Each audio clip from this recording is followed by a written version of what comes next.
Ladies and gentlemen, friends and folks, welcome to the Phygital Games of the Future Abu Dhabi 2025, powered by ADNOC. This is day 3, and I'll be your host for the day. My name is Hakeem, and alongside me is our amazing co-host, Momo. How are you doing this morning? I am good. I'm feeling fantastic today. We have some very new games today, so I'm very excited to see how everything will play out. Yes, everything is going to be awesome today. We have the 2 new disciplines that we're going to be watching today. We'll talk about that in a few minutes. And obviously, we want to go through a few recaps of what happened yesterday.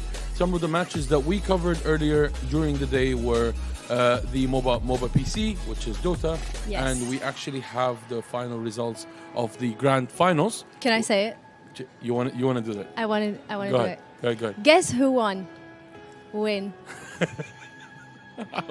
I knew it was coming.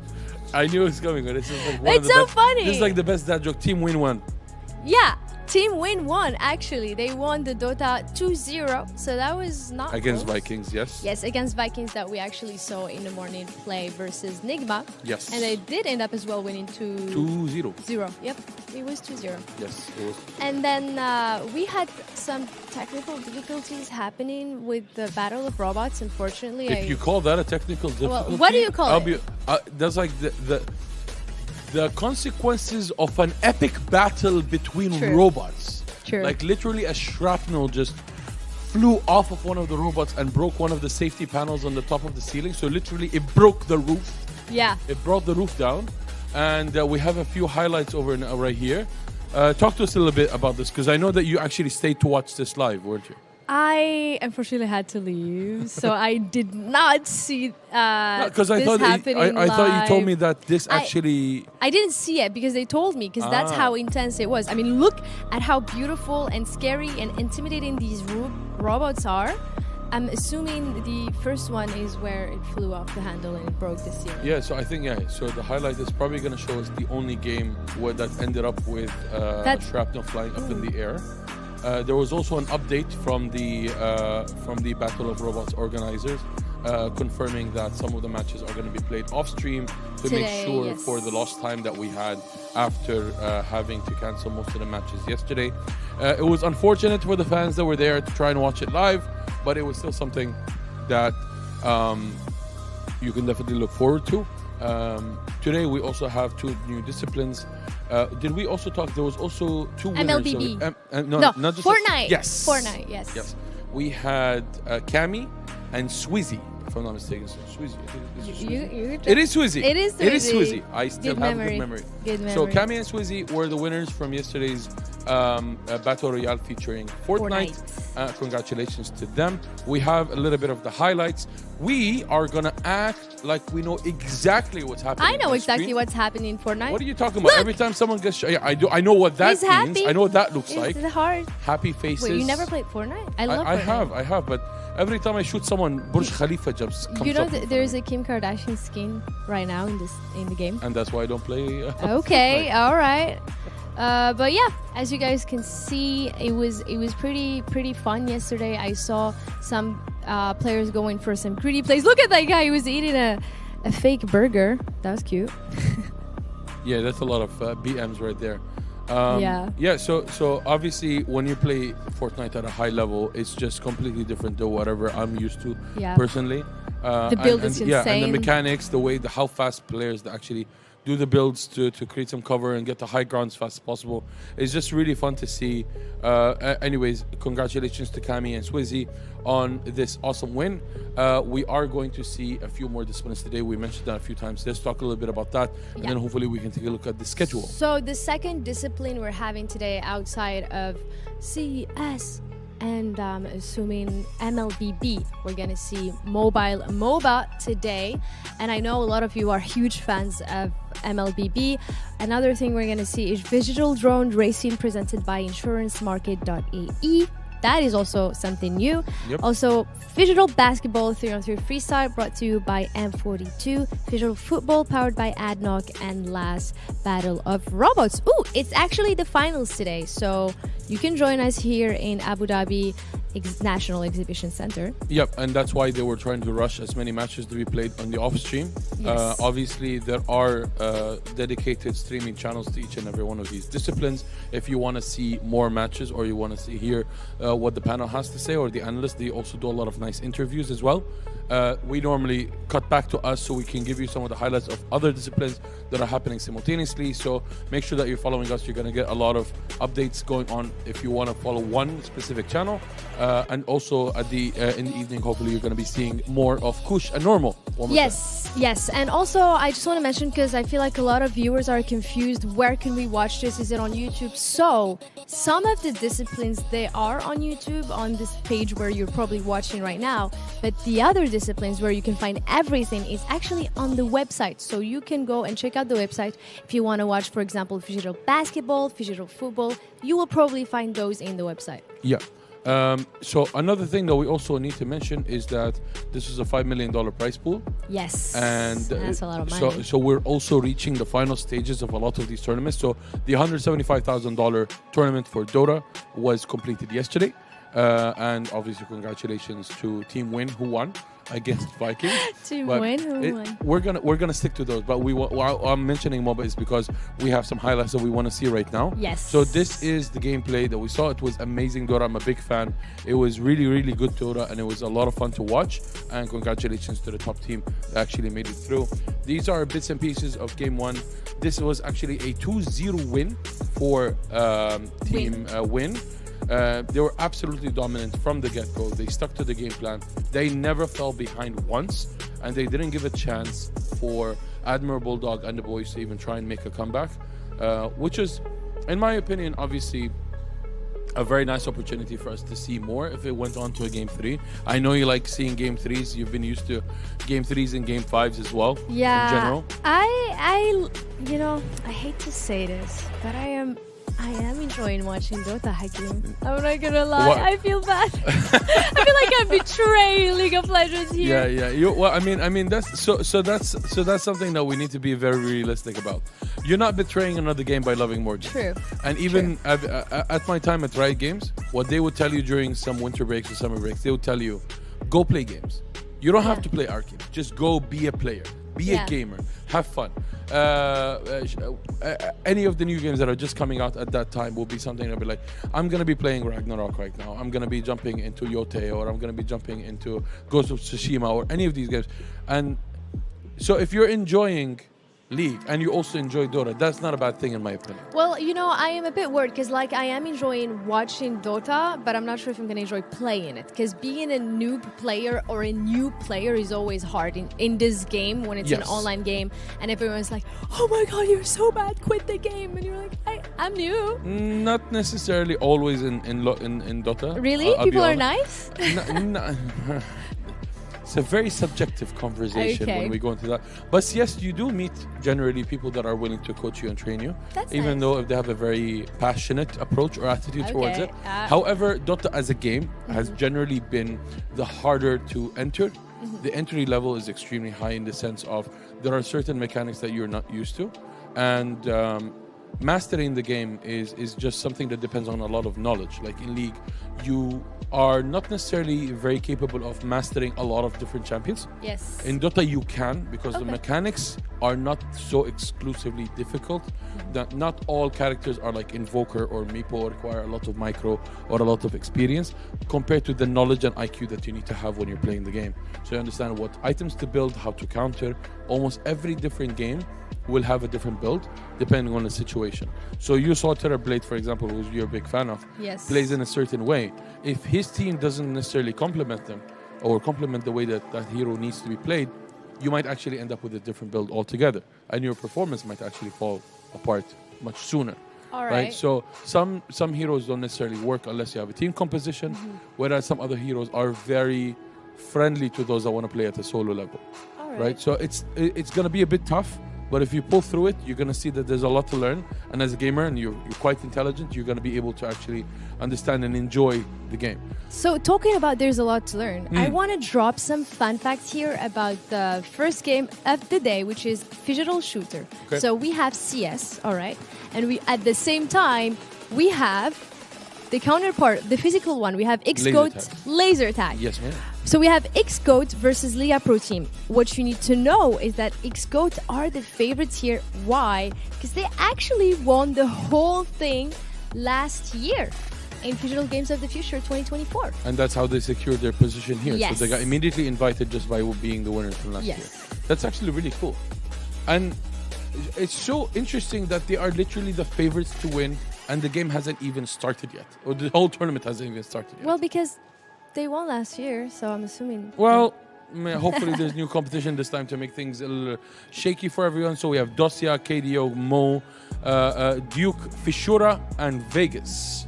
Those are going to be from Team XGOAT. From Kazakhstan. From Kazakhstan. The digital shooter is going to involve laser tag as well as Counter-Strike 2. We have Goodwin, KK, did I say Lanes? I'm guessing Lanus or Lanus, Minor, and Shelfie.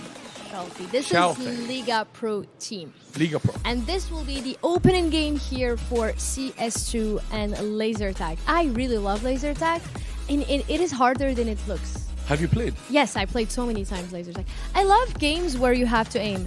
And here we can see the virtual world, how the arena for the CS2 and the laser tag is going to look like. I also saw some stories from the talents working on this game.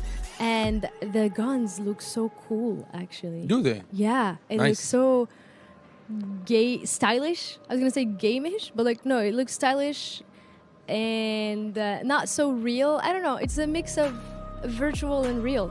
Does that make sense? Something close to Cyberpunk, Yanni, for example? In a way, I guess we'll see what it looks like. And I would love see to what I'm talking see some. I don't know if we have any clips of those, but the rehearsals were just yesterday, so it's only fair for us to assume that things are going to go. Let's take a look at the schedules.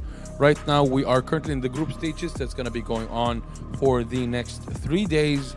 All of these are going to be starting at 10 o'clock GST or Abu Dhabi time, and the semifinals will be taking place on Tuesday, whereas the third place bronze match and the finals will be taking place later in the evening at 4:10 and at 7:15 due Abu Dhabi time. Make sure that you are there. We can also be hosting you here live at the venue, as well as obviously online, whether it is on the website or through YouTube, depending on whatever the stream is available. In all cases, you can always come back to this channel. We can cover the main highlights, and we will also be covering.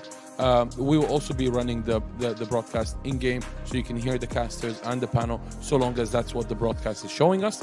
Have you played any Counter-Strike ever? Yeah, I did actually. I played quite some couple of games, like before CS2. You mean like Counter-Strike? No, yeah, Counter-Strike. CS:GO. I actually didn't play CS2 yet. Okay. Yeah. Was it CS:GO or was it still Counter-Strike when you tried it?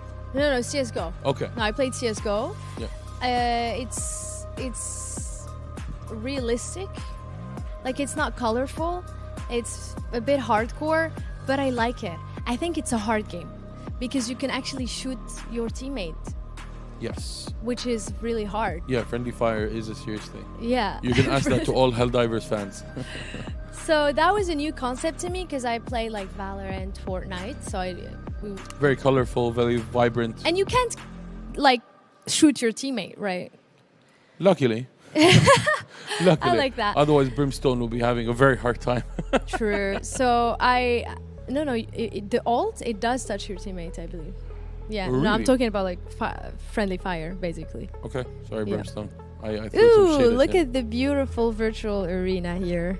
Yeah, so Counter-Strike is considered a tactical game. The reason I asked you was it still called CS:GO or Counter-Strike is because I started with CS. Counter-Strike. Well, yeah, that was I went pro a little bit when I was like 14, 15.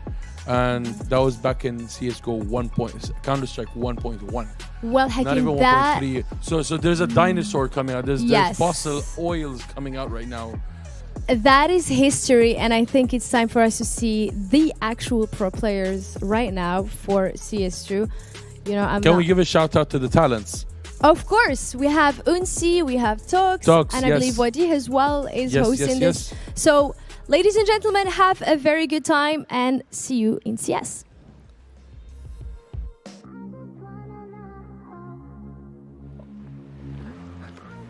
All right, here we go, Abu Dhabi. The time has come. The games begin. Phygital Shooter CS2, the first ever match right here in Abu Dhabi. Now let's introduce our teams. I want you to go crazy. Give them a warm UAE Abu Dhabi welcome. Please give it up for Team X-GOAT!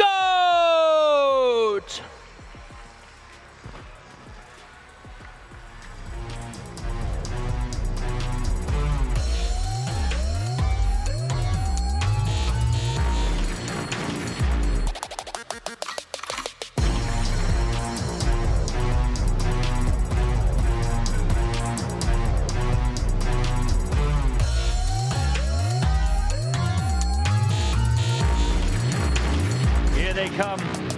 We have with us from X-GOAT Mikhail, Suleiman, Roman, Ados, Dimitri, Rustam, and Valerie.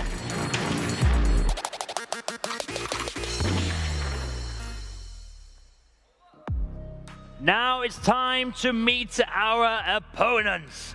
Ladies and gents, let's give them a nice warm Abu Dhabi welcome. Liga Pro Team!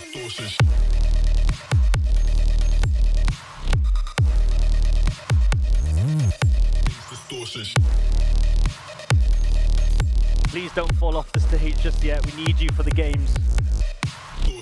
A warm welcome to Andre, Kirill, Luri, Andre, Alexander, Alexander Mironov, and Dennis. Let's give him a nice warm welcome. Give him a nice warm round of applause.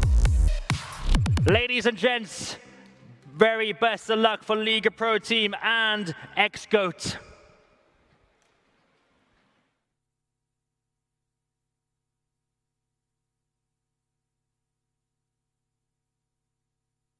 Finally, good to see them on stage and to see our players getting ready for these games, 2 games of Counter-Strike on 1 physical day. This is what we're expecting, and we're expecting also points.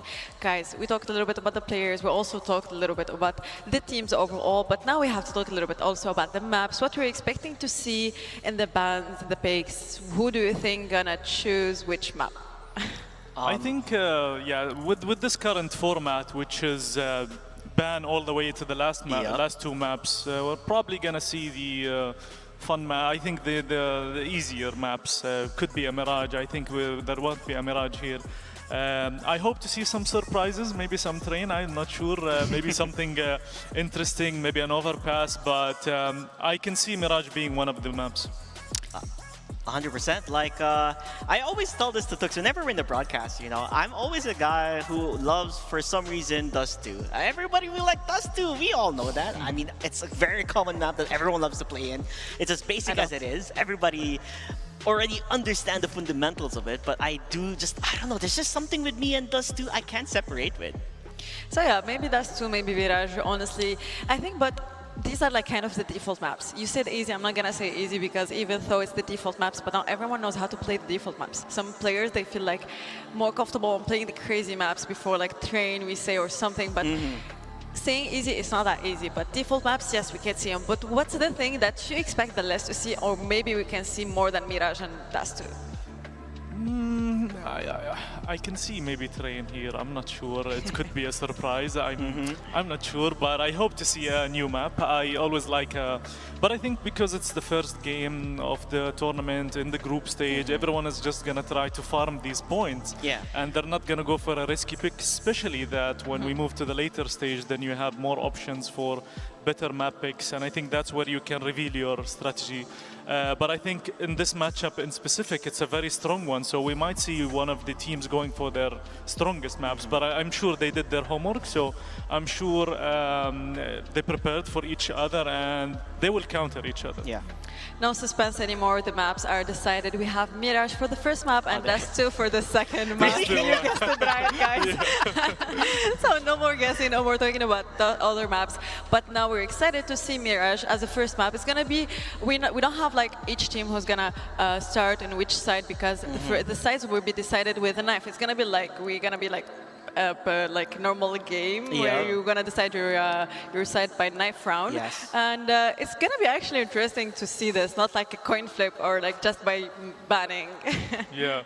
Yeah, I mean, it's the go-to thing to do, right? Knife round just to decide on who goes attacking, who goes defending, and who's the CT&T. Other than that, like, I'm more or less expecting to see what their strengths are, right? Because there's some teams that are just really good at CTs, no matter what map it is, and there's some teams that just excel well on the T side. Now, it just depends how well can they also adapt to the opposing team, because adaptability is the most important thing, rather than just being able to react. Like, you don't want to be a person that just reacts to what the enemy does. You need to adapt and to be able to change your strategy on the go. You can't just play one strategy and if it doesn't work, you're done.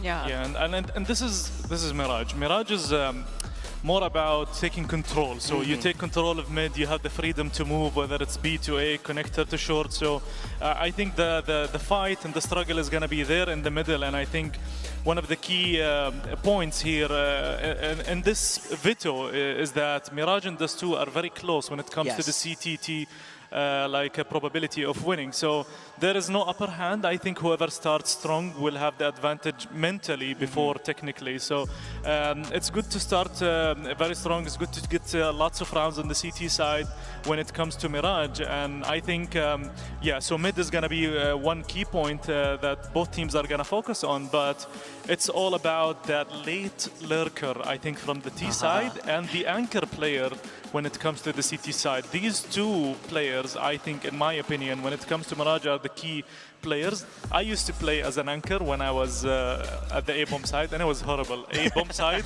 was a walk-in free park. you can come in anytime, and you'll find me just jumping, holding a smoke. But I think in this case, it's going to be more about teamwork and flashing for each other. So I think it's a 50-50. Seeing these maps, so this is what I predicted, is that they're going to go for the safe picks rather than the risky picks.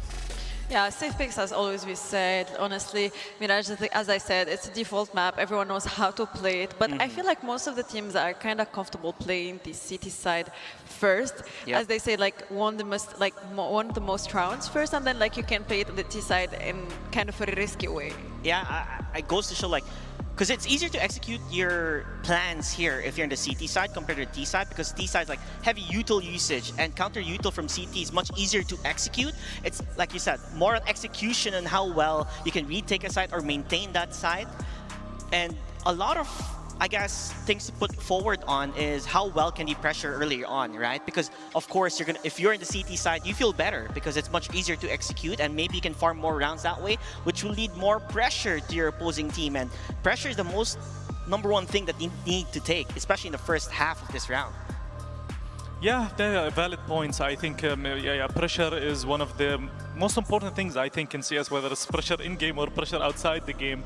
If you feel pressured inside the game, you can't play your style. All the strats will be scrambled. And if you get pressured outside the game, you can't even, you can't even aim properly. So it's very, very important to break out of that barrier, whether it's in-game or outside the game. If you adapt well, and this is where the experienced player comes into play, which is Dosia and Mo. As we can see on the camera, Dosia is locked in. He's ready for this. He used to be one of the most amazing players on Mirage back in the day. So I think, whoever starts strong, gets the pistol, gets the anti-eco, I think is going to get a good head start. But once again, it's Mirage, so it's 50-50. Either it's a very hard stomp or it's going to be a 13-11. It's one of those maps. Yeah, also we were talking about the pressure. We talk also about the pressure of the stage, being on stage, being under the lights, being here, and seeing also your opponent. It's going to be like a little bit difficult for them, especially if they're not used to. Some players are used to being under the lights, especially that we have major winner here, but also some players are not used to being under the spot. Yep, 100%. The mental pressure is there, right? And then later on, you have the physical pressure of running around. So it's like, you really need to be set up for today. Yes, it's early in the morning, like some of the players are not used to the time zone here and all that, but you have to lock in, you have to play your best, because that's the only way you can continue on to the playoffs, is being able to get your 2 foot in the front of the door, and that's when you'll be able to farm more points and see how well it goes throughout the day. Definitely today is going to be, or this first match is going to be what will dictate the pace, I would say, or expectations of this overall tournament. I feel like also in the fact that the third game or the last map is going to be the real life map. It's going to be like all of the pressure, all of the stress, all of like that all of the excitement, is going to be in the end. It's going to be shown in real life and shown in physical movements. Especially if it goes to a 1-1 score, when that matters. Winning the physical game is gonna matter. When it's 2-0 and then you lose the last one, you're already up ahead. Yeah, exactly. So you feel less pressured, but when you go to that final map, and we talked about these teams have 2 extra subs, and these subs could be made or brought in to play the physical stage. So that's gonna be one of the strategies for the teams, for sure. So Mirage, the pressure, we talked about that. It's also being abroad, flying, coming here to UAE in this amazing weather. Like this is like the perfect time to be in the UAE. And these guys, they're mainly based in the CIS region where it's even colder, but they come here, it's like summer to them.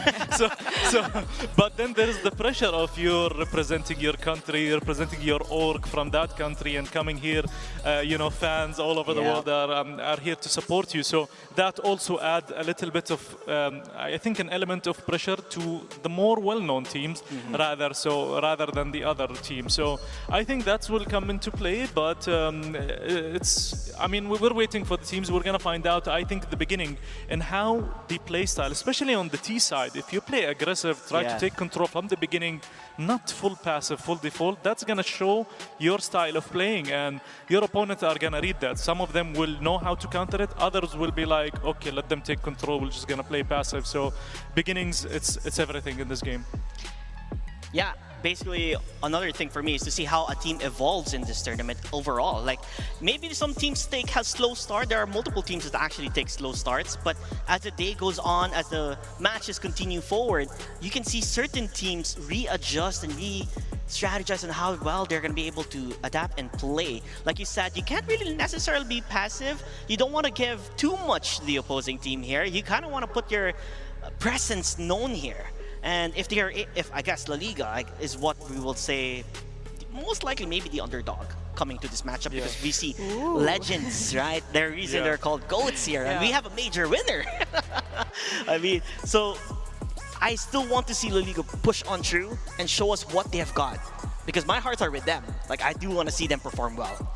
Yeah, we want to see all of the teams perform well. All of them did play before playoffs to get into this stage, to get to our stage today, this beautiful stage with the beautiful trophy that everyone is fighting for. Yes. Honestly, it's one of the things that they're looking for. So I want to see everyone performing well, but also we have to talk about the fact that it's not just also the Counter-Strike. So it's gonna be hard for everyone. Nothing you can really expect from this tournament, which is the best of this. It's different. It's a different style that we're not used to see, but it's so good to see today.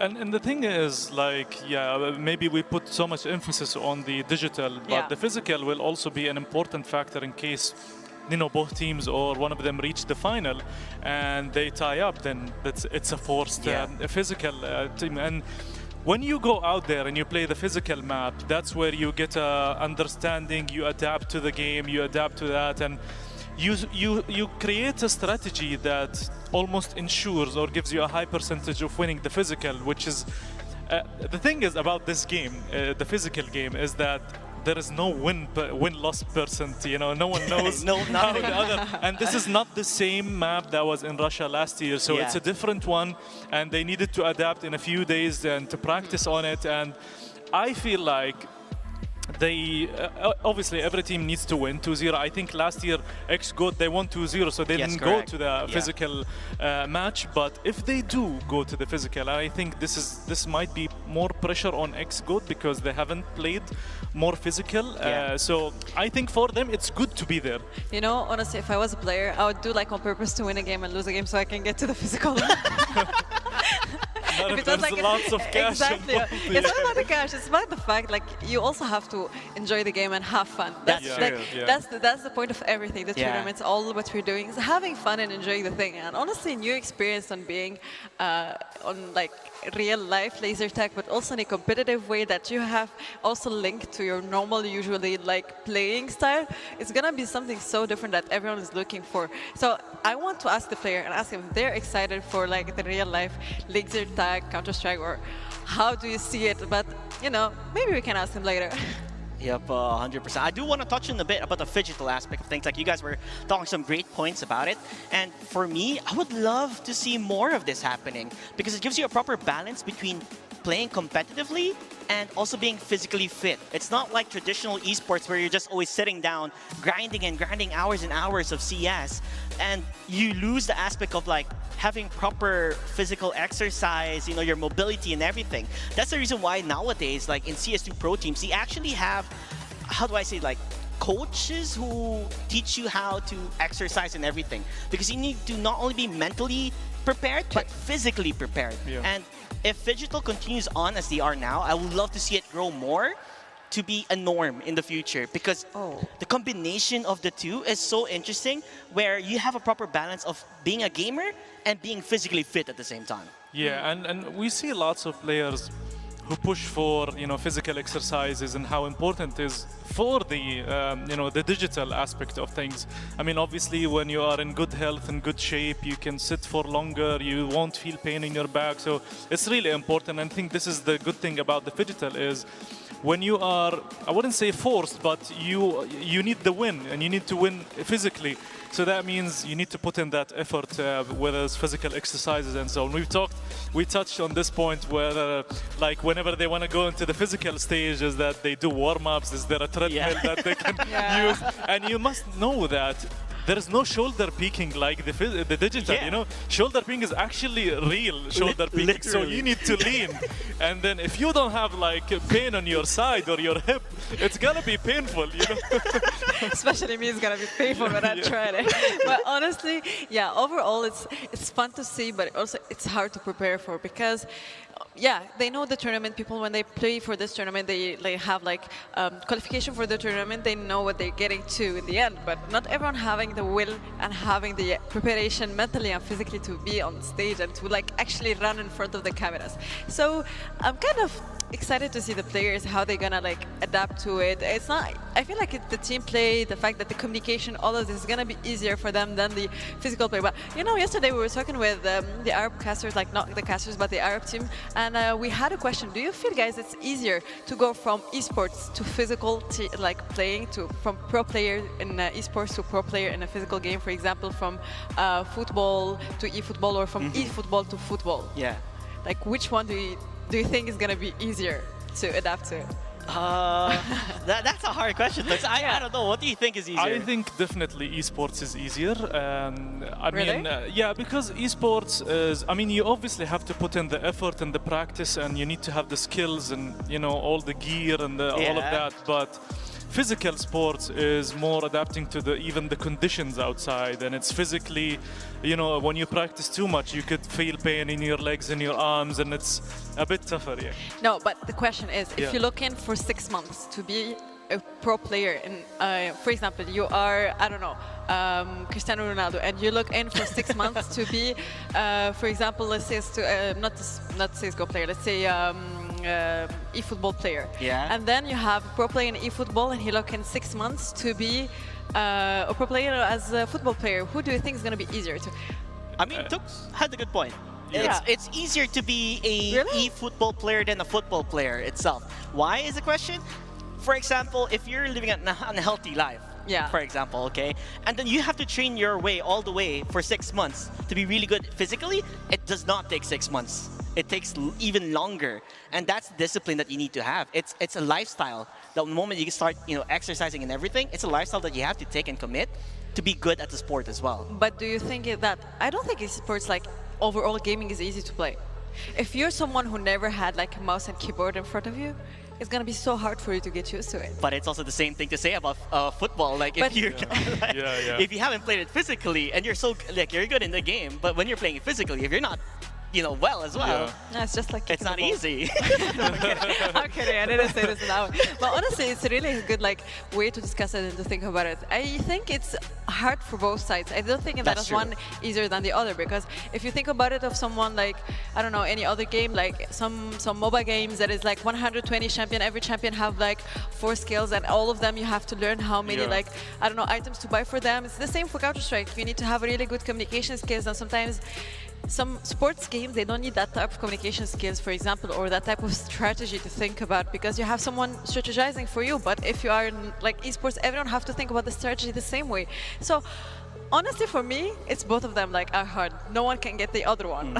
Yeah. I mean, both worlds are very similar when it comes to preparation. You know, physical exercise, mental exercises, your dietary. It's lots of things that you need to be accounting for.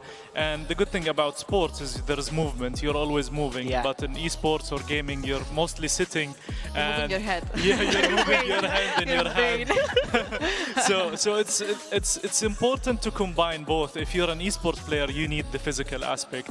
If you're you know, a sports player, you don't need much of the esports, but it's good to adapt to you know, the gaming lifestyle. And we've noticed how you mentioned Cristiano Ronaldo. Now he's getting into, you know, the esports aspect, the gaming aspect. He's being promoted. He's in games as well. He's been in multiple games as a main character. So we've seen that. We've seen how gaming has changed that. You remember Neymar last year? Yeah, Neymar was with us in Counter-Strike. Last year. It was like one of the players. He's one of the football players that is playing Counter-Strike in a really good way. He has streams and also he streams. So it means like, it's not easy. I believe but he's you have the to owner of Furia, the Brazilian team. I'm not sure if he's the owner, but he's always supporting of them. Like he's always there, he's always present. And he plays with Casemiro and Vini. They used to play together, you know, do comps, and which is really fun. I remember at some point I was contacted by someone in a platform, and they told me Neymar, Vini, Casemiro, and Paquito, they all wanted to play. And they're like, do you have a game for us? And this was, I mean, at that point, they couldn't join eventually, but the message that they joined was crazy. Neymar, Casemiro, Vini has joined your hub, Oh my gosh. That to me was amazing. Like that, I still have the screenshot. So it's just flexing with that. Guys, I have the screenshot. The importance of such events, the phygital events and the games of the future is, it's literally the games of the future. I mean, we no longer look at gaming and we no longer look at gaming as just a game. We look at it as a lifestyle, as something that can take you places. We see streamers now going to the FIFA World Cup awards, like what's his name, Speed, and all of these guys. So now it's become more of a, it's very influential. These people are no longer just streaming at home. They are influencing hundreds of thousands, if not millions of people. And also I want to take to the point that lately we've seen a lot of esports players that are looked into also their health and everything, because before the idea about the games and gaming overall, it's just like you say on a PC, you never go out and touch the grass. But now it's all changing. Even the players, you see them, they're trying to influence the new players to take care more of their health and because taking care of your health physically is also taking care of your mind, and this is the mind that we play with. So this is also important to highlight that all of the players overall in social media, they're trying to influence the younger players to be in there. You know what? Just a quick input here, you know, because I talked about Ramon about this back in the day. What would we love to see in the phygital aspect? And then we somehow talked about, you know, we did Battle Royale with Fortnite, right? But like, imagine what if there's a physical part into it? And you were like saying, what if there's an airsoft into the phygital part? That would be pretty cool to see. A Fortnite, I mean, the Battle like, Royale. How are you going to build it? How are you going to build it? And then you do an airsoft battle with everybody, and they have their own drop points. We talked about auto chess being one of them. We just have people with swords or something. It would be an interesting aspect. And we've seen there is also in Abu Dhabi arenas where you can play like Mario Kart with like interactive scenes. So that's something that's being developed now. We've seen the phygital. Now we don't know what's gonna, you know, 2026 is gonna hide for us, but it's so good to see. And I think, Ansi, we have an update that the players are joining, so finally we might have some game coming up. And going back to the game, Mirage, I think it's going to be a 50-50, as I mentioned. I think it's all about the mid control in the beginning.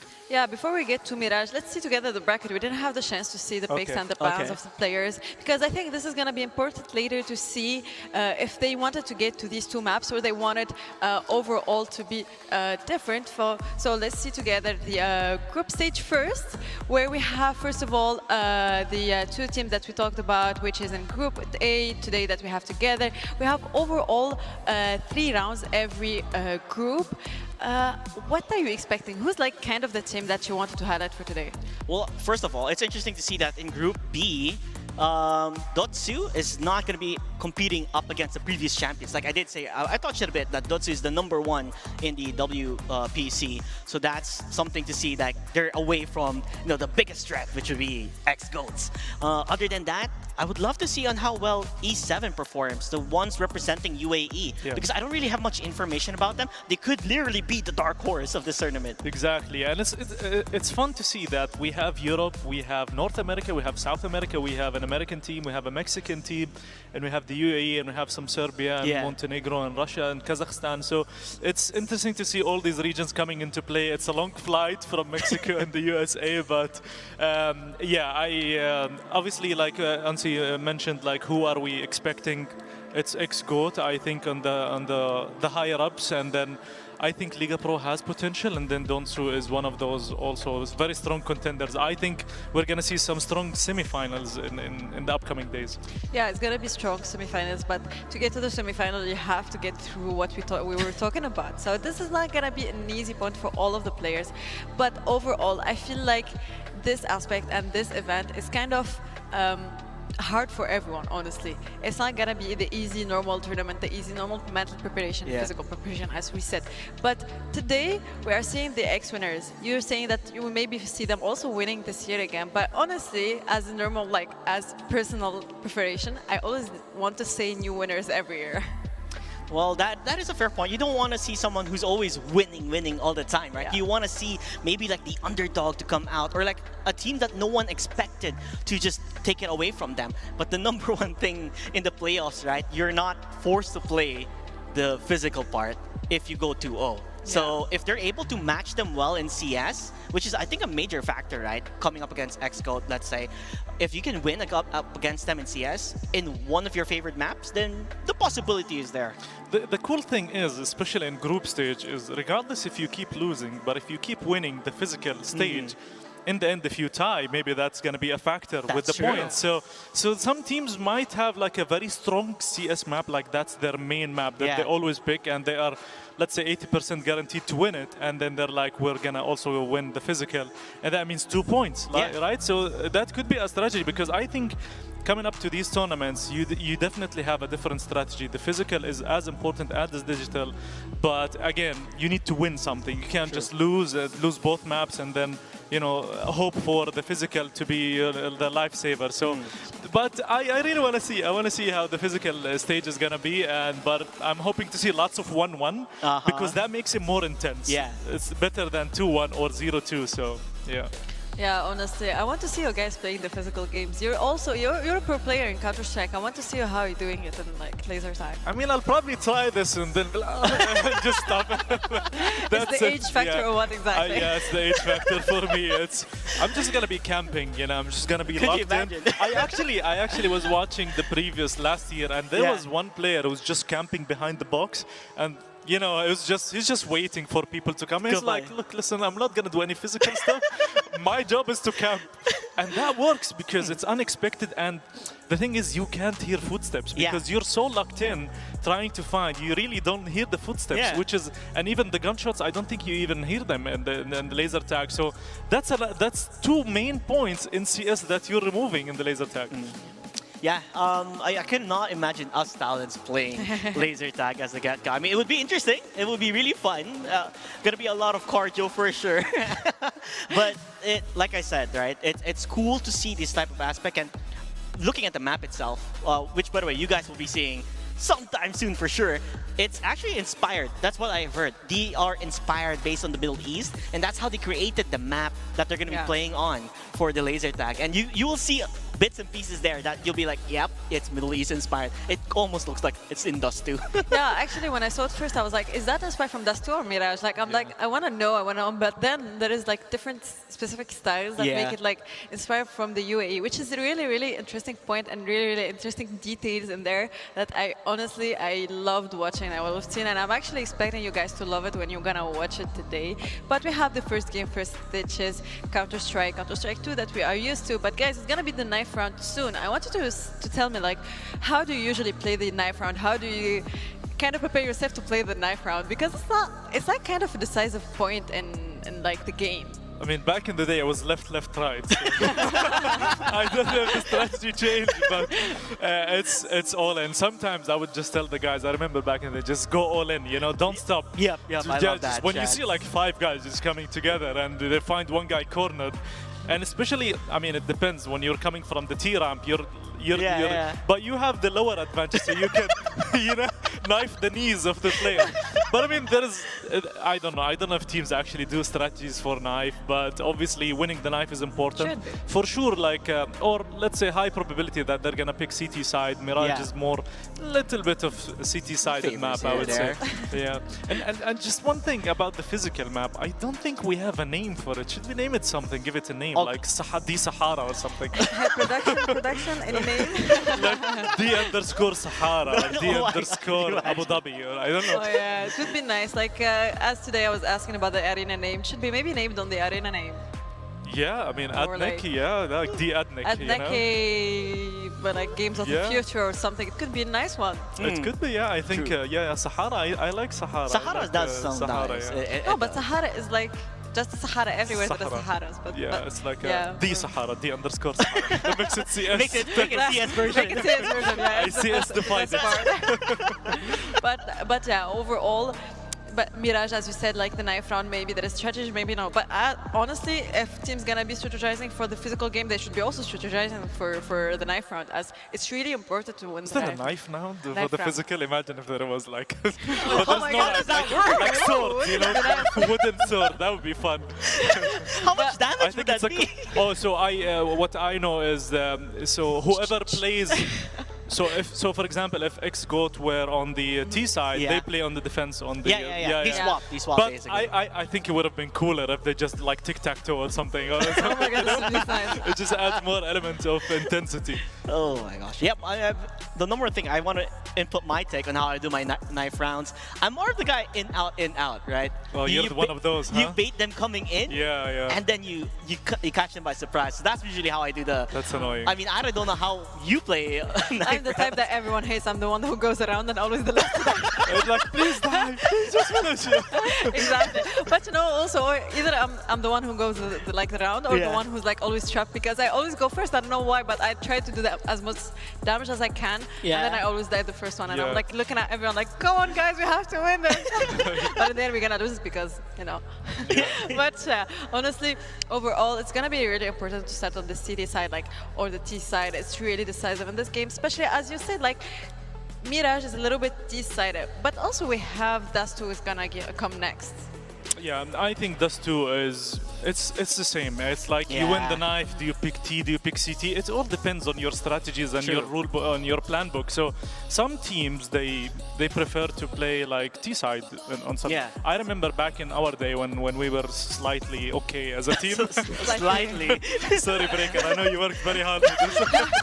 But when we were slightly okay, sometimes we pick train and we go on the T side. That's how confident we are on our CT side to get many rounds. So we try to get like 5 or 6 on the T side, which is a very heavy CT-sided map back in the day. So some teams would probably have that in Mirage. They're like, okay, we're so good in Mirage, then we pick T side.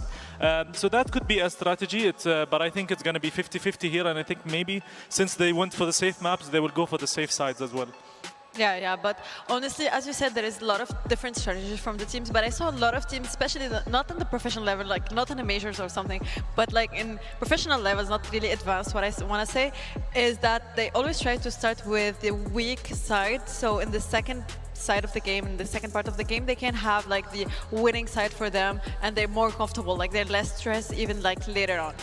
Honestly, I do think it's a double-edged sword. Sometimes, like, okay. I was literally gonna say that word, double-edged sword. This is what remote analysts.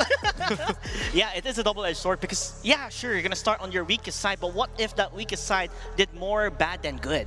Right? It will make it much harder for you to come back, to catch up in terms of rounds. So technically, you always want to put your best in front first. Have you seen the virtual crowd? And then slowly go in. It's packed. It's packed. It's packed. But definitely be on your most confident first, rather than your confidence getting destroyed. Yeah, that's true. But if the team is mentally prepared for this, and if they always do it, and they know that even if they lose the first rounds, that like they're gonna be prepared for the next side. I think I know like a team that used to be like a Tunisian team that was their strategy because they play better under pressure. So they feel like they're better if they start with the weakest side and they get like under pressure for the second half of the game. It's better for them because if they win at the beginning, they will be like giving it easily later and they can lose it and lose their confidence.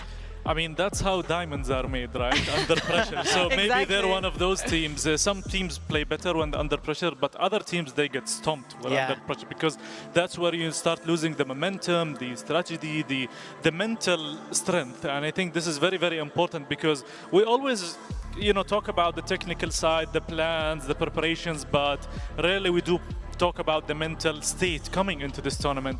I've seen some of the players coming into his hands were like he was warming up his hands, so they might be cold, and that could affect. Also, that shows like physically when you look at that, you can feel some sort of like, oh, this guy's pressured, So sometimes one of the strategies we used to have when I used to play as a team is that. And it's a very small thing, but whenever we used to go to breakfast in the morning, we go as a team, not one by one. That shows unity. That shows like we are structured, we are on time, we have a plan.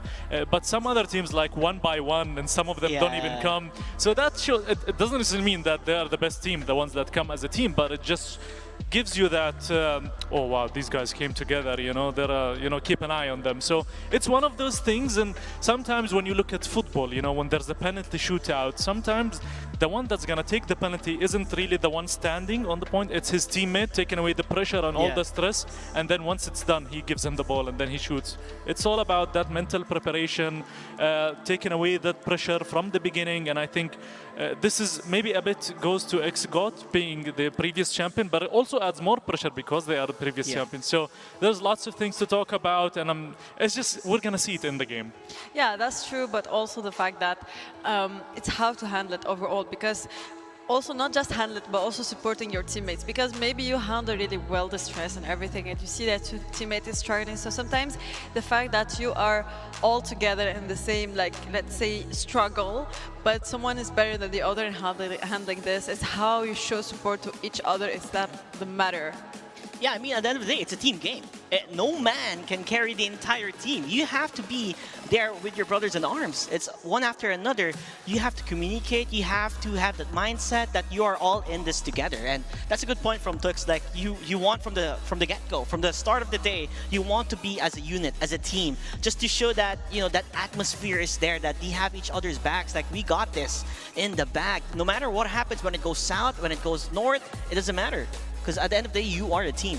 And that's the most important part. And it also, which by the way, I don't know if you guys had this, like pep talks. Like, did you guys, like those pep talks can definitely bring the morale for the team. And if you have a good morale starting on your day, that would be great. Like, I'm waiting for Tux's pep talk. The huddle also, like in the beginning, you need to like just whatever, just do something. Yeah. And sometimes it's just say random things. You're like fries, you just shout fries, But the other team sees this, and if they don't 100%. Have the same, they're like, you could feel the vibe. You could feel like they're warriors. They're coming into the battle station rather than just sit and play. It just gives you a different vibe, and I think perspective is very important in our daily life, not just esports. But yeah, I think it's all of these things. It's also nice for the crowd to see that happening, to see the excitement. I can see some families walking in with their kids, and this is the beauty of the phygital aspect. Even if you don't understand Counter-Strike as a game, you can still see the laser tag, which is fun. And honestly, when I watch it, I would want to play it. So guys, if you're ready after the tournament, we can head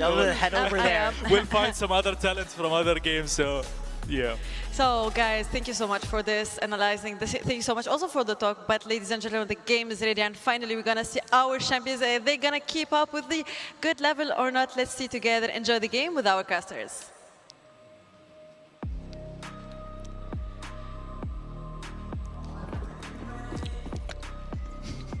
Move into X-GOAT versus League of Pro Team. It is the knife round. I mean, I love it, Josh. Talk tries to analyze the knife round, but what he forgot about was that you're the expert because you're from the UK. Josh, tell me a little bit about it. X-GOAT made it look easy, and no surprise. These guys come into the game as the favourites and come into the tournament as one of the favourites as well. But I think this matchup, as they were sort of teeing up on the analyst desk, should be one of the better ones, to be honest. We're going to have some games over the next couple of days that should be reasonably one-sided. What I'm excited to see is if these Exco boys are still on form, because obviously we've got legends within this team, but not particularly active players. And yeah, over the next couple of days, we are going to have a couple of teams with the Interstellars, who haven't really been mentioned. The NA boys, we've got Sojomo, we've got Sixy, we've got a couple of Atomic on that team as well. A couple of like very active players that are still playing within the professional scene. Donsu are all active players as well, with sort of Twixar's roster. And yeah, I think that kind of balance between, you know, boys that absolutely in their peak would destroy, but yeah, now are sort of in the retirement home of Counter-Strike. That is going to be sort of an interesting dynamic. But for this first matchup here, no doubt, it should be the favourites. Going into Mirage up first as well, they're going to be feeling comfortable. Yeah, and I listen, I'm really looking forward to the physical part of this game, because we're not going to try and mince any words. Obviously, when you're coming into this tournament with a bunch of mixed teams, and you've got legends of the scene who have maybe not touched a mouse and keyboard in a couple of years, at least for some players like Dosha. I actually don't know if he's still been trying to, you know, stay within the scene, queue up a bunch of facets, but obviously the physical part is going to be more entertainment value, I would say, and I just don't get it. Like, coming into the game, as soon as you move into the physical part, how are you going to deal with the aura of someone like Doja? Because, I mean, major winner, a man who's been granted a graffiti within the game for throwing a specific nade. Like, that's the type of creative, innovative mind you're looking forward to when you're playing something like laser tag. Dozia's like reasonably active, but not that active. Like in terms of this month, he's played maybe 10 pugs, and then November roughly the same, maybe like 15 pugs, something like that. So yeah, he's still playing Face It, but he's like 3,200 elo, and yeah, he's not playing too much. So it's not like he's still like great. So he's 1,000 elo ahead of me. Got it. Yeah, it's not like he's grinding and like constantly smashing out the game, but yeah, he is still actively playing. It's not like he's going to be coming into this with cold feet. I don't think any of these boys will be. But yeah, it doesn't mean a whole lot, especially in a tournament format like this, whether or not he's actively playing pugs and whatnot at the moment. You know, you get on the big stage and you do start to get those butterflies back. You start getting some of the nerves back from, you know, when you were really back in the competitive play. Obviously, we've got the physical side of this as well. That, yeah, I don't know what kind of preparations he in particular has been doing for that, but yeah, that is definitely going to be a fun aspect to this for sure. Yeah, I was talking to Kojimo yesterday. 'Cause he's from one of the other teams. He's like from the North American lineup, and I was just trying to figure out some strats, maybe like hypothesize a little bit about how you would ideally want to structure yourself as a team for laser tag. And here's my contribution to the conversation. It's that you should just get the biggest guy on your team to rush down middle and distract everyone. They start shooting at him, sneak in, 1-2 punch. You know what I'm saying? Do you agree with this lineup? Or meat shield strat? Yeah, okay. That's kind of the one strat that you can run in laser tag that doesn't really work in real CS. In fact, it doesn't work at all in real CS. To some degree, maybe a little Love bit. how you said real CS. So we're finally at a point in the world where the physical game doesn't take precedence over what you just called a real Counter-Strike. This is real Counter-Strike for us. Don't even start. Don't even entertain it. This is real Counter-Strike, and we are underway with the pistol round after some technical hiccups. We're good to go. And it's going to be X-Goat starting off on their CT side. Mizu with some Julies, the rest on the USPs. Dosia's got himself a kit and a bit of util scattered about on the other side of things. Execution about to commence. Smokes go down and the USPs. Oh, just cocked spams. Yeah, Doja looking a little rough in the pistol round. Interesting choice of colors for the smokes. It's fun though. Oh, Lane's gonna walk into 2 different members that are awaiting him. LPT, Ganishera and Salfi. Quick to get 1 kill, but locking down this bomb site is a whole different ordeal. Salfi trying to get ahead of the action. Headshot on Decade. Oh, wow. I cannot believe he still made his doable. I mean, Chalfie is one of the few active players within the entirety of the tournament, right? Duke for sure, though, doesn't let him get too ahead of himself. And XGOAT will be locking it in with the first. And, you know, this is something we haven't really talked about too much, Josh. Like, there is a pretty big disparity of, like, yes, some teams might have more, like, super active pro players who currently play within the scene but maybe haven't reached as high of a ceiling. But then you have players like Dosha who are inactive but they've reached much higher ceilings than someone like maybe Shalfie. I don't know which one is supposed to... I don't know which one is supposed to give you more confidence. I personally would bet on whoever's playing right now and not 5 years ago. Yeah, I'd almost always say that an active player takes precedent for sure, and especially, you know, Dozier was the GOAT in an era where the ceiling wasn't as high for sure. So, yeah, not to take away the achievement of winning a major, but yeah, there is sort of that aspect to it. A couple of beautiful shots from Mizu. They are up against the force buy and a hefty one too. The bomb plant. They come in the pistol round, so they've actually got a fair bit of cash to work with, and so far, not so good. 1 by 1 being stripped apart. Liner dropped, and Lanes follow suit quite quickly. That's a flawless round out of XGOAT, and they'll be very happy with it. They go 2-0 and just dispatch of that force.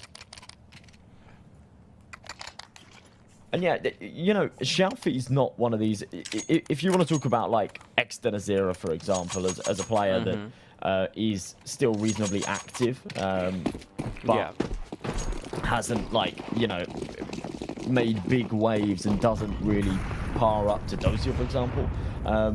You know, he's playing with Forza Reload and he's a good player, but and he's still active, but hasn't reached like mega heights. Shalfie's played at a very high level of Counter-Strike, right? Shalfie, okay, not major winner, but yeah, did a lot with that old Forza roster. He won the CCT online finals. He's won a lot of like sort of tier 2 online events and things like that. He has played at a very high level of CS. So yeah, there is that aspect to it. He was part of that 9 Pandas roster that I think unfortunately missed out on the major. Remember, they had the visa issues and whatnot, but otherwise would have been at the major.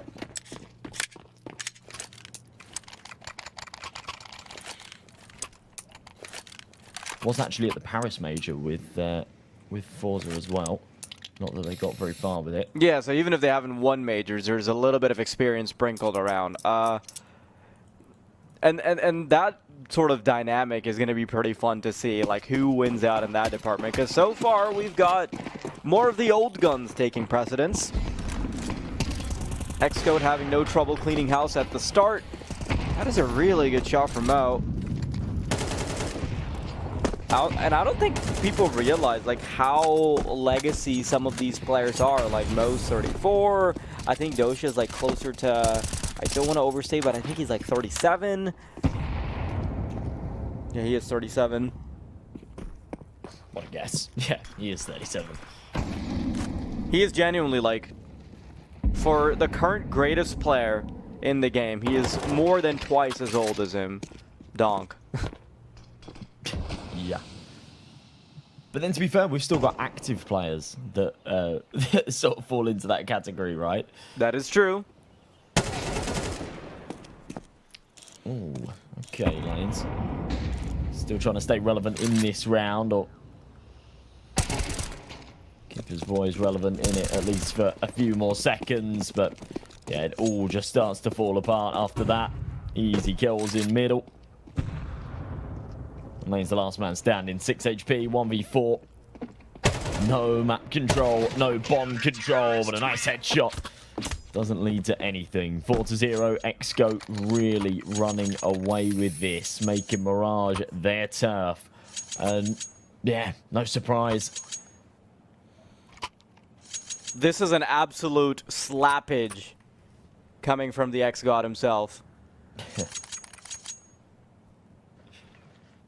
He's not the man that's really been farming, to be honest, though. Yeah, but Duke for sure. Listen, he has a supportive element to it, right? He's like one of those Dota characters. I can't remember which one it was. Like, that kind of lingers around you and gives you little power-ups. Yeah, IO, was it? You're asking the wrong man for Dota. You're not a MOBA guy? Me neither. I'm glad we're on for the shooters and for none of the MOBAs. Yeah, me too.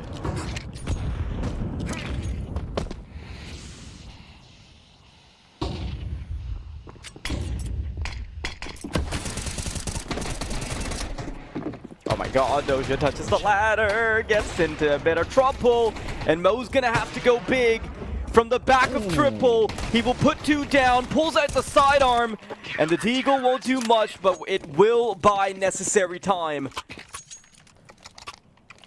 This start for XGOAT is looking a little insurmountable if they keep on adding more to this. You know, there's sort of one big talking point that we really haven't mentioned here. Talking about active players and non-active legends and things like that. Within this XGOAT roster, obviously we've got Mizu and Duke Fushura, who are both active players for HOTU at the moment, who are a top 25 team. We saw them at Pro League earlier on this year. So no surprise that those two are coming into this game the hottest right now. Duke Fushura's 9-0, Mizu's 9-3. They're definitely going to be the strongest pieces, not only in this match, but to be honest, I think in the tournament as a whole. And yeah, right now, certainly carrying the ship. Duke Fushura hits double digits, and so early in this game to do so. Mo and KD follow up with more shots, and it just feels like XGOAT aren't letting them get anywhere, not out onto the sites, no bomb plant, no nothing, no control allowed. This is just relentless. What's really funny is that although Duke Fushura and company, like they're current players for HOTU, this isn't their first stint with the XGOAT roster. They've done it before. Like a year ago, they've actually had the pleasure of playing under a very similar lineup. I can't remember exactly what the actual pieces was, but you know, it's the same troll type of lineup with Dosha alongside you.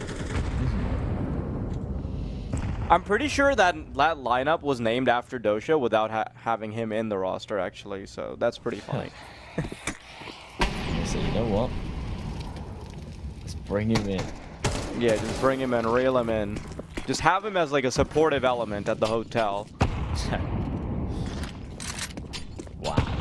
But yeah, I think it's a really important point you make, because although in a lot of this tournament we will be seeing the dynamic between active players versus maybe inactive legends, the truth is this isn't quite the same dynamic. It is XGOAT with both of those components. You've got the legendary experience of Dosha, you've got Duke Fushura as a current active player, and then on the other side, I guess you really only get Denizera, who isn't as highly ranked as a player as someone like Duke Fushura. And then you've got Chalfie, who has a pretty high ceiling, but again, the pieces around him aren't that powerful. Yeah, and you also have that added element of not only have you got 2 top 25 players, but actually 2 teammates, you know. So they're going to have a lot of chemistry together. They're going to play well around each other. Lane's tagged down to 6 HP. It's got to be Chalfie here to do the lifting, and he just can't. Bomb will go down, so a little bit of extra cash, but a consolation prize. That's honestly the closest that I think we've seen them come, really. And still, that round didn't look particularly close at all.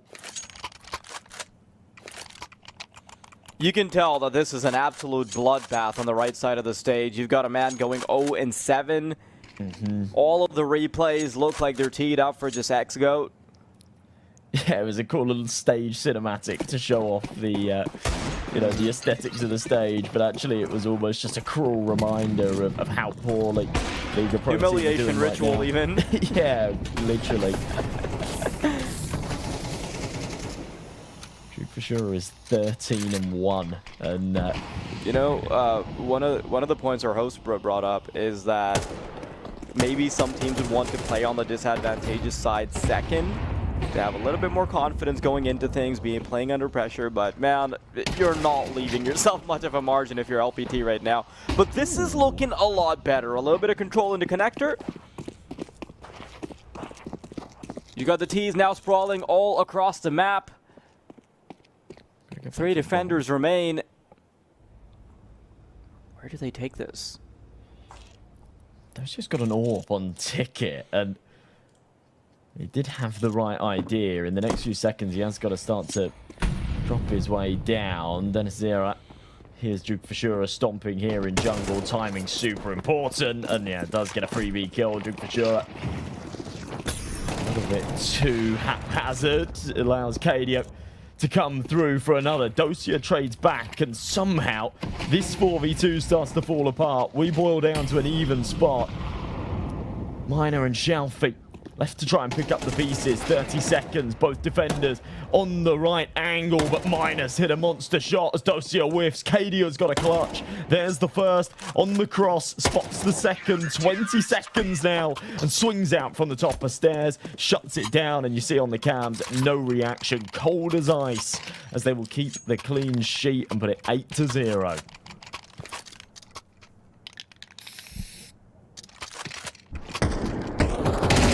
LPT just can't wait to play it. Is that a running theory we're going for? Save face? I don't know. I actually think if I know pro Counter-Strike players, and I know pro Counter-Strike players, I reckon a lot of them are probably dreading it. I reckon a lot of them are probably dreading the physical aspect of it, but that's what makes it fun. Makes it a bit different. Mizu, Duke Futura again, just cracking things open with no resistance. KDO ends up with a double on the B site, and we are right back to just uncontentious rounds. And XGOAT wiping the floor. This is depressing. Yeah. XGOAT is... this is a deep cleaning and not just a run-of-the-mill wiping the floor situation. Really getting all the nooks and crannies of Mirage. Look at how ice cold they are as they come into apartments, just watching, waiting, clicking. And yeah, no reaction. Light work. Yeah, KDO is just like, bot lobby, when can we turn up the difficulty? Guys, when can we go for a walk, i.e. laser tag?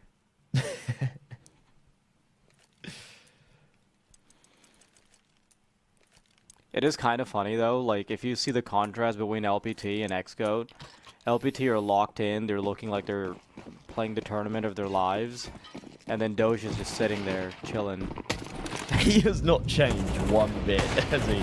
It's just iconic. Ooh. A bit of a meal of that one, for sure. I think overconfidence is starting to kick in a little bit here. Yeah, you just get complacent when you're winning round after round. You go for these quite sort of awkward mid-peaks and...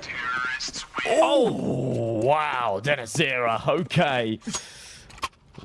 That is one hell of a way to win your first round, and a lovely recovery there too. A couple of beautiful shots here. I don't know how much that's going to do for them in the campaign of pulling this back, but... yeah, maybe a small little confidence boost. So we'll see it on the replay. This was crispy.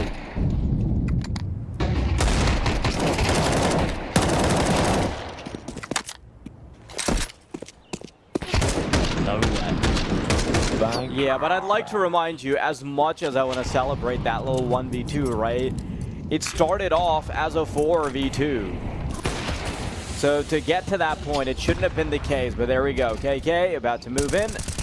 Puts down Mo, Dosha, and Duke Fishura trying to offer some resistance on the A bomb side. As they walk into their crosshairs, flashes are going to push off XGOAT, but the rotations are already in order. You've got to get past the unholy trifecta of 3 players. At least the stair sprong's been taken care of.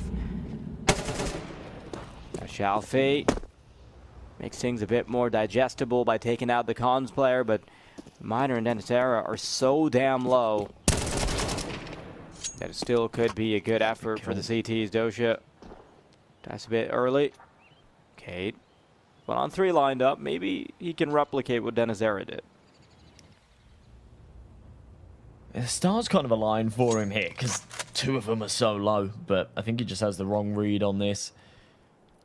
Bomb's actually down deep ramp. Oh, no, he doesn't have the wrong read on this at all. He's wrapping CT. He's going to have the perfect position with 38 seconds left. They'll start to work their way up. Easy kill, 1 bullet into Dennisera. Gets up onto Ticket. Has to be snappy if the peak comes through from Tetris, but they're just taking too long with this. There you go, 1 bullet needed, and Shalfie peeks through the smoke. Wrong timing. It's all so disjointed. You can see the disappointment on their faces. And some smiles breaking out for the XGOAT side. We saw a little grin from Dozier. Yeah, they knew they were handed that one on a silver platter. They hit double digits. Okay, I get it now. XGOAT are trying to conserve energy for the physical part of phygital shooting. And that's why they refuse to even have too cocky of a reaction. Like, they refuse to put any energy out into the game outside of maybe the occasional fist bump. Okay, I feel that. I thought you were talking about LPT there, and I was like, that's some serious copium. Like, conserving energy. So they've not shown up to the server. If we move our hands less, if we don't touch our mouse and keyboard, and we let them win 13-1, maybe we'll conserve energy for the physical. Big kills coming through either way. Puts us down to a 3v2. Duke Fishura timing up the stairs. Has to be perfect. Miner strips his head off. Wants another. Sees him poking up above connector. It's Mizu to return the favor. Trade it right back. Dennisera, last man standing. And up on top of the fireboxes, there is no hope in hell. Kadio comes in from CT. Picks him off, no trouble. And it is an 11-1 half. And frankly, should have been 12-0, to be honest, if it wasn't for that impressive clutch from Dennisera with the little 1v2 with the 1-taps. This would have been flawless. It certainly felt that way.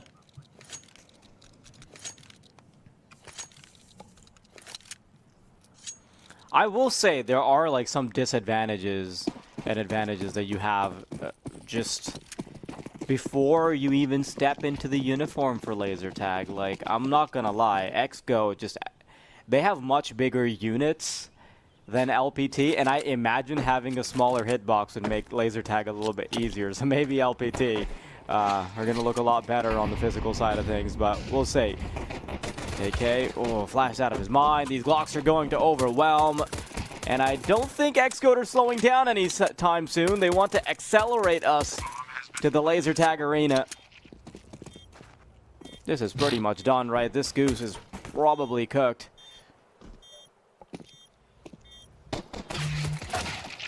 Rather my goose cooked than raw, but yeah, in this context, LPT certainly wouldn't. Lane's going to drop. Dennisera being spammed away, and no hope for him either. 12-1. Still no reaction, no sweat. I think when they win the series, if they win the series, it's looking pretty likely at this point. Maybe we will see those smiles come out. Maybe we will see that reaction. But right now, they know there's still a job to do. Maybe it's just another day at the office. LPT, of course, it's a force fight. I don't normally love the CT second round forces, but in a round like this, there's no option. They haven't given themselves any margin for error. It's a brilliant entry out of Mo. Kato spotted Shalfie in the lower tunnels as well. No escape from underpass now. He's got to keep pressing with his MP9, and he's going to get his head torn off.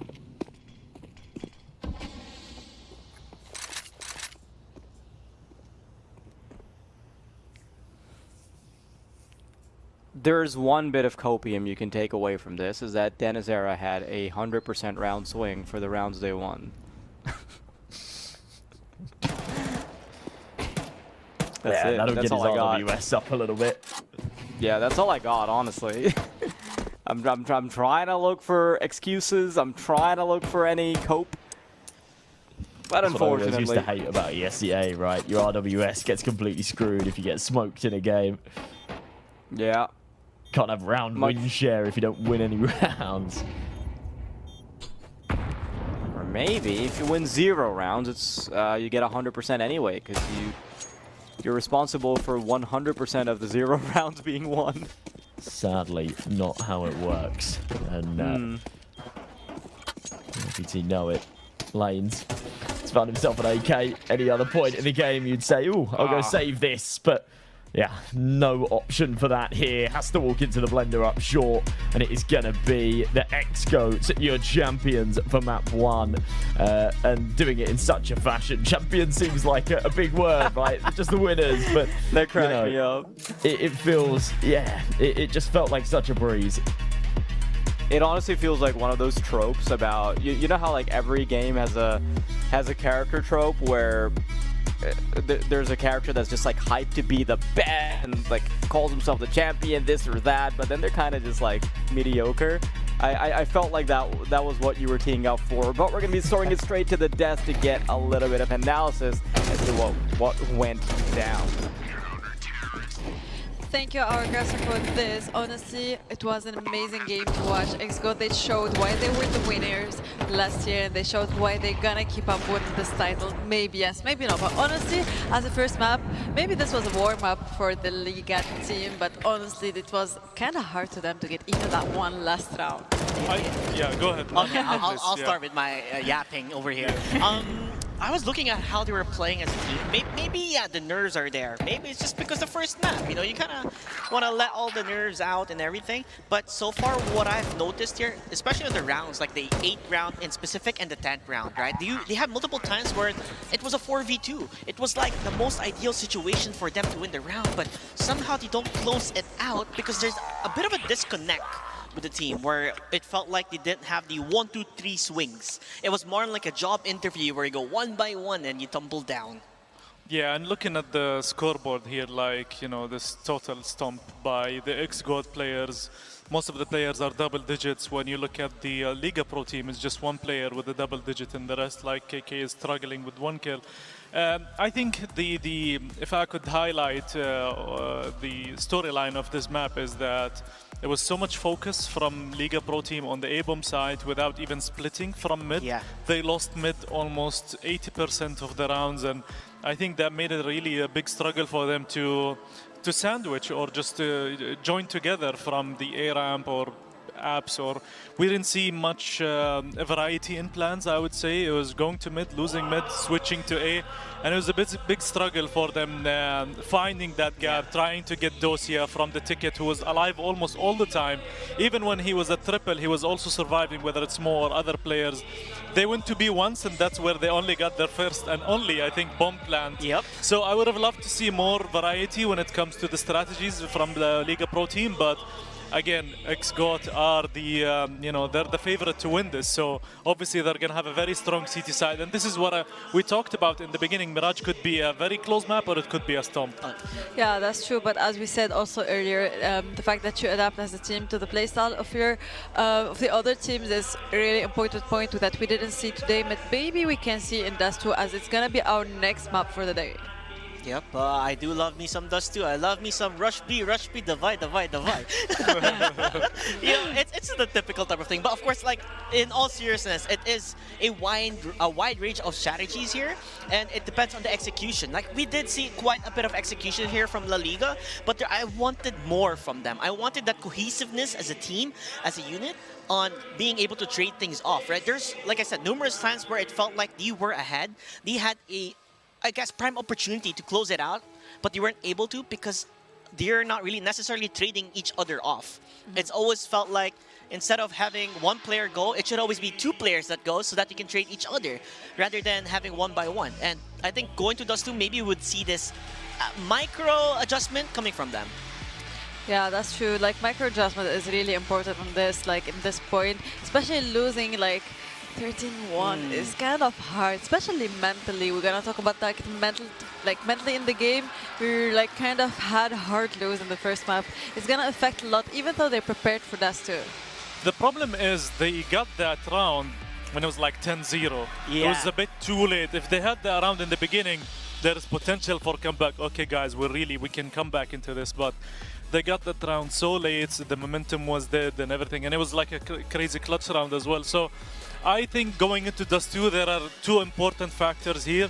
The Joker Oper from the CT or whoever is going to be on the CT side, I think that could be the game changer for Liga Pro Team. If they have a very strong Oper that could play mid, go B, go short, go long, get boosted, whatever it is, I think that would be a good strategy for them. And then the other thing is Dust 2 is much easier to enter if you could take long. I mean, they have to take long. If they don't take long on the T side, they're going to struggle again because you need to put some pressure on certain areas to allow the CTs to fall back and give you control, and then you can split A.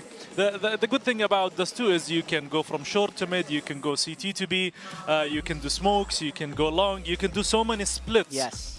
But if you don't take control, that's where you will struggle. Yeah, thank you, boys. Thank you so much for talking about Mirage. But we're going to have Dust 2 later on, and we're going to talk about it more in details after the break. So, guys, come back to us and let's enjoy the break.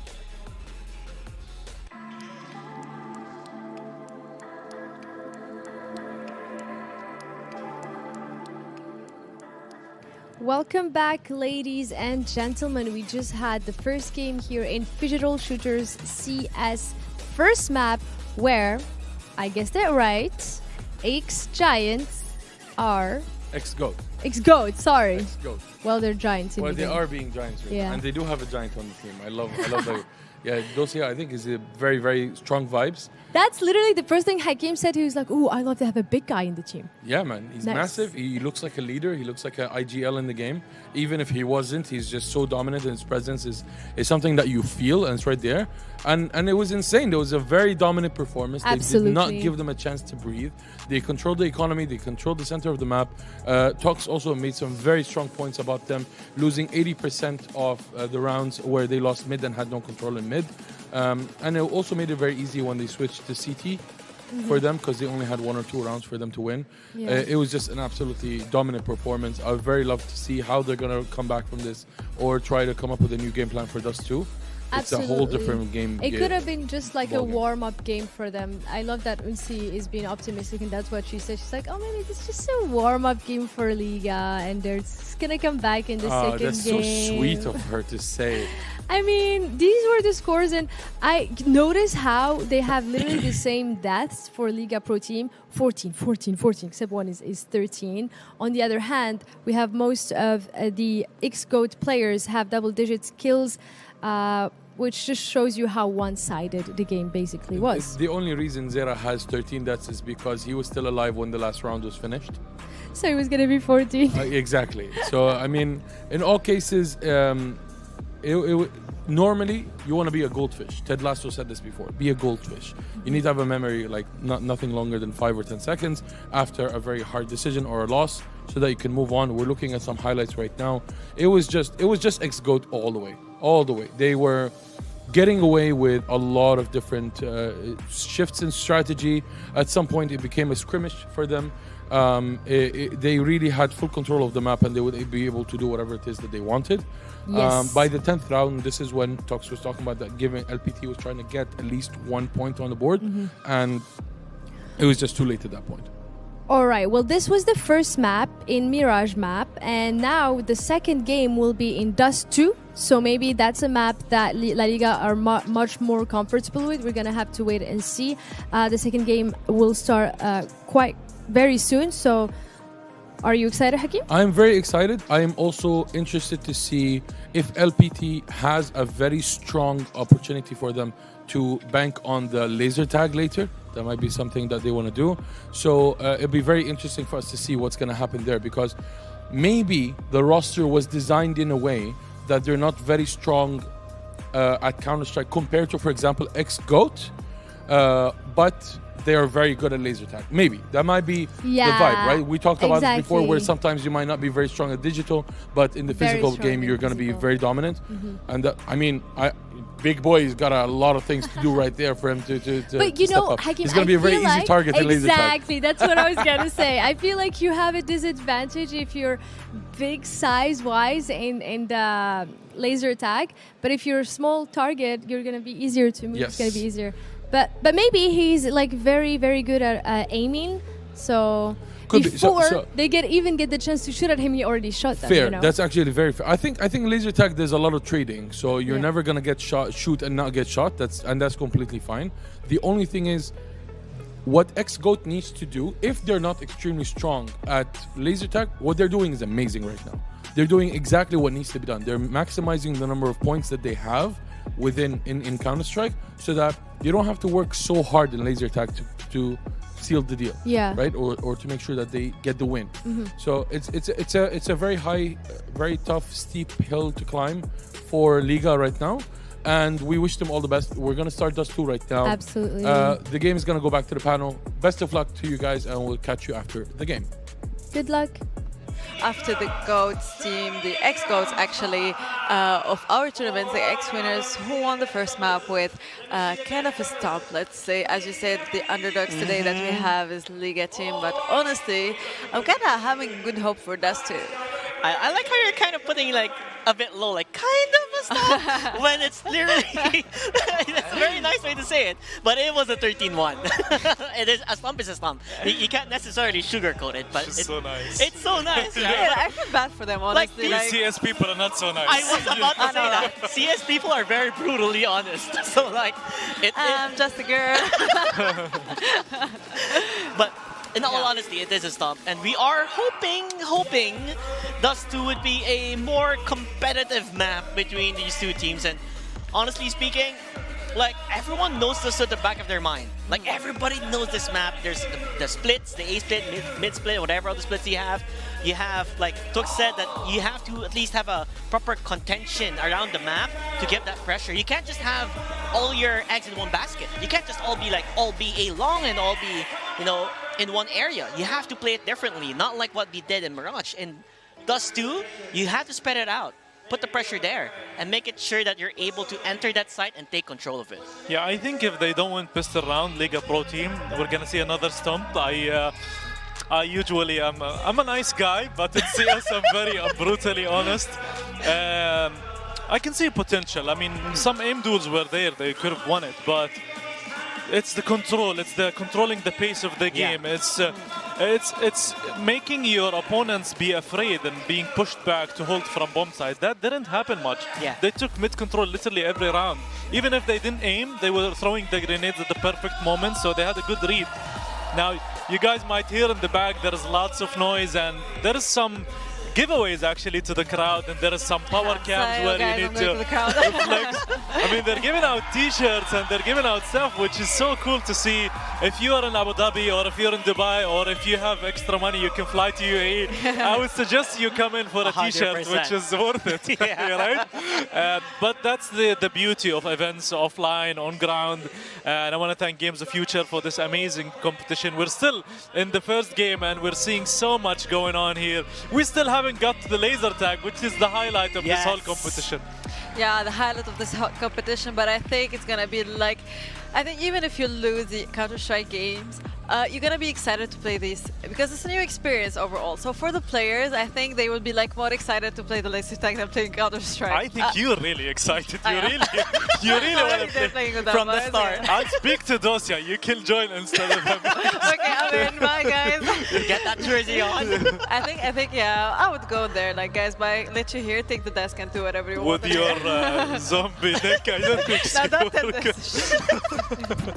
But anyway, honestly, I'm excited to see this game. I'm excited to see that as well because honestly, we said it earlier, that Mirage is one of, and Dust 2 is like the default maps. But I feel like Dust 2 is kind of harder to play in, especially if as a team you need a good strategy, you need good communication in Dust 2 if you want to win it like in real on real life, I kind of. Okay. For real, kind of. Yeah, I do get it. But I think there's another takeaway I do want to say here in this coming forward is that some certain players, they have that star power to be the momentum shifter for that team. And I feel like that's what La Liga needs.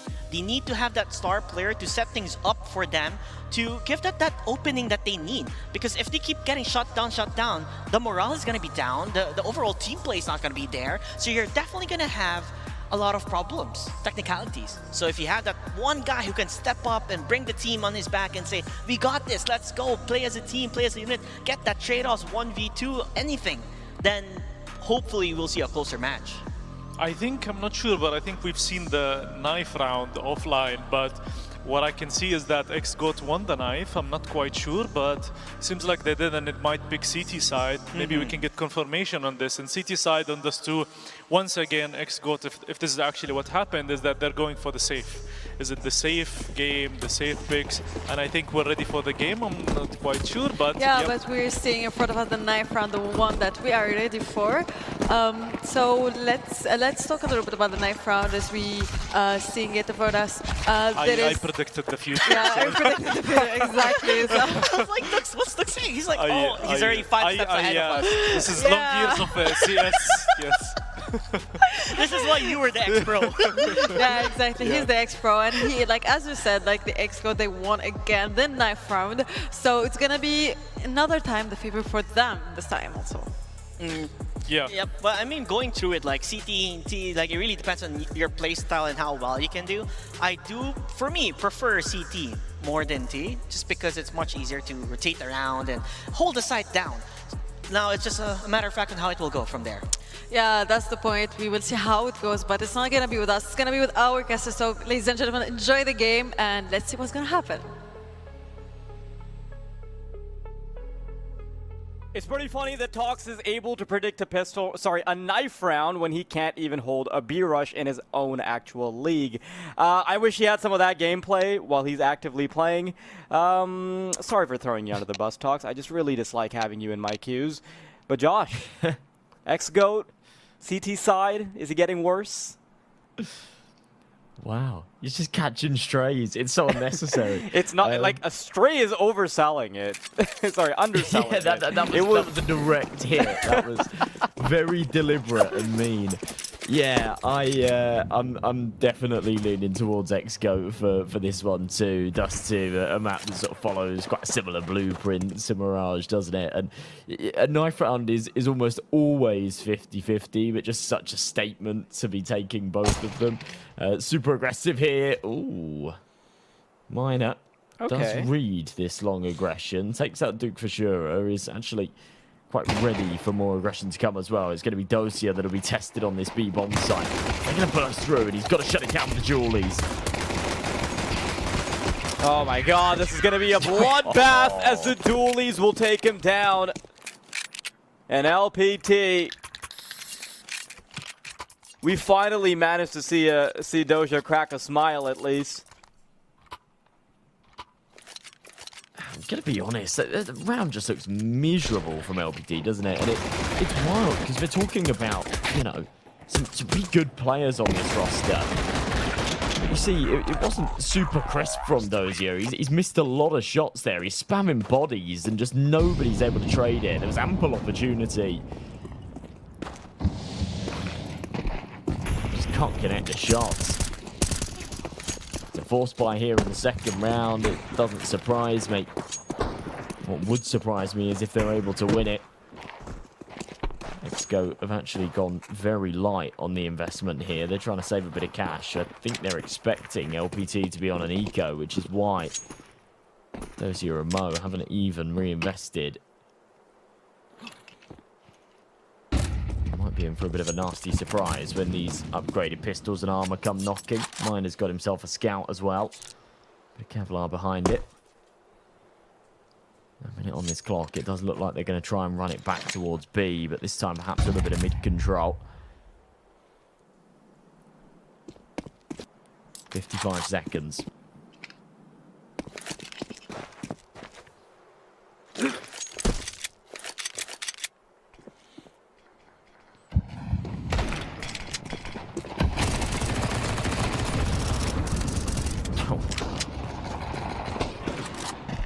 pretty much just walking into a bomb site and getting mowed down. Jesus, are we just going to see this the whole map? It's just let's run it back. 3rd time's the charm, baby. No, flawless round. Hardly any I'm not even sure if there was any damage taken there, actually, from the Xscope boys. Really, really light work of these first couple of rounds. Now it should be the eco for Liga. Yeah, there it is.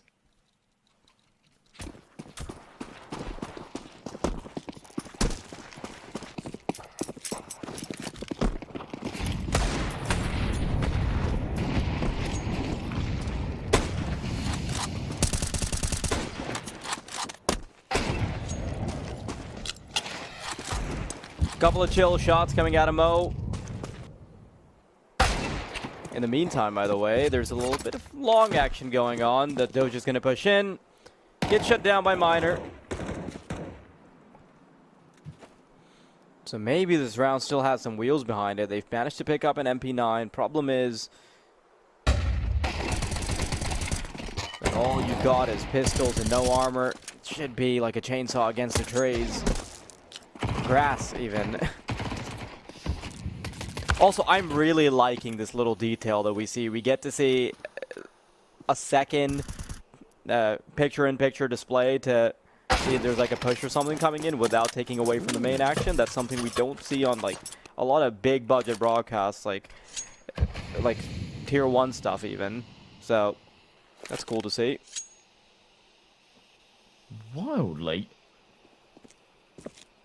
heavy damage been dealt in this round. We brought down to a 2v2 and almost a missed opportunity there from Miner. It's Kato called upon once again for the clutch. Now neither have got the Kevlar and he's got the perfect position. There it is, still with the bomb. And the molly dropped. I think he's just got this on time. Miner has not got the time for this. Has to just press. Can't entertain any further delays. No way. 10 seconds. Yeah, no chance. Kato reaggresses. He plays it perfectly. And Xscope, whilst that is not a round to brag about, that should not have come as close as it did. They'll be happy that they still convert it.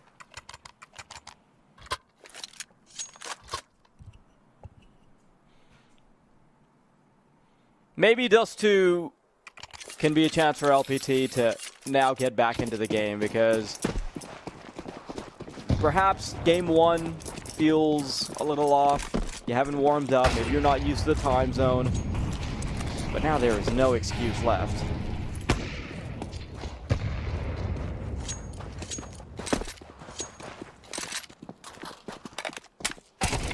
Time zone's not as bad for these Russian players as well, is it? And Kazakh players as well. I think it's not too dissimilar. Time zone argument will definitely come into play when we have the American rosters. Done south. Nope. Up on the angle. This is a shot, but he's not far off. Lanes returns the favour with a crispy headshot through the edge of that smoke and up onto the site. 2v4 and perhaps recoverable. It's him and KK. Pull this back down to a 2v2. He's got the right idea as well. Dosia's pushing through the cat smoke. Kado from CT. Massive frag. And it comes quickly. Lanes is able to trade one back. 44 HP. And another clutch required from Kado that he will convert. His 3rd of the series. And he just keeps them coming.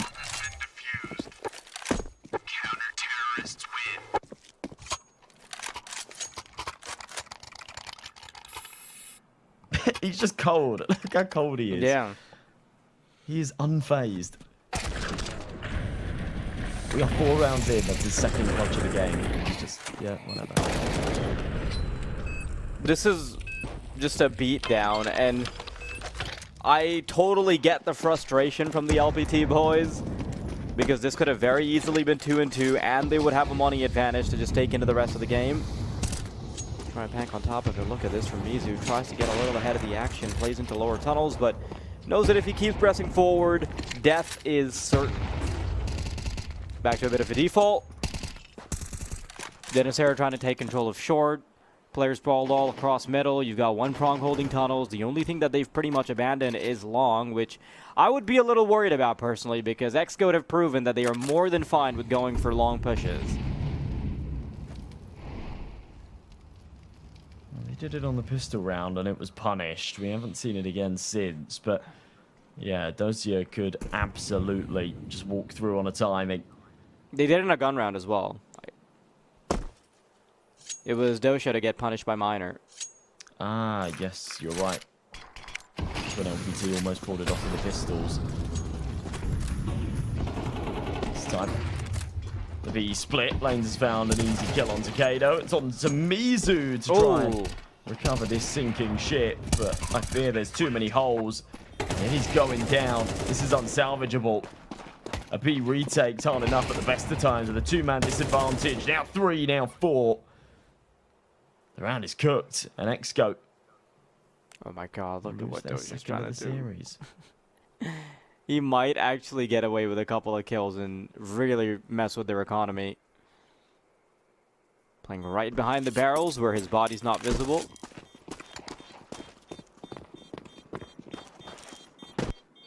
Look, he's already practicing for laser tag, ducking and bobbing and weaving behind barrels. Okay, I got a little too hopeful for that position, but yeah.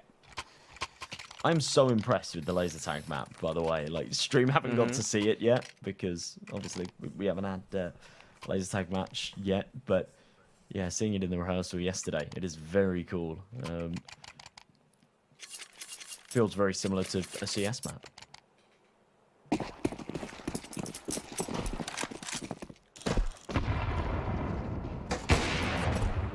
Despite the 4-0 start, doesn't take a lot to break the money, does it? Really scrappy buy here for XGOAT. One that I have low expectations for, but Mizu has found himself a good position in the lower tunnels. Unfortunately, I don't think he'll be able to get up to much with it.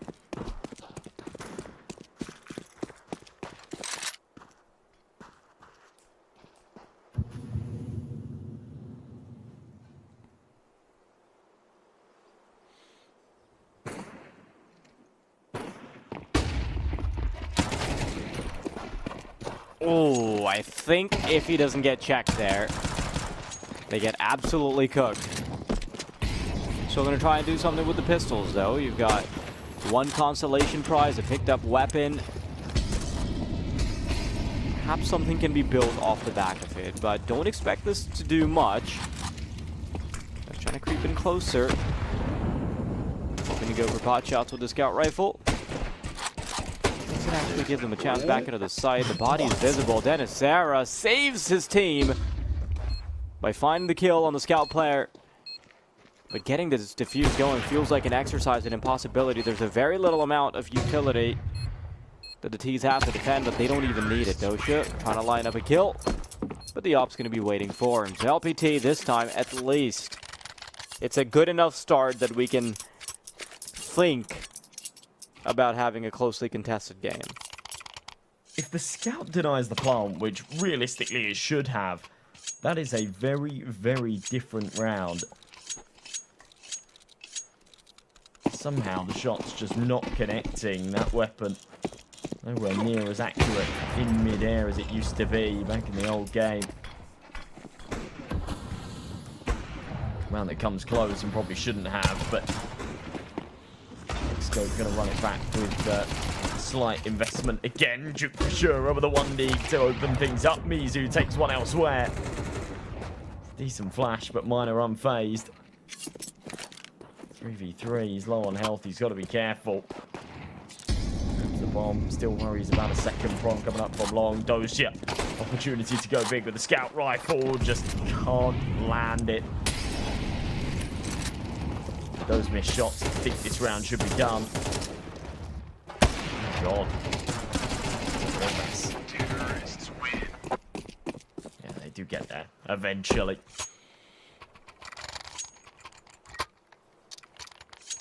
Way better than map 1. They have now tripled the number of rounds they had in map 1, which obviously is a bit of BM because the bar wasn't set particularly high. But maybe it's not going to be the swimming victory we were expecting for XGOAT off the first map.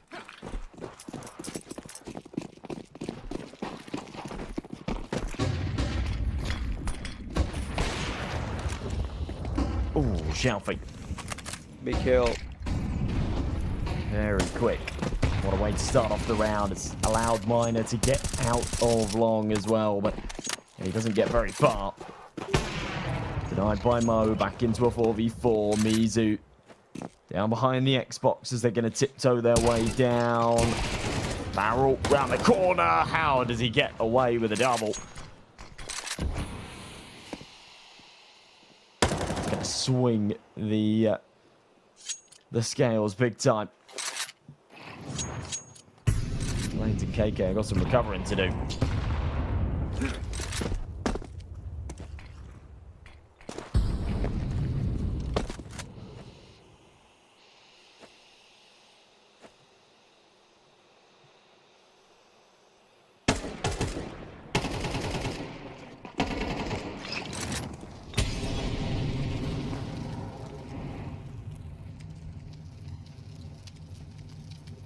Lane's creeping up.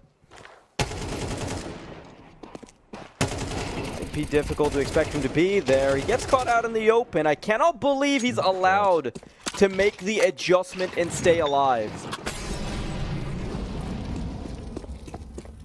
Has the opportunity to scale into the site and at least get the plant down, bolster that money a little bit. But the chances he gets away with this round are next to none, and Cade will make sure of it. XGOAT won't allow LPT to run away with the lead. But there should still be plenty in the tank for LPT to buy with.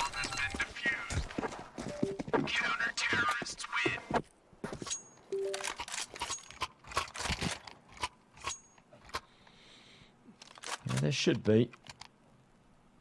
Not only have they been winning rounds, but they've kept a couple alive, I guess. So yeah, money's not too shabby. See it on the big screen there. Just the one Galil, everybody else with all the tools to work with.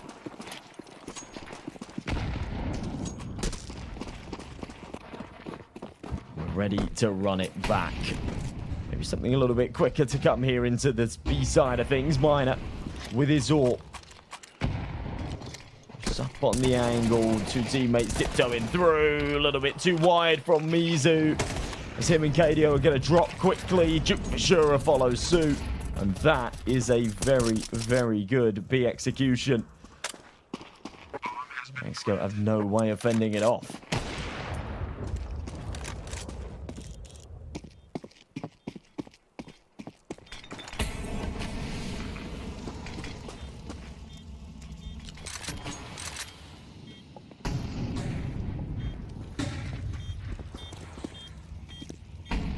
They've made it into the site, but getting the kills is a whole different ordeal. The AWP's watching it like a tripwire, and Miner's just trying to track it. It's such a difficult shot to hit. It'll finally come down to the 1v1. Mo doesn't look too sharp on the AWP. Tries to go for a couple more shots, but with how much time's been elapsed, it doesn't matter anyway. Still, LPT hanging on by a thread and making sure that they can get this one in the bin.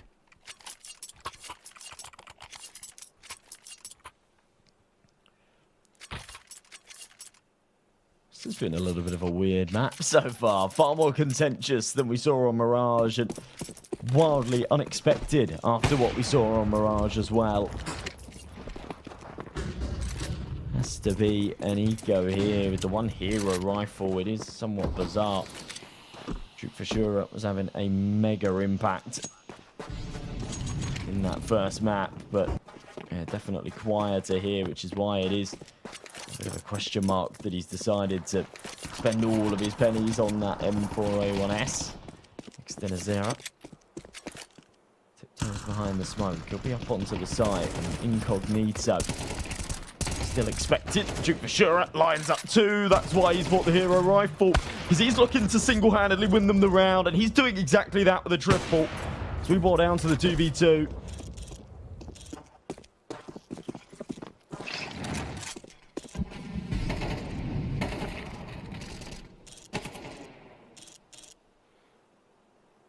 And as soon as they get that first kill in the 2v2, they have no reason to pursue this any further.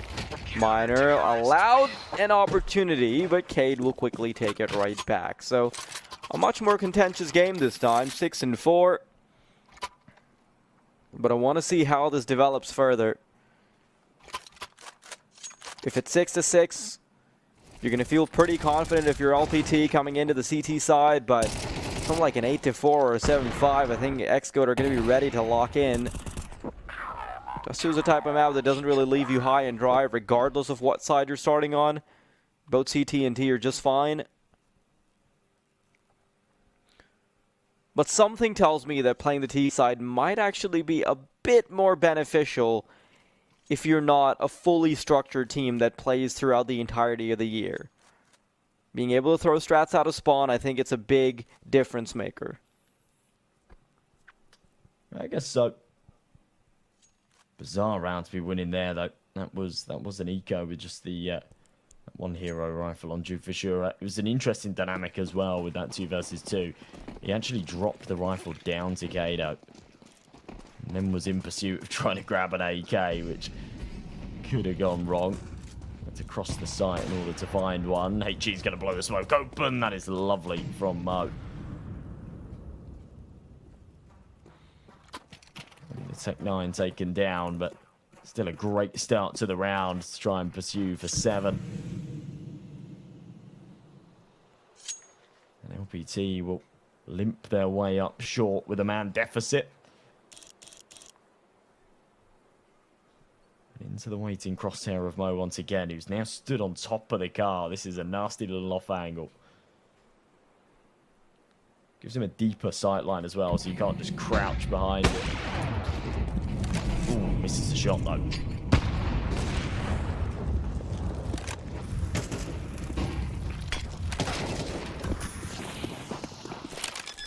Minor entrance into the site.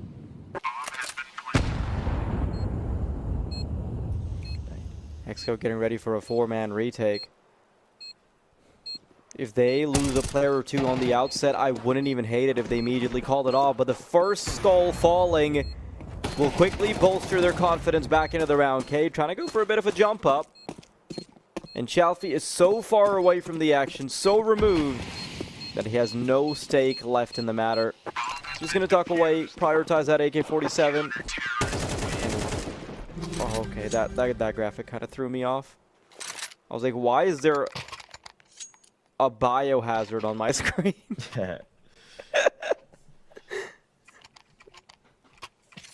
We are starting to see the XGOAT that we saw shining through back on Mirage. It does surprise me still that LPT have been able to like pull rounds together here on Dust 2, purely down to the fact that on Mirage it was so wildly one-sided. You know, the gunfights were one-sided.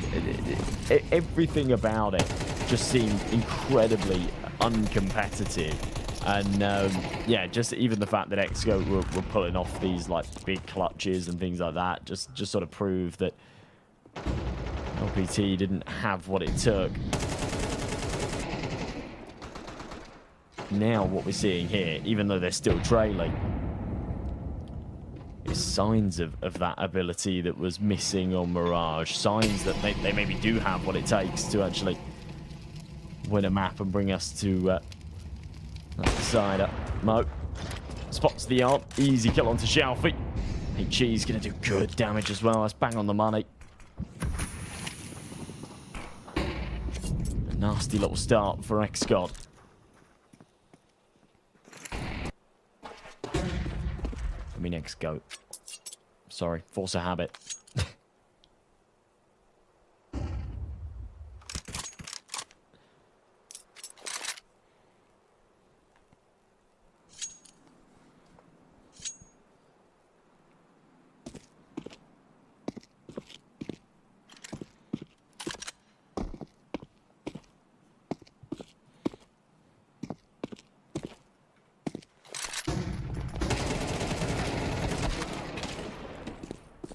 One last hurrah for the B site. XGOAT await with open arms and have reduced LPT to just 2 members. half HP on both as well. Dennis Era is going to find them a bit of a lifeline, however. He was the man responsible for the solitary round we saw from him on Mirage. And here we are. Dennis Era maybe paving the way for them once again. Stuck between two angles, sees the head. I cannot believe he's getting anything done at all. And Miner is given the opportunity to try and fight back. So 7-5, not a terrible scoreline for either party involved, but nothing to write home about either. They know that's not bad. Some high fives coming out and whatnot. Definitely a little bit more energy here for LPT. Not only more energy than Exco, but certainly more energy than we saw in map 1. Does feel like there's, yeah, just that element of capability, ambience of perhaps a map win. Second half pistol's going to do them a lot of favours if they're able to take it. Exco destroyed in the pistol. To kick things off here on Dust 2, they want both pistol rounds back on Mirage as well. They're winning just about everything back on Mirage. Spams through the mid-door smoke, unsuccessful. It's a good smoke as well. Sort of waterfalls down, so it doesn't give any sight line. Exco are able to work their way up short. This is going to be an A crunch.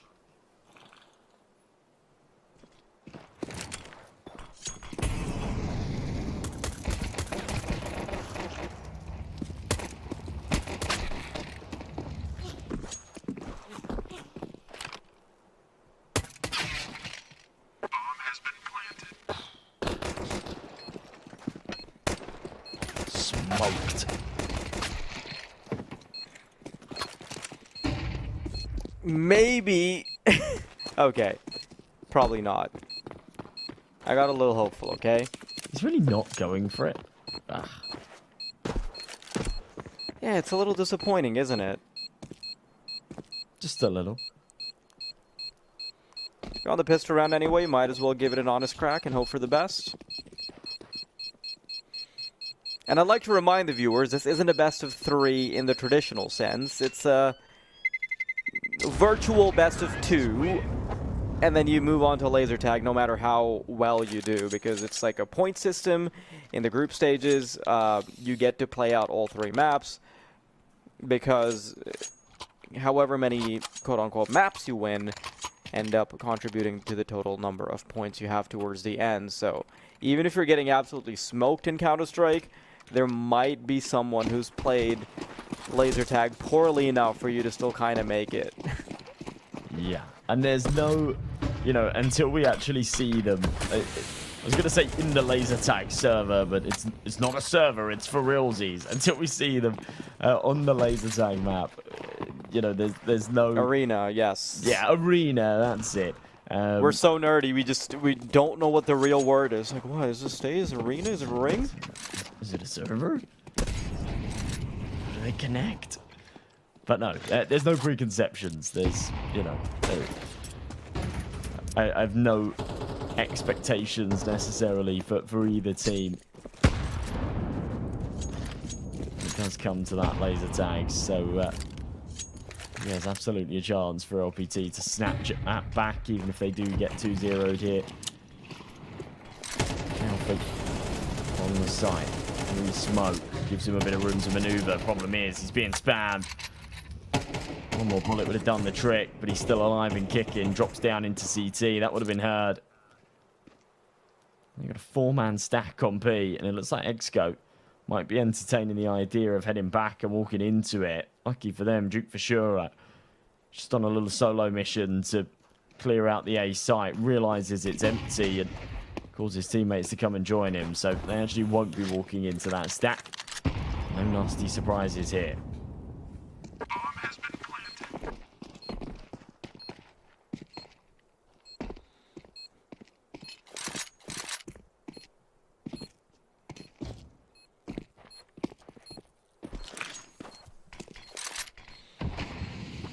They're saving strats for laser tag.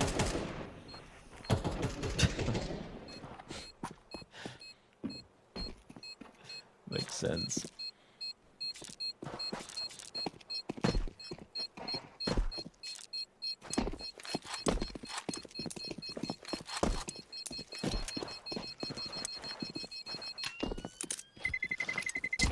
you think you'd do well at laser tag? Oh yeah, I'd rock. I've only played against children, so I don't know how good I am. I've only smurfed so far. Yeah, I've also only played against children, but as a child. Ah. Okay. And I was rocking it. I have not gone laser tagging as an adult. I'm yet to do that in my adult life. I don't know how adult laser tag works. Do you get actual grenades? Feels like overkill. Yeah, you just get to play one round and that's it. Winner to stay. Yeah, I'm really bad smoke some Or matches. whatever is left of the winner to stay. Imagine the players learning lineups. Imagine we actually give them smokes and they learn lineups for that little laser tag arena. That would actually be cool. Be unreal. Keda's got the right idea here. I was like, he's going to be looking to try and get aggressive up long, and that should only be amplified further when the execution comes up from short, but Keda walks into it regardless. Shadow spotted, easy pre-fire. And a 3-man advantage that Duke Vashura and Mizu have got to try and recover, but they are up on the site. Bomb's going to go down. Mizu lines up 2, just cannot connect. That is really messy. And now it's on to Duke Vashura. He's found the second. He's on for the ace, but needs a 1v3 to get there. He can catch the timing on to Externazera here. Oh, we didn't see so him. Nearly. Ouch. Oh, it's filthy. Yeah, needs a couple more of those zingers if he wants to do it. Oh, so close, yet so far. LPT clinging on by the thread that is Dennisera. He was responsible for the only bit of action they got on Mirage, and he saved their goose a couple times here as well. Once on the B bomb side, once here in the clutch. He's been having a good game individually, but you can't really say that about the rest. Nasty shot. Really nasty shots here from Duke Vashura as well in the clutch. You don't see it on replay. Nice one on long, but yeah, it was the short pick that was the highlight for sure. So 9-6, LPT still snapping at the heels of Exco, denying double digits at least for now. Still be in pursuit of it. Double AWPs for the CTs. That's to one of the few maps where that is truly viable.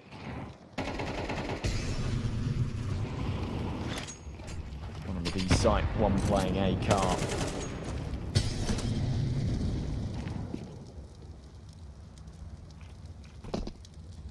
Keep working their way forward. Down, this is way too aggressive out of Xiaofi, but whilst he doesn't hit the shot, at least he gets out with his life. Minor will.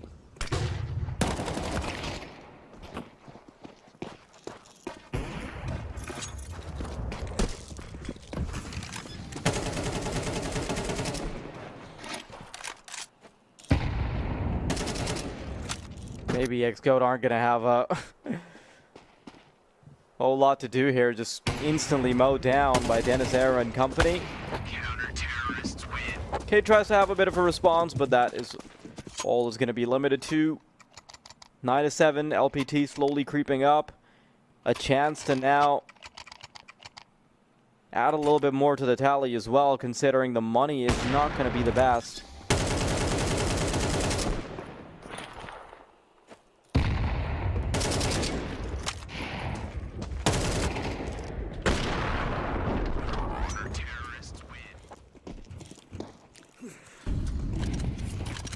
Best is a bit of an understatement, to be honest. She decided to go for the force buy as well. This wasn't an absolute necessity. They weren't double eco or anything like that. They chose to go for this buy. Pistols, armor, bit of util around it. Mid control on the menu. Timing for Xiaofi is milliseconds off. Just misses the Sightline onto the fly, walking up short. Would have had to be very quick to flick and connect, but we've at least been info. He'll get it anyway. Duke for sure deploys the smoke into CT. Oh no, Shelfie quick switches. Doesn't pull the trigger. Misses on the pot shot. Now he might be in a bit of trouble. They're running him down here. Big shot. KK's done a lot with the MP9, and yes, the Tech 9 will be able to scale up. However, it doesn't really matter. Shelfie not going to be too punished. And what a contrast to the first map this one is.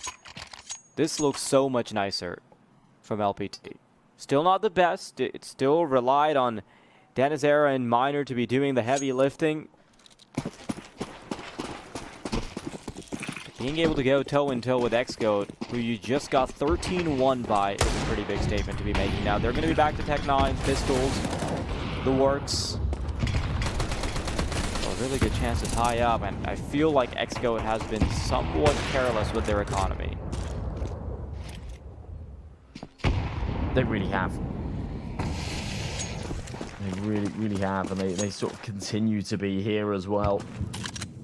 This is supposed to be the eco round, and whilst the intention is to keep a bit of cash and still have a buy in the next, a couple of the boys have over-invested here.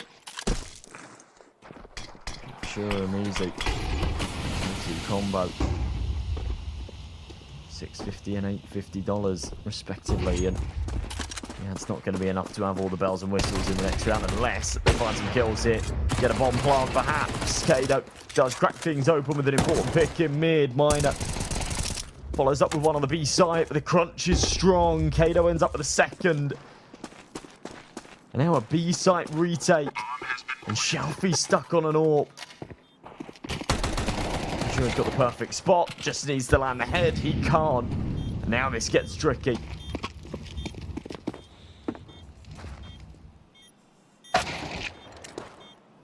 Little to no HP. No way you can hold on for dear life if you're Mo there. Being absolutely battered. A little bit of banter you get to see in the camera.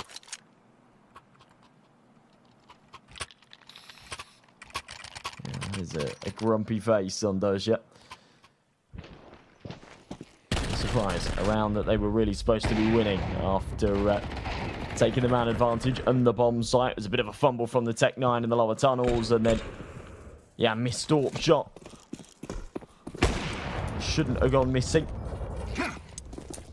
Either way, getting the bomb down and 3 kills does do them a lot of favours economically. Means that they're able to get those weapons out when otherwise, as I was saying, Yuzu and Duke for sure wouldn't have been able to afford them alongside Util. Missed shot Shelfie. She goes a little deep as well, so doesn't do too much damage either. You can tell that the groove has been greased a bit for LPT, as now they feel so much more comfortable going for these little peaks, right?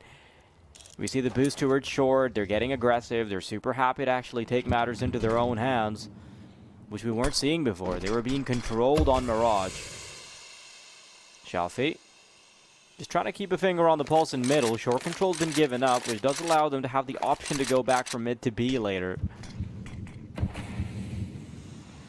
Short crossing smoke deployed, and judging by the fact that there's a player on long, this is going to be the commitment to short shot. We've got to make this work. It's been a little while since they've had that taste of success, especially here on the T side. They've been given safe passage, a free A bomb site. They won't take it for granted. No peeks into long. They know the AWP's going to be holding. It is that double setup, but eventually they'll start to try and apply a bit of pressure. Miner still on the angle, knows that one has potentially crossed. One ticking away. They've got to start working their way forward. These double snipers are now going to be a real hindrance.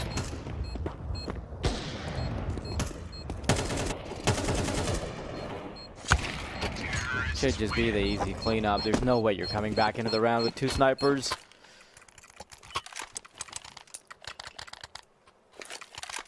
And XGO might still have some wheels behind them. Felt like they were starting to fall flat on their faces, but here we are with a small resurgence, if anything. The problem is they still have to go up against an LPT that can not only buy up, but also bring out double snipers all over again.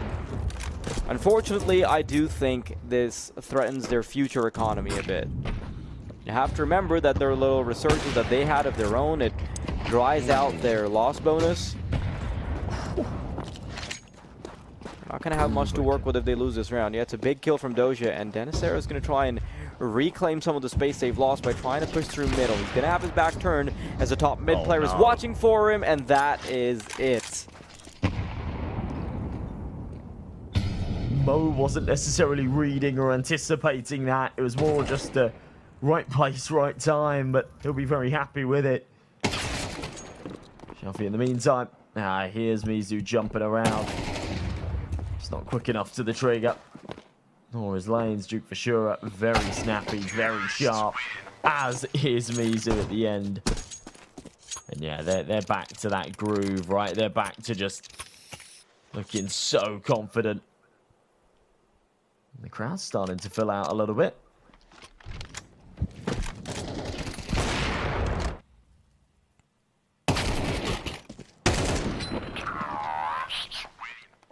Good round.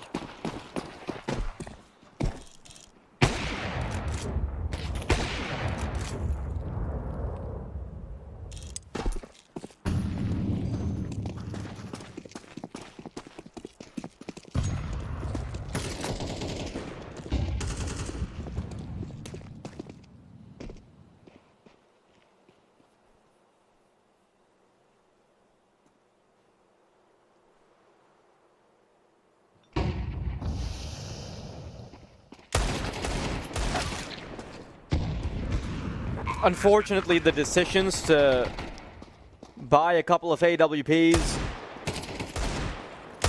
and spend all of your money is going to keep coming back to haunt them. They're going to have one chance to have a last hurrah. Yes, it's a good couple of kills for the highlight reel for lanes, but it's really not going to matter. XGOAT, they only have to push off one big round from LPT. That's it. And they'd be going 2-0 so far. Obviously, there's no way you can avoid the laser tag in the early stages of the tournament. But still, 2-0 on the digital side does give you a pretty big boost. I do wonder if they're looking forward to it, or whether they're sat there going, please don't make us play laser tag. We're Counter-Strike players. I hope they're looking forward to it. They probably wouldn't be here if they weren't. It's no surprise what Games of the Future is all about.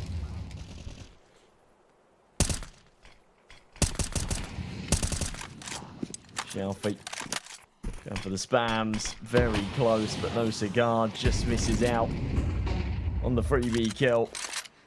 Still piles into B. Denisera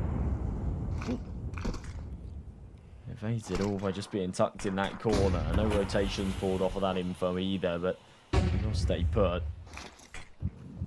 And the first of 3 chances to close this out without the need for overtime.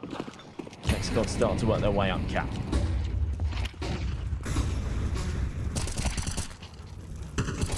Big Futura, first one in. Miner's going to try and hold his ground. There's still another in the chamber they have to deal with after getting the first player off of ramp, but I think this might be done, Josh.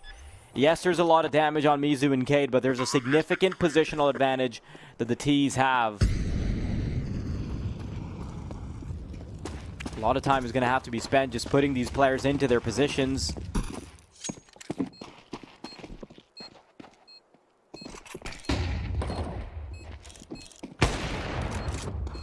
Retake started.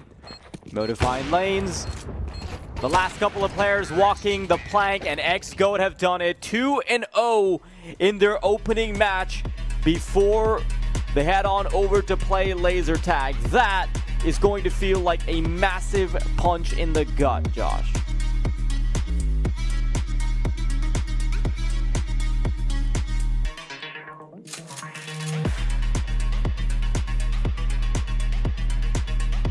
Yeah, a much better attempt out of the Liga boys. That was a close.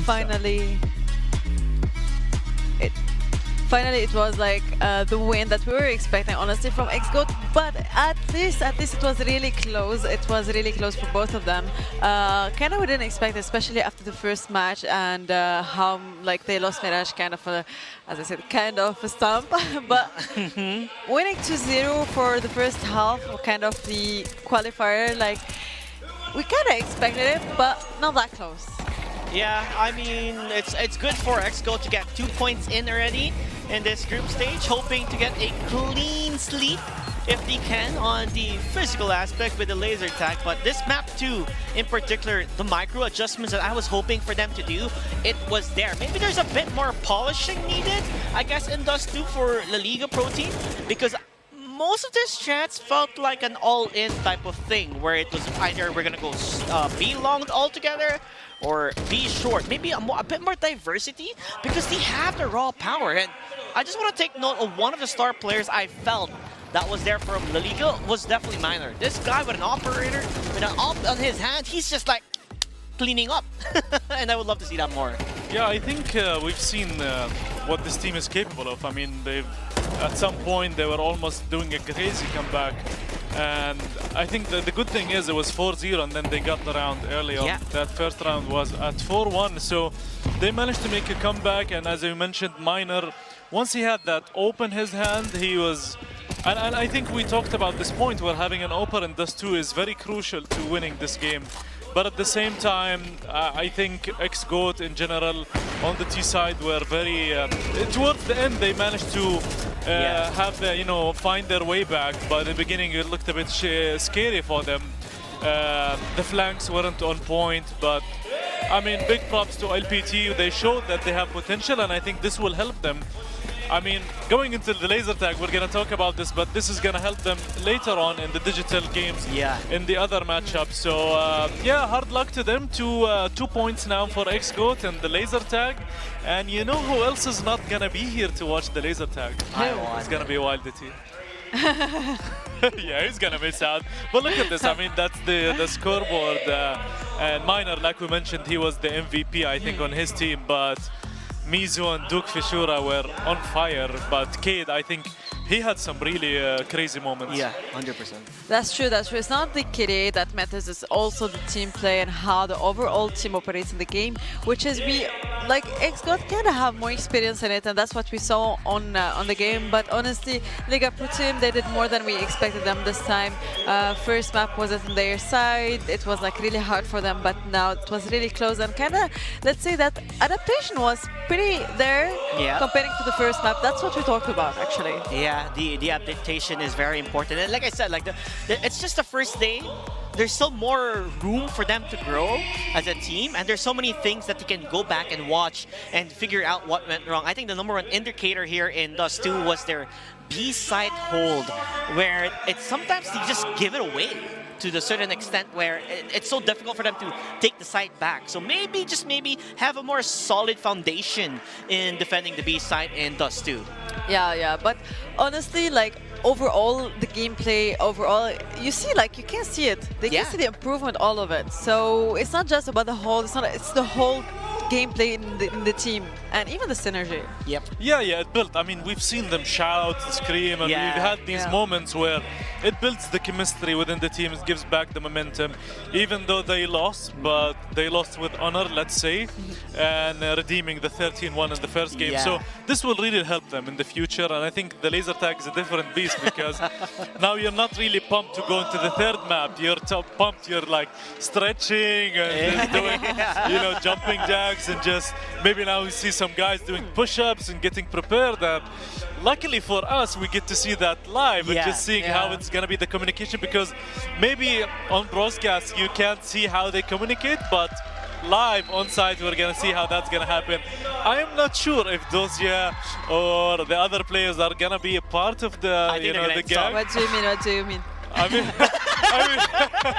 you got me there. But I don't know it's going to be the same team that's going to be playing in the laser tag. Obviously, there's strategies to this, and there is a different strategy for the physical and, another for the digital. But Yeah, it's going to be really exciting, and we're going to talk about maybe after, later on, we're going to talk about the format and how the laser tag is going to be, how the C4, which is called Flame. So that's going to be really fun. Honestly, I want to highlight, because why we said this, but honestly, the age have a huge difference. Like in this, one of the players is 37 years old. It makes it different, like when you physically play in the game. It'll be tough for JT to play such. Exactly. Hey, I'm 30. No, I don't mean this like I'm so sorry. Wow. Guys, I'm leaving. It's Stokes. It's just being brutally, I don't know, honest? Honestly, yeah, that's what I like about Counter-Strike. No one gets offended. You're not supposed to get offended, you know? But it's okay. We're going to talk more about the game. We're going to talk more about especially the laser tag, the physical game. But let's take a break, take a breath, and come back to you guys.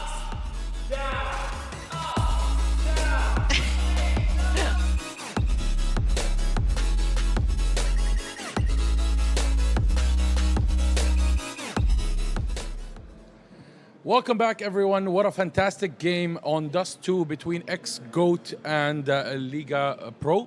It was so close, this one. It was. They were much better at this. And it goes back to what we were talking about. X-GOAT had the momentum all through Mirage. They managed to do really well on the T side, and they just needed a few rounds just to take on CT. Yep. But for this one, it was much closer. Same results though, and we also have a little bit more clarification about the format, because we are currently going into the laser tag. They're just setting up in a few minutes. We'll jump into that. Just to explain the format a little bit better, they are currently now in the group stages, and what is happening is there's a best of 3 normally. Only 2 maps are going to be played on Counter-Strike, and then 1 map or 1 round, multiple rounds, but 1 game of laser tag that has multiple rounds, probably elimination and different flames, different objectives and modes, right? So in the group stages, you're going to see all of these maps played, and you're going to have, so even if it's a tie or not a tie, like just like X-GOAT got 2-0, you will always have laser tag. Yes. However, when we move on to the knockout stage, at least preliminary, this is what we know so far, is that if a team wins 2-0, 2 maps in CS2, they are not going to need to play the laser tag match, because apparently the number of rounds in each of the maps or the score doesn't matter. It just matters if you win the map or not. So, hold on a minute. If I'm understanding this correctly, so if right now, this example, so X-GOATs, I don't know why it goes to X-Giants.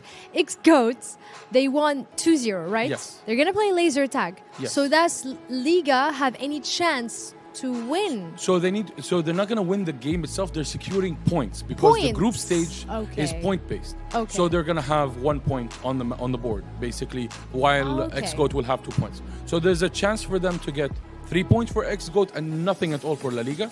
Or we're going to have a 2-1, and it depends on how they're going to perform. One thing you all need to know is that I am extremely heartbroken to know that Dosia, their giant, is not going to be playing. He's probably going to be subbed out. I think maybe he's the coach, no? He's probably going to be subbed out because they'll probably have him for the digital game, and the physical one is going to be with other members of the roster, and that is something that they allow you to do. These are some of the highlights that we have from the game. Not a very extremely dominant performance from X-GOAT in the second map, which is Dust 2. I'm not 100% sure if that's because they're not their favorite map, or it's just because La Liga actually managed to warm up in the first one, and now calling it a warm up. If I was an esports team and you call my first game a warm up, I'd be very upset, because I'm supposed to be like game on. If you call my first game as a warm up, it's like, am I a bot? What am I doing here, Yani? So yeah, they probably felt the heat. They didn't enjoy the pressure that they had in game 1. They bounced back, but unfortunately, it still counts as 1 point for X-GOAT. And actually, that's also another point that balances things out for any of the teams. Why am I saying this? Because even though X-GOAT won like 13 rounds to 1 in game 1, it still counts as 1 point. Yeah. So it's not like every round matters so much in the final score. But I believe that it does, in a way that you really need to take an advantage in the CS2 games, because I feel like the laser tag, it might be quite difficult. Because it might look easy and it's simple. Okay, you just shoot a target. Yeah. Did you play laser tag before? I have, yeah. It's not easy. No. It's really not easy. And so unless you like... But it's not paintball or airsoft. Okay, it doesn't hurt. No, it doesn't hurt. It doesn't hurt. But I feel like you should always, in these phygital games, try to get as much advantage as you can in the digital games, so that in the physical, even if you're not feeling well, even if you're sick or something like that, you still have a backup point. Yes. Yeah, so that was the point. So they are getting 2 points on the map because they won each of the maps. So they have 2 points right now. But it doesn't matter if they won the game by 100 rounds or by just 1 round in the end, right? So that's my point. So it would have been obviously much better for XGOAT if the number of rounds in every game counts towards that. I get you. Yeah, just like phygital basketball or football. But what I was saying is that it matters in the sense of because you want to secure the win. Yes, that's it. 100%. Like that's why you have to be focused in each and single round you're playing, because you're like, if I lose this, they will have advantage and then they will end up securing the whole game, and we don't want that. We actually want that point for us. Yes. So it's a bit stressful. But I think this is the first game of today. They're still going to play against other opponents. So everybody's just trying to figure out where they are. Yeah. It's a completely different environment. It's the first time people are here. We're looking at scores right now, obviously. This one is close. Yeah, but I mean, Dosia, even my man is not really doing that great on the KDA, but he was the IGL. He was the one leading the team. KKK is having such a struggle getting kills. I feel bad. Yeah, you can actually tell that they weren't. So some of them are actually like entry frags. Some of them are like designed to be the first to go through the door and probably either get a kill or sacrifice themselves to make sure that the rest of the team can infiltrate the site or can. Do you think we'll have a bit of a similar strategies in laser tag? That you'd have someone sacrifice and then they will show up and then they would love to hit them, you know, like they're hiding and try and hit them. Yeah, I would love to see that. It's interesting to see what type of strategies they have in laser tag. I actually have no idea what to expect, honestly, and this is going to be something we're going to be watching as fans, so this is going to be like really, really cool. I don't know if we're going to see some, maybe La Liga is like a pro team in laser tag and there's like there's a meta, maybe. I don't know. Is there like tournaments for laser tag? There is, there are laser tag, airsoft, paintball. All of them are very different. So they're actually quite big sports, and I'm understanding more why that was the choice for the physical game to be.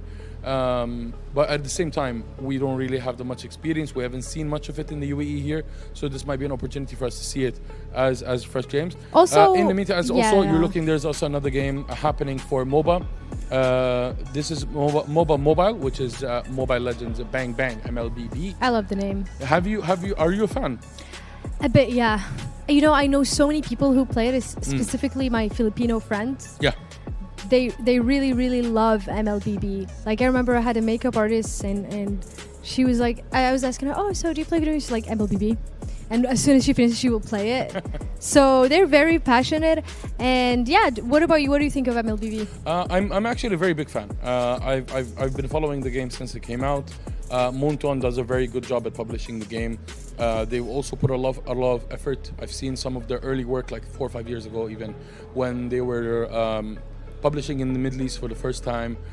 They were supporting players here. We saw a lot of Iraqi players, Saudi players, even players in the UAE that enjoy it. So, and a lot of our work was basically publishing to Arabic players, which is something that you don't see easily, and it doesn't really translate well when someone is globally publishing across Asia or across EMEA or anywhere else. So big kudos to them for actually putting the effort, and it's a really, really massive game as well. Another thing that I really like about MLBB is that it's easy entrance for anyone. If you have a smartphone, you can download the game and start playing, and who knows, maybe you become the next, esport champion for this game. Also, I love that it has such a huge women player base, and there are tournaments like MLBB for women, and it's a huge fan base, and there's just huge tournaments and cash prizes. So I really love that. This is Team Vamos, the roster. I believe it's 5v5, but I think that they also have like a coach and maybe a substitute. No, that's 5v. Yeah, I think that's just a coach. Could be a substitute. I'm not sure. Ooh, I love the name Chibi. Normally it's 5 and a sub, Yeah. So they have Sizka, Chibi, Klaukun, Natko, Zorn, Error 404. I love that name. Is it fitting that he's also the sub, maybe? Maybe. And then on the other hand, we have Dian Fengyaugai, Vel, Supercam, Yone, Long, and Zed. Do you notice that there's a theme, Yone and Zed and some of the... You're right. Yeah. Super Ken, maybe it's with Super Ken then. Could be. Oh. I think we're too nerds for this. We're geeking out right now. Yeah. But yeah, anyways, best of luck to them while the matches are happening right now, and it's gonna be a very interesting. Have you hosted anything in MLBB before? No, I wish. Let me know if you need a host. I'm up for it. I'm not gonna lie. I didn't mean this was gonna be a job pitch for this, but in all cases, it's still an opportunity for us to say hello to everyone, and kudos to Muntuan for bringing this game down and joining it across. We need around at least 8 to 10 minutes before the laser tag game is ready. I'm curious to see what's happening in MLBB. So I'd love if we can go check out the commentary. Yeah. Let's jump on to the commentators for a bit, and obviously we'll come back to you when laser tag is ready. We'll see you in a few minutes. Late game, I believe it's John Crane, to be honest. See, but although you are with John Crane, I'm telling you, late game, this is... fair enough. Yeah. But I'm very fair person, so PMS, they have like the ball to win. Let's see. All right, we have a pause. But see, Crook, the first game of the day, and we are seeing this draft. In the upcoming games, we will see totally unpredictable drafts, and new things, and new strategies, because the meta changing by the day. Yeah. That is very true. But I believe, it's better safe than sorry. Yeah. So I don't think they would actually... Some teams would like to take the risk, to be honest with you. I can see that some teams would like to take the risk, but most of the games you're going to be seeing the kind of, slight changes in the meta, small changes, not huge changes. They would actually play with the same heroes because these are the meta heroes right now, But the thing is, it's not only about the meta, it's about how to counter the meta, And most of the players, casual players, I would say, they have a hard time countering the meta. They would just go for the meta. But these teams right now, those pros, in the stage right now, they know the meta, they know how to counter it, they know each and every detail, So... Yeah, it is more fun to watch actually these teams, learn from them, learn from what they're doing and so on. So yeah, this is mostly why I'm here actually, analyzing and actually watching and learning what they're doing. But you are talking about risk, you need to be a little wisdom. High risk, high rewards. Yeah, so definitely. Keep it. Definitely. I'm a risk taker, to be honest with you, I love going off meta all the time. So yeah, we're waiting for the teams to begin. So in this opening minutes, what should we be watching out for? In the opening minutes. In the opening minutes, we're gonna see they're trying to test the waters. Both teams will try to test the waters, see how things go. Who is actually, are they trying to finish it early game or not, so they can actually choose to strategize whether to try to push it to late game or not. So yeah, this is what, in the first minutes, what we're gonna see. Or actually one of the teams would actually try to dominate immediately and show the other team that we're not here to mess around, we're here to win. So, yeah. For the first 3 minutes, it will be testing the waters for both teams. Yeah. And we will see others. But in this first minutes, which lane matchup matters the most? Mid lane, definitely. For the mid lane and room. Mid lane. Yeah, jungle. Mid lane and jungle right now are the most important, actually, lanes right now to focus on.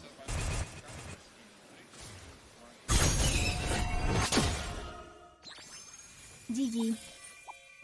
Alright, here we go. The first match of the knockout by the first team of Bamas. Your casters with Wolf and Nightwing. Yes, sir. Man, this is going to be an interesting match because Super Kid is back on his Lancelot. This guy made waves yesterday. Hey, man, we've had a couple days of some groups. We've had some interesting matches. I think even for the performance we heard about, I mean, we didn't get to cast it because we were on the other stream, but DFYG, I think, surprised a lot of people. They had a great game, especially against ADNOC. I think, they had maybe that was the longest game, man. That was 31 minutes, I think they had. By the way, they had the Barretts, Wolf. I was asking for it all day on stream A, man. 2 days in a row, and it was actually on stream B that goes in the hands of Kyrie. Yeah, it's very funny. And just for context, guys, we were streaming on a different stream, and Naisu was just asking for the Barretts constantly all throughout. And I think that it would have been very surprising for you to watch a 30-minute Barretts game, but that wasn't the case. However, we have to focus on what we are seeing right now. I think the FYG have found a great awakening with Super Ken just being so comfortable in this kind of meta game where there is a lot of assassins that could be available, particularly his assassin Lancelot. So now, Turtle Fight's about to come in. All right, Turtle Fight for the taking. Super Ken start doing his thing here. Dangerous Grasp, once again, part of this play into the objective. He's going to use that Phantom Execution. He'll secure it. Super Ken getting the turtle. Not sure if they actually want to fight this. If that airstrike dropped down too. A little bit of knock into the air. Zorn quite low. That shot is so close, man. Being able to help out the damage there, but no one falling.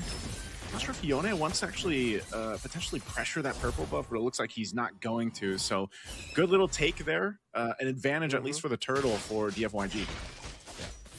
This movement around with Super Ken to invade and actually cope and actually force the vengeance onto Natco. Long might be in range for get a kill, and indeed they will. What a rotation from DFYG. Yep, there's a kick as well coming through. Zed going to be the one to go down. And it's a nice little trade cross map. Couple kills in the mid for that top. Long, Mr. Long, man. He's been part of this competitive scene now for a long time. He's getting a good look here. You know, maybe we get to see his Moskov too. I feel like that's his signature hero, the Moskov for Long. But he's got the Harith. And, you know, we talked about how the recent patch just a couple days ago. Welcome back, ladies and gentlemen. Did you see that beautiful dragon? There was a champion who literally transformed into a dragon in the map. Hero. Sorry, hero. Yeah. This is agent, hero, champion. Hero. Human. Gladiator. Avatar. All of that. Yeah. Avatar. Person. 2D character. fictional character. That guy. That guy who was a dragon. He was a dragon. He turns to a dragon. That's beautiful. I don't know if it's his ultimate, but anyways, yeah, we're experts at MLBB. But you know what we're not expert at? Laser tag that's about to start in quite few seconds. Are you looking forward to it? Yes, I'm looking forward to learn as a fan, as a spectator. I think it's going to be awesome. I wish it was paintball so people can get shot and get hurt, but I will be live with laser tag. Good luck in the game. We'll see you after the match.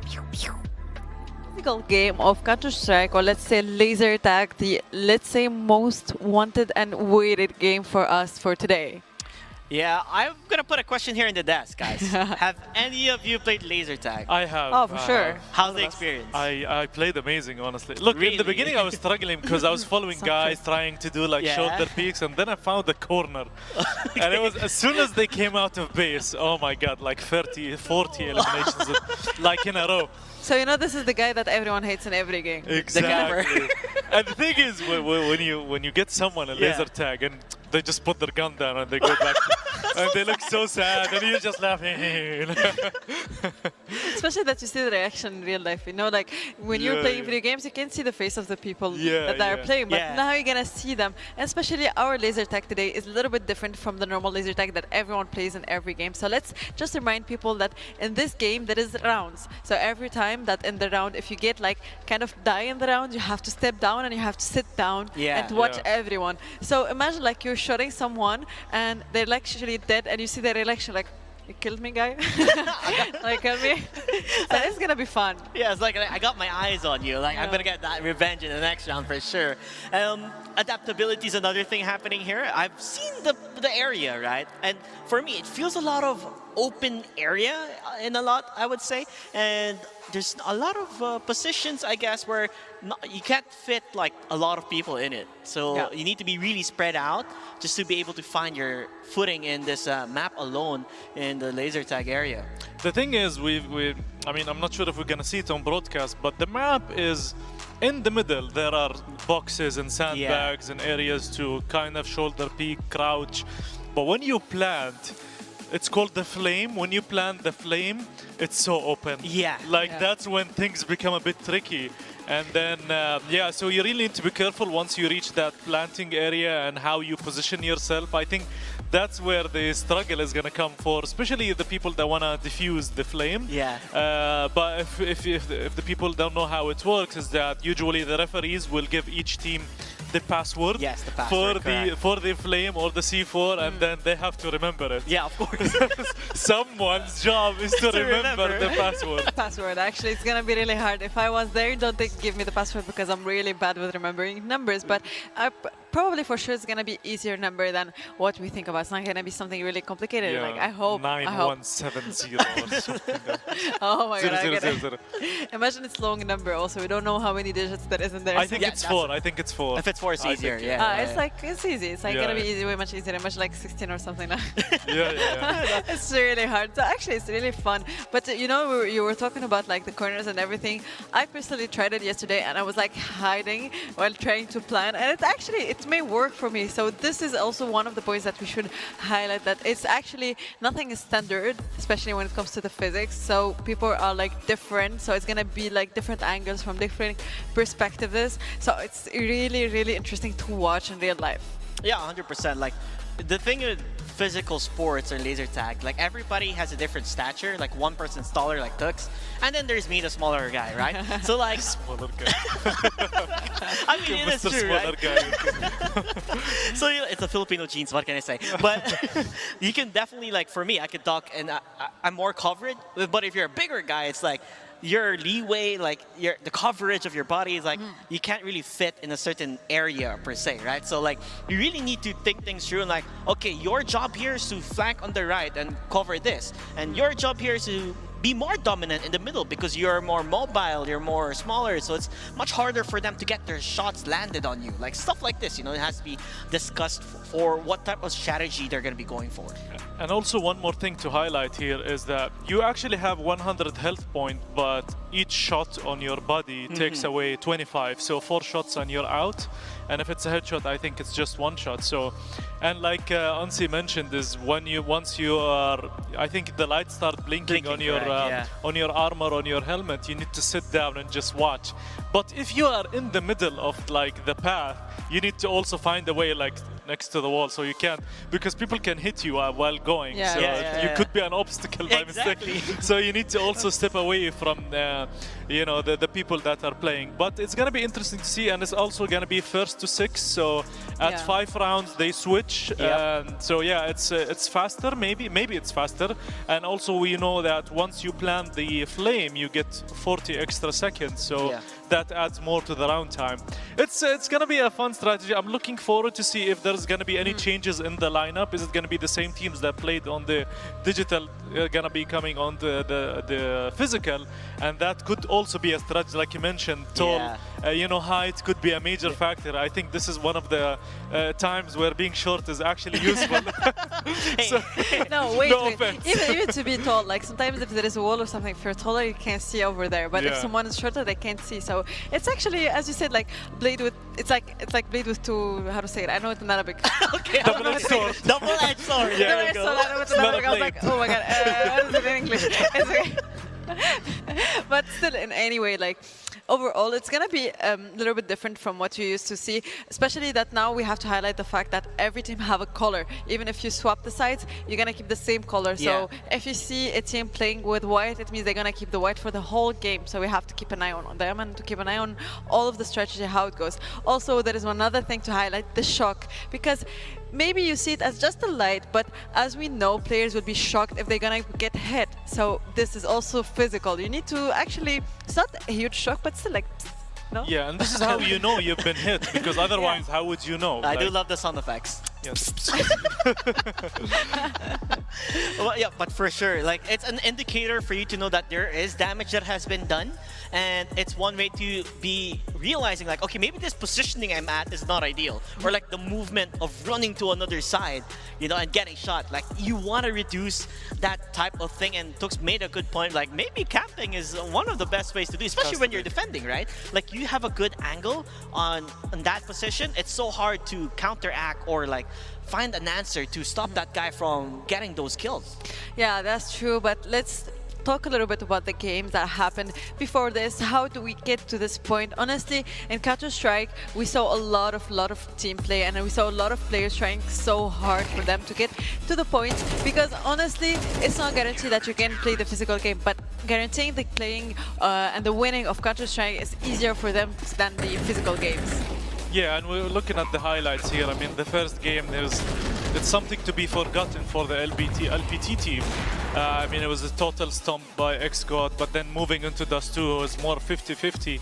And obviously, the 2-0 lead for XGOT is going to make them a bit comfortable going into the physical game, but then LPT has a lot of pressure if they lose this. That's 0 points for them, and that's danger territory, because other teams might be getting... Because, you know, 2 teams qualify from each group, 100%. And they really need this point. I think at this point, any point that they get is crucial to their survival in the group. XGOT, they also need to win this. I mean, if they do win and they get 3 points in their group, that means they're a bit comfortable going forward. Yep, 100%. And like you said, that's a lot of points that you've been pointing out. That's a lot of points. I was writing down like point. Okay, he's again point. But it does make sense. Like, you want to be in the top 2 of your group to qualify to the playoffs. And being XGOT, like, I guess like maybe their strategy is let's win all the maps in this group stage, which will... I guess in a sense where you'll be able to get guaranteed 2, right? And that's a big factor. Like even if you lose the laser tag, it wouldn't affect them that badly. But for the side of LPT, they need to make sure they win this laser tag point. You don't want to put yourself in a situation where it's so hard for you to catch up between the other groups. So you have to play well, you need to be coordinated, and to dominate. I think this is where they want to get that revenge match they want to get. Like, you guys, destroyed us in map 1. We came back quite a bit in map 2, but this one, it's going to be ours. Yeah, and one thing to highlight as well in the physical game is that they're, they call the taggers, I think. I forgot the name of their guns, let's call them, in the laser tag have a scope. It's a holographic scope, like a red dot. And actually, if you use it and you aim, you can see the dot is very accurate. And that also helps, because I played laser tag before. There was no dot, there was nothing. You just rely on your, your vision. But now you have that extra element, which we will see lots of players are gonna try to focus with their aim. It's not gonna be just shoulder peeking with the gun. But wait, at least in laser tag, some laser tag, they have literally the laser going out of the gun, so you see like the pointing of them. Which is making it different. You can see this in real life game, like in digital games, but in real life you can see it and it can be more accurate. But overall, I think like XGOT, they have like kind of the advantage of playing it as a fun game more than a serious and competitive way.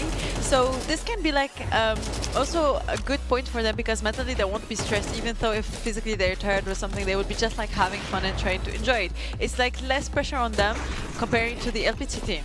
Yeah, that's definitely it. But going through, I guess, the replay that we saw in map 2, right? You can see the emotions from La Liga team. Like, you can tell, like, they're so pumped up that this adrenaline that they had in map 2, even if they lost, it's going to be brought onto the physical aspect of things in the laser tag. That adrenaline will help you a lot to be able to position and really try to dominate as much as they can, and that is what they want here. Yeah, when we switch to the physical now, we're going to see there is 2 bomb sites. There is A and B, and I think we are ready for the game. Yeah, we're ready for the game. Finally, we're going to watch the laser tag. First game, the laser tag that we have in this tournament, guys. Let's enjoy the game and let's see and hype for the teams. Dig right into it. I have no idea what this is going to look like, Josh, and I'm sure none of the viewers do either, which is why this is going to be a learning experience for us together. And hopefully we can see something as exciting as map 2 of the actual Counter-Strike. Okay, now you've got me saying actual CS, as if this isn't reality. This is so cool. This is so cool. It is, isn't it? I love these little cinematic shots just for us to get a feel for what the map looks like. We have got some call-outs and things like that as well. I can't quite sort of wrap my head around what's what yet, but we'll learn. We'll learn over the next couple of days. I believe this is the B site, but yeah, this is going to be fun. Yeah, as you say, this is the first for both of us. These little POV cams pretty cool as well. Tough to work out who's who yet, but yeah, listen, I'm not going to pretend that I can tell who's who immediately. We're still trying to figure things out in the HUD department. We were told that there would be HUDs, but that's okay. We'll figure things out as things go. There's clearly someone defending the B site. If only I knew who it was, that would make my life a whole hell of a lot easier. I'm not sure what everyone else is. Look how passive they're all playing. I don't hate it. It's an interesting way to hold a gun as well. In real life, that's going flying over your head with a recoil. They're all holding it like that.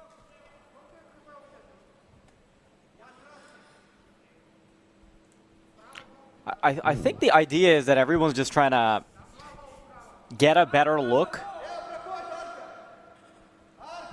Okay, great. Someone has the bomb. That much I can tell you. Listen, guys, whatever you do, just don't try to melee anyone. Always remember the bomb. Okay, so Tox was right. It is a 4-digit code. There's the bomb plant. That is LPT, by the way, with the bomb down now.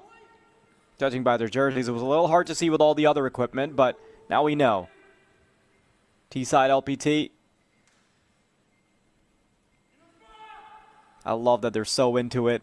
Genuinely feels like I'm watching war footage, but in a goofy map.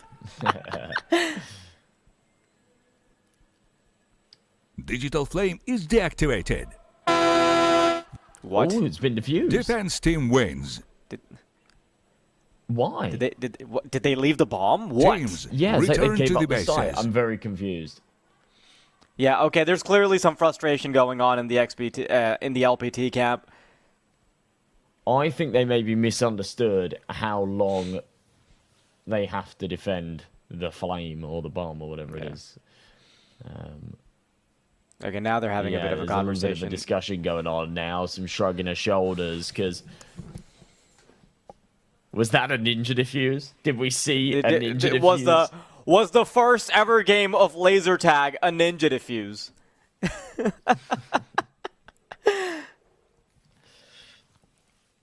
Yeah, I don't know. But as I say, I think there's a bit of confusion. I believe they were talking about it on the analyst desk earlier. It's 40 seconds or something, isn't it, for the bomb to detonate? But you can defuse it almost instantly.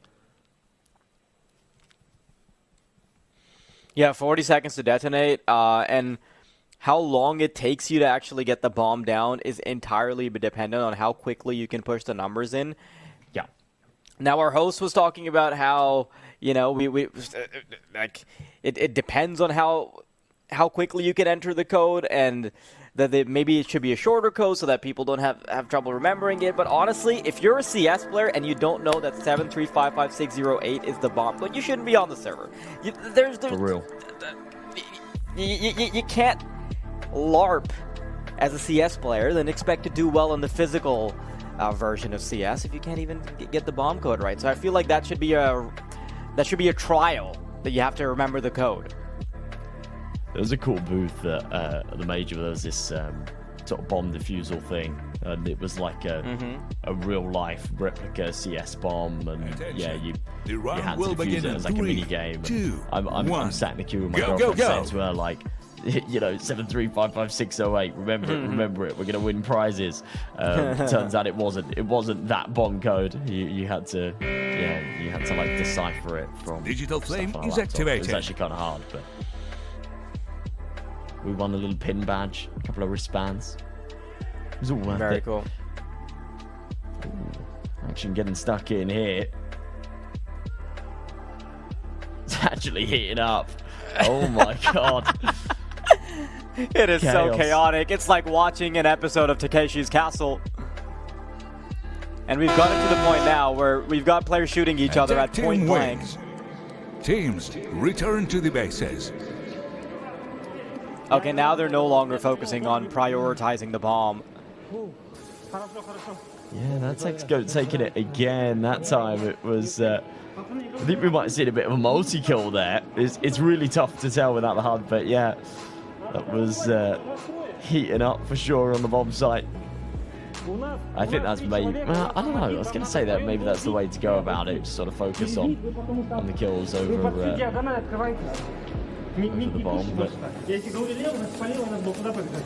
they're locked in. We can hear some of the comms now. The analyst desk were talking about, you know, these guys taking a slow and fun approach to the laser tag and maybe not taking it so seriously, but these guys are locked in. They want to win the laser tag. It's valuable points to win the whole competition. I think, you know, if you're good enough at CS that you're winning all of your maps on CS, and therefore, you know, the laser tag maybe doesn't become as important. But yeah, if you're not, you drop a couple of maps here or there, I think the points you get from this laser tag is actually going to be pretty valuable. You'd hate to get to the end of the tournament, right, and sort of find yourself just missing out because you lost a game of laser tag or even a round of laser tag. That'd be truly frustrating. Is this a tactical?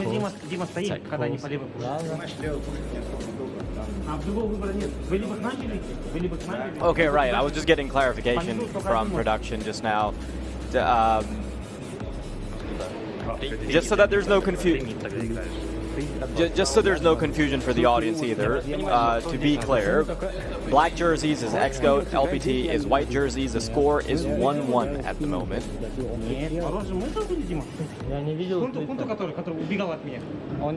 Why is one of the XGOAT players locked in like he's in actual war? He's getting like PTSD right now. It's cool setups though. Yeah. Honestly, I know Talk said on the desk that I'm not going to be there to watch it, but he's lucky because I'd be taking one of those helmets home to sneak it into my backpack. Get stopped by security at the airport. I don't know, you get maybe a little bit. I don't know if you get stopped for taking the helmet. You try and bring the gun, then you're in trouble. Yeah. So what is this? It says laser tag, I promise. Guys, I promise it's the laser tag. Ignore the 90 bullets. Actual ammunition that I've got in the backpack. Why is someone doing an inspect animation? I didn't look at him. Staying warmed up. It was a golden replica of the bomb, and yeah, I remember saying to the team, it's like, good luck getting that home. The airport are not gonna like that. It's silly, because it would be pretty quick and easy to identify that it's a trophy, but still. Attention. The round will begin in 3, 2, 1. Go, go, go! Okay, good to go again. After the brief hiatus, the little pause, XGOAT ready to rumble, shots being rattled off, and I'm not sure we've seen anybody drop yet.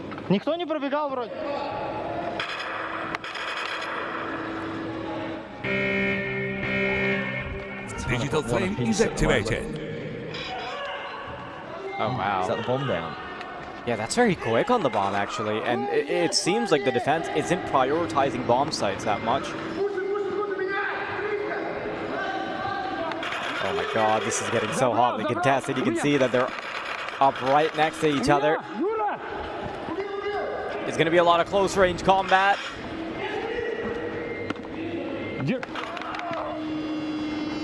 LBT lost the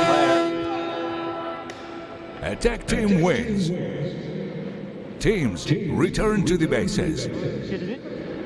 That's another one on the board for the attack, and from my understanding, it can go up to 6 rounds only, so that's already 3 under the radar. I think it might be first to 6. Ah.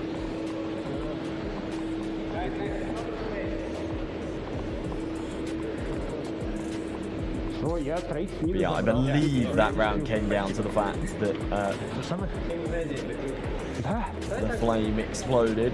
Could have come down to a limbs at the end. I'm not 100%, but yeah, early plant seemed like they defended it well.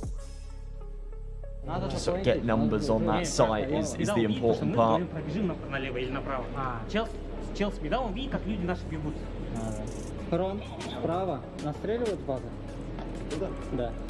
Start to prioritize it a little bit.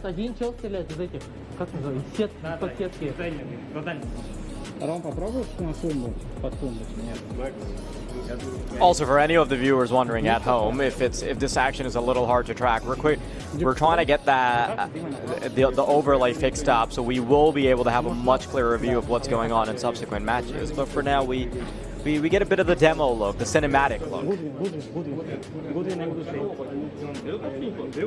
Imagine logistically, that's actually very hard to set up a HUD for laser tag, right? Yeah, especially because you have like POV cams, you've got... The round will begin in 3, You have just 2, so 1. So many things that can break down potentially. Okay, LPT now up. We're going to have this like augmented reality sort of names above their heads and things like that. LPT 2-1 now.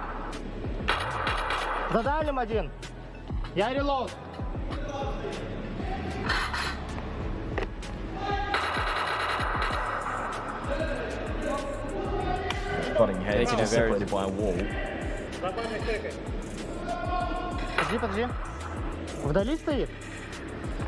It has actually come down to a lot of shoulder peeking. It's something that Talks was talking about, and one of the messages we received from him just now is, which is something that's a little hard to tell on stream, but you can see player shadows, so you have to position yourself in a way where the light doesn't give you away. So that can also be something to keep in mind.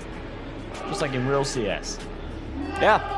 Oh, there we go. We've got a bit of a HUD. There we go. See who's who. It makes it a little easier to see with the augmented reality. Maybe you can't see it every time, but most of the time. What's interesting here as well is, I don't know if you've noticed, but obviously all of the teams here have more than a 5-man roster basically. I think they've got seven players on average. Oh, look at this. It's up close and personal. Chaotic, yeah, he's found it. Oh, did you see that? What? I think someone was tucked under cover. I'm not sure if he was eliminated, but... I think he'd been eliminated. Okay. I thought maybe he was about to creep up on him. Sit down when you get eliminated. Yeah. If it was me, I'd just lie down and make snow angels. I'd be overly dramatic about it. Are we watching a 1v1 right now? Possibly. I can tell there's quite a few eliminations. Defense team wins. Now we're 2-2. Return to the bases.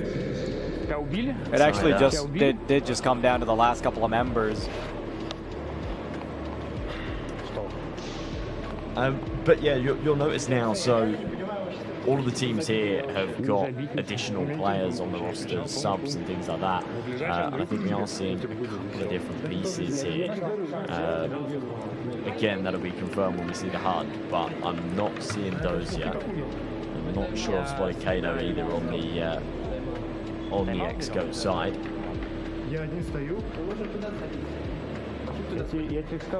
Technical timeout. Это Б. За границу, да? Ты тоже не сказал, что он мертвый.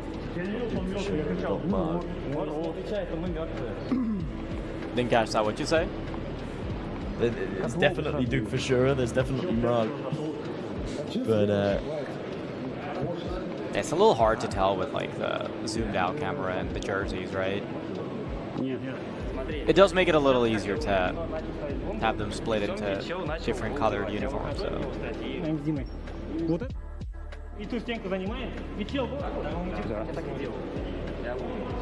Well, there's a pretty heated discussion going on, but I'm sure it's of a technical nature, not a tactical one. Look at this. Things are getting violent. Right? Yeah.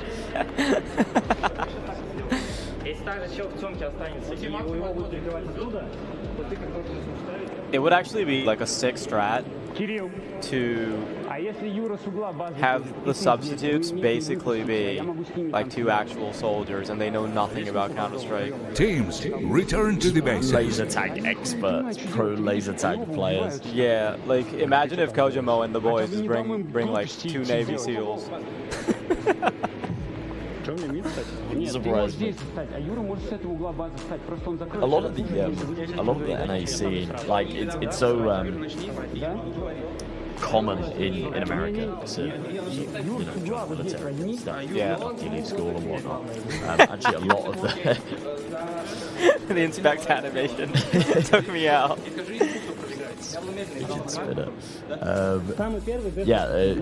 Anyway, a lot of the players in the NA scene have sort of been in the military at some stage. So yeah, I imagine 1 or 2 of them may be ex-military. That could be an interesting dynamic that comes into play.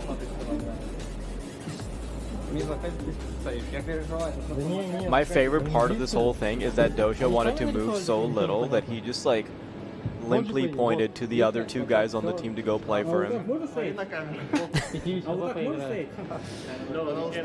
This is actually kind of funny. It is cracking me up that it's a completely different team composition for XG. So their strat is to not have any of the bigger guys Teams, return to the play the basics. game. It makes sense. It makes sense. So they. I think that's the whole purpose of like the 7-man roster, so you can kind of optimize a good laser tag team, you can optimize a good CS team. So they didn't bring Cade, they didn't bring Doja. They took the 2 like I don't wanna say, but they took the 2 biggest guys out who have the biggest hitboxes, and like it's something that JT pointed out on the desk, like being like tall or big or wide, it actually does give you a pretty big disadvantage because it's harder to like duck and weave behind cover. So I like the strategizing. Sure, yeah, I mean the vest is the same size, right? So it's not like you're technically a bigger hitbox, but yeah, you're easier to see. Yeah, you're easier to see. It's harder to sort of move around, and definitely being taller is awkward, isn't it? Because then you. The round will begin in 3, 2, 1. Go, go, go! To your advantage. Back underway again. I believe we're still tied up at 2 apiece. Dude, some of these players are actually quite quick on their feet, I'm not gonna lie. You could take ground this quickly. In CS, I mean, look at this, stuck in straight away. Speed running the bomb. Full sprint. Out onto the side. We see this stalemate outside of A again. A real shoulder peeks come around the corner. I don't think he'll be too ready for that. Nice and easy. Such an awkward little corner to clear. Attack team wins. That's Teams, it, yeah. return to the Another basics. round for the attackers. Switching sides. Change basics. It does seem like the map's a little bit T-sided. Yeah, I'm not gonna lie, being able to nestle yourself into a position, just get the bomb down and hold the angle does feel a bit easier, right? Because you're not nerfed at all by like obviously in Counter-Strike maps you have the map balance that comes with timings, and those timings are capped by movement speed, right? So you have a set movement speed, and therefore, you know, if you run, use Dust 2 as an example, if you're a T and you run long, you get to the long angle at the same time as the CTs do and things like that, right? Whereas here, actually being quicker is a genuine advantage. You can actually get to a position quicker. You can actually get on an angle quicker. You can actually be on the site and have that bomb down in the first 5 seconds of the round if you're quick enough. I wonder if the players have been instructed not to get on top of props, because I imagine it would also be a cool little strategy to like give each other a boost. Like, I think one genuine use case you could get out of Dosha in this kind of map, you can just like have 2 big boys on his shoulders and just have them like shoot off the top of a boost box. They have definitely been told, don't start climbing over the walls. Guys, please, they're made of nothing. This is paper. You could get a little Rainbow Six strat in and, you know, bust a hole. Breach. Breach. Guys, please don't melee each other. It does nothing to your HP and everything to your health. We can't destroy the set on day one. Maybe on the last day it's going to be no rules. Yeah. All combat. Stop doing finisher moves. It would be actually kind of cool to have like a Rainbow Six sort of situation going on with gadgets and everything. The drones, like not the drone, you know, like the remote control things. Yeah. They have like little robots. Okay, is this a side switch? It's hard to tell. Yes, I believe so. Okay.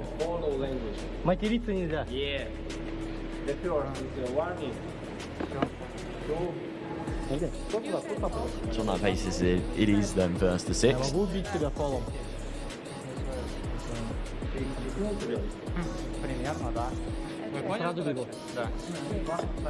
Honestly, if it was me in there, they'd be so surprised I'd switch to the sidearm. They'll quickly realize that they didn't start the game with sidearms. They'll look a horror on their faces as they see me drawing out a pistol.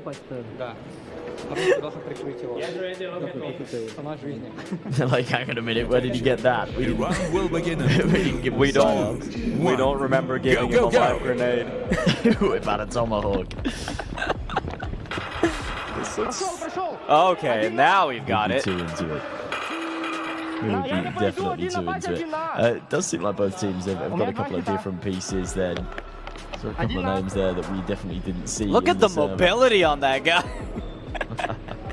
Just throwing a full split for the sake of winning a laser tag game.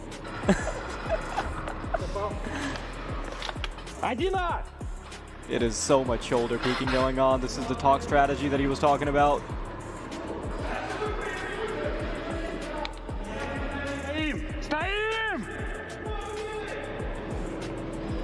Also, your comms really give away where you are as well. You're shouting to each other, but it instantly gives up your position.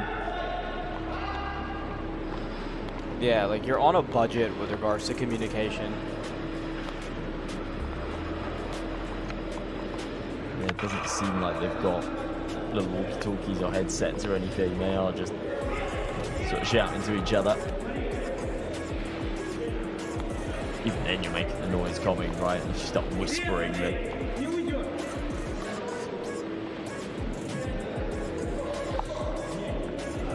База есть, база есть. It seems like we're in a really bit of a clutch situation by the looks of things. Базу бери.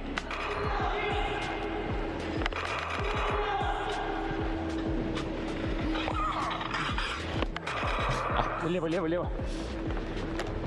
Лево сразу. All the way back in the T-spawn. I really do like how seriously they're taking this. Defense team wins. Teams return to the bases. This should be like 4-1 for LPT, right? Because of the side switch. No, is it 4-2? I'm not sure. I'm not gonna. Yeah, it's a little hard to track with the HUD, I'm not gonna lie. Things will get smoother as time goes on, because just to peek behind the curtain for the audience, we're obviously Counter-Strike 2 commentators, we're very new to this whole laser tag thing, so we're also trying to figure things out as we go. We are going to be experts. Yeah, we are going to be experts by tomorrow. By tonight. Alright. Brushing up. Right, okay, you're right. I missed one of the points for XGod, so it's 4-2 for LPT. Yeah, I think so. Does that mean, I think that means they've won, right? Is it first to 6 or is it? Technical timeout. Ah, look, there's Kato and those. Yeah, they're just watching. Is this the... What the hell is this? What's this grenade doing here? We've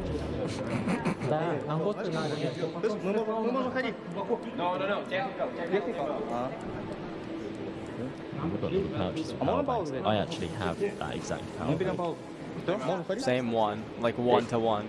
That one, yeah. They borrowed it from you for the match. Maybe. I don't know, tell him, but...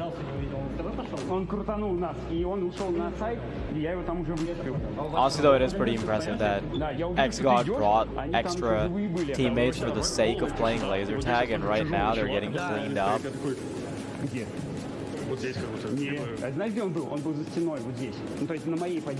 I think every team will have some kind of composition like that. So when you look at the registered rosters, yeah, there are 7 players on every team. So yeah, I think we are going to have generally a CS composition and a laser tag composition. I'm not sure what the ruling is regarding like that changing per match. I imagine that that's probably okay. I imagine we can kind of switch it up a bit.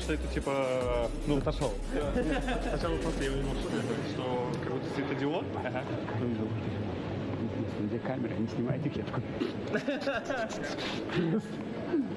Пока только меня полила камера, на самом деле. Technical timeout. Yeah, we're just getting to see a bit of a recap of what was going on. It was LPT cleaning up most of the time, XGod with a couple of rounds. I don't really blame the teams if they're... I don't really blame the teams if they're not looking too good at the moment, because obviously everyone's trying to figure things out as they go.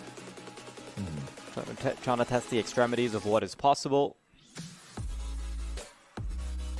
I imagine someone's eventually going to come up with some kind of cheese strat, because especially tomorrow, because look, they're going to go back home.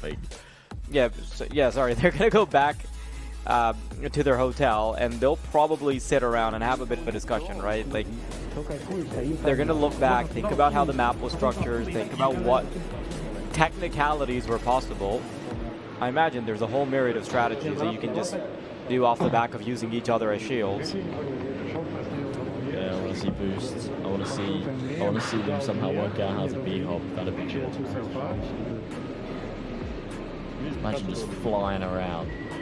You somehow crack the code. And the good thing is, yeah, and the good thing is, you can actually risk an ankle injury, because if you do get injured, you've got like 2 more in the chamber, bro.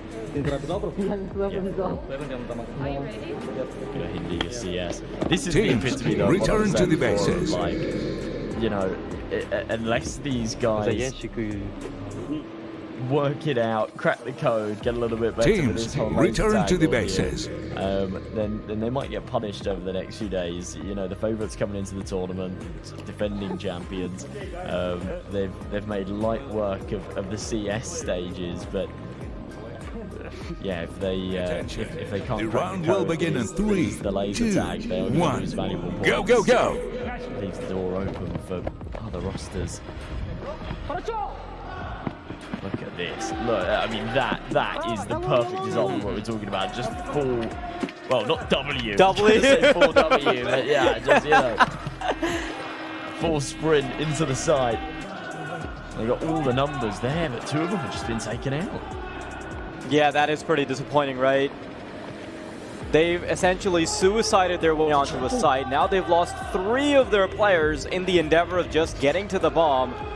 And one thing I was told by the producers as well is that most of these rounds do generally end on elimination. It makes the most sense. Okay, yeah, this is one of the XGOAT players. Defense team wins. Teams, return to the bases. They're nice now. I'm told it's first to 7, and I believe that is now 6 for... Is that 6 or is it 5? I think that's 5. You think it's 5? Yeah, I think so, because we stopped at 4-2, right? That's when the replays were happening? Again, excuse us for our terrible score handling. It's just, it makes it so much harder because it's not actually clear who, sometimes at the end of the round, who's actually won. I know there's a little voice that says defense team wins, but...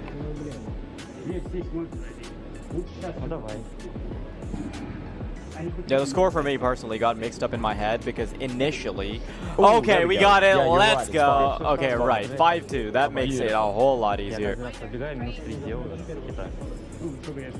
Yeah, because one of the things you can do in CS, even if there is no HUD, is that you can see all the players at once, like with X-ray, and like even if you just have a bare basic map going on. But this game doesn't have an actual map. I think that it might pop up, because I remember yesterday in the rehearsals we did have a map. Yeah. And yeah, we just got word from the producer that the first team to make it to 6 rounds wins, and 6 rounds total is when the side switches, which I guess technically means that you could just 6-0 someone and not let them play the other side. Is that right? Is that right, Mr. Producer? Can we get word on that? Yeah. Okay, we've got confirmation.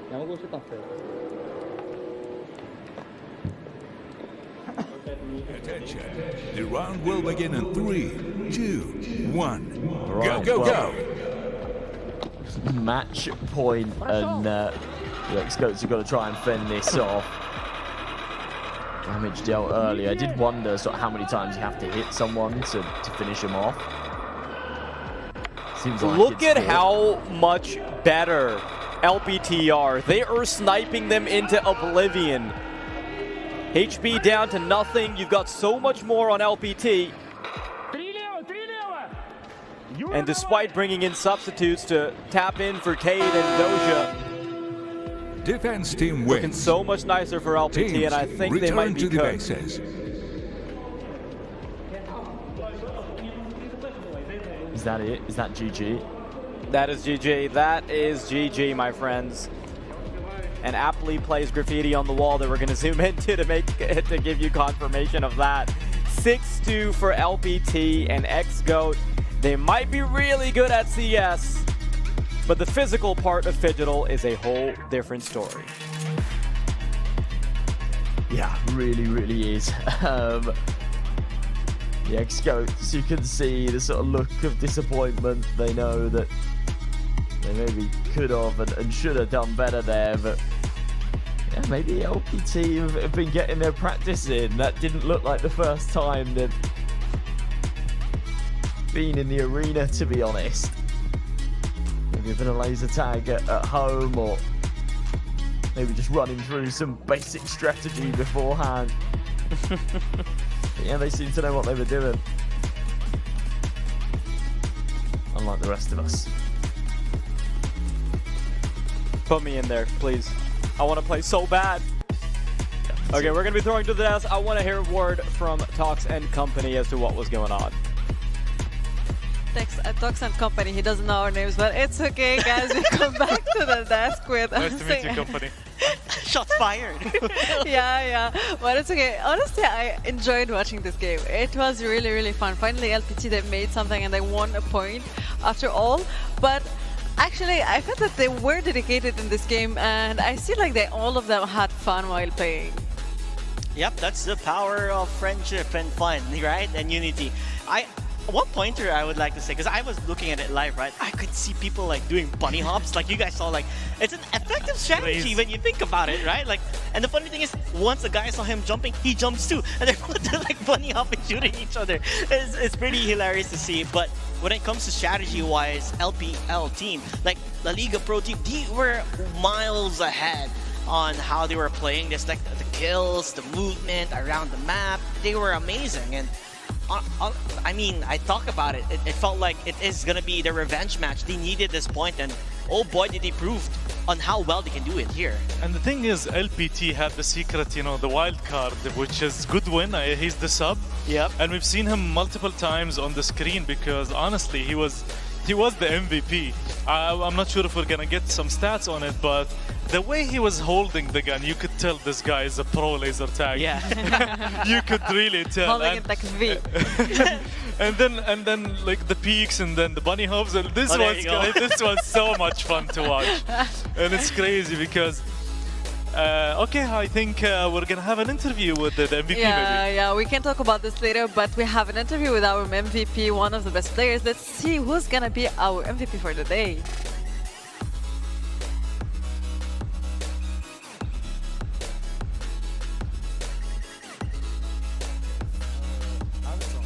Yeah. What I wanted to say. Oh. Okay. All right. We're going to start again. Hello, we are here with Yuri from Liga Pro Team, the winner of the laser tag. Yuri, congratulations. How does it feel to win? Thank you. Win this awesome for my team. I just want to say we are not give up. We're back tomorrow, I think, or we're gonna. I don't know how to keep say pushing. That. Be strong. Yeah. Keep pushing. Because I know in the phygital shooter, in the other arena, we were a little bit behind, but you came back strong in the second game, and now in the laser tag came back even stronger. So obviously the nerves didn't get to you, right? Yeah, no nerves. No, you didn't feel under pressure at all. Yeah. I love it. And because you're from Russia, right? You're from Russia, right? You're mentally strong, right? Just like most Russians, yeah? Yes. But I wanted to say for my family who is watching this day, can be please, go ahead. Привет, мама, привет всем, кто смотрит, любимая жена, Подольск, всем, ребята, привет, кто болеет за нас. Сегодня чуть-чуть не получилось, но завтра мы вернем сильнее и победим. I love that, Yuri. Please make some noise for Yuri, everybody from Liga Pro Team. Thank you so much, Yuri. We'll see you for the next match.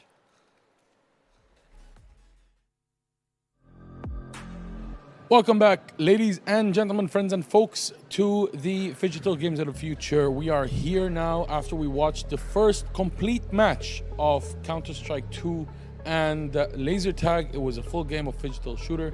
It was really cool to see. Privyet. And then it was Das Vidania at the end. Everyone said goodbye to them. Ex-GOAT versus Liga Pro. LPT. Saraha, LPT really stepped up in the laser completely tag. Different. It was their game. We had an idea. We thought that maybe they wanted to fixate a little bit on that, but it was just a dominant performance. It was so cool to see. It was so nice. Obviously, it's just only going to get better and better. We are also, as you can see, there's the simultaneous match happening for MLBB, the MOBA mobile. We are going to jump into it for a little bit to take a look, but first let's talk a little bit about the shooter. Is there anything specific that you wanted to fixate on? First of all, I just want to say that the map was very, very beautiful. It was so, CS coded. I was not expecting that. And in the beginning, it looked like maybe the T had the better side, and I was expecting for it, okay, maybe they had 3-0 advantage and then it's going to be the other way around, but not at all. It's just that LPT were just much better team, and I believe that they have so much experience in laser attack compared to the ex-goats. Ex-goats. She didn't say giants. It's like ex-giants. She didn't say giants. I didn't. Hooray, huzzah. Another very important point from a pointing perspective is that they managed to secure at least 1 point, so they're not behind by 3 points to 0 compared to what would have happened if they lost in laser tag. So it's as if they won one CSGO map. Yeah. Basically, one CS2 map, sorry. I'm old school, CSGO 1.6, all of that. So I'll just say Counter-Strike. Just CS, and I believe that Team Vamos just equalized. Yes, so now it's 1-0. We're going to go to game 3. Okay. So they were already behind, and Vamos managed to do this, which is sometimes it matters a lot what side you're on, and you know this in MOBA's blue and red side makes a big difference. That probably was one of the factors, but obviously we're not going to simplify the situation. I'm pretty sure that the team had a very strong plan, and they made a strong comeback. Game 3 is always fun. We love the long did you series. see that play? That was really good. I'm not going to act like I know exactly what skill was happening, but yes, it was. No, just they kind of outplayed, like the blue team outplayed the red team, and I was expecting the red team to win that fight, but yeah. I love watching MOBA. I don't know, like people, they're like, oh no, MOBA is so complicated. Guys, it's simple. You have 5 people against 5 other people, and then they fight. They throw the ball, put it in the basket. Oh wait, sorry, wrong game. No, but seriously, you just look at the colors. Okay, you have blue and red, for example, here in MLBB. And that's it, like just focus. Oh, look at the health bar, the red one. It's getting close to 0. Okay, then they're losing. And if it's not, then they're winning. And then you need to destroy the enemy base. That is all you need to know, guys, and you're gonna have so much fun watching the game. Trust me. You agree, So it's not called MOBA anymore. It's called watch the health bar go to 0. And then potentially, boom, base is out. That's literally simplifying mobile. I'm pretty sure Chad agrees with me. Yes, of course. Look. Just like how you Health learn. bars going low. Red one going low. Still not going low. Ooh, the red one actually was able to kill this time. Okay, you stop talking. They're gonna destroy this red giant thingy. Castle. Crystal. It's a crystal. Structure. Victory! See? Best game. It is a great game. By the way, don't listen to what she's saying. Learn about the game. You will enjoy it. You will love what's going on. At first, when we were watching MOBAs, even because I don't know if you know this, but when I first commentated on League of Legends, I never played the game. Do you know that? Really? The first match I ever casted. Wow. For League? Yeah, because you were just looking at health bars. I get it. Absolutely. That's exactly what It was the game that Wiki-san even scored a pentakill, by the way. We're not going to talk more about that. Okay, we're going to more talk about the scores happening here. VMS versus DFYG. And I believe that there has been a huge difference in gold. It's almost 11K. Look at the kills. 17-4. 17-4. Victory goes to Vamos. 17 kills. So it was pretty one-sided. It was extremely dominant. Yes. I am very intrigued to see the stats of game one, just so that we see the difference. But now it looks like they had a snowball go on, probably a draft that wanted to go. Yeah. We didn't manage to see the game at the same time because we were watching the laser tag at the same time. But we will be coming back with more highlights and talk a little bit more about what exactly gave DFYG an advantage, or what's going to happen in game 3. And if you are very just interested in MLBB, you can actually go and watch it on YouTube. There is a stream specifically for it where they're playing all the games, or you can also watch it in the website of Games of the Future. Yeah. We are also very excited about the next match. We are probably going to see another CSGO match and a CS2. We're going to robots now? Robots. Are we actually going to robots? I think so. I Are think they we gonna break have the roof something. again? I hope not. We all really want to watch some robots fight, but we don't want it to destroy the whole place. Next That's for sure. And then a shrapnel comes all the way. It's currently happening. Yes. We're going to see the recap and all of that. Later. What else are you interested in watching today, that we haven't done before? Drone racing. We've never seen drone racing We yet. didn't, but I believe it is in the schedule for today. If we can get that up again, I believe it is in part of it. Yes, it is. It's going to be. But I have a feeling that it's probably going to be with Kuch and Normal that are going to be. Yeah, they get all the cool games, don't they? I was going to say that. Like robots exploding, roofs being blown up, and they're also going to see that in the evening. We also have starting from 3:30. Actually, no, hold on. It's happening at 3. The drones, so we might get a chance to see it. Actually, that should be fun. We want to see some of these. Mr. Producer, please make sure we have some highlights for us, or at least we cover 1 or 2 matches. We want to see some. Vroom, vroom, vroom. Want to see some machine-related games? Machine-related? Yeah, like robots. You do know and video then games are. Anyways, skip the topic. Jeez.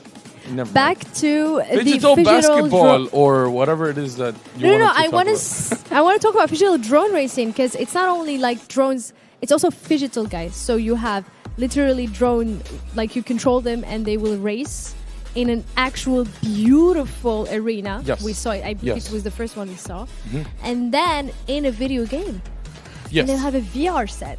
So they already have the VR headset for the physical one. Okay. Because that's how basically you control the drone. There is a small camera on the drone and you're actually acting as a drone. So you're driving the drone just like you drive a car or anything like that, which is super cool.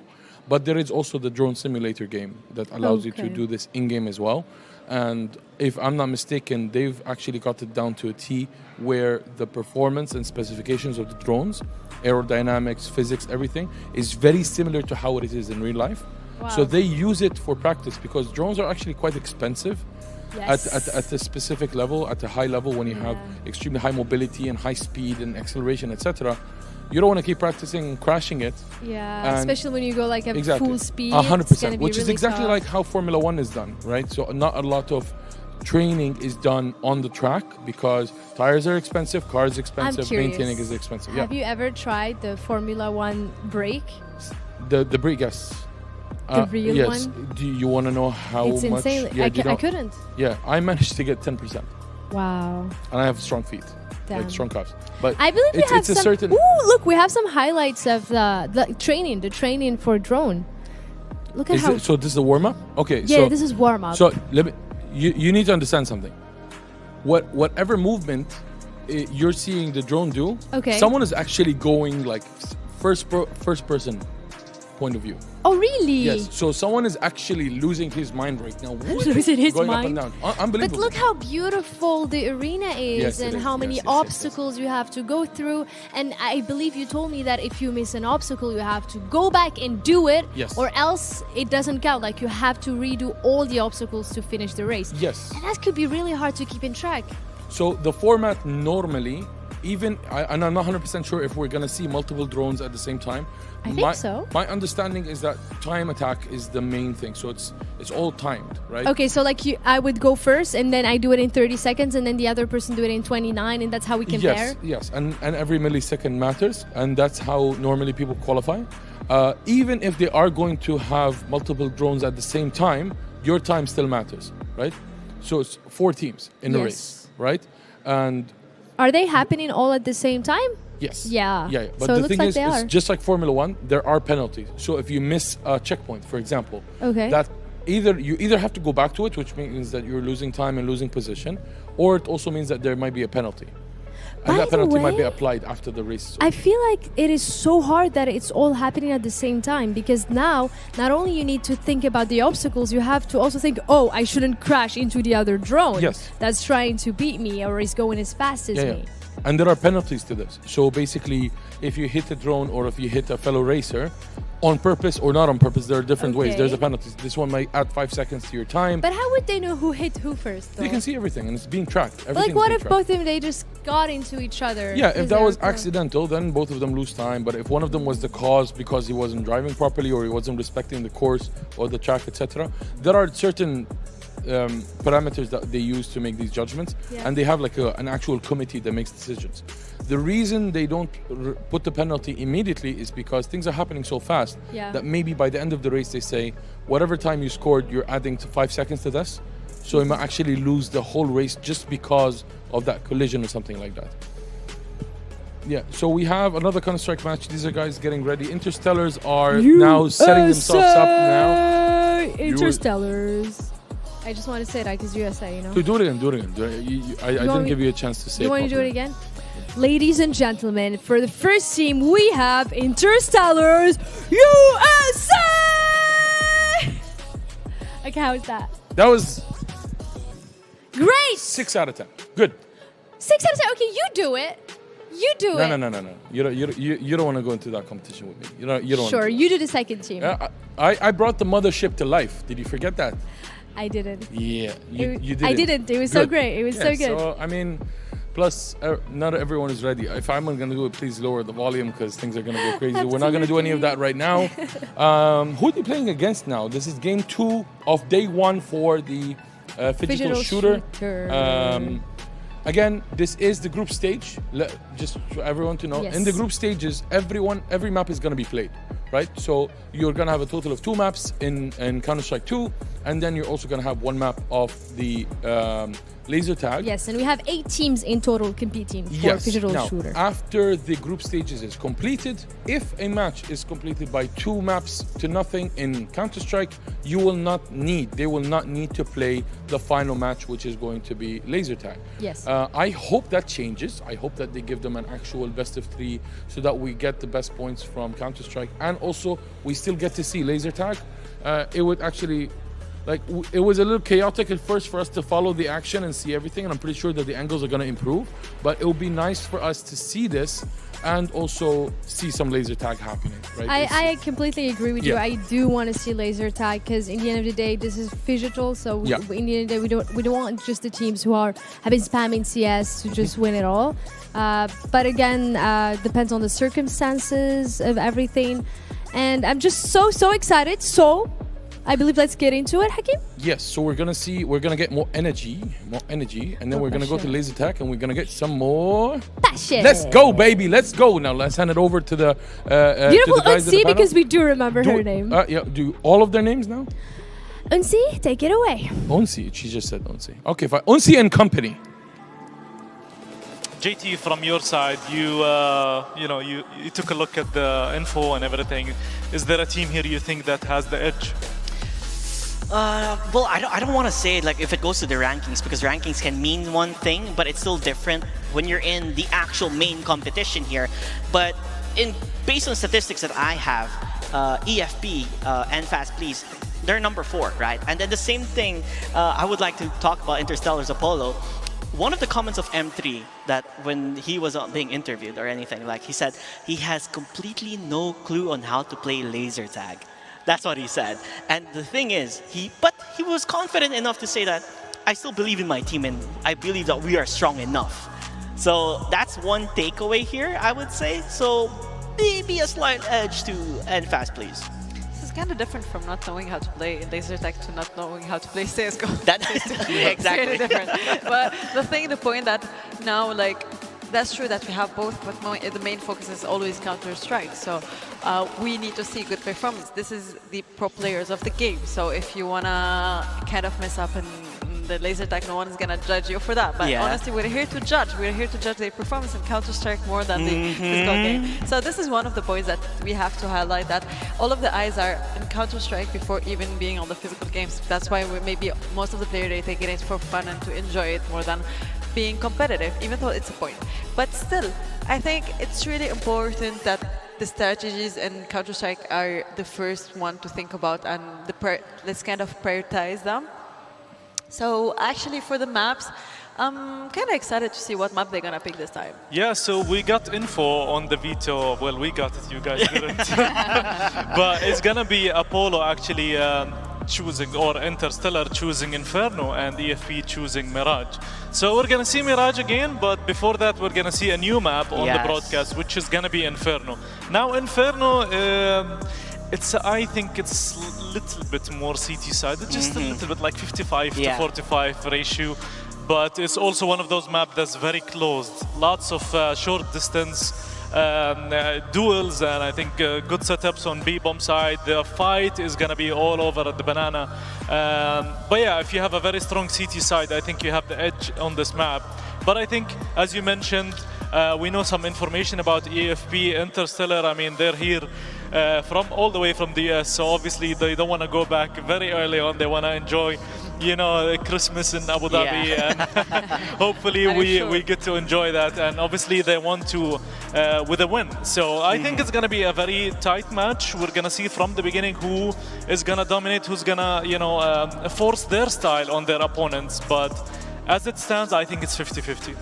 Yeah, but also let's remind them again that remind the people that are watching and the viewers that the games to choose which side we have to play in knife round. Knife round is going to be really decisive in this game. If you're going to play the city side or the T side first, and as you said, it's going to be a little bit going for the CT side overall, because it's let's say that have a little bit of advantage. But honestly, if you think that a game have a lot of knowledge and a lot of experience in a map, even though they don't start at the side that they want, it's not gonna affect them that much overall.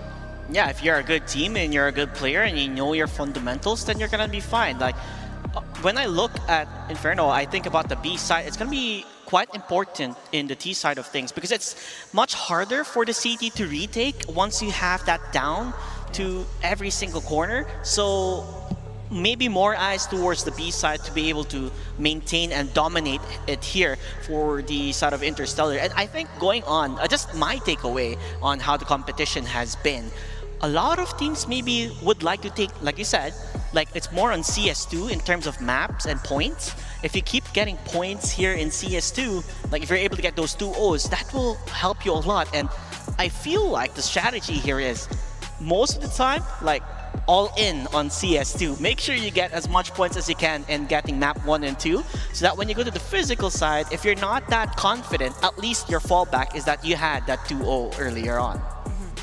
That's actually true. The 2-0, it can be like really important for some teams, but like the fact that the physical game have already 1 point, it's really important to think about it, that it's actually a point. It doesn't matter if it's physical or it's in the game, it's still 1 point. And actually I wanted to highlight that earlier we kinda hear the gunshots in the game, like on in real life when we went to the stage to see the physical game. So it's kind of also a fun one to hear some sound effects and some stuff in real life. Yeah. I mean, you're an expert in sound effects. You've showcased that. So yes. But yeah, it's different being here on the stage and seeing it for yourself, and also even better seeing the whole map for yourself than being online. So if you're in Abu Dhabi, if you're around the UAE, then please make sure to come in and enjoy. And we do have giveaways that happen between matches for the crowd. So that's going to be really fun if you are watching. We haven't won anything, but I mean, you guys are winning hearing our voices, so I think that's by itself a great victory. But yeah, I mean, we're gonna head into Inferno as the first map, and like we mentioned, it is more of a little bit CT-sided map, and I'm not sure who is gonna win the knife, but most likely whoever's gonna win is gonna pick CT side. And the momentum, it's all about the momentum here and the mental strength. So if you win that knife, you win that pistol, you get that little bit of extra push, and that could help you at least secure the first half. Yeah, that's true. But honestly, who do you think should start on which side? I mean, we're all heavily relying on CT, right? But in all honesty, for me, I just feel like they all have what it takes. It doesn't matter what side they take. If you're confident enough in being the T side or the CT side, there's not much of a problem with that. Yeah, that's true. We are waiting for the 9th round, but before the 9th round, I want to get your perspective how it's going to be the map, how, let's say in the Counter-Strike, who's going to win? I think who won? So Interstellar won the knife. No, don't say Oh, it. sorry. Are you in the future again? I just heard the crowd reactions. I assumed from the crowd reactions. Spoiler alert. You're always a spoiler. We're going to watch how it went. We're going to watch how it happened. But tell me, who do you think is going to win? How do you think is going to end?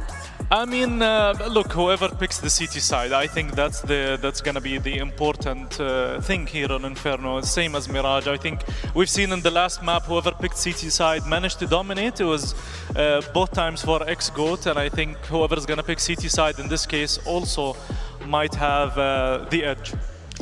On my end, I feel like whoever has the most chemistry and the momentum, because if you're able to get a couple of rounds ahead compared to your opposing team, then definitely it would give them an advantage. Yeah. So let's see the game. I think you did spot it or you didn't. It's the same. So because the game is ready, finally we're gonna watch our players and we're gonna see who started on the T side or who started on the City side. Let's go with the caster and enjoy the game. Wildity and Co.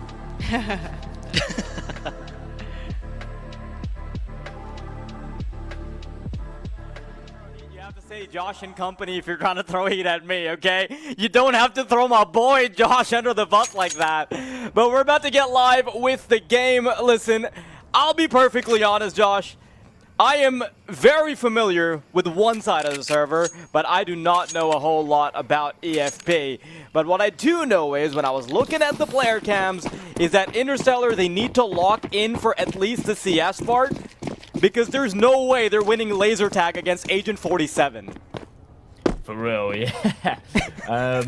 We saw a pretty one-sided first series of the day, and I do fear that this might follow suit with that, to be honest. I sort of doing what research I could with this EFP team. Players that, yeah, definitely sort of have a competitive background, but not on the same level as some of the Interstellar boys. Consume has cracked things open with a headshot though onto M3, so Jomo having a hard time. Could have found a multi there, only ended up with the one. 60's now going to try and recover this sinking ship, and the bomb's been dropped. Polo follows up with his jewelries too, but wow, that's crisp out of Miwo. Leaves it all down to Polo. 1v2. Oof, nice adjustment. Ooh. Does the bomb just run B? Oh, this Was is the chicken green? Is that like a HUD thing, or am I getting it wrong? Hang on. Need to lock in for the round for a second. Oh, I really like this. Taking the extra liberty to clear a route. Oh, no way! Miho wins that! Oh, that is so rough. The close angle, the advantage for the dualies, and they still end up dropping the ball. Wow, the fact that Polo even anticipates that is unreal, but yeah, it can't end up with the frag. They are still going to go for a force in the second round regardless. Just kind of getting a bit overrun there on the A site. It was very, very disjointed.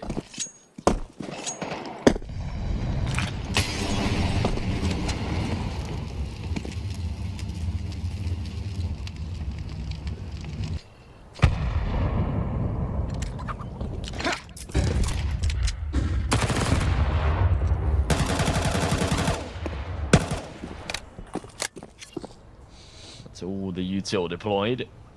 The offensive nature. Still some flashbangs and smokes left, but no more HGs. They kind of fall on deaf ears. They don't do all too much damage. TFP are going to regroup, lean over towards B. This is the under-defended site. This is where only 6E resides. Former Complexity superstar. Mm-hmm. Try and hold down the fort. His spam's a deterrent or an opportunity for them to bounce. Here comes the exec. That's good. 6-8. Ah, can't hold them off. Milo's going to have an easy time into the bomb site. Also, I think it's kind of cool that we have pink smokes. Yeah, I kind of love it too. It's a good save call here for Interstellars. Get on out of there. Hold on to those forced weapons for the next round, which is going to be an eco. Otherwise, in one like this, you go for a gamble. That 4-man stack on A, if it pays off, then happy days. If it doesn't, then yeah, it is just about survival. No point in throwing yourself at a retake here. They don't have the kits either.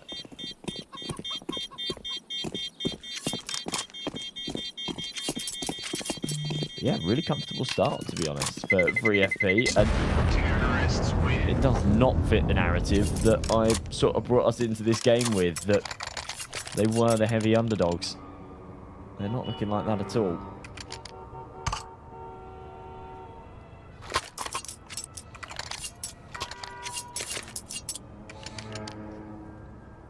There are players on this roster with no HLTV. There are players on this roster with only a couple of games logged on HLTV and less than $100 in prize winnings. Versus on the other side, you know, big pieces. 6E in 4th at PGL Bucharest earlier on this year. Yeah, I think there's a fair bit of pressure on Interstellars to perform because of that, right? Yeah, for sure.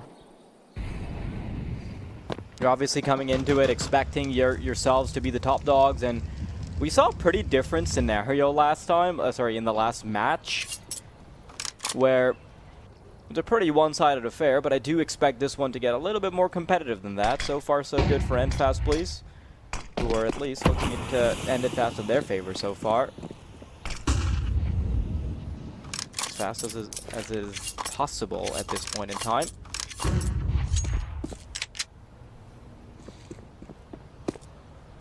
Check it out, EFP are playing this though. They're now bunkering all their resources towards B. The rotations are going to start to happen for Interstellar, but I fear they might be a little too late, and 6E's alone with just a pistol. If he can get a kill or two, maybe we can keep the conversation flowing. He's allowed time for the MP9 to start moving in. That is M3 with a kill. Access to the bomb site is still available. Might be able to move back in. And the damage inflicted on Kimar does allow them to have a decent shot at a retake.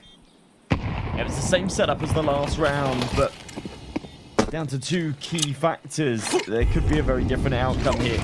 The faster rotations and the 1 kill found from 6E on the initial entrance into the site. Consume has taken out Polo. The flashbang over, didn't blind him. But as Atomic doubles up, it's a 1v1. Scorpion at the back of the site. Here's the MP9 coming. So Jomo will run him down.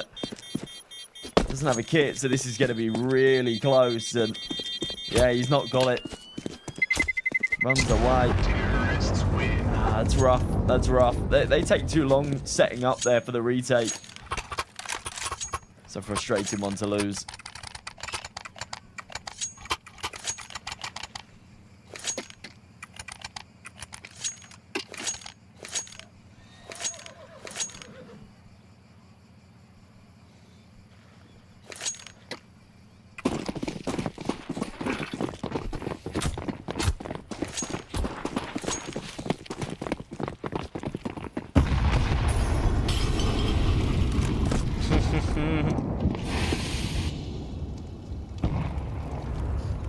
love the fact that they're willing to throw a couple of randomizers in there on a gun round. Going 5 nades down middle is a pretty big statement to make. It is not a great start for the side of Interstellar, who, frankly, should be cleaning up. You've got to remember that M-Class Please had to make it through a qualifier to get to this point, so should show us a good affair. Kimar mowing them down over towards B. Bomb planted. Kojima on M3, tasked with the responsibility of making sure that these weapons will make it into the next round. Earlier on, I was actually teeing these guys up as, you know, potential sort of second favourites, and right now they are looking miserable. Falling incredibly flat, not even able to save the weapons at the end there. Scorpion goes hunting. And yeah, you can just see these boys are fired up. I don't want to start making excuses for the NA boys. You know, jet lag could be a factor. Early start. Yeah, coming in all the way from the US is a pretty big ordeal. I guess so, but shouldn't really. But they've had a couple of days to settle in. I know the flights were a little earlier. It wasn't like it was last night or anything. Remember seeing one of the tweets from Kojima where he was talking about sort of settling in maybe a couple days ago, maybe as long as 3 days ago. So obviously they've had a little bit of time. Now to win back. Aggression down Banana, but 60's the only one that's gone through the smoke. Atomic sort of left him high and dry. That could have been pretty powerful if they were both there. Probably would have overwhelmed. At the very least, gone 1 for 1 on the trade, but instead 60's just left to press on his own. The rest have rotated over towards his A side. Now, to be fair, they've got the numbers, but do they have the aim? The answer's no. Comfortable picks and even clear in the corner. No chance for Polo. And perfect. Absolutely perfect. Flawless round there. Again, out of M Fast, please. Okay, they're staying true to their name. Yeah. I think you're right. When you hear M Fast, please, it's always toxic. It's always, you know, we're gonna lose. We throw. Trolling. Yeah, end it. Get it done. But yeah, they seem to be bringing a new meaning to the word. The phrase. They're looking for 6 rounds here. Lands a big flash.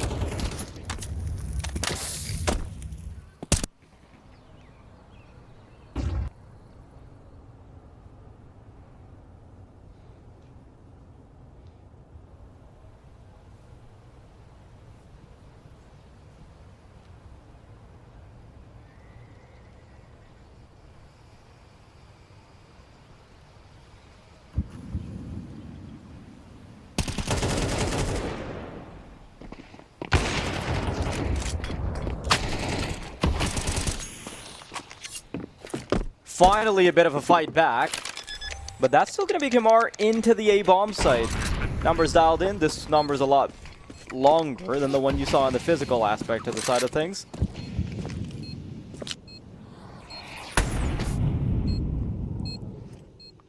Retake should be a little on the easier side for Interstellar. That's one of the players down, and they barely have to go through a real fight. Polo to get the connection with the nade. And that's going to be a bit of a sigh of relief for Interstellar. Bomb has been defused. Counter-terrorists win.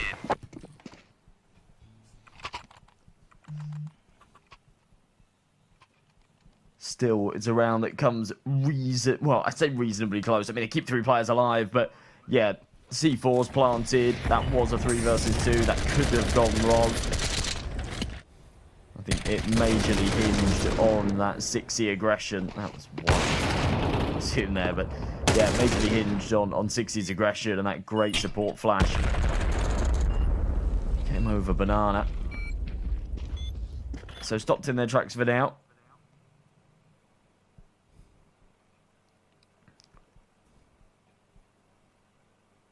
Still, no doubt this has been a good start. Looks like we've got a little bit of a tech pause just while we sort of some headset issues. But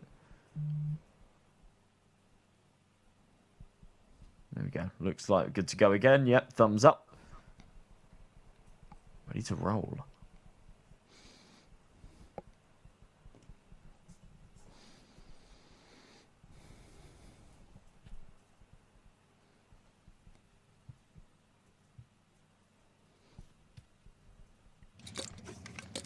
Bit of a tournament glaze, I know, but I do really like the stage setup. The SMD is just massive. Like the players and stuff showing as well. I'm really loving the theme. Look at this little boost that Interstellar step up. 6C, risks his life, and ends up having to pay with it. 1 for 1's not bad, however. M3, as he scurries away, is going to be able to get 2 kills on the fadeaway, which should pretty much lock the round in. And I think Interstellar finally have some oomph behind their bullets. Scorpion trying to scale down A. M3 refusing to fight. Refusing to go down without a fight.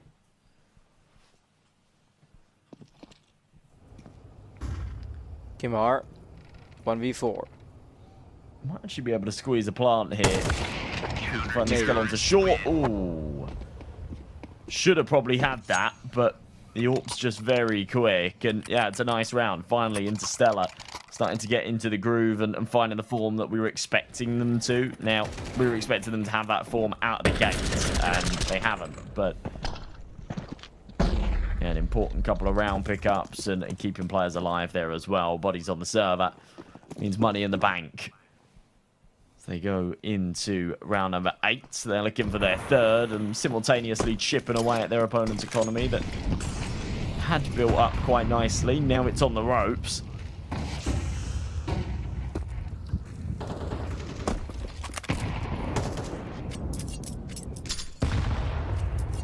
A big one to win.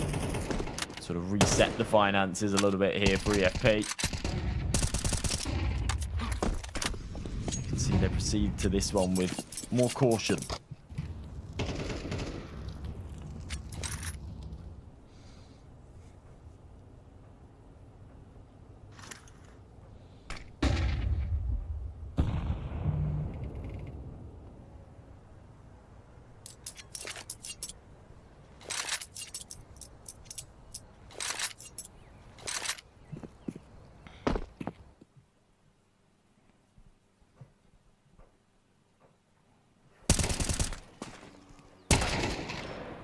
Ooh, 60. 1 for 1.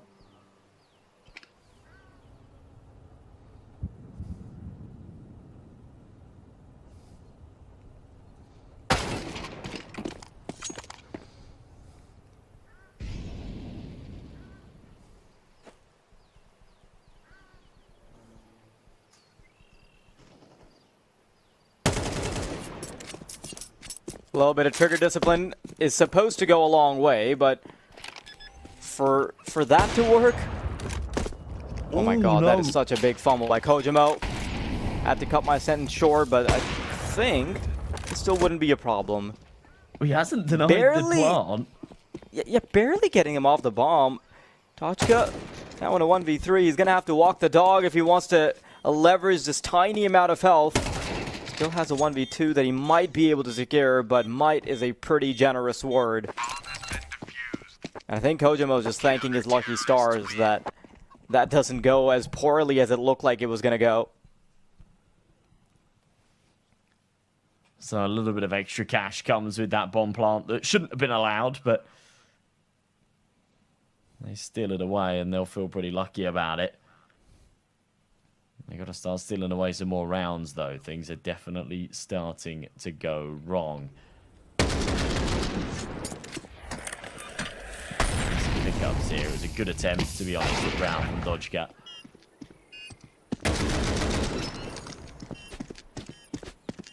Yeah, just couldn't get it done at the end there.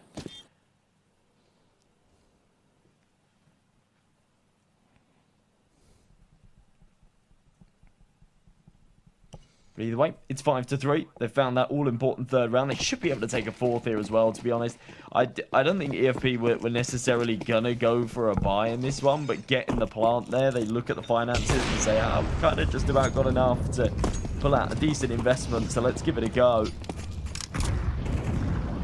And they do, out with 3 AKs, a MAC-10, a Galil. It's not ideal, but it could suffice.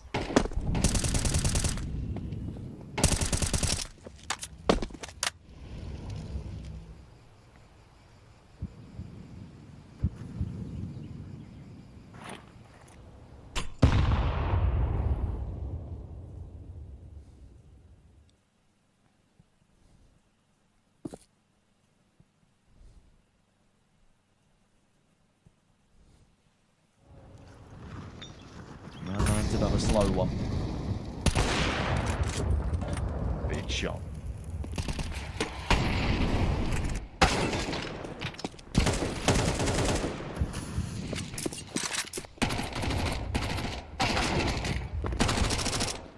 Oh, up close and personal, Kojima just stood no chance. The MAC-10 goes absolutely nuclear, and Scorpion is juggling weapons to let this happen. This is a monstrous T-side that has been furnished by EFP already. 6C 1-on-4. I'm sure he wants to put that M4 in his back pocket. Knows he's got little to no chance. Can do a little bit of damage though. Maybe if he can get away with an AWP, that's what he's hoping for. He sticks around for long enough to... He gives the impression that he's backing off with the smoke, so he's actually going to attempt a ninja. And as they're backing away, there it is. That's the commitment now starting to happen. Just trying to get on the bomb. Oh, no. And he will be able to get 2 away from it. And he goes for the last second stick. I think 6C might have done it. No, it's off by less than half a second. But you can tell that they still feel pretty energetic about the attempt. Yeah, I love that. I love that out of 6C. And frankly, even though he's not been able to get the defuse, which is a bit of a shame on his part, he has done so much extra damage to the opponent's economy there. I mean, not around the EFP I think we're expecting to win, so it doesn't matter much anyway. This little sequence that Scorpion was so sick. Watch it again. A long-range MAC-10. Transitions into the short and picks up the AWP to go with it. Yeah, you see smiles on the faces of 60 there. He's having fun. That was damn close.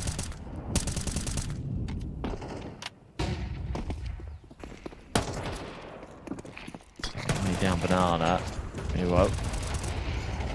Let's catch one, but yeah, insta-trade back. Well done by Atomic.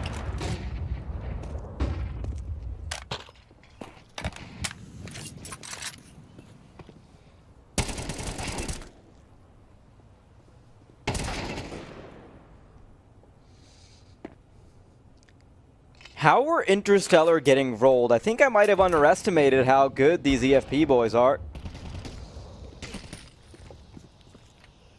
I will admit, I don't know a whole lot about their side of the scene, so there's that. Yeah, it's really difficult to kind of like do that research, you know, and know much about these players when they are just so unknown. One of the boys, I believe it's Consume. Oh, what? Hang on a second. Swap it to the pistol. Sojamo, look at that energy. Out of the chair for the fist bump. Some big shots being hit there on the A-bomb site.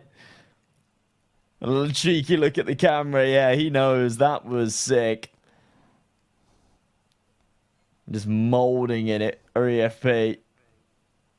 Not around, they were supposed to lose, and they lose it all at the hands of the AWP. We'll get to see this on the replay. Bang. And just dances around this pillar. It's that one there that's impressive. Flicks up to catch the balcony swing. Swaps to the pistol for the last. But yeah, I was going to say, I believe it's Consume. I'm just going to double check that. It actually says on HLTV that he had a brief stint on Partisan. But there's no matches on record for him actually playing for Partizan.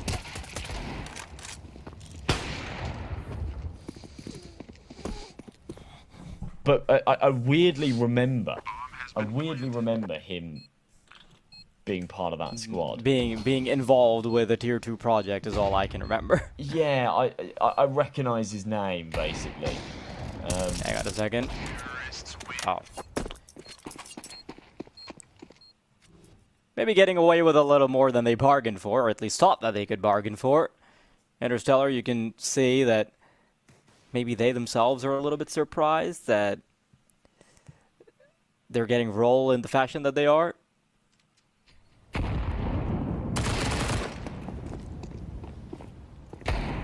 Maybe they were just expecting to run over the pistols, but it just didn't end up happening.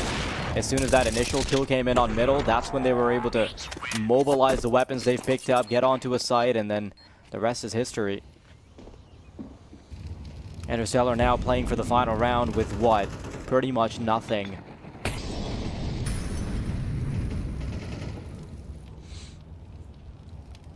This has not been very good from Interstellar.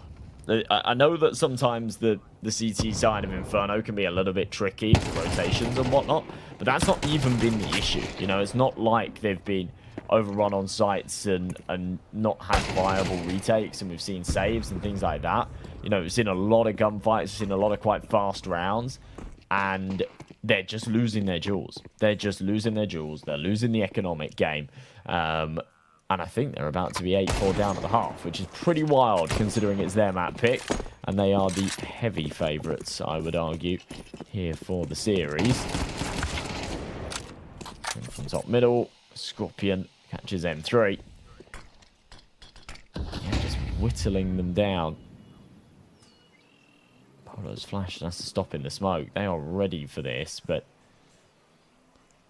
they just come off the angle on the wrong time.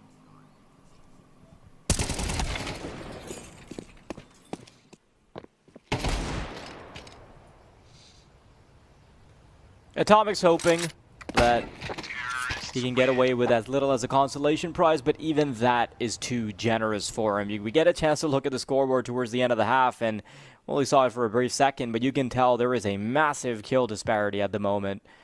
Initially, it was Miwo who was paving the way, then it was Scorpion who eventually locked in with the MAC-10 and just continued to dominate through the remainder of the first half.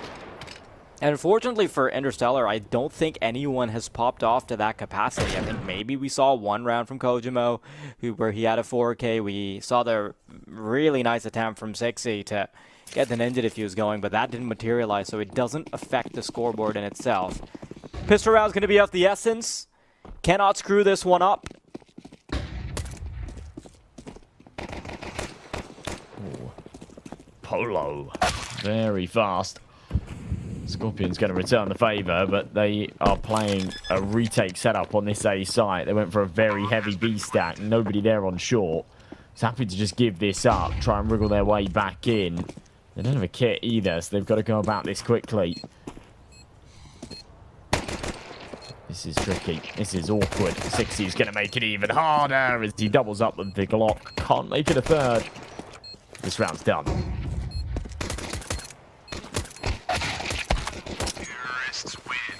Shot. Okay, thankfully for Interstellar, they're still not out of the game. I think every team, to some degree, is going to be worried that laser tag is the thing that gets them knocked out in the grand scheme of things. Because if you play like 4 games and you win every single one of your maps, other than laser tag, that's still like 4 losses on your record. Like, that is kind of difficult to swallow, right? Like, you come into a tournament where, you know, like, the only preparation you can have is for Counter-Strike, and you do all the Counter-Strike right, and then it feels a little bit unfair when the physical part doesn't go your way. I mean, that's what this tournament's all about, right? But, yeah, it's... I understand where you're coming from. That's something that I was pointing out for the ex-GOAT boys. Maybe have to scratch up on their laser tag a little bit, otherwise they could be making, or they could have problems in the tournament. If they do all the CS right. Atomic, easy double entry with the MAC-10, spams through to try and catch up the CT, rotates as well, and There they are. 60 doubles up himself. Scorpion and trade one back, but it is just the Deagle for the single.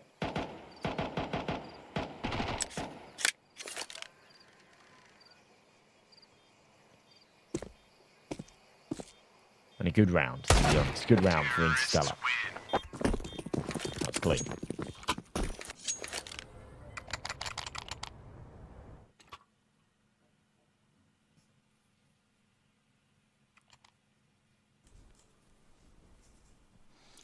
I really like the Interstellar's logo. It is so good. I know that it looks particularly good because we're only seeing it, like, for the most part, we get to see it on, like, the bigger displays, but there's some moments where it just doesn't quite fit the bill. Like, you see there in the HUD right there at the top right? Yeah. Like, it's some of the details, like the title itself, Interstellar's USA, is a little too fine for the smaller logos, but it looks pretty awesome when it's on the big screen. Yeah, maybe they should do a version of it without the text, then it would make sense. Yeah. I feel it. Big execution out onto A then. Again, it's pace. It's speed. But it's Scorpion for 2. And Polo here on the site, desperate to try and recover this. They have actually managed to find the required kills and end up with a man advantage. 2 of them are super low, but 3 versus 2, retake on its way. I don't know how EFP have dropped the ball here. Yeah, especially the fact that Scorpion found a double kill towards the start. Polo's going to be tasked with a pretty big responsibility because he's the one that has the HP, so he doesn't want to be the first one to drop. Maybe picking up a rifle on the retake, but he won't ever actually commit to that retake. And he gets the worst of both worlds as Kojimo chases him down. You can now see some of the energy coming back to the faces of Interstellars because when they started off, you get something like 5 rounds in a row at the start. It's obviously a pretty big bane to your confidence, but you can slowly bring that back. You definitely can.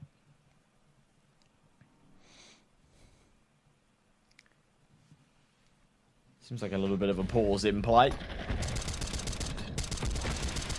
was a bad start to the round for them. It was weird how Scorpion was sort of around the edges of this smoke, but not looking towards Graveyard. A bit of an oversight that does cost them.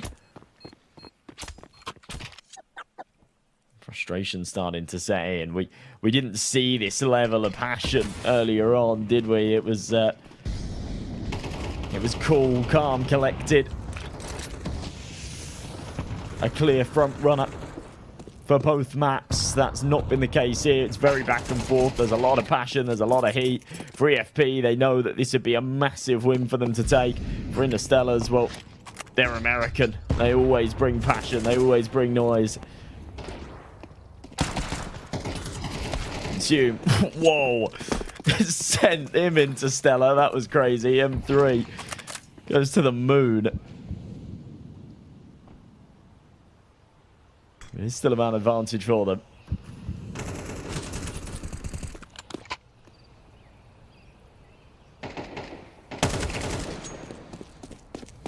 I love the patience there from Kojimo. Knows eventually someone's going to buckle because they'll try to get some space back.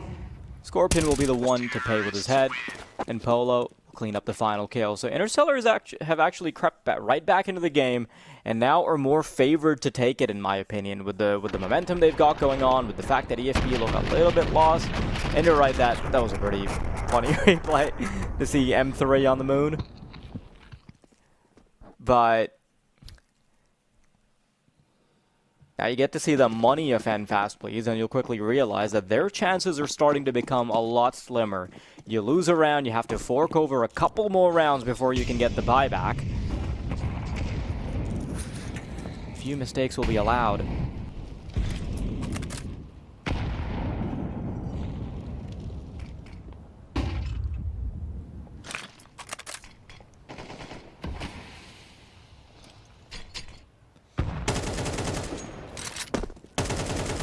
For 8 apiece after what was a very, very dominant start from EFP. They've dropped the ball a little bit and they'll feel disappointed. This is the Interstellar's map pick, so you don't have to stress about it too much. They've got Mirage up next, but you can guarantee the Interstellars will be well versed there as well. It's not like your map pick is a train or a nuke or something with a little more depth. It's fairly bare bones stuff. Relies heavily on the individuals and the mechanics, and to be fair, they've impressed me with their mechanics so far.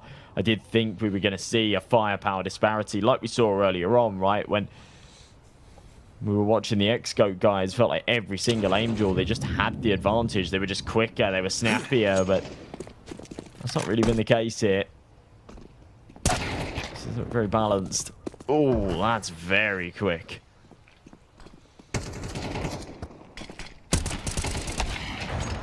Interstellar desperately trying to get onto the site now with not a whole lot of time remaining.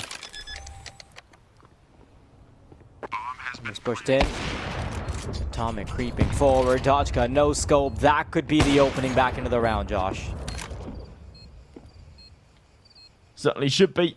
Man advantage. They're going to work their way from long, but ooh, M3 causing problems in mini. It's Sojamo again, though, on the site. Has to try and hold it down with the AWP, and he can't.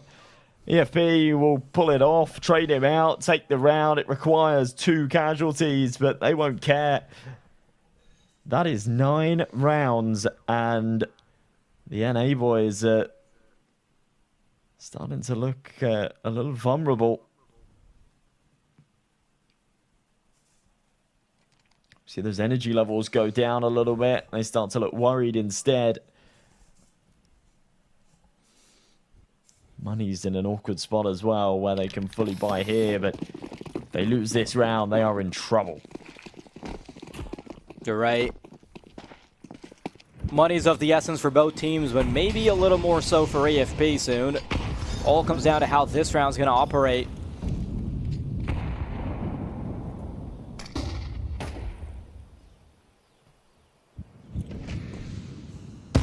See, there's a pretty big expectation on EFP to hold down their economy when they're playing the CT side.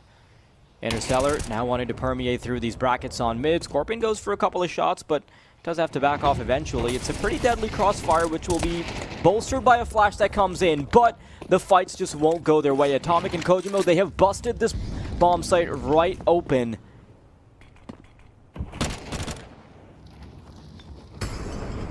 Still one more in the chamber. They still have to deal with Consume, who's boosted up on top of the box.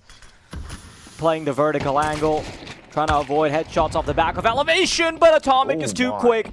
Kojimo, a stray shot will make connections with Miwo. And you can instantly see the reaction from Dodgka, who just wants that AWP to survive into the next round. They know they have no legs to stand on. Jeez. Sharp shooting from Kojimo and Atomic there. And we go right back the other way and tie up at 9 apiece. I was saying a moment ago, the money, big issue. Had they lost this round, EFP would have pressed all the way to 11 at least. And then the Interstellars would truly be trailing. They'd have a lot of ground to make up for, and maybe only one more buy to try and get it done. Now they give themselves a bit of breathing room. They can feel the headwinds. 3 players staying alive as well will do them some favours economically to go with it. So, what is to come in the next? Those worried looks are resonating now, starting to be seen across both sides.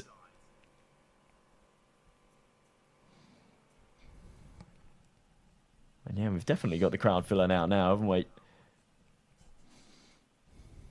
It's getting busy. People here to watch CS. Maybe they're all here for the laser tag.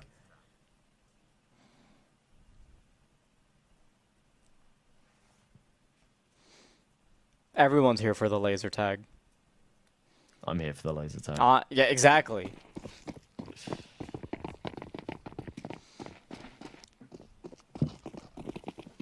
We do the Counter-Strike stuff every day. It's boring. Well, it's not boring, but it's a bit different. The laser tag. Dodgka. Wow. I'm not even sure how that missed, to be honest. That looked on the money for me, but narrowly evades death. Ojimo needs to fight another day. Polo with a big entry out onto the site. Consume with a decent trade, but can't take both.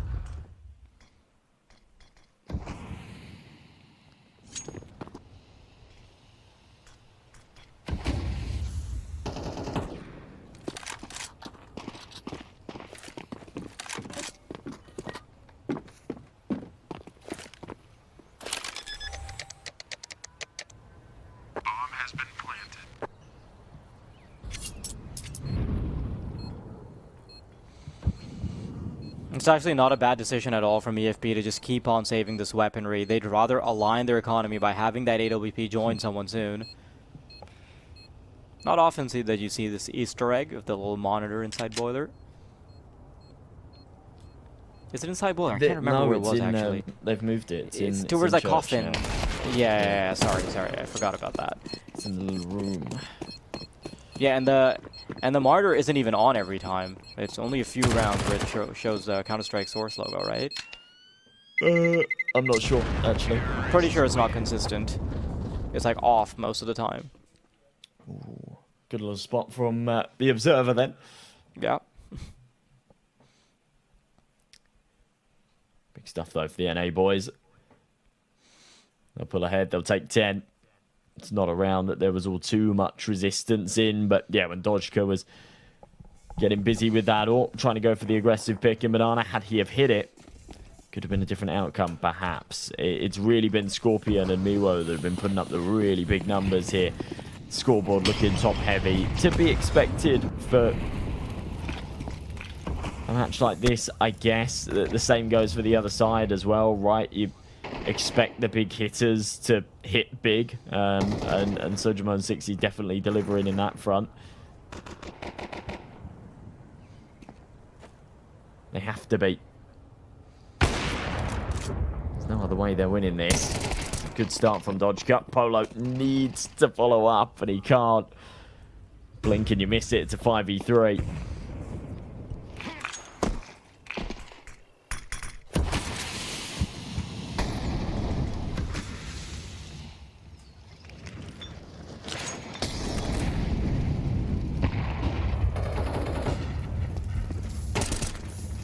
Miwo, big task. Oh my god. Wow. The total shutdown as he finds the heads of 3 players. That was some really good individual shooting right there. Doesn't let things get too complicated and make sure that this tug of war will be maintained. 10 and 10. It's tough to crack for either squad. That is so crisp. That is actually so crisp. You see on the replay, just sort of slow-mo, it still looks fast even with the slow motion. Second shot especially. Oh, it's Interstellar. We go without the cash. Still a buy, however, but Polo's down to a Deagle. M3 with a Mac-10, and pace is the name of the game. Fast up long, Scorpion lands the head of M3. 60 returns the favour. Oh god, should have been a trade. Should have been a trade. What is going on? This is chaos. Somehow Kima, weathered by the storm, but still alive. Eventually traded. Sojimo ends up with another. Wow. This is mental. The problem is He's holding the angle and he doesn't have the advantage because he's got the left eye peek. The op's going to see him first and Dodgka will fire. That is such a good attempt though. Can't even blame him.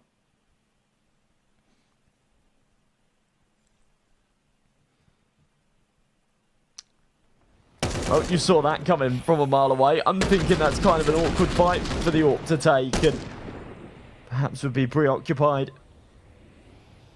It's just the specifics of the angle there, right? Obviously, Kojimo has a slight advantage in the sense that he's further away from the angle, which helps him out a bit, but then peeking from the left side, I guess it all kind of evens out, but then again, when it's even, it's the one-shot weapon versus the AK, so honestly could have been the 50-50. Big problem losing that round, though. It's, you know, it's that balls to the wall force. It was the last hurrah with the buy. And they're not working. They are down to an eco. They are playing for OT. EFP should be able to make light work of just these couple of Tech 9s and the P250 sprinkled in. And again, for a couple of these guys, it's a bit of an overinvestment. I mean, there is some Kevlar out. Doshka, a great shot. He'll actually follow up for one more as well as M3's low. Wow, alrighty. 2 chances to close this out. Win the first map.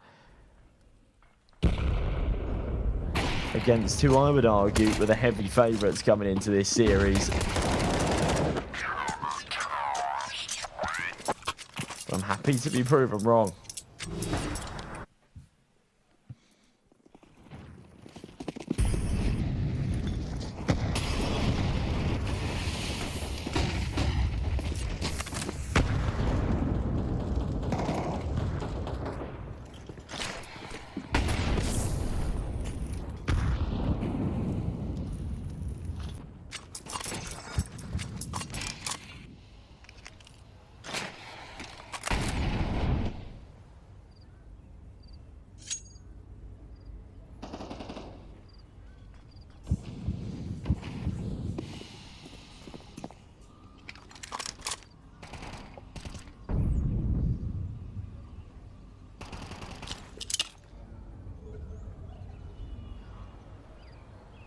There's a big old arrow. Tell you where to line up the smoke. Like, yep, right here. Like one of those Instagram reels which just has like a big red circle. That's the thumbnail. Games don't want you to know this smoke. Did he know? Valve do not want you to know about this smoke lineup. Unpatchable. Unpatchable. Okay, I think this is going to be a cleanup. Yeah, Scorpion, Doska, they're all just in such good positions. This is going to be a wash-up, and Interstellar will be taken out on the first map. I'm not going to lie. I feel like we might have underestimated Fast Please a little bit.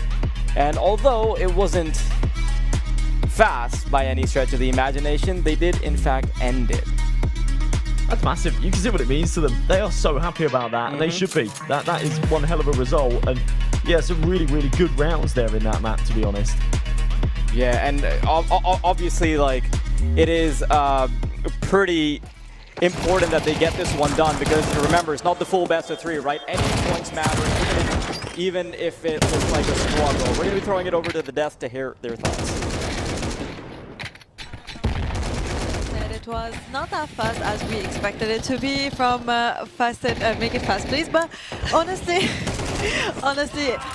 they did a really, really good job at it fast. They played so well this game. It was really close also with Interstellar, but it's not the end, let's say. There is another map, but let's talk a little bit about what happened in the game.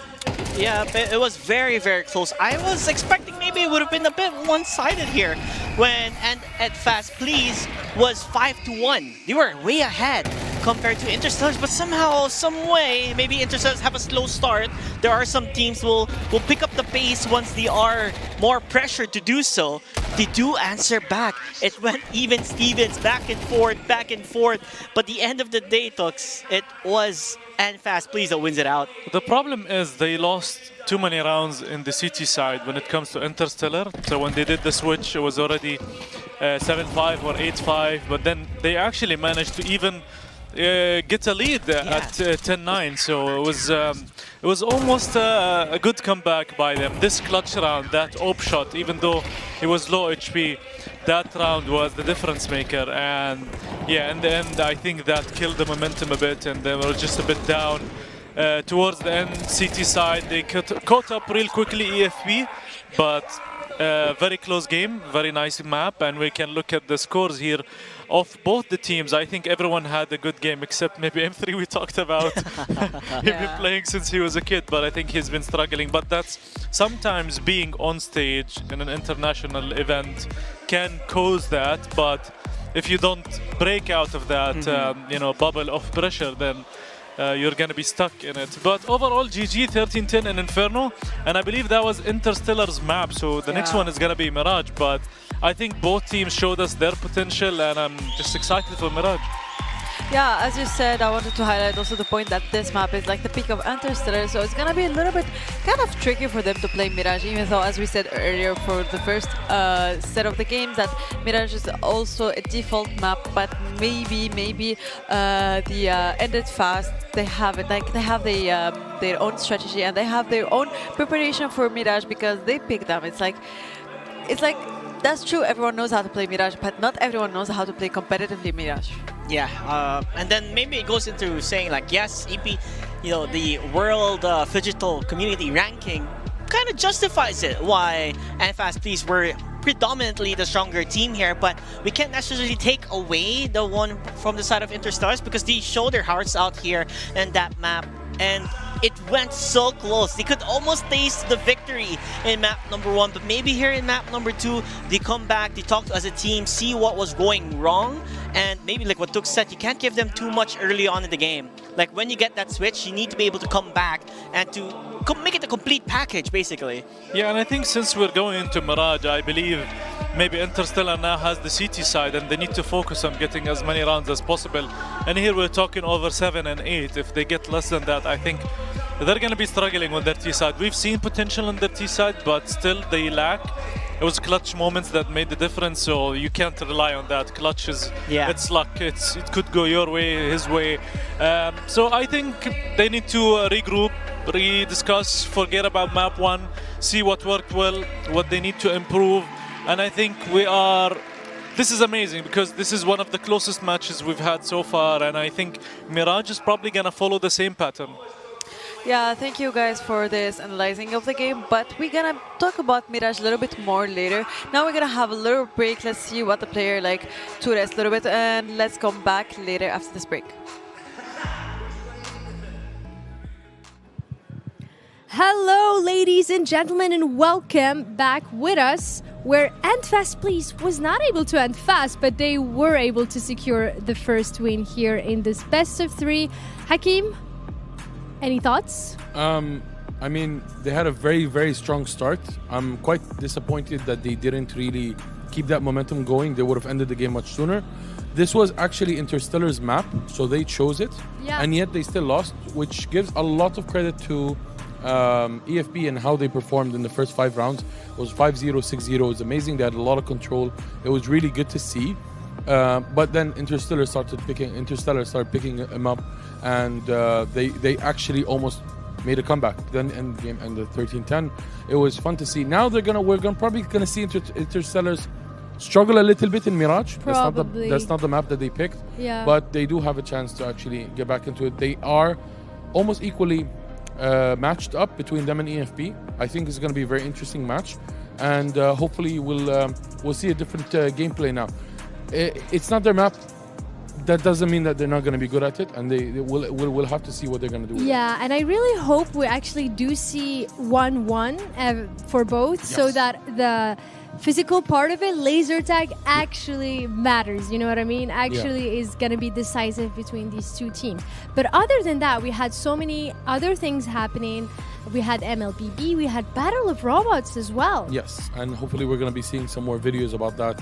Some of the matches that were not finished yesterday, where we had to delay them, obviously, because the roof was literally broken from one of the fights. A shrapnel flew all the way up and broke one of the protective glass. You know who I met when I was having lunch? Who? Bunny. She was part of one of the teams for the robots, actually. Oh, she was the one actually wearing the bunny ears. Okay, nice. That's so cool, actually.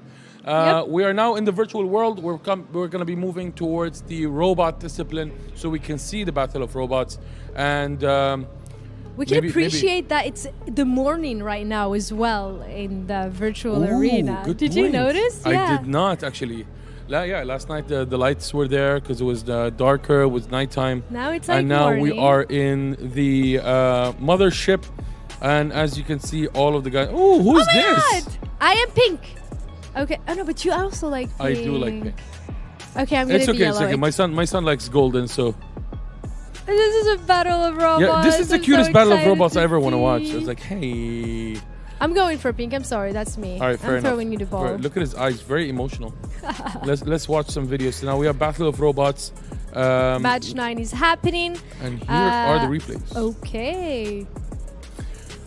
Dude, it's just always so impressive to me because always I'm thinking, oh, Team Rubbish is going to win this because they have the bigger robot. But look at this crazy bunny. Oh, it is her. This is her team, Crazy Bunny Lab. Nice. Okay, is she the one controlling the... No, she's She's recording. Okay. She's probably one of the engineers maybe or something like that from the team. Yeah. So yellow is Brutus. And then we have Bull Patron. Bulbatron. Those are the names of the robots, correct? Yeah. The Crazy Bunny Lab and Team Rubbish. So it seems like. So wait, Brutus won, right? That's their dance move? I'm guessing that's it. I love how robots have their own dance move. Look at him drifting, or what do we call that? 360 drifting. 360 drifting. Donuts. Donuts? Yeah, they call it donuts. Wow, okay. But I mean, normally cars or RC cars don't even rotate that much. It's just makes sense. Literally, the left tires are going forward, the right tires are going backwards, and just make a spiral and rotate around itself. But look at the cage. So imagine how high the ceiling is, and the shrapnel went all the way up. But look at them. I'm actually surprised that Brutus survived a few of the damages from Bulbatron. I'm also confused. Like, I really thought that the blue robot is winning here, like the bunny team. She was so shocked because it flipped the other robot. It flipped Brutus. All right. We also have Team Chile, Condor Machine.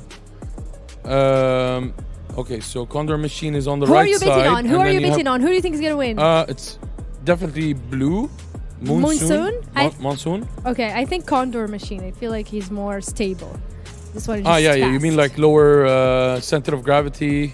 Well, look at the defensive stance. It's just going around and around. That one is just looking at him. Are you going to attack me? Are you going to attack me? So you just keep facing him. Ooh, looks like Condor Machine was able to secure the win here, right? Well, I mean, so basically the rules are if your robot is damaged beyond repair or if it's completely immobilized, then you win the round. And then you see a celebratory donuts all the way. Celebratory donut. It was a little anticlimactic. It almost felt like Moonson hurt themselves when they attacked. But then again, what do we know, right? We're just watching some robots attack each other. And here we are back in the mothership, I'm guessing. Well, this is where we are. The view looks insane in the day, huh? We have another replay here, and I think the strategy here for this robot was just like, I'm gonna stay still, I'm gonna face you whenever you try and come at me, and because you're speeding so much, you will end up flipping and won't be able to move. And that's exactly what happened. That is exactly. So actually what happened is the right wheel from Moonson attacked and it hit extremely high RPM to what it doesn't look like a saw. Actually, it looks more like a hammer. Yes, it's going to touch the right side and then it's going to hit the center of the blade and just shift out, and I'm guessing that's it. Yeah, that was crazy. That was actually super fun. Yeah. Especially look at the replay. I love the replays. And then like and now it bounces slow back motion all the way. And it shows you. It also, because the blade was still rotating, yes, it also was an issue for the robot itself. But very, very interesting strategy, centering the robot in the middle, knowing that as anyone that attacks us, it will be really cool. I want to see that graphic again, but oh my god, this one completely flipped. God what is happening? Wait, who won this? Doesn't matter. Oh, so my guess is this, because I know that they normally put a lot of electricity. So there's electricity in the front, right? There's like a taser in the front that actually causes it to okay, jump. we have the other. Is he I want to see this graphic forever. All of this is happening so fast. Give me a chance over here. Is that looks like a no, it's just a camera. Yeah, okay, so what are we looking at? So Team kinetic energy robots and Cobalt. There's a massive saw on the top. I am betting on Cobalt. They're gonna win. And Jasper, my money's on Jasper. Okay. There we go. So I'm guessing Jasper wants to get closer, just grapple it more. Let's go, Cobalt. Hold on to it, this. and then maybe Keep shove it focusing. You got this. But where's Cobalt's blades? I don't see them. Down. They're just the things that are down. I don't think that's how it's going to destroy them. Is it? I have faith in my friend Cobalt. You got this, Cobalt. Not the just size of the dog, it's the size of a fight inside the dog. Just I missed the whole quote. Never mind. Shoved them to the corner. Interesting. Okay, how is the bigger one being shoved back? I thought he's the one with higher torque. Maybe this RPM and the weight, I'm assuming? Maybe. Dude, But so if he gets close enough to get the saw to hit it, then oh my god, shrapnel's left, right, and center. This is probably one of the longest fights, by the way, of the robots, if you know. Oh no! It's completely flipped mine! Oh, he's still there. He's still disciplined. He's back! Wait, He has a claw in the back. Dude, I think Jasper lost here because he can't move anymore. Yeah, Jasper can't move anymore.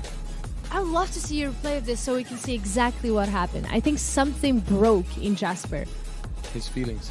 His feelings? His heart. No, he's moving now. No, that's Cobalt. Oh. So Cobalt is chilling by the corner. Like the ref is like, So did I go to your lose? corner. And then he counts 1, 2, 3. Who won? Cobalt, I'm guessing. The one that is still moving. Were you Cobalt or was I Cobalt? Your team won. Your robot won. Let's go, my team won. All right, okay. I Fair think enough. something is happening here.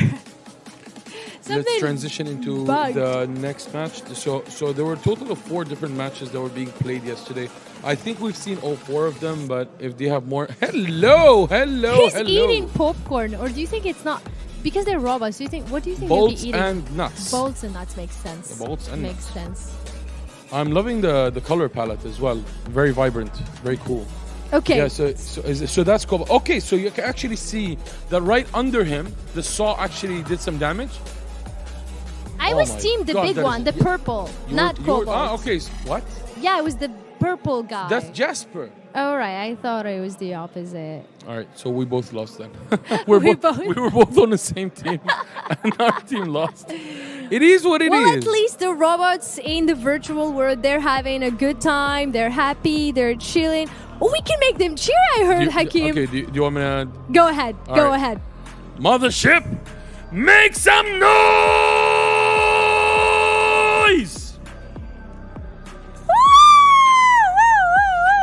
The ones eating popcorn couldn't care less. I know, right? They're like, okay. Bolts But the and others nuts. are really happy. Oh my Everyone god. is Oh, so happy. it's They're spanning so out. That's excited. insane. There's more of them. Oh my god. Okay, so during the night, they were all like one shade, one color. We couldn't actually see it. Did you see how they panned into the studio? This is beautiful. That was so cool. Virtual world here at the Phygital Games of the Future in Abu Dhabi 2025, powered to you by ADNOC. And so, honestly, this is such an awesome event. I'm really having a great time. I'm loving the games. I'm loving so the formats. happy. What's your favorite discipline so far? The one we didn't get to see yet, Just Dance. Oh. Soon. But I'm loving the robots. Even though I was we hoping for a picked the better answer. same Yes. team. Like the last thing I want to see is someone doing this on stage. What? Isn't this like a move from a dance? Why is it the last thing you want to see? For exactly what you just did. That's exactly what I don't want to see. I just said don't do that. What do you want to see? Huh? What's your problem? I think it's going to be fun. But also, I have been enjoying Phygital Shooter, specifically the laser tag map. I was not expecting it to be so realistically inspired from CS. We still have a game going on between EFP and Interstellar. Yeah, the second map just started actually. So this is... looks like Interstellar. This is Mirage. Interstellar is actually... Is actually 2-0. doing well, but it is 2-1. 2-1. So is it time for us to jump to the commentators and see what the desk has to say? All right, best of luck, and we'll see them when it's time for laser tag. Yes, absolutely. Good luck. See you in a bit. Yeah, massive stuff. Really, really well played there, actually, from Kumar at the end. Draws that attention away, and as you say, footwork's fantastic. Spray down pretty good as well. One hold of the mouse doesn't reset after each kill. No time for Interstellars to sort of react and respond. Smoke dropped and be quick here in underpass.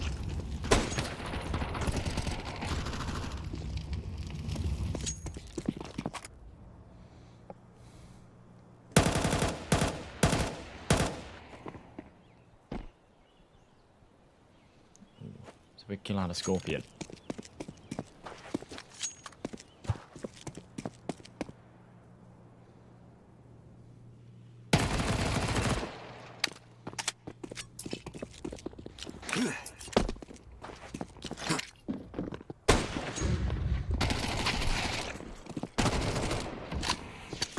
Dodgka, Mevo, each a kill apiece.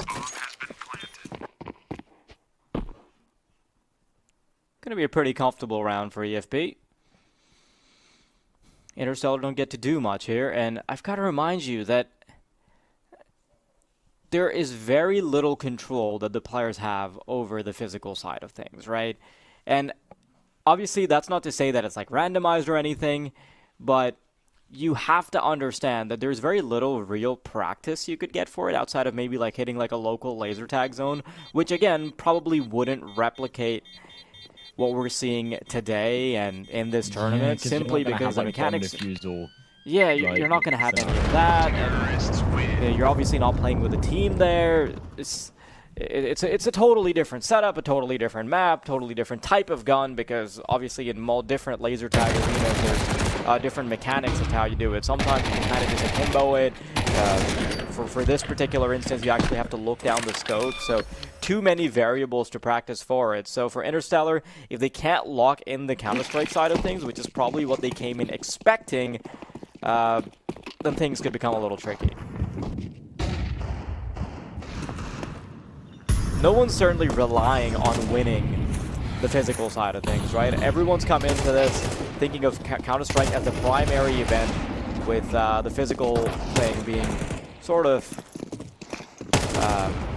like a golden round sort of situation.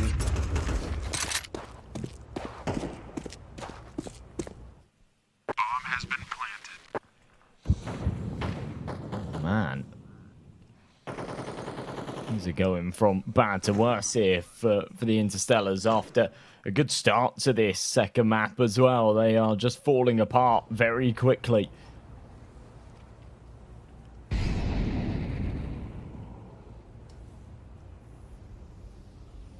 M3 hoping he can hold on to this AK. They are hunting for him, but I don't think anyone's going to get close enough to snatch it, so... Oh, actually, I don't know. I was going to say, by the looks of things, he survives, but Dodgka's hot on his heels and jumping up into the apartments as well, and they just stay tucked in this corner, fully blinded, starts spraying. Yeah, oh, that's rough. Galil actually can't upgrade into the AK, but I think most importantly for them, it's just about not letting their opponent have it, and they've accomplished that mission very nicely.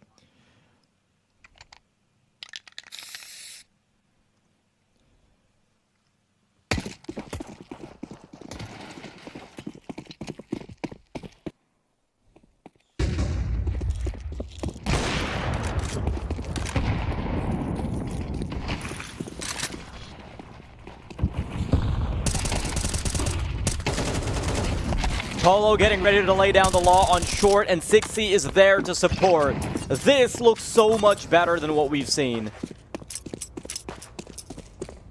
Consume, M3 and 60, his opponents. It's a 1-on-2. He has to go collect the bomb before he can even think about getting this retake going. The way they're set up, it feels like they don't realize that they've got the bomb mid. They've just given him... I mean, Consume's like going to be clearing all of these angles, thinking that they're going to have a crossfire set up on the bomb. The reality is he actually had a window there where he could have just... Yeah, I mean, now, yeah, they've got a sight line on it, but there was a window there where he could have just grabbed the bomb and gone A for free. That is a cool pattern on the Solitude. All white. I know you're a big Solitude enjoyer. So am I. You're a Solitude collector, not just an enjoyer. Yeah. Yeah, I think Consume's gonna die here. Oh, he's somehow found a narrow timing. The problem is he still needs to go and collect the bomb, which is on short and not bottom middle. Makes it a little trickier to navigate there, but at least he's gonna be given 2 1v1s. Not sure what's going on with the view. Think it might be a bit of server lag. Gonna have to wait for admins to tell us what happened. By the looks of things, taking your hands off the keyboard and Interstellar having a couple of smiles across their faces tells me that maybe that's a lost clutch right there. Yeah.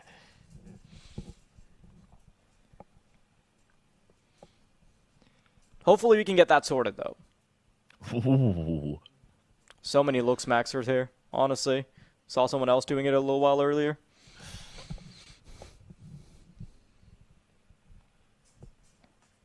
See? There's one on There's one on each side of the table.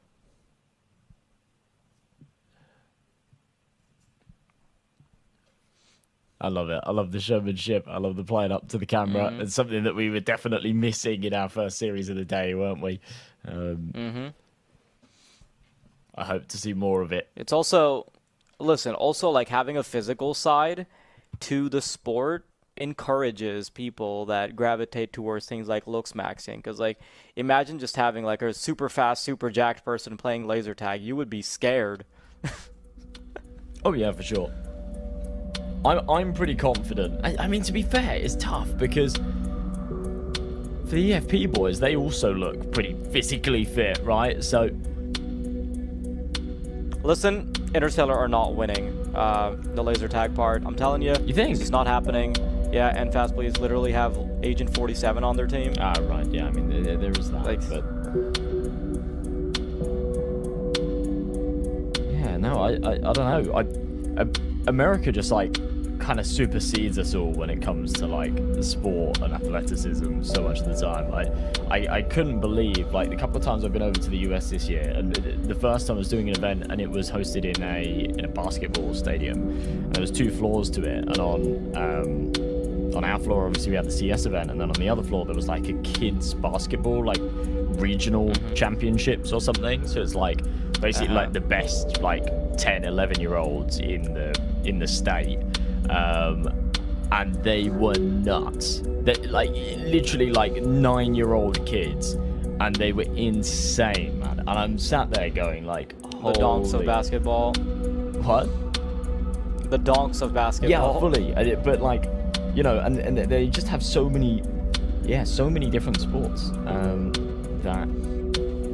that they're really into. You know, you've got football, American football, basketball. The reason America is so specifically the reason America is so specifically good at sports is also because their schooling system encourages scholarship directly through sporting success. So if your incentive to be good at sports is a subsidized education, then obviously, like, I think it gravitates people towards that. Yeah, I mean, it makes sense. Obviously makes sense, but yeah, it does generally mean that Which, by the way, I'd like to remind you, one of the players that we're seeing today, Kojimo, he actually did play Counter-Strike for his university. Yeah. That's sort of where he came up from, right? Davenport University roster. Yep. Yeah, had some big successes with that team. We are seeing more and more NA colleges sort of take esports scholarships and have good teams through it. I mean, the Fisher College lineup was a really interesting one where they brought like Swedish talent over, gave them scholarships to play CS and play for their Counter-Strike team. And yeah, as I say, they were a good side. I'm not going to say dominated the NA scene, but they were sort of up there. They were one of the top dogs for a large part of last year. That roster was coached by Tony as well. Our boy.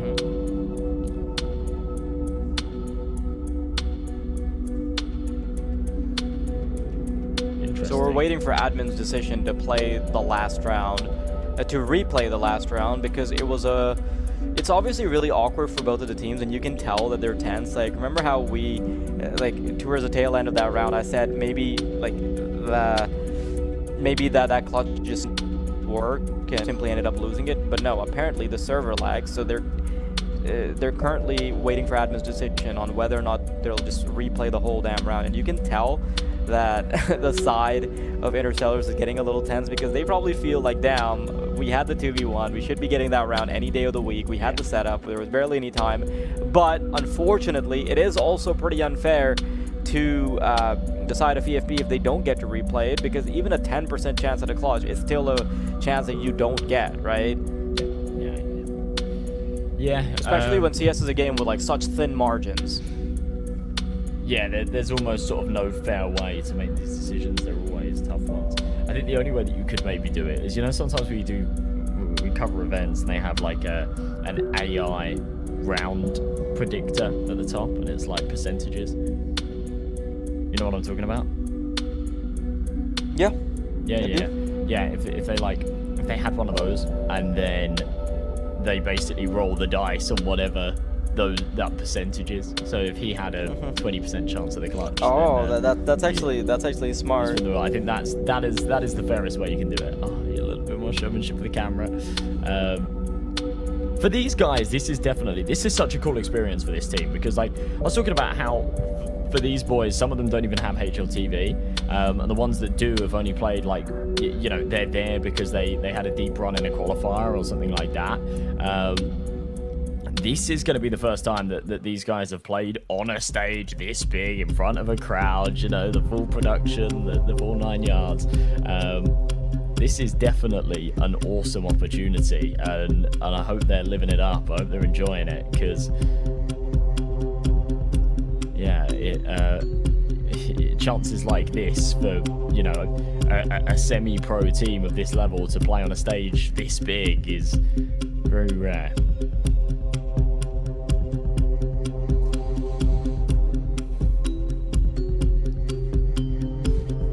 Yeah, you generally expect the earlier stages of a tournament to not be too hype, you know, people are kind of just playing it chill, but I do appreciate that they're trying to keep the energy up, mitigate the yawning a bit. I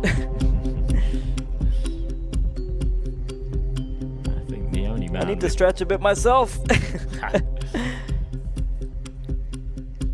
I mean, we're going to be around all freaking day, right? We've got essentially 4 best of 3s. Yeah. It's going to be a long one. It's definitely going to be a long one. Yeah, I think I might actually skip rope between games. It's one way of keeping yourself awake.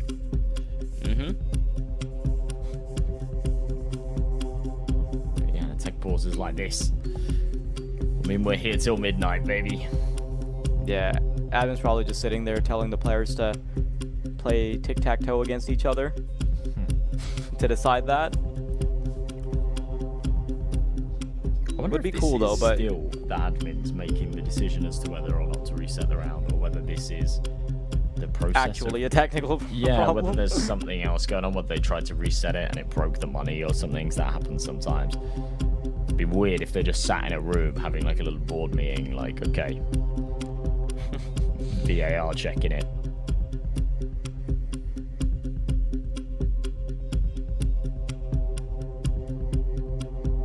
I think, honestly, for a round to be replayed, both teams need to agree.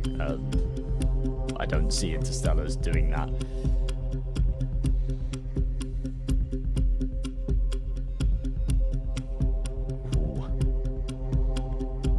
Okay, apparently what we're watching on the SMD at the moment is observers manually racing virtual drones. That's cool. It's hard to do. It's hard to do to not clip through any of the walls or anything. This is something I always do if I'm streaming a game on my own channel and yeah, there's some kind of pause or something and you fly around the map, but yeah, you gotta make sure that you don't clip into a wall or something, otherwise. Oh, that pillar was close. Ooh. This kind of feels like, you know, back in the day when you'd have like the little DVD logo and you'd think, oh, it's about to hit the corner, but then it never would. It's kind of what it feels like when the observer nearly clips a pillar.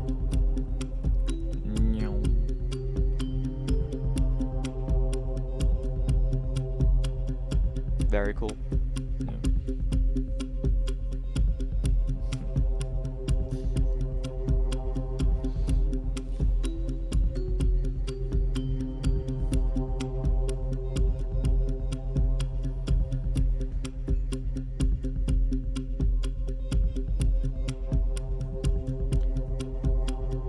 Apparently, I think it might be a bit of a longer technical timeout, because by the looks of things, Josh, we don't seem to have a resolution yet. Yeah, still not sure what it is specifically, but looks like everyone's in the server, I think. I counted 5 in the T-spawn, it looks like 5 there. The server's going to do a bit of a corkscrew. Showing off now. Barrel roll.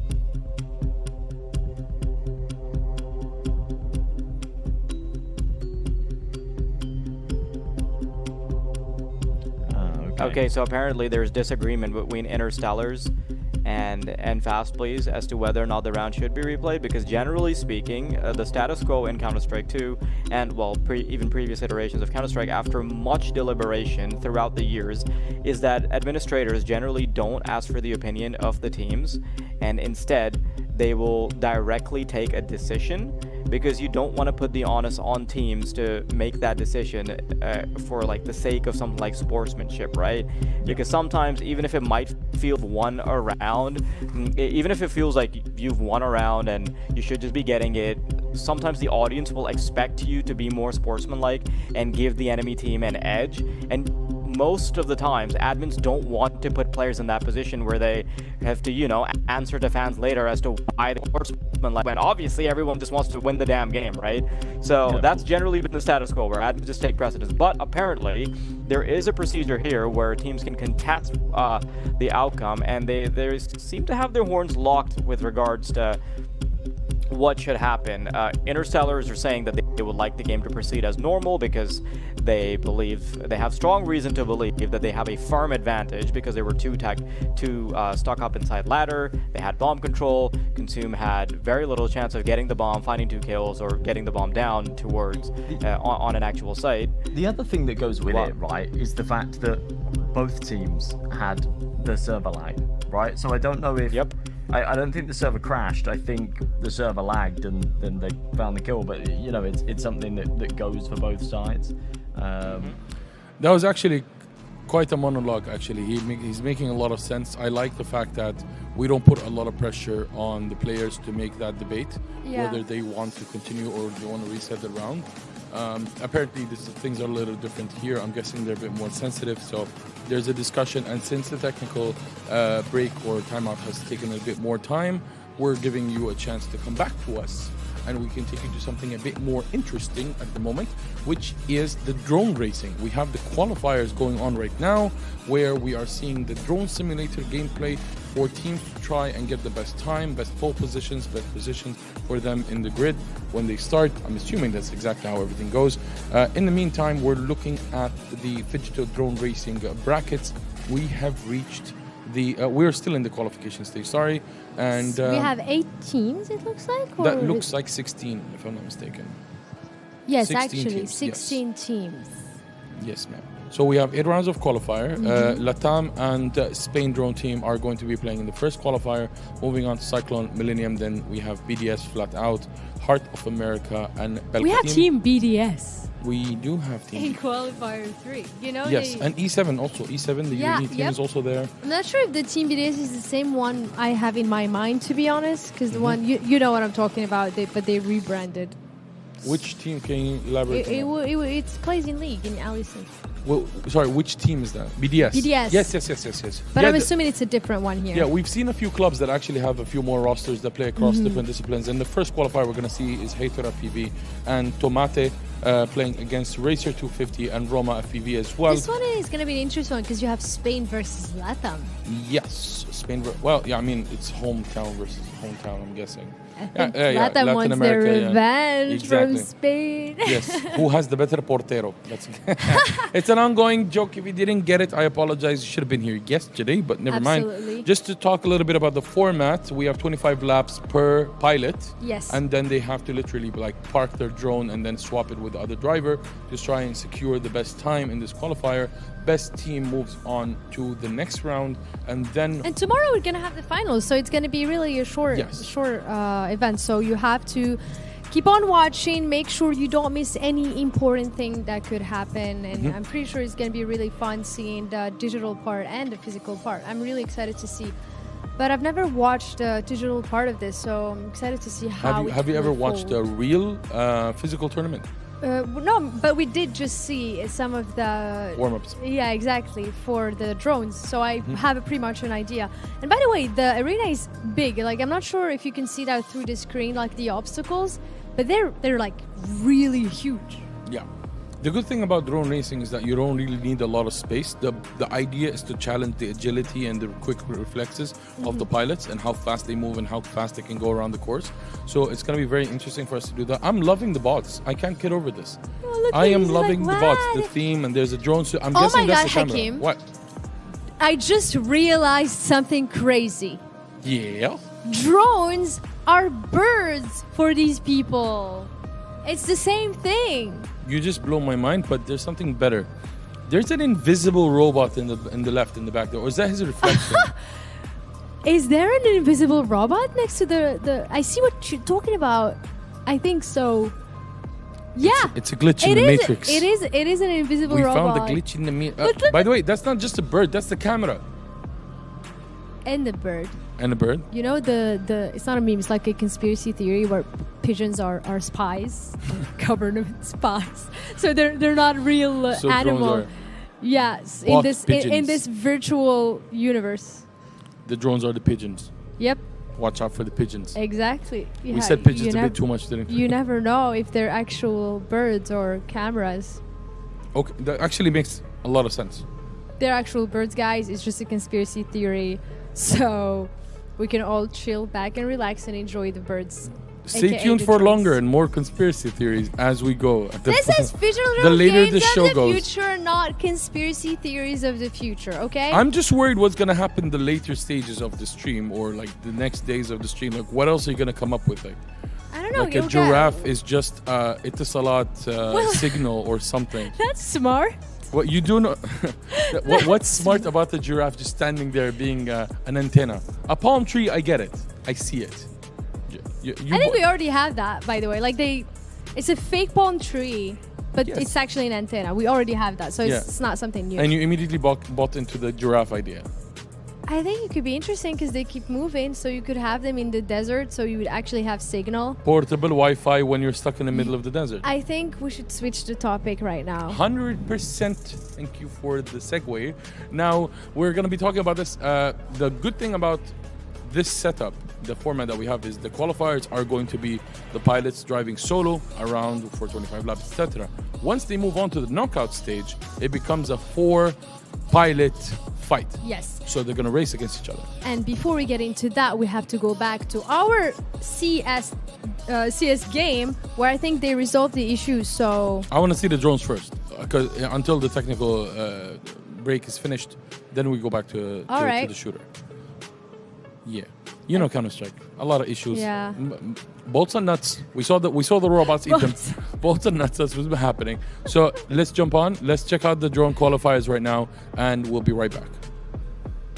On the other side of things, and again, they're not necessarily racing each other in this qualifier, but when you compare it to the other team, the Spain drone team, both in their early 20s. Now, they do actually have quite a lot of experience for their age, especially Racer 250. So that will be important as well, or a benefit to them as well. But it's interesting to note the differences between these two teams straight away in the first qualifier.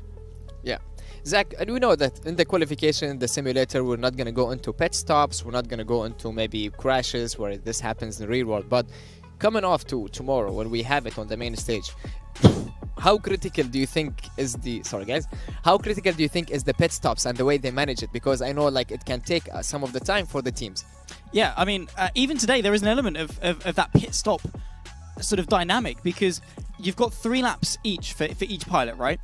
That's inclusive of the time it takes you to change pilots. So it's not just your fastest 3 laps plus your fastest 3 laps. You've got that in-between section. So when it does come to those pit stops and that element of strategy and efficiency, today also has an element of that. In a qualifying run especially, where you're dictating the starting positions for tomorrow, where it can come down to not just seconds, but tenths of seconds, hundreds, thousands of a second. You've got to be so precise in that changeover period, be as precise as possible, and then for the second pilot to jump in, and it'll be the same for tomorrow when we're sprinting between the pit box and the main stage.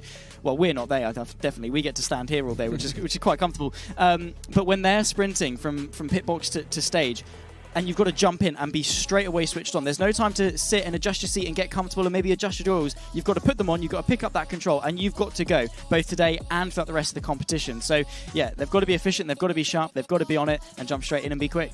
Thank you guys for all this info. Again, guys, we're at the Games of the Future Abu Dhabi 2025 here at the Phygital Drone Racing, and we're going to go for a short break.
Welcome back, everyone. We are back here in the studio. Obviously, when things get a little stale and a lot of technical issues start happening, we come back to where the fun is. Exactly. Because we have more energy.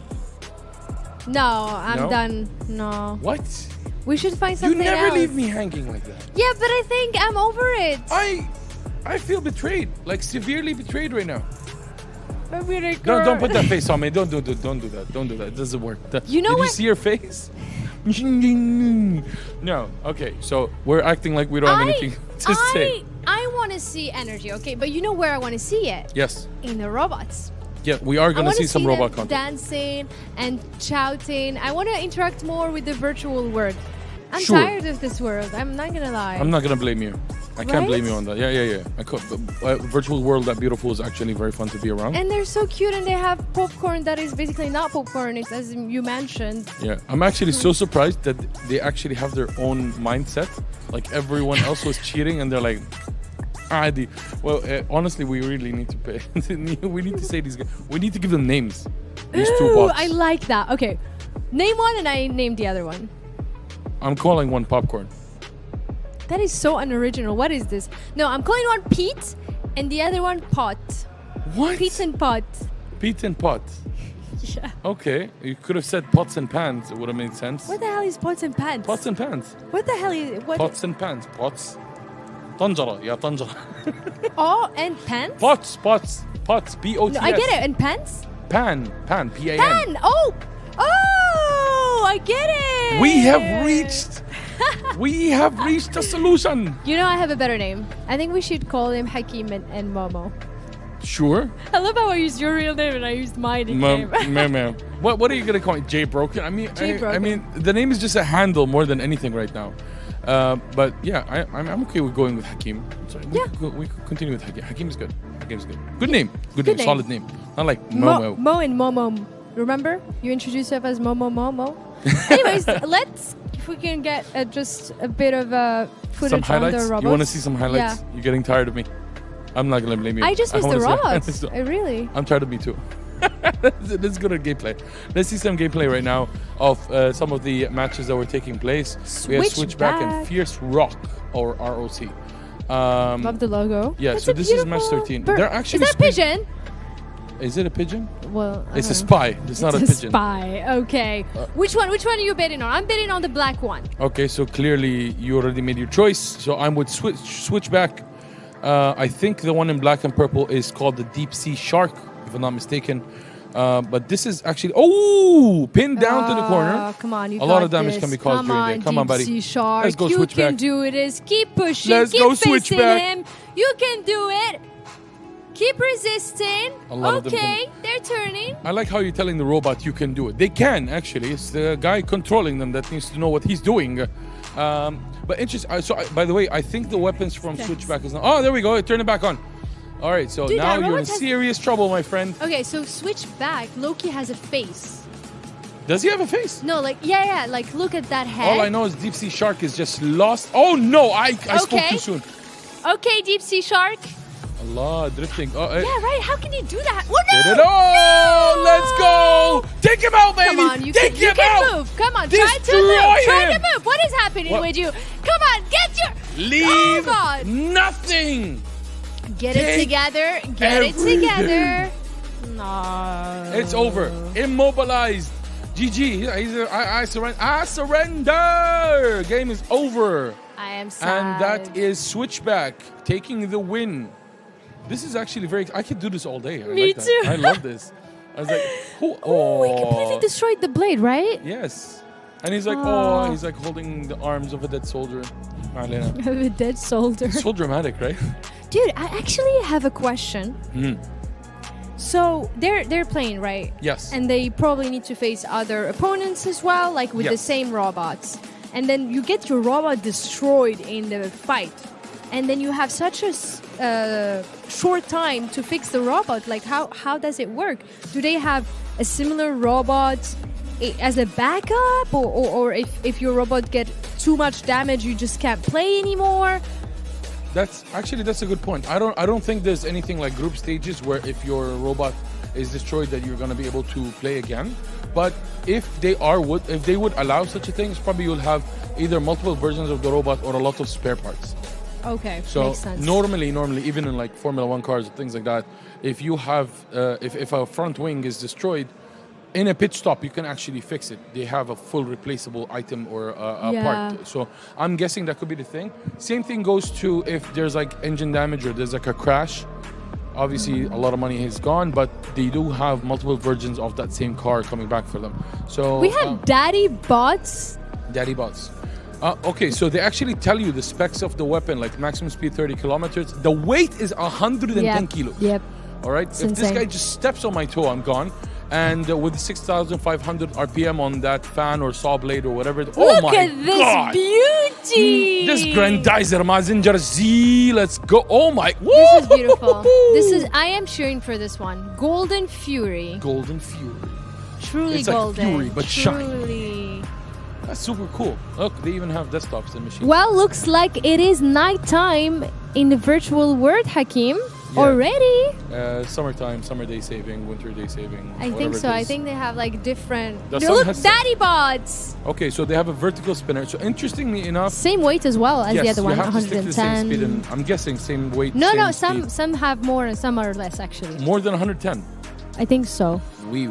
Yeah. Okay, so I'm not sure which one. Oh my God, man! Can you imagine 110 kilos of metal just being Wow. thrown around like it's a plastic RC car? It's kind of crazy. It's kind of crazy. Okay, so robotics versus is Golden Fury, And Daddy obviously I have versus Daddy bots with Golden that. Fury. Okay. I am a father, so I am probably gonna go with Daddy. Well, I'm gonna go with Golden Fury because they look really cool and Look I at the like control. the coloring. Oh my God, look at the speed! My God, that's insane. He can go on both sides. Yeah, it's quite terrifying. Oh! Woo! Wow! But that is still not enough to get Daddy out of the game. No, but Fury's in trouble. Golden Fury's in trouble. He's in trouble. Not moving, right? It's a timeout. He's not gonna attack him because he's immobilized. Now the judge is gonna decide. It's over. What? How? But wait, how did it? That's so weird. You hit the Daddy a bit too much. You get hurt, baby. Like Golden Fury was just don't mess standing with the Daddy. there. I would love to see a replay of that actually, because he was just standing there, and then Daddy came rushing in and got flipped over, and yet Golden Fury was the one. Daddy turned into Exorcist. He was like on his back the whole time and was like running through. He doesn't care. You hit me, I hit back. You hit me. Physics, baby. For every action, there is an equal and opposite reaction, and that reaction hurt the Fury. You don't mess with Daddy. That is It's true. Daddy. How can he lose? He's winning the tournament. Never miss with dads, I guess. Yes, sir. That's of course. That's the lesson we learned today Of here. course, 100%. What about Full on moms? protective instinct and like take on the world and destroy What everyone. about moms? What if there's a robot called Mommy? Who are you gonna bet on? Mother? Same. Mommy. Mother? My wife is watching as we speak, so I'm under like I need to be careful what I say. Yes. And speaking of mommy power, I don't know how that's related, but drones, very fast, very agile, very strong, just like all amazing mothers in the world. Yes, hi, they have honey. eyes everywhere, so I believe we can go see what's happening on the my other wife side. is listening in from that antenna giraffe that we were talking Ooh, about look, earlier. we have point of view of the drones. But yeah, so This is so this is trippy. the digital game. All right, and so this is a qualifier. We're gonna go straight into the action. There's some commentary as well for everyone to listen. And drone simulator. Oh, there was a mistake. I'm gonna leave this for the commentary. I'm getting too excited. Let's go! If it doesn't, we've still got something decent to then fall back on. We have got some drones out onto the circuit. These will be the first couple of runs coming in, and we'll start to see what a representative run looks like. However, already on the left-hand side, a couple of mistakes coming in. Yeah, mistake coming in. I was about to comment, actually, when they were running absolutely side by side. Oh, and another bobble on the left-hand side as well. Oh, and on the right-hand side. So this is not going to be the perfect run for either. Lap 3 just beginning, so we'll see the changeover in a moment. That's why it will affect. Oh, and another hit on the blue gate there, just as they were coming around the media centre end, if you like, down that far side. But look how distracting it is, by the way, the trails and all sorts, and then into the box. They'll be doing the switching over. So they're the ghosts, by the way, of the previous best laps, and setting off again. So here we go again, and they'll be off in a second. Looks like they're back to lap 1 again, as it says on the screen. So we'll figure that one out in a moment. But again, just both of these teams at the moment clipping a few gates, but this is the first attempt. It is indeed. So this will be where they get a bit of a picture. They've done practice both in real life and in the sim. And now sort of looking at this, at face value, drone racing, there shouldn't be too much difference between the physical and the digital. Definitely not when you compare it to something like football, for example, where the physical is definitely a lot different and a lot more physical than the digital. Drone racing, a lot of the skills are very, very transferable, but the sim could be a little bit more sort of sensitive. There's no sort of outside influence. I was going to say wind resistance, but we're indoors, so that's negligible. But definitely, so the transferable skills are there. Some slight little differences they are going to need to sort of factor in. We're coming towards the end of the first couple of runs, onto lap 3 of 6 already, and let's see which team is going to set the benchmark. I've got to say, these second two do actually look like they're having a bit of a cleaner run. I say that as somebody hits a gate quite hard there. But Hater and Racer 250 seem to be going a little bit better second time round than their teammates. Now they've both crashed since I've said that, so maybe I'll be quiet. But it does seem a little bit cleaner. As I mentioned, the 3 attempts, the final of the 3 will probably be best, to be honest. But let's wait and see. They're through the quad gate there, up, down and all around, out the other side through that yellow gate there, and then to the media centre end, which is effectively just one long left-hander, up the ladder, and then down the next one into the end of the lap, which is there, through that gate there. That's effectively the timing before you get to the Snake Eyes through there. So 6th lap coming up at the moment, go out to be completed. What are we on at the moment? Just coming up to 3 minutes as far as the time is concerned. I would imagine we'll see some sub-3 minute times at some point here as they end there. A 3 minute 2.45 on the right hand side. The left hand side drone actually hasn't made it to the end. Maybe has crashed before getting there. As you can see on the graphics, actually 3 crashes on the left-hand side compared to just the 1, and that looks like it's that. Doesn't look like we're actually going to get the left-hand drone to the end. So we'll see if they're going to get back up and do any more in a moment. We'll get obviously the official time through when we can as well. But now finally picking itself up. Well, not really. When we're into the real world thing, by the way, they will crash and burn it. Well, hopefully not burn, but they will crash in the background. And they do have 10 seconds or so to get themselves back up again. If they don't, then they'll have to use one of their replacement drones. They do have 2 of them.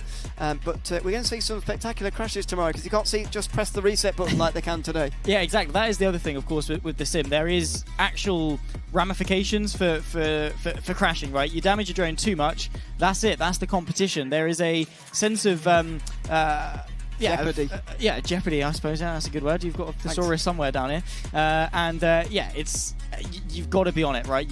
Because there's no point being the quickest team and going through all the way to the finals if you then lose your final drone in the final and that's your competition done and dusted. It does add a little bit of stakes to the competition though, and it does just mean that, like we were saying earlier, it's not just a case of being quick. There is an element of that self-preservation that needs to come into this. Because, yeah, you can be maybe, say, I'll throw in random numbers into the air, but say half a second a lap off the pace. But if you make it to the end and someone else doesn't, then you're going to be the one that wins at the end of the day. So, yeah, that's going to be something to look forward to. Of course, today, would you say the stakes are not as high as they will be for the rest of the competition? I would, yeah. It's important, as we said before, to be in one of those top podiums. We're about to come into the second attempt, by the way, in a second. We'll get some official times through when we possibly can. And here we go with the second attempt of the day. So again, Spain drone team versus Team Latham. Spain drone team probably the more fancied of the teams, to be honest, at least in our humble estimation. But again, difficult to concentrate. I don't know about you, but difficult to concentrate when you've got that other drone out there at the same time. Difficult not to get sort of tunnel vision with them a little bit and just distracted by their trail, effectively. Yeah, 100%. So ideally, you want to be the lead drone, not only because it means you're the quicker one, but it also means that you can continue being the quicker one because you've got less of a distraction. The flip side of that, and the argument I will have, is that some pilots, and definitely for us in our usual domain of driving, following a driver can both be a good and a bad thing. And in the case of these pilots, it could be that you're looking at them and they go, oh, he's tried a slightly different line through there. I'm going to do that next lap. And then it pays off. Obviously, it can also be a bit distracting. We have got the first 3 laps done and dusted, just under, I think, a minute total for those guys as they get themselves back going again for their final 3 laps of running. It is looking pretty quick, though, and definitely a lot cleaner and a lot quicker than their first runs. Yeah, it is definitely. The first pilot was able to get through in about a minute this time round, whereas we didn't see a single team go below 3 minutes first time, so that really was a practice run. Spain drone team, by the way, on the right-hand side, we just had confirmed Team Latham on the left, so drone team definitely had a better run first time round, and it looks like they're slightly ahead again here, maybe by only just a couple of seconds. Yeah, exactly, and one small mistake, a hit a gate or a crash, and that's done and dusted. So a couple of seconds, not at all too much, and there's still one more run to build on, especially for Team Latham, who didn't really get a very competitive first run in at all. So they're going to want, like I was saying earlier, a bit of a benchmark, something they can then build on and be a bit more aggressive for that second. However, there goes Spain Drone Team, of course, a 111 seconds, 0.2. They were able to do it in 115 seconds, 0.58 for Team Latham. Yeah, so again, Spain Drone Team definitely, I'll say, more fancied and going better as things stand. But as far as attempt 2 is concerned, much quicker than the first time round. And I wonder whether that is going to continue into attempt number 3 as well. I do believe the pilots have had a little bit of experience on this layout, on the simulator a little bit more. I saw a couple of them practicing down below us yesterday, which is going to give them a slight advantage just compared to what they've had in the physical world. Tomorrow, they have done some practice today, but nowhere near as much as they will have done in the digital world. Yeah, and that's the great thing about the simulator, right, is that you can get so much practice in beforehand. You said, obviously, that with the training, they go out to a field. Sometimes that's not always accessible. In the real world, you've got wind, weather, so many other things that can sort of get in the way of how much practice time you can get. In the sim, you can keep going. There's nothing else that's going to affect you so much, so you can just pound in laps upon laps upon laps. Get that muscle memory, get those reflexes, really start then refining your inputs. And for these pilots, with the differences that we're seeing, of course, over a 3-lap run across, a 6-lap run, of course, 2 different pilots, we only saw a difference so far of about 4.3 seconds, which to face to humans is not a lot, but to these pilots is almost like an absolute eternity. Well, yeah, over the course of 50 laps, though, you've got to remember tomorrow that is just going to continue to sort of climb and climb and about climb. 40 seconds, isn't it? If you want to, if it goes sort of even across the board.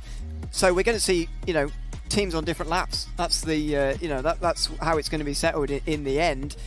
We'll see how many actually get through the entire 50 laps. There will be a time limit on them tomorrow again. But here we go for the final of the qualifiers for Spain Drone Team and Team Latham. This is their day done. After this, on a clip of the gate, just coming out of the quad gate there from the Spain Drone Team on the right-hand side. Yeah, this is where the pressure starts to build up. This is your optimal lap. This is the one that needs to be absolutely perfect all the way to the final bit. And there you can see already a mistake coming in there from Roma FPV on the left-hand side. That, of course, that's Tomate on the left-hand side, of course, of Team Latham. So that's going to be a huge mistake. That's already offset them relative to Spain Drone Team. And their target lap time is, of course, their best. This isn't the final one that decides it. They do get their best lap time counted. So if it is slower than attempt 2, that will be the one that gets counted instead of this one. However, it's your final opportunity. You're warmed up the most. This is the one where you need to execute. Yeah, not as clean from Roma this time round. Nowhere near. This could be the best run for Latham, though. Tomat doing a good job this time round on the left-hand side. Forgotten about the switchover, and now it goes around the finishing gate as it's meant to, and now back up and around again. So a minute 5 first time round for Latham, which is a little bit on the slower side compared to what they've had previously. But let's see how the second run goes, or the second pilot goes, Hater out there on the left-hand side. This is probably going to be the best run for Team Latham today. Yeah, it should be. Yeah, they're looking pretty strong. Definitely a lot quicker than they were in attempt 2. They're about 4 seconds off the pace just previously. If they can keep this run clean, it is looking pretty good. But this is the first of only, and that is a very wide and very high line being taken. Could probably shave off nearly a second, I would imagine. These are the benchmark run times being put in, though. Other teams are watching this, they're watching that, and some of them are probably very happy that there's some time lost there for Team Latham. Yeah, they're not going to get the best time now, I don't think. And Spain Drone Team have actually caught them up. Look at this, absolutely nose-to-tail racing. Again, these qualifiers are not necessarily racing one another. And that's hard into the gate there from race 250 of the Spain Drone Team. That's 3 crashes now on the right-hand side, by the way. a 2-minute 1 from the Team Latham and a 2-minute 6 from the Spain drone team, and so that's no faster than what they've managed previously. So the best time so far set by the Spain drone team, 1 minute 51.2.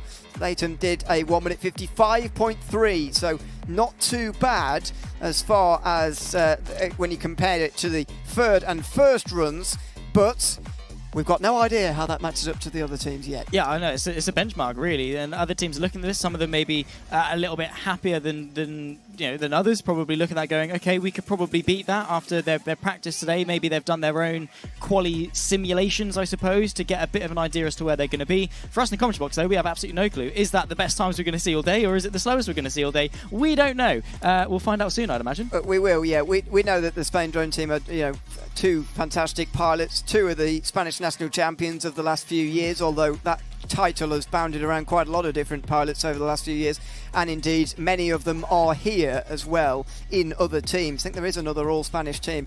Certainly Mayens is in a different team, which is one of our national champions of the last few years from Spain. But yeah, they have set the benchmark so far at a 1 minute 51.2. Interesting that their second attempt was the best attempt. Yeah, I think maybe on attempt 3, we did see initially out of the gates, we were saying about Team Latham, that they did look significant. I don't say significantly, but they looked a bit more comfortable, a bit more refined in that first half of their run. So maybe it goes back to, we've got a decent benchmark, let's give it some in this attempt 3, see where it goes. If it pays off, it pays off. If not, we've got something to go back to. What it does mean, though, is that they do have to take the slower of the two so far in that qualifying group. Yeah, and that may set them a long way back. As we mentioned, you really want to be in the top 4. That will get you a podium position, don't know, for one of the quarterfinals tomorrow. That will give you a fairly sizable advantage, especially when you compare it to 4th place. In terms of pure meterage behind us, it's quite significant. We'll show you that a little bit more tomorrow, obviously, when we get to the quarterfinals themselves. But as we've mentioned, it's exactly the same layout that we're actually seeing right behind us.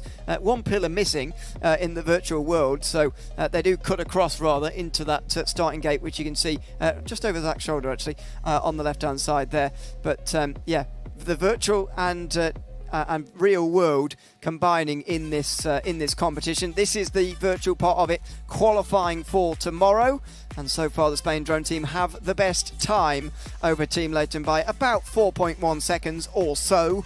And we'll see how many times, or how many teams fit in the middle of that, around that, how that stacks up against the rest of the field. Yeah, we will indeed. Only time will tell, of course, but a solid benchmark to get us underway. Speaking of that all-Spanish team, by the way, if you looked at Emirates 7, they've got the previous 2 Spanish champions, the 2025 Spanish champion of Thunder FPV, the 2024 Spanish champion of Singularity. So we've got the 2022, 2023, 2024 and 2025 Spanish champions that's what I said, yeah. All on this grid. Yeah, it's pretty remarkable, isn't it? Yeah, well, yeah. But...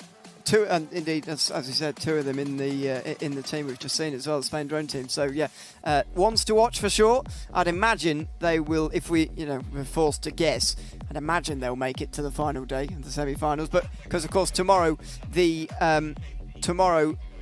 every team is going to be making it into the quarterfinals.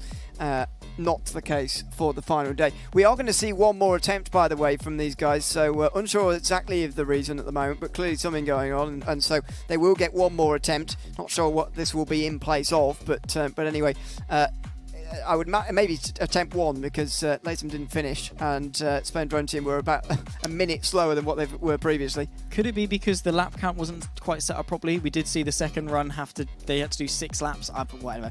And the bottom line is they're going to do another run. So now they've had a chance. We've had, maybe a couple of minutes just to cool down, get their heads. Maybe they've had a chat with their team manager as we get ourselves back underway. They can maybe start to see, or we will in a minute anyway, we can maybe start to see some refinements coming in. Maybe they've gone, okay, you're losing a little bit of time through this gate or through this particular part of the circuit. They can then go back out there and try and sort it. Maybe the pilots themselves know where they're lacking a little bit, and definitely for Team Latham, being the slower of the 2 thus far, they do need to step it up just a little bit, not only for themselves in a direct battle with Spain drone team, but also in the overall qualifying positions. So same teams again, and one final attempt, very close to one another again through here early on. Let's look at this first lap time as they come through this gate here. So 17-2 first time round. Spain drone team getting a much better attempt this time around. Much cleaner from Roma, who didn't have his best run on that previous one that we just saw. Yeah, not at all. Of course, initially out the gates was pretty good and then just started to tail off a little bit. Looking on the left-hand side, that, of course, is Tomate. On the right-hand side, we've got Roma FPV. The pair of them looking pretty good in terms of their pace. Both of them have won a lot. The one on the left of Team Latham, of course, 2025 and 2024 Latin American champion is Tomate. He knows what he's doing. However, as it stands, is lacking a little bit behind as they come in for the changeover. So, and slow for... sorry, we're just not picked up. There we go. Spain drone team, we're on through the Snake Eyes and out the other side into the quad gate here, the stacked gate at the bottom of the circuit. But Spain drone team definitely with a bit of an advantage. Only 53 seconds first leg, though, from on the left-hand side there from Tomat. So that was very, very strong indeed. And to be fair, Roma wasn't far behind at all. They're very close with one another again. If this was a race, it'd be mighty close. Yeah, hopefully we can have more of this tomorrow. Let's put it that way. We're not only going to have 2 drones on circuit, we're going to have 4 as well. So hopefully that means double the competition. Yeah, making their way through onto what will be their final lap of these runs through the Snake Eyes, then in towards Quad Gate. Couple of different lines because you can take. Do you want to prioritize the exit? Down. And that is not the way to do it. So the final lap coming in now as Hater jumps into the drone. That is going to be costly, and Latham on the back foot once again. And finished for Spain drone team, and a few seconds later the Team Latham as well. So almost exactly the same actually, Latham that time round as what they were previously. We'll see whether they were any quicker for sure in a moment, but I don't think Spain drone team went any quicker than what they have done previously. Latham were very, very close to their previous best, but it might be that 151 from the Spain drone team that is the benchmark here in a few moments time. We'll wait for confirmation of that when we've got it, but not very far between the two. This is a replay of those laps at the moment to have a look at that final attempt in this qualifying session. Yeah, exactly. So here we can see a nice slower run through the quad gate, and that's where it went wrong for Hater. A little bit too much chopped off there, trying to just tighten the line a bit too much. Ideally, you want to come up, over, get back on the power as quickly as you possibly can to accelerate through that sort of straight line section and, of course, maximize that speed. So for Hater, unfortunately, a slight tap of the wall there, and that still, remarkably, by a 1/10 of a second, a PB for Team Latham. Very close, though. I mean, it depends how you want to look at it, really, because there's no one being eliminated today. You could say, well, it probably bodes well for tomorrow, although it is in the real world, because they'll be able to string together a lot of laps, both of them, and go roughly as fast as the last time round and not make any mistakes. Or you could say, well, yes, it is consistent, but it might not be very fast compared to the rest of the field. Maybe it will be, and we've seen some of the best times already, but we will wait and see on that front. About to go into another attempt now for these two, so let's see how they get on this time round. Lots of attempts for them to get it right, but as we've mentioned, so unlikely to manage to get it right completely both times round. Again, super close to begin with, these two teams, and just bode well for tomorrow as far as the racing is concerned. Very, very close. Yeah, indeed. So up over the Snake Eyes and again towards Quad Gate, where it all came undone for Team Latham. Literally matched, I think. A slight mistake for Spain drone team. We saw on the right-hand side had to go back over that final gate of the quad and again into that blue gate there you can see on the right-hand side. Not at all what you want to be doing. Of course, when they're slanted, it makes it a little bit harder to really perfect that line. That's going to put them on the back foot for this opening lap of 3. Yeah, and Spain drone team again don't look like they're going to be setting the best time here. Latham steaming ahead again. It seems that Tomat's just getting better and better with the more attempts that is going on. Roma seems to have had his better first round, and that was a better switch actually through the starting gate into the changeover gate there. You can see off to the side, and now off goes Hater on the left-hand side. Much better this time around, less than a minute for that first leg. And that means if Hater goes well again here, this could be their best attempt for Latham. Spain drone team trying to catch them. Yeah, this is looking pretty good actually for Latham, as long as, of course, Hater can keep it nice and tidy for the final couple of corners of this run. They're on to lap 2 of 3 already, looking pretty tidy. The benchmark is already there. The crucial thing is because both PVs for Latham have had a crash at some point, They need to just keep it clean, get it to the end, and it should be a pretty representative time. Let's see as they start the final lap now, head into the stack gate here. Up through this part, down through the other, and in through the yellow gate, now into the media centre end. Long left-hander, and then this upwards ladder, descending ladder, using the air as a bit of a break, and round the final corner, into the finishing gate. Not quite enough to go faster than Spain Drone Team's best time, but it is their best time of the day, a 1:53.7 something, and that is their best attempt. Still just over 2 seconds slower than Spain Drone Team's best time, but closer from Latham, and noticeably improving each time as well. And even, we're looking at this in isolation, right? If Spain Drone Team go on to be on pole position, to be only 2 seconds behind on the pole position time won't be a bad run by any means. So they're improving relative to Spain Drone Team, but crucially as well, it could be an improvement that sees them up a couple of grid spots for tomorrow's quarterfinals. So as it stands, a 1:11.2 in terms of seconds. So just shy of 2 minutes for Spain Drone Team, and it's 113.79 seconds the run that came in for Team Latham. So only a couple of seconds in it over the course of 6 laps and 2 pilots. That's the level of competition that we expect when we go drone racing. And I think we saw definite improvement, as I say, across the board from Latham especially. Seemed that the Spain Drone Team set off absolutely lightning and couldn't quite replicate that over the course of their next attempts, which might prove to be a problem for them when it comes to the longer races tomorrow. But as far as an individual time is concerned, that was not bad from them. Again, we don't know how it's going to stack up against the rest of the field, which is going to be the interesting part of this. The times are going to come in throughout the day. There's 8 qualifiers, and as I say, the top 4 get those pole positions for their quarterfinals, which will be live tomorrow in the real world, right behind us on that layout. Let's have a look at some of the highlights from those attempts. Couple of gate clips, couple of crashes, and that was the noticeable part really of the early attempts, especially, although it did get cleaned up towards the end. There's one of the tarps through the snake eyes. Yeah, and that's one of the things as well. I mean, as we go through the weekend, these pilots are going to get more and more refined. Right now, I don't want to say they're rusty, because none of them are per se rusty, but there's a couple of things they need to dust off, really start refining those racing lines, learn more and more about this circuit, really then start to optimize, and that's what we're going to see. We're going to see the best pilots when we get to Monday's racing action with the finals, but right now we're seeing the qualifiers, and to be fair, they're already at a pretty decent level. It's just going to be getting that consistency over the course of a 50-lap run. For each of these pilots, it's only 3. So you're looking, at about 6% of a race distance in these qualifying runs, and they're still crashing. I know they're trying to extract performance, but it maybe does bode a little bit of a concern for tomorrow's racing. That's one of the clips as well from Team Latham. I noticed a couple of times, actually, now looking at these highlights, that they had their tie-up through the Snake Eyes section.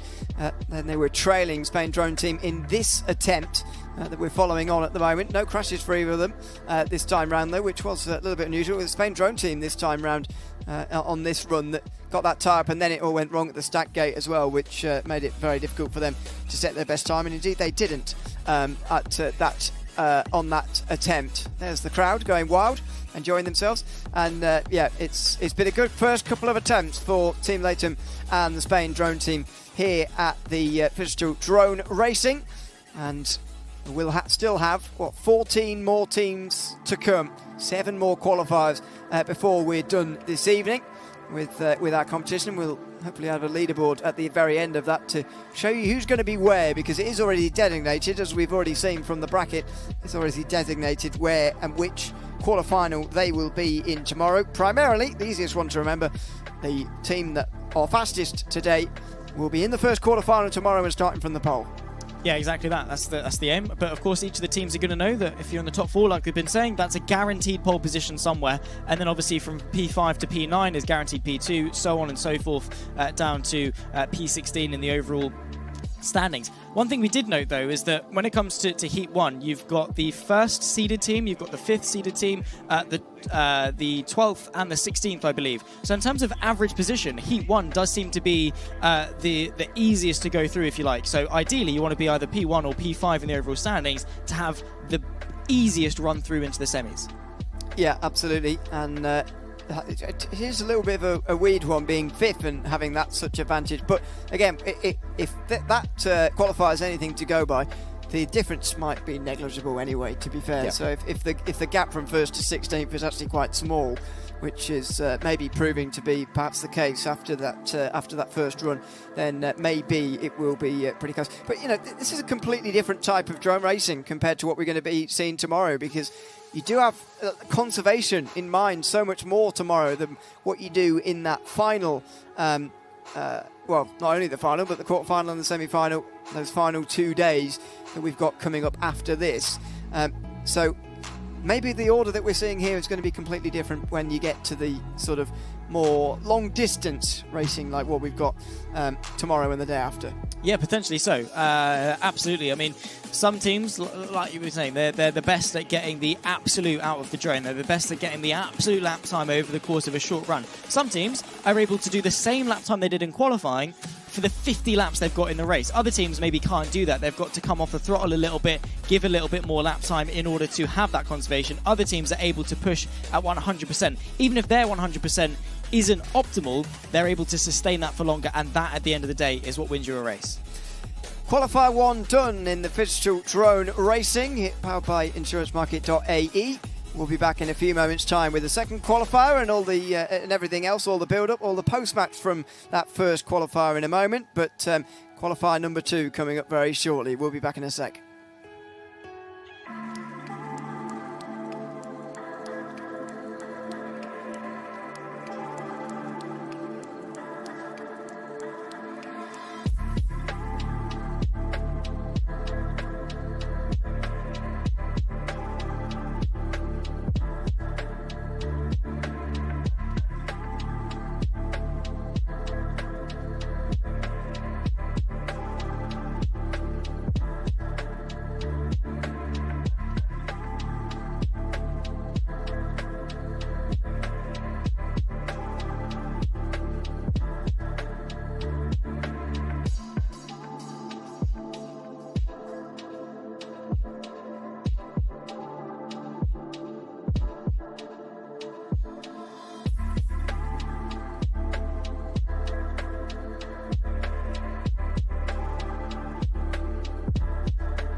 Welcome back, everyone. Looks like we have some technical difficulties happening around here, but I feel like there is another one happening here at the desk where someone stole my glasses. What is happening with you, Hakim? Oh my god, are you blind?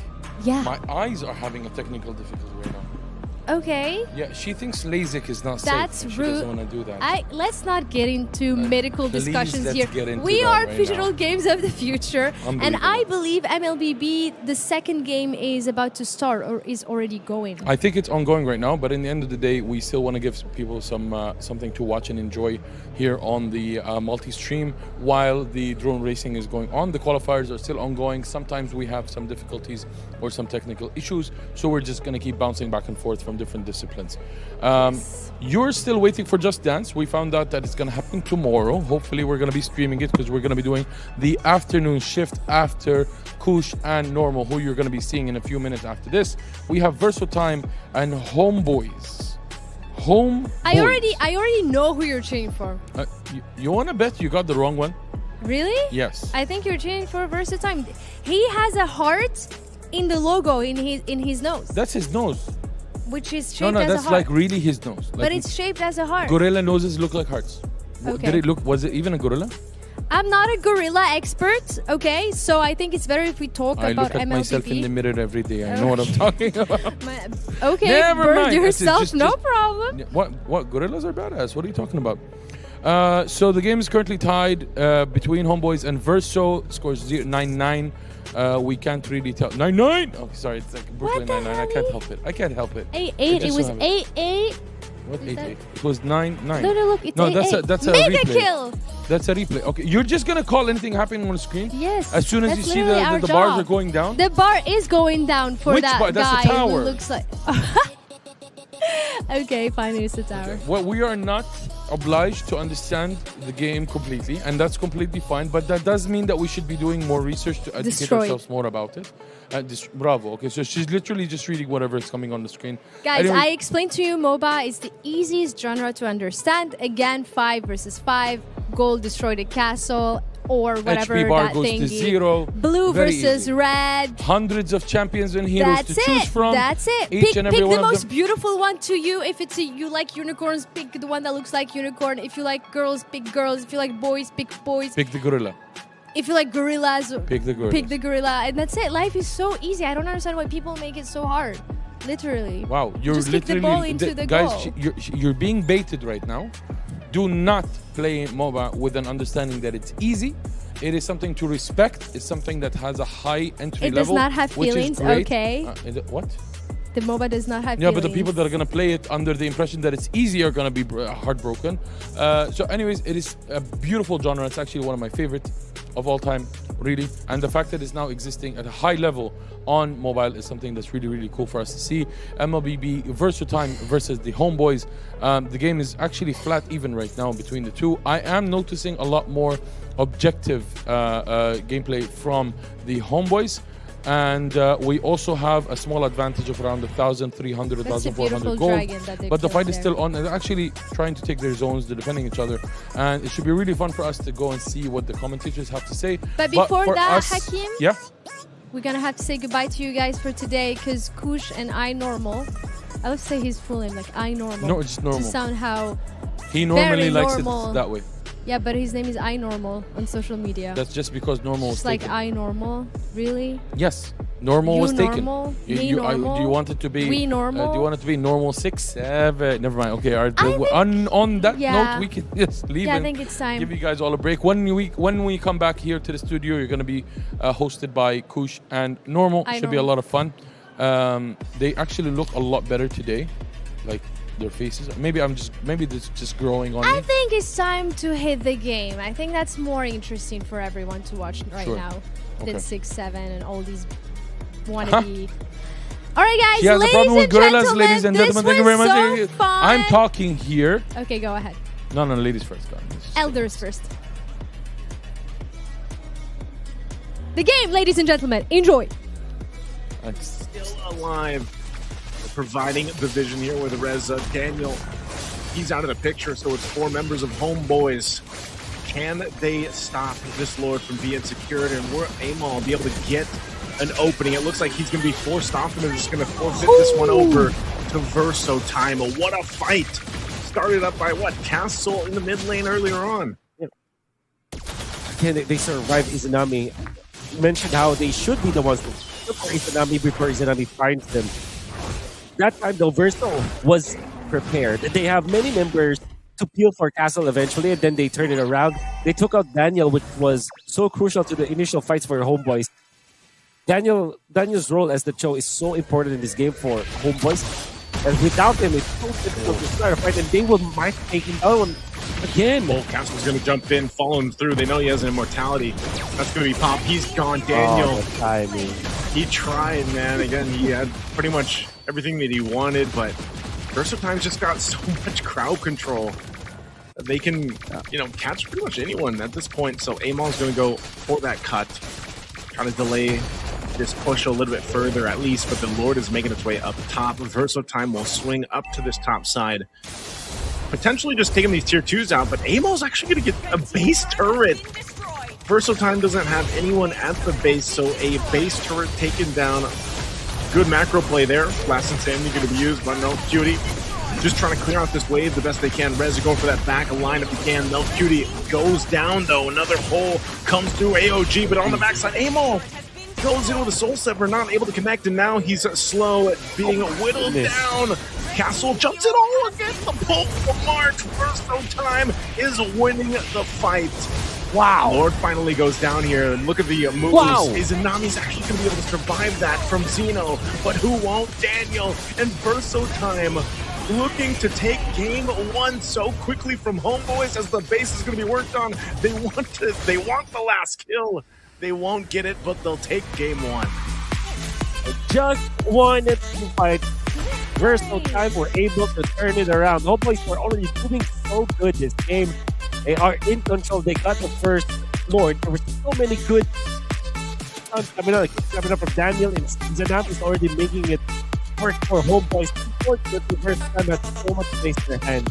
This Castle just heating up. Logic even, and of course, last dash. It looked really dicey for Team of Verso Time because there was a sprint push coming out from K-Ball, but they were far too prepared for that. The X4 getting outplayed constantly. AOG's on point coming out from Boro. Verso Time, they are so back in this tournament. Very, very tough one to deal with there. It looks like Homeboys should have had that game for the majority of it, and then all of a sudden, Verso Time flips a switch. There was a lot of those interactions. Daniel was starting things up, and they would try to make it work, but unfortunately for Homeboys, it all fell apart towards the end game. But let's go ahead and throw it over to the studio to have our panel break down game 1. Alright, that's game 1 in the books between Homeboys and Verso Time, and what a way to kick off this series. A strong opening statement from Verso Time, one that we did not expect. But let's break down how they actually secured that win. Good, let me start with you. From a macro perspective, what stood out the most for Verso Time in this game 1? In game 1, they were actually more focused, as we saw in the draft picks, that they were actually going for more tanky heroes than actually damage dealers, which helped them a lot throughout this game. They were controlling the map, outstandingly controlling the map, which is very great. And we got to know that Verso is actually one of the dark horses in another tournament as well, where they actually won ONIC once, ONIC Philippines, which is a world-class team. So Verso is actually full of surprises, to be honest. So yeah, they did a great job this match. Just a follow-up question, because we were shocked with the drafting earlier. So was this a draft execution, or do you think it's better in-game discipline from them? Actually, it's more in-game discipline, all right, more than actually draft picks. Both teams' draft picks were mostly focused on playing safe. All right, they were both aiming for the late game, but they took advantage. Team Verso took advantage of small mistakes that happened from Homeboys in the first match, which they actually took advantage of, and they started pushing to the tower. So yeah. Okay, Soldier, same question for you. When we look at the flow of the game, where did Verso Time really start pulling ahead? when we see the drafts for Homeboys and Verso, as we are chatting with Adham, I thought Homeboys is winning, but Verso flipped the table and he won and dominating in the game, because we didn't thought maybe Homeboys having some mistakes and Verso they play around it, and they know how to play around it perfectly, in macro and micro manners. They know how to play it, they know how to dominating, and they know how to control the map 100%. Yes, that's good. But let's talk about the MVP of the game.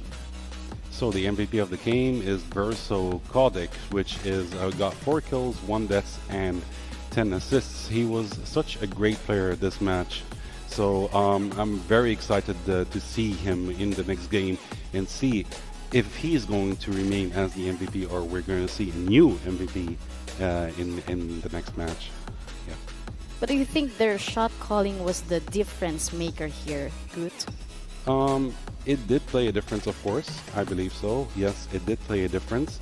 There is actually one thing that Verso took advantage of, which is the first pick of Homeboys when they picked Hilda. Yes. Right. Hilda is mostly focused on a single hero, where Team Verso actually capitalized from that, where they picked crowd controls. And if you look throughout the match, Verso was actually aiming for single heroes, which were away from their team.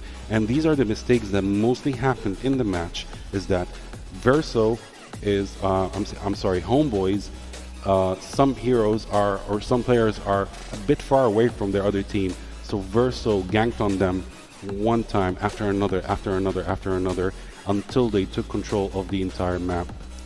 Okay, Soldier, I know we did not expect this win. What surprised you most about Verso's performance? We see Verso impact on the map. It's very different on the paper, because in the paper we see Homeboys is drafting well, having heroes pool more perfectly, and we thought maybe they will win the early game and they will take advantage on that. But in the game, it's different, totally different. We see Verso, they are taking advantage on the early game, they're taking advantage on the objectives, and they're taking advantage on the map and how spreading in the map, and know how they are taking advantage on the mistakes of the Homeboys. That's perfectly, All right, there are plenty of insights here, but we're just going to take a short break while both teams get ready for Game 2. Don't go anywhere, the action continues. Abu Dhabi and UAE at the moment seems to be the epicenter of...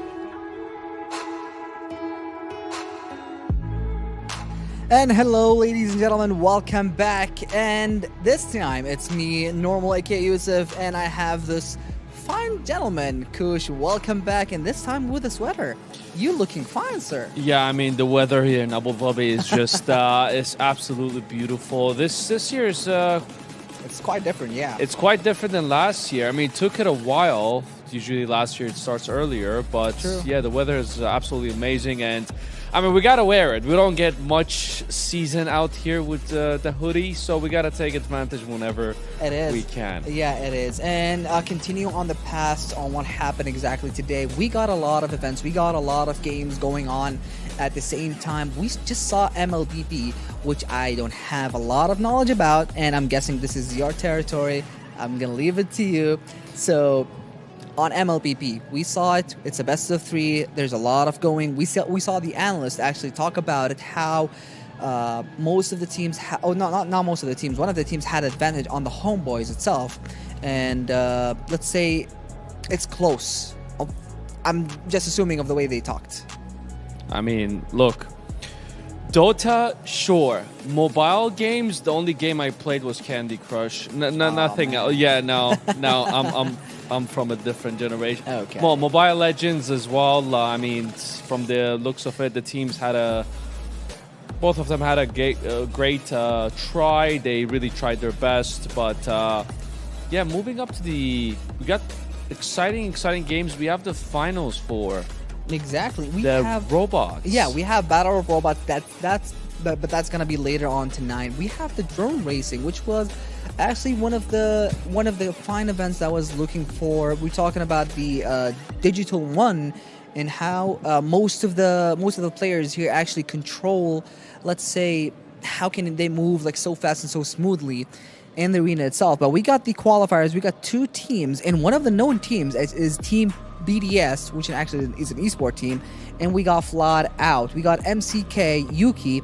On the other hand, we got Borkan and Antoning, I think that's the name.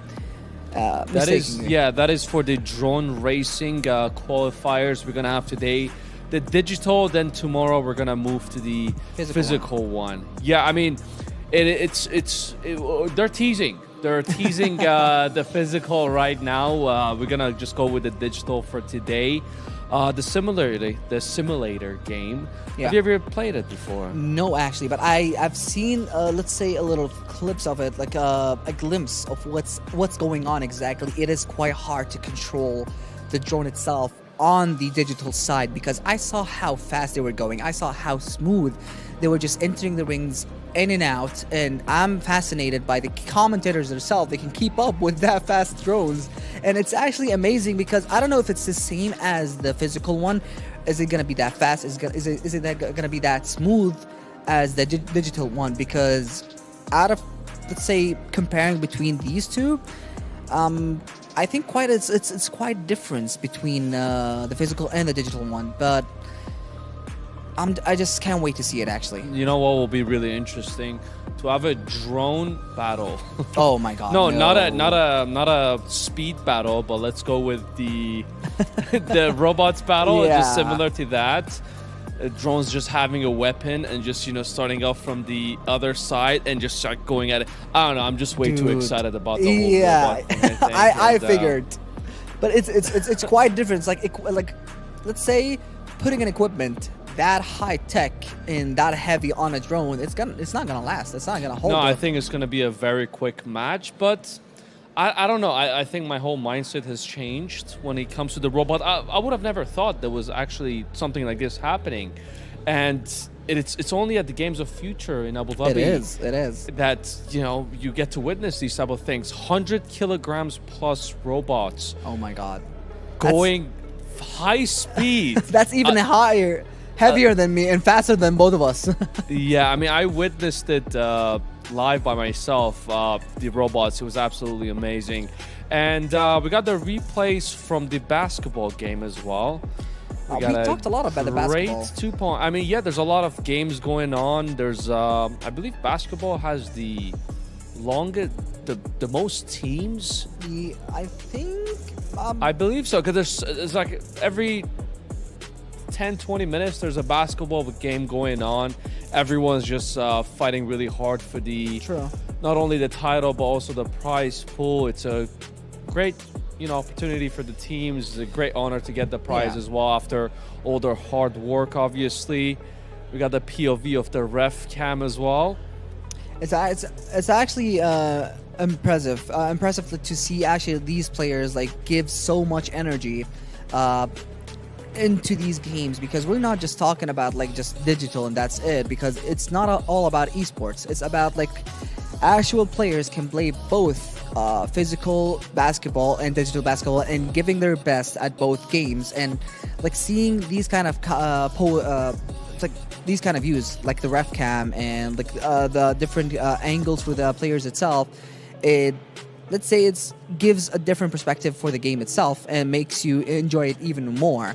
And about the prize pool, it actually motivates the players to even play more. Because when you talk like, okay, you're gonna play for the title, right? Let's say you are in this tournament just to win a title, win a trophy, go home and celebrate with it. No, some of the players in this generation, let's say this year, not ours, actually like focus on both even more. It's like the prize pool motivates them to even try harder in the future, because whenever they win this time, next time is going to be bigger, and next time is going to be bigger, next year is going to be even more and more hype and intense. So that's why they are trying to, let's say, give it 100% to equally 200%, so they can show the world that, oh, we have something to show you guys, we have something to provide, and please just invite us next time.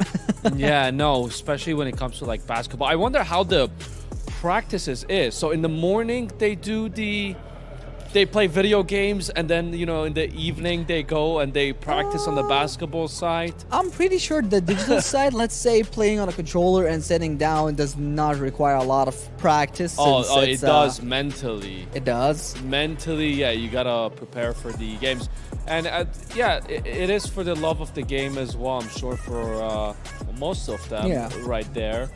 And moving past the basketball, we got the qualifying teams from the drone. We got the digital one. Look how smooth that it is. It is. I mean, I feel like this is also this needs a lot of practice as well. I would be going into right now pink, green, red, like not through them, but I don't know how long I'll last during this game, honestly. It's the more like impressive thing. It's like more than the drone itself. It's like the commentators, how they can keep up with this fast-paced drone and like racing and all of that. Because when you're talking about like the digital side, the simulator for the drone itself, it goes like so much faster, and you have to have like at least full focus on the screen itself. You can never blink. You can never miss out, because if you do, you'll just like literally miss a single ring. If you miss a single ring, it's gonna be so difficult to come back like this. But changing and going to the, let's say, first subject and first thing and first game that we talked about is MOBA. MLBB is one of the best, if not the best, in esports. I'm talking. Mobile Legends has been in this industry for not a long time, not a quite time. And if we're talking about like League of Legends, Dota, it's been in esports for ages. It goes back like it's like in time. It's like back at what, 2005? Mistaken if I'm correct. If I'm not correct, sorry. But MOBA is actually new to some of the players. It only has been in esports for like five to 6 years, I think.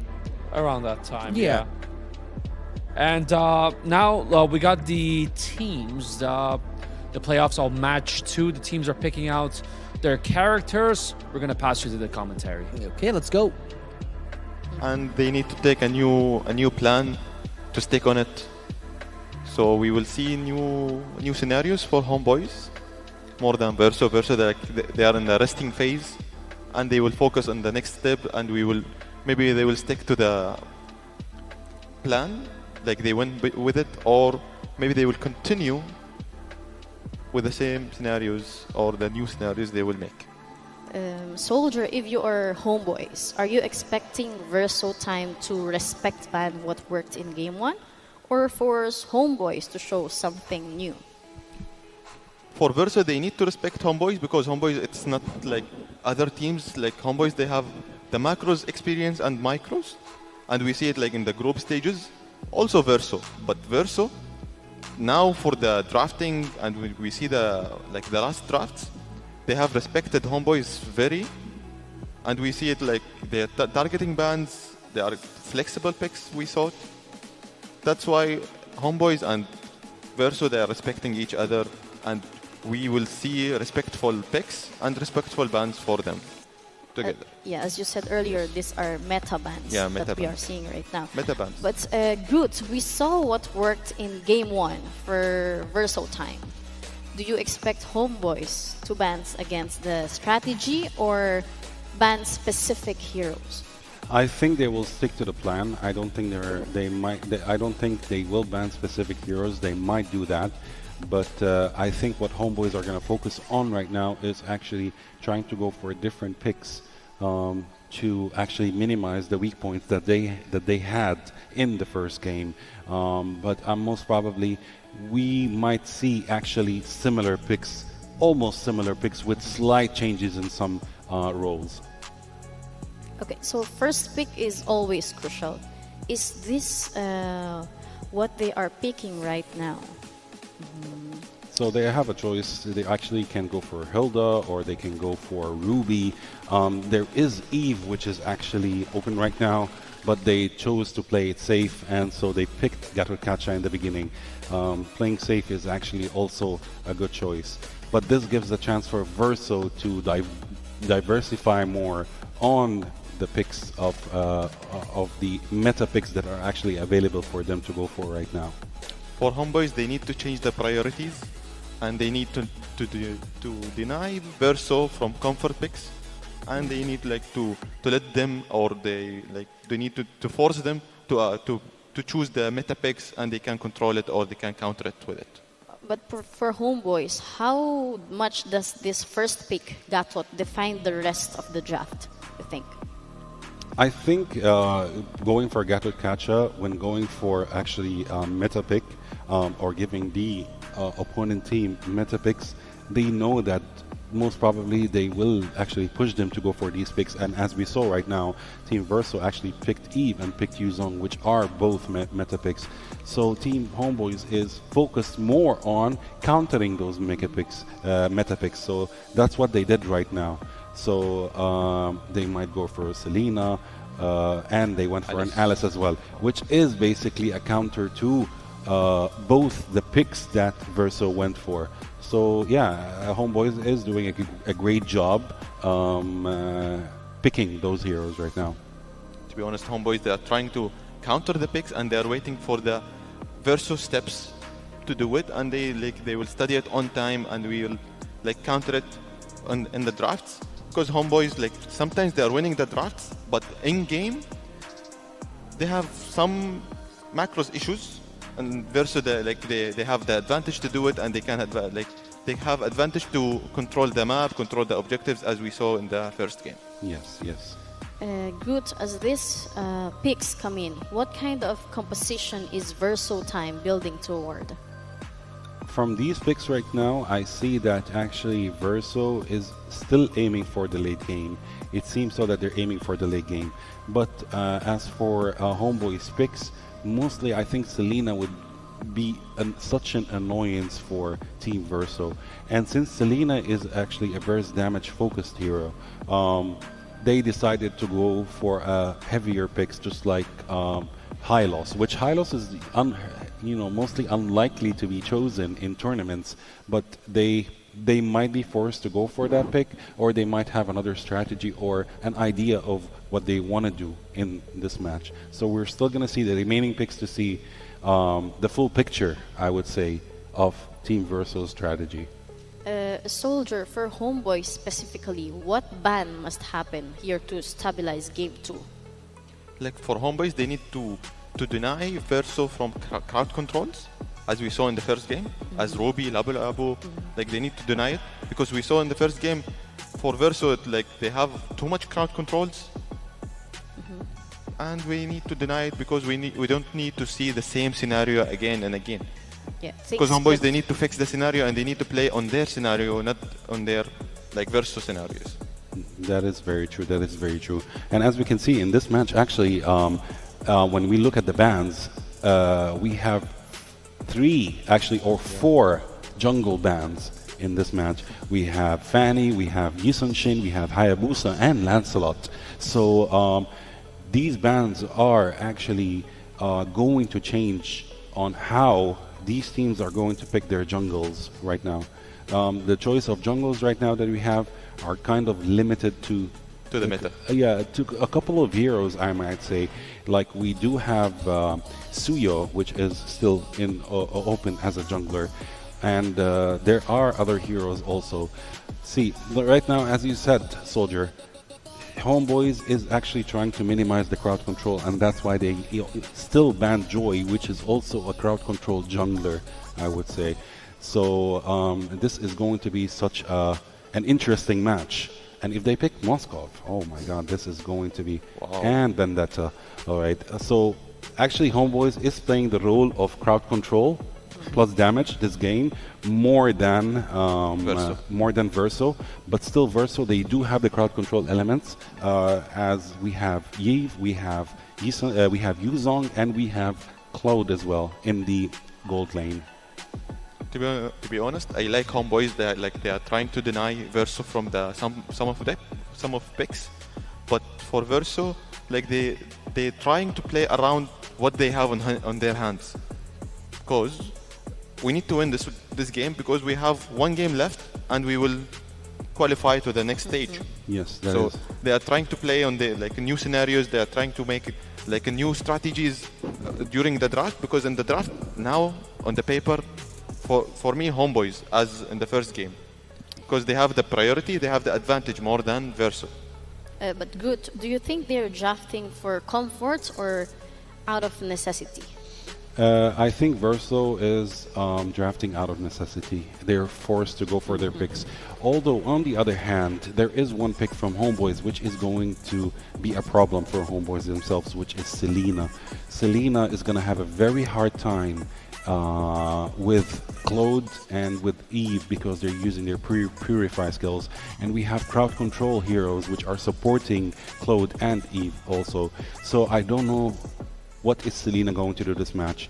And Izanami needs to be out of this world to come up with something to face the picks from Verso, to be honest with you. So I don't know. I'm excited to see what Selena is going to do this match in front of Verso. We will see early tempo from Homeboys, and we will see late games from Verso. That is very true, yes. Yeah, this is where the drafts either become very clean or very forced. Until now, the puzzle is completed, and the game will decide who's gonna win and who's gonna dominate in the game. But on paper, who won this draft? For me, Homeboys. For me, it's Verso. Oh, now it's Verso. Now we are different. Yeah. So yeah, we're excited to see what's going to happen the next match between Verso and Homeboys, and I'm excited to see what's going to happen. You know, in those 10-15 minutes, I would say the next 10-15 minutes in this match. Who will it be? Verso for you, Verso, right? yeah. And we have Homeboys. Homeboys. Yeah. What about you? I'm gonna play it safe. All right. No, fair Who's enough. gonna win? She will cheer for us. Yeah. All right, drafts are locked in, heroes are selected, and it's time to see if the preparation pays off. Let's send it back to our casters for game number 2. Here we are, game number 2 of this best of 3 series. Already Oro starting to pressure Daniel, and Daniel gets out, but my oh my, a Fredrin versus a Benedetta jungle. Yeah, man, I'm not sure if what's going to happen here. The sun does come out, and I was going to ask about this specific pick, you know, this Benedetta jungle. And gosh, when was the last time we saw this? Well, I can't recall. I know it's been a minute in my time, you know. It's been a while since we've actually seen that, and you know, it's one of those things where if you really lean into it, it could work, but it's one of those picks that's very risky, and I think that's why that last choice for Verso time, they just went with the Fred. They're like, you know what? Yeah. We can play this safe. We can actually dance around these objectives and extend it if we want to, and play into a Claude late game power spike that you know, we should have. And they've got a great front line. They've got a great initiator too. But Castle got the Yuzhong, and that's something that Homeboys is gonna have to work with here. Arrow thrown out there in the mid lane, but nonetheless, no follow through just yet. So I don't know, that's one of my main stipulations with this. I think Verso Time actually has a pretty beefy lineup that can scale into late game really well. But it's up to Homeboys to make this more damage-centric lineup in the early game work for them. Yeah. The way that I look at this draft from both teams is that Verso Time have created a holistic composition as able as the good point. While Homeboys Throne of Ruin with the Gleam. Bursto Boro gets the turtle, but Zeno's going to fall in the fight. Castle picking up a kill himself, and Reza trying to get away any way he can, but it's a double for Castle. What a start. Boro will fall in exchange, so it's going to be a trade across the board. Objective going to Verso Time. And again, I'm going to say it, every single time we see a Yuzhong get a lead, that's going to be tough to deal with. Yeah. In order for Homeboys to take advantage of the fact that they have taken down Zeno, is to invade their jungle, but it seems like Verso Time have dealt enough damage for Homeboys and bought enough time for Zeno to get back onto taking his own side of the jungle. What's really scary about this Benedetta is it's almost a glass cannon in a way, but the way that you risk it. It can be strong in the early game if you are on point, but it can also be disastrous if you just keep on dying.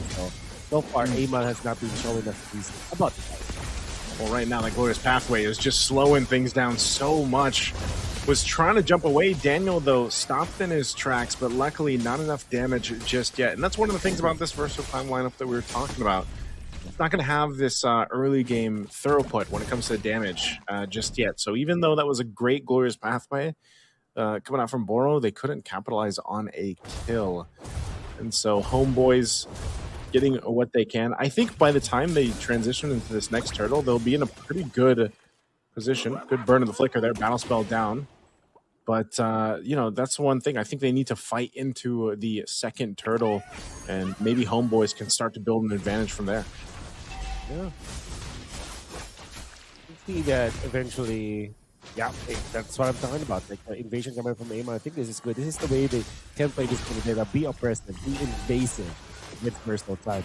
And quietly out there, the versatile time have already built up 1,000 gold lead. It's mainly because of the overreactions coming up from Homeboys. We know for sure that they don't have as good as an early game there is compared to versatile time, because we really see versatile time. It's a very holistic kind of draft. Box type strategy that has good early game, good mid game, have a dependable late game. Homeboys, they have a higher ceiling. They're gonna force the fight anyway under the turtle. AOG drop down. Rotating happening. Both gold laners staying in the gold lane, but Xeno will get the turtle and SOD thrown out. Melcutie does take it. He follows through. He's gonna get stunned though by Boro. Oh no. Oh, that was not where you wanna be if you're Melcutie. An arrow thrown out, at least to cap out something, to take out Castle. They had to shut him down, and Izanami will get that kill. Yeah, that's definitely just consolation now for Homeboys, because that was a disastrous fight for them. They already lost Turtle, they have lost Reza, have lost Daniel, and then Melcutie tries to go for a fight, did not get any kill for the team. In fact, fed a kill for Verso Time.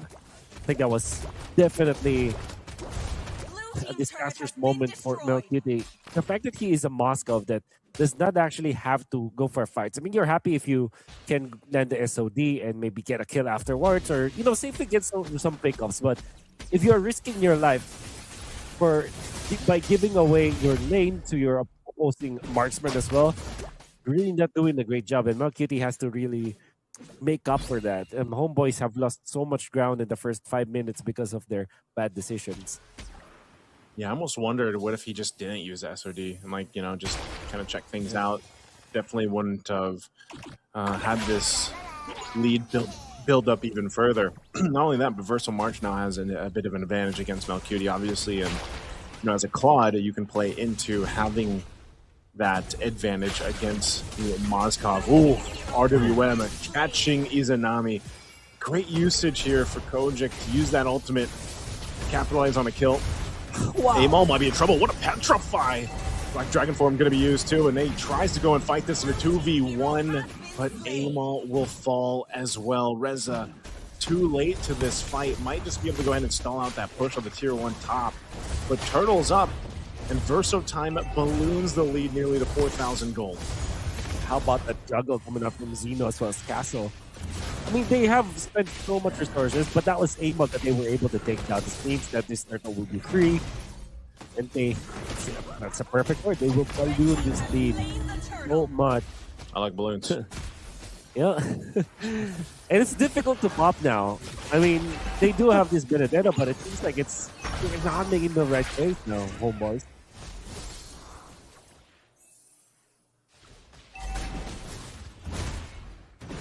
Yeah, this is one of the things here, Wolf, is, again, they're going to go switch the lanes up. They get more space to work with as the turrets fall down. Oh, Castle might be caught here in a bad position. It's actually still going to be able to survive it with the heals from, again, this Yuzhong kit when you have this. And it helps so much when you have this type of lead, this kind of power in the early game. Now in the mid lane, he's caught once again. Daniel trying to get away, but he can't survive it. Verso Time taking the pickings here, even though they're revitalized just to top everyone off. And also Verso Time, they'll make their way towards another turret if they can get this. If they get the tier 1 turret down in the mid, it's almost nearly a you know, free positioning to deal with the next Lord when it comes up at the first Lord. Wow. They're gonna fight for it. That's exactly what they want to do.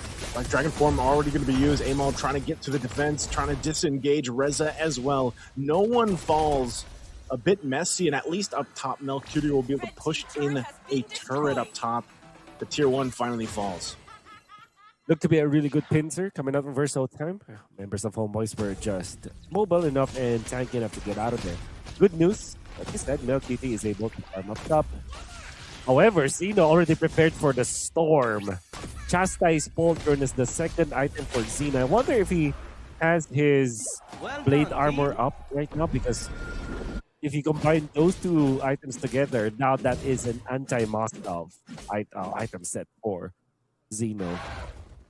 Zeno does not need to really counter the Moskov as of this moment, because the Moskov is not hitting him anyways, but they have prepared for it. And I wonder if Homeboys themselves are going to punish that. Maybe they can allocate magic damage against Zeno if they can.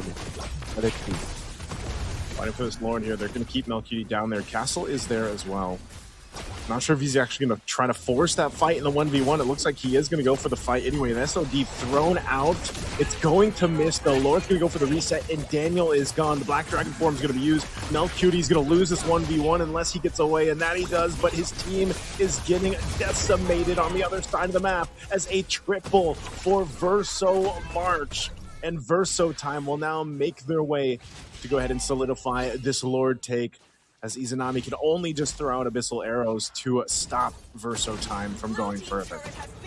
Homeboys might not have faced the Dragon Yu Zhong in that Lord fight, because Melcurio was fighting up against Castle. Almost died, but fortunately had to flicker. Even after the ultimate and Petrify commitment from Castle was scary that he did not land the SOD, so he cannot get out from the Yu Zhong, but eventually he was able to get out. However, Homeboys, they were taking care of this Fredrin, but they forgot how to control March. March had a triple against Homeboys, and there's so much damage that's coming out from this Claude already. At 10 minutes in, I would wager he has his ultimate, his 3-item power spike already available. The fact that he was able to take on Reza, and honestly, this Cloud pick coming up from Verso Time is just paying so much dividends. It has good scaling, great damage profile against Homeboys. Daniel should be able to get away if he has to burn the AOG, and that he does. Chasing him down, they'll get a flicker out from Reza. Right now, Verso Time playing with his 7,000 gold lead. They'll take what they want in the tier 2s. Shields are up. They're going to pop here in the mid and the bottom, and Lord makes its way up top as Verso Time gets ready to potentially end the game with this type of lead, this type of push. I'm not sure if Homeboys is even ready in fighting form to deal with this. Daniel again getting shredded down, or whoa! Goodbye, Amal. He jumps into his own death. The Lord's going to charge into the turret. The mid's already going to fall. Castle leading charge once again with the Glorious Pathway step down. Daniel taking the brunt of the damage. The waves are cleared, though. So at least this, but the push in the bottom. Can they continue on with just one cart minion? Verso Time might give this a try. Another wave in the mid, pushing Daniel once again, being brought low. AOGs have found to heal up, and Melcurio as well. Base takes a little bit of damage here. Black Dragon form going to be used. They're going to push him off the base. Verso Time sees the win in sight, but they have to manage these waves as Daniel's gone. They get a huge setup, though, but a Blazing Duet's going to be used, and now Amal cleans up Castle. Can he get more? It's already going to be fought for. Amal falls down, unfortunately, and Verso Time sees the win. They're going to go for it. They're going to do it in a flashy way, potentially taking out Izanami, but the waves will push in, and that will be a sweep for Verso Time. A one-sided game from a draft that Verso Time have built and designed. You can see that the way that they built the heroes that they had in game number 2, the more of let's win in every aspect of the game. Early game was there, the game was there, and of course we did not even reach the latter portion of the game. It's really good played as well. The way that they tested as usual. Castle was on point around the neutral objectives. They have punished this Benedetta by not using their side to the jungle to make sure that the Fredrin will have the same amount of levels and farm with the Benedetta despite dying in the first fight. And when they activated the Claude, it was way too good. Very safe. They didn't have to risk anything. The Claude and the way that they set up for this Claude to have a great game was just phenomenal. And up until the end, the way that they the Eve ultimate, I think that was the icing on the cake. All of the Eve ultimates in this game, perfect. Imagine having to play up against Selena, but not get constantly cancelled because of the proper usage of the real world manipulation. Everybody from personal timers. What a game that was. It was indeed. We got the Homeboys and the other team. What was their names again? Versa. Versa. Yeah. Versa, right? Yeah, I mean, the old-fashioned way, they went with the turrets. They took them down, and then they pushed in the middle and took the W home with them. Exactly. You're talking about how Versa just relied on the assassins most of the period of the time, and I'm talking about the game itself because when we go to the analysts, what did they say exactly? They were talking about how Homeboys were most of the time just spending time defending their base and not caring about the turrets and pushing like on lower lane and the higher lane, and the middle lane was like fully exposed for Versa. They pushed through that, destroyed all the turrets, and ended and finished the base for Homeboys in a fancy fashion, let's say fast way for them, because they were highly, let's say they executed every single strategy in the best way possible, which made the game much easier for them. That was a clean sweep. Homeboys, on the other hand, they still have a chance to regain, recharge for tomorrow and come back stronger. But now, let's say it was a nice game for them. Back to physical. Yeah, it is. Let's go to the phygital. The moment everyone's been waiting for. We got the games of the future, where you play digital and physical at the same time. Up next, we have basketball. Exactly, and we were talking most of the time on basketball, but now we have a more sensitive, let's say, position for most of the players, because this is the playoffs, and we're talking about eliminations. One of the teams are going to be eliminated. You lose, you go home. Exactly. Simple as that. Yeah. I mean, they have to really put their all into this. There is no more oops, wrong button. No, you mess up, you gotta give your best, or else you're just gonna have to go home. They're gonna start off with the digital right now, and then they're gonna move to the physical for the. You want to do this one? Yeah, sure. We were talking about the great team of Brazil. We're talking about the statics for each player individually on the roster. We're talking about Jojo, who has 35. We're talking about Leo, who has 6. Louise with 1, and Tanso with 28. Individually, we're talking about the most 2 carryable players, Jojo and Tanzo. But on the other hand, we're still waiting for the other team, who is Ozbek, because we saw Ozbek yesterday. Yeah, they weren't on the best conditions, let's say, from the digital side, but on the physical, they were killing it. So it all relies on the next. What they're gonna do? Are they gonna make it? Are they gonna make it worth? That's the big question. But before all of that, without further ado, ladies and gentlemen, let's go to the commentators and watch the game, and hopefully we will enjoy it. Them putting in a sub, and we're gonna see if they're gonna work together today. Yeah, let's find out the lineup now. Of course, the opposing team, we got Uzbek, who are so big. Number 49, AK-49, Miron 29, 3 Nazureb, and the main man 21 in the paint. It's Ruslan. Yeah, Ruslan, as is their inside presence, does everything for them. Nezrab is a tremendous shooter on the outside, right? They're going to have to work together, Dan, in order for them to overcome a deficit, and they haven't even played yet. Remember, folks, we are talking about the digital before the physical. So right now, all that size doesn't matter. It's all about the fingers, concentration, and making it happen behind the scenes. Exactly. A game plan has to be really precise. As always, we notice if you're playing digital at first, as we know, make sure, as best as you can, get that point cushion. Get that lead early on, because that's going to give you an advantage when you play the physical on the second half. Now, time for Steve-O's Fearless Forecast. Dan, who's winning? Uzbek is going to take it. All right, Coach. Sorry, Uzbek had a tough day yesterday. They did beat the Bad Boys by 1, but they're exhausted. I'm going with Brazil. Vamos ganhar, Brazil. All right. Muito obrigado. All right, here we go. So Uzbek coming up against Great Team Brazil happening right here. And here we go. It's game time.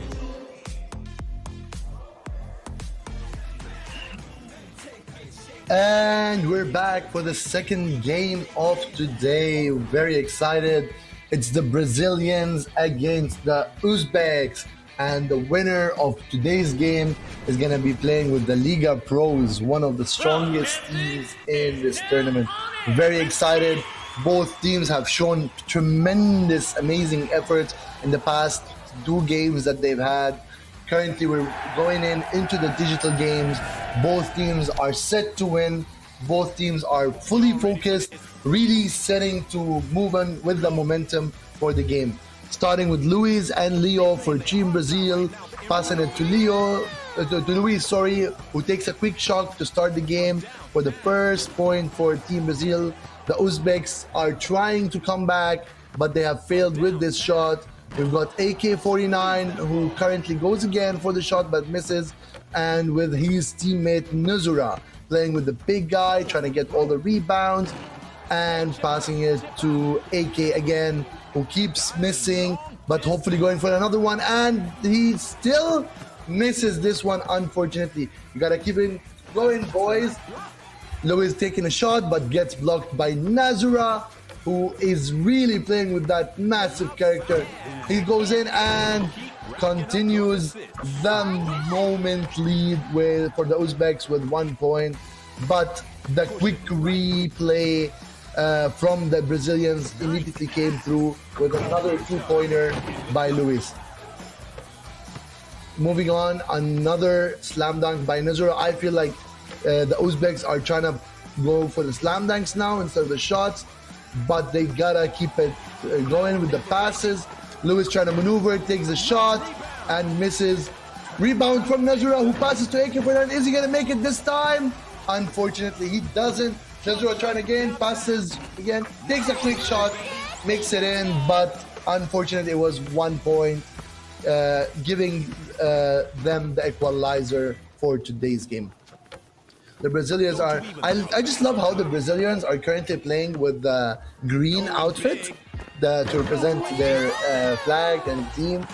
Going in for another shot to take the lead. Uzbeks are now in the lead, but the Brazilians come back immediately with the slam dunk, telling them that we are not here to mess around, but we are here to also play and take the win ourselves. Another shot for AK. Hopefully he will be making the next one. Tries in for this time, but instead passing it to Nazura, who slams it for the 6th point for the Uzbeks. Currently sitting at 7.5 minutes on the game. And to emphasize, as always, winning the digital game is very essential to get a lead for the physical game. We've got Leo going on for the smackdown.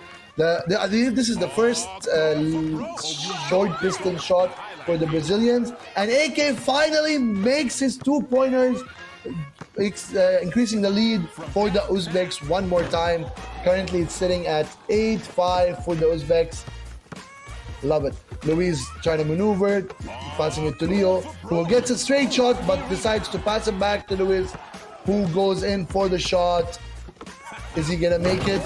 Passes it again to Leo and ends it with the slam dunk.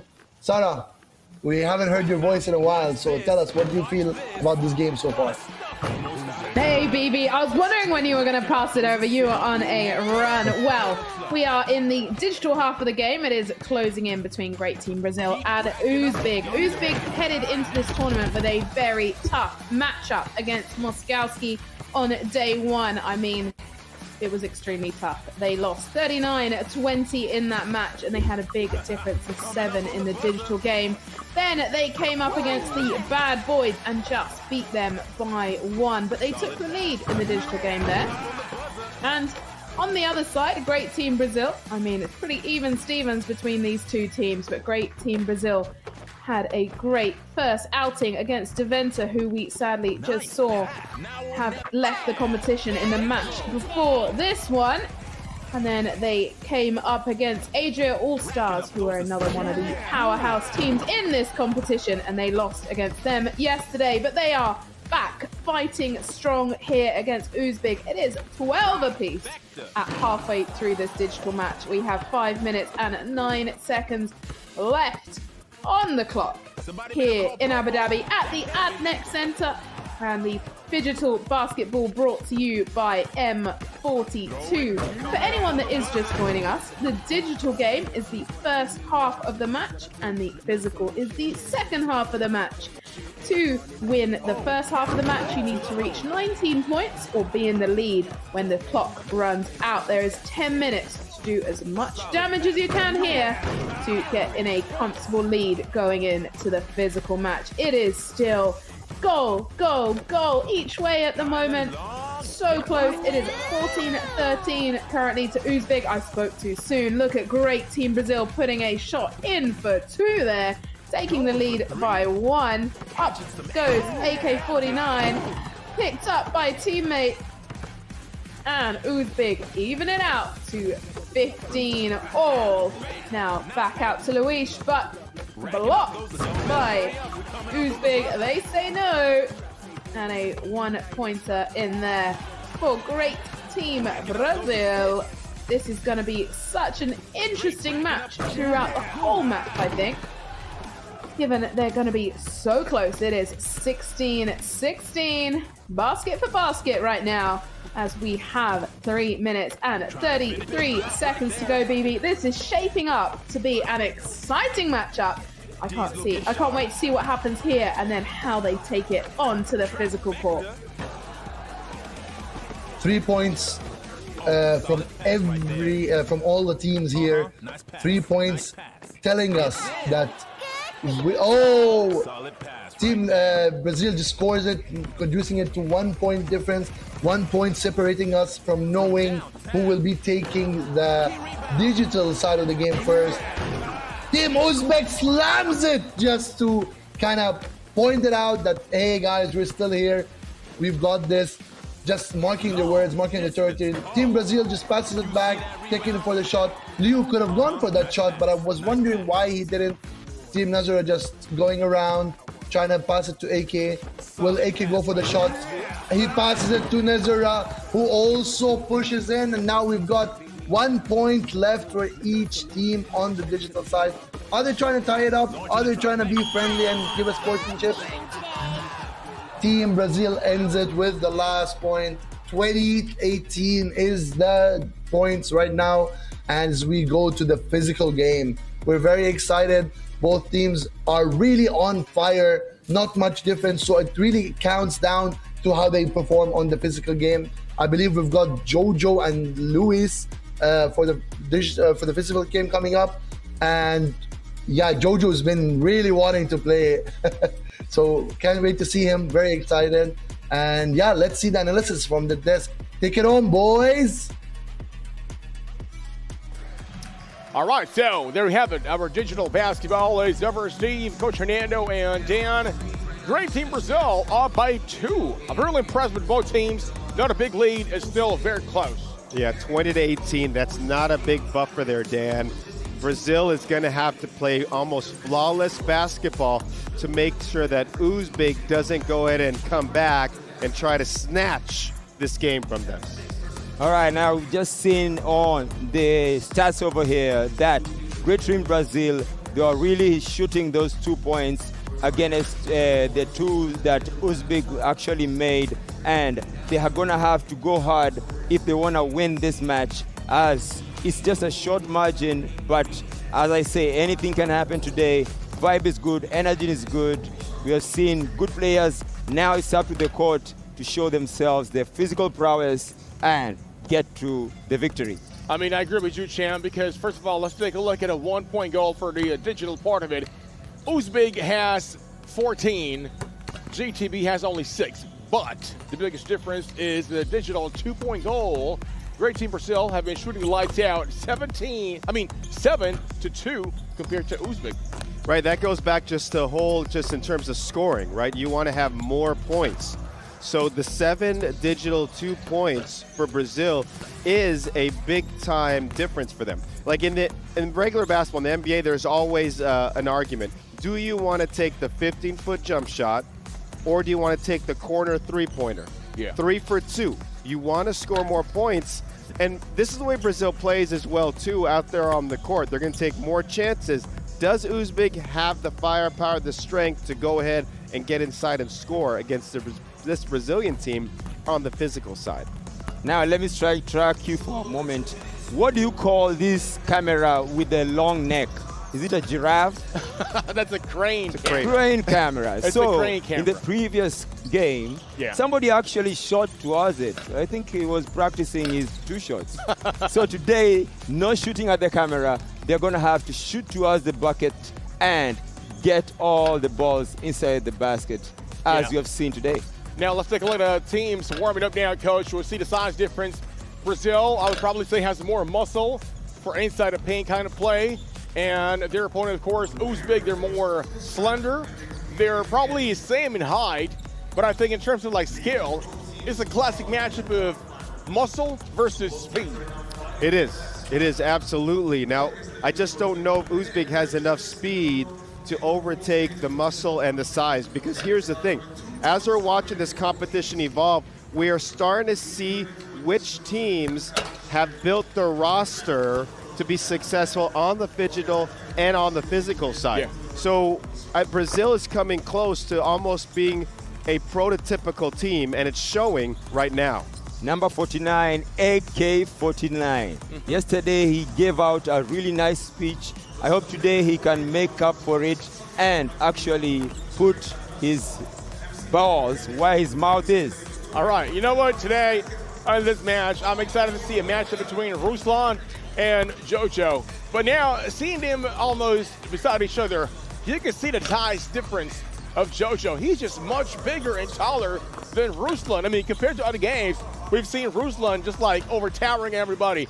But today, he looks kind of like smaller compared to Jojo. Yep. Absolutely, right? Size and length on the basketball court is so important. You see it in NBA drafts, you see it in the Euro League, you see it in basketball around the world. You can be very skilled and fast, and yes, that does get victories, but having length and strength and a great game plan, which Brazil has shown all tournament long, is keys to success. All right, time for Steve-O's Fearless Forecast. Quickly, Dan, who's going to win? Uzbek as well. Coach? Oh, boy. Vamos ganar. It's Team Brazil. All right, let's find out what happens right here in time for the physical basketball game. Coach, do the honor. You know what time it is. It is game time.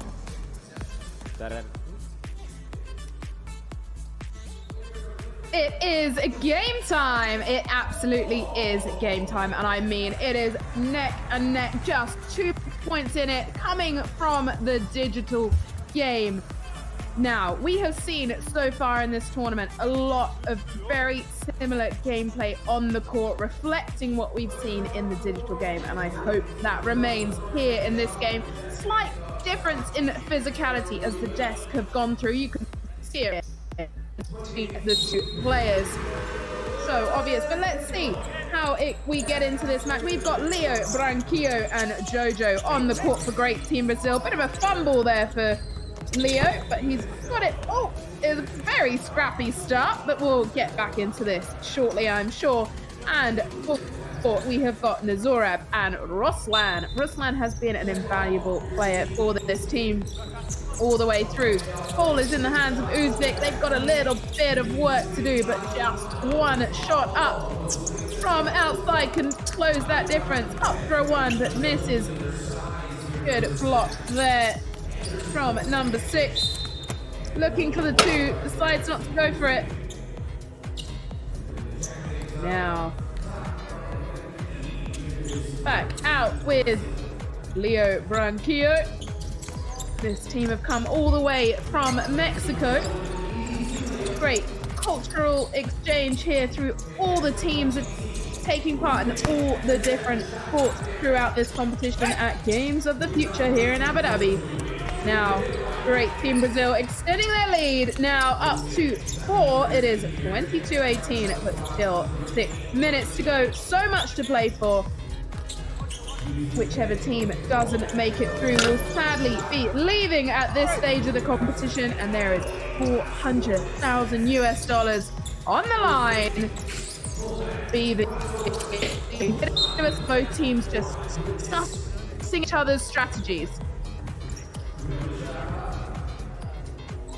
Honestly, I'm really fascinated how this is probably one of the first games since we started that whole tournament where there's not a massive or quite a good lead from the digital game. It's only 2 points, and so far Great Team Brazil have been on the lead for the physical games, going on for 3-0 so far.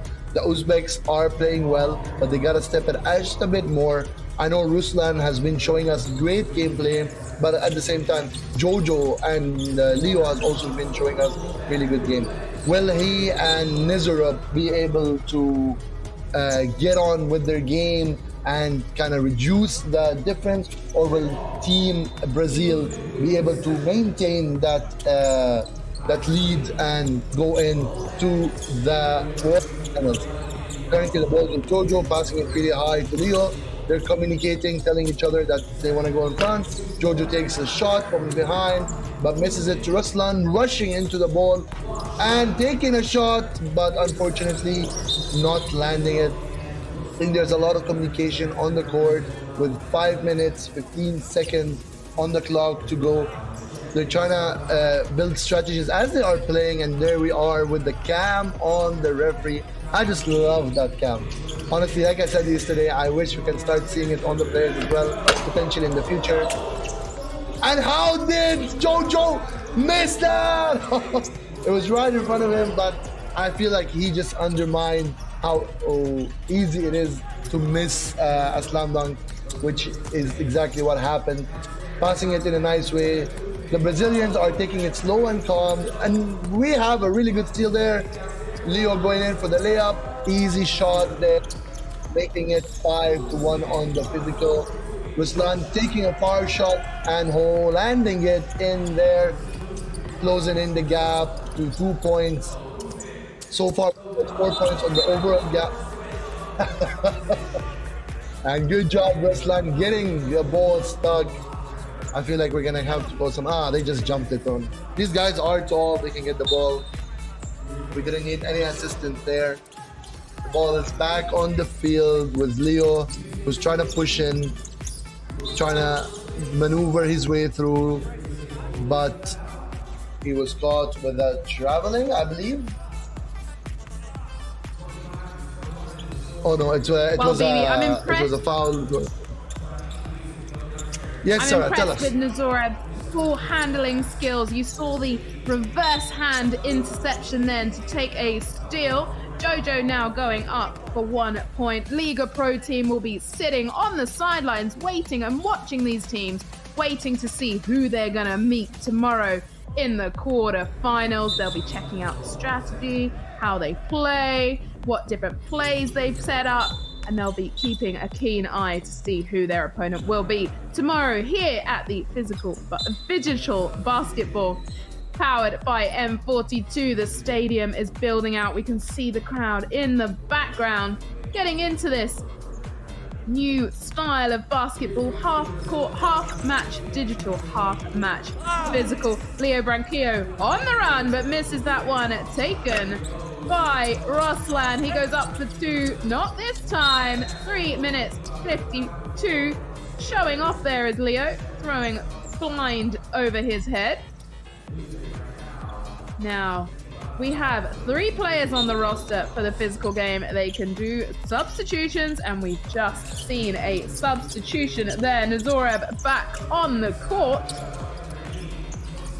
Now out for a 2 goes Ruslan. Now up for a 1, changes his mind.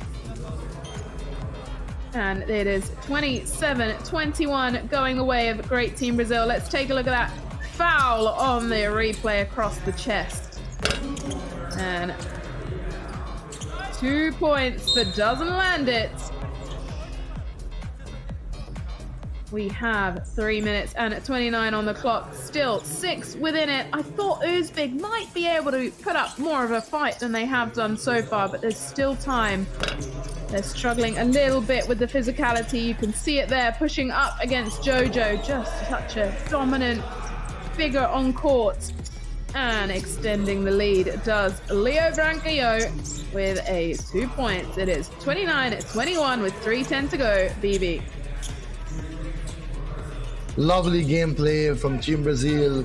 I like how they're confident. I like how they're just taking it chill, not really trying to push through, playing easy and nice. While Team Uzbek is really trying to just reduce that difference. Ruslan going in for the shot, but landing a foul. Nice shot by Nezarab, but unfortunately the foul has already been called out, which means there's no basket. I think there is a timeout right now. I believe Team Uzbek really is discussing what kind of strategy they're going to be doing to reduce that 11-point difference. Honestly, even though they have done so well on the digital, they have lagged behind at the physical with 7-point difference. But we have around 3.5 minutes left, which is very possible if they just take it slow, calm their bodies down, and get on to the game.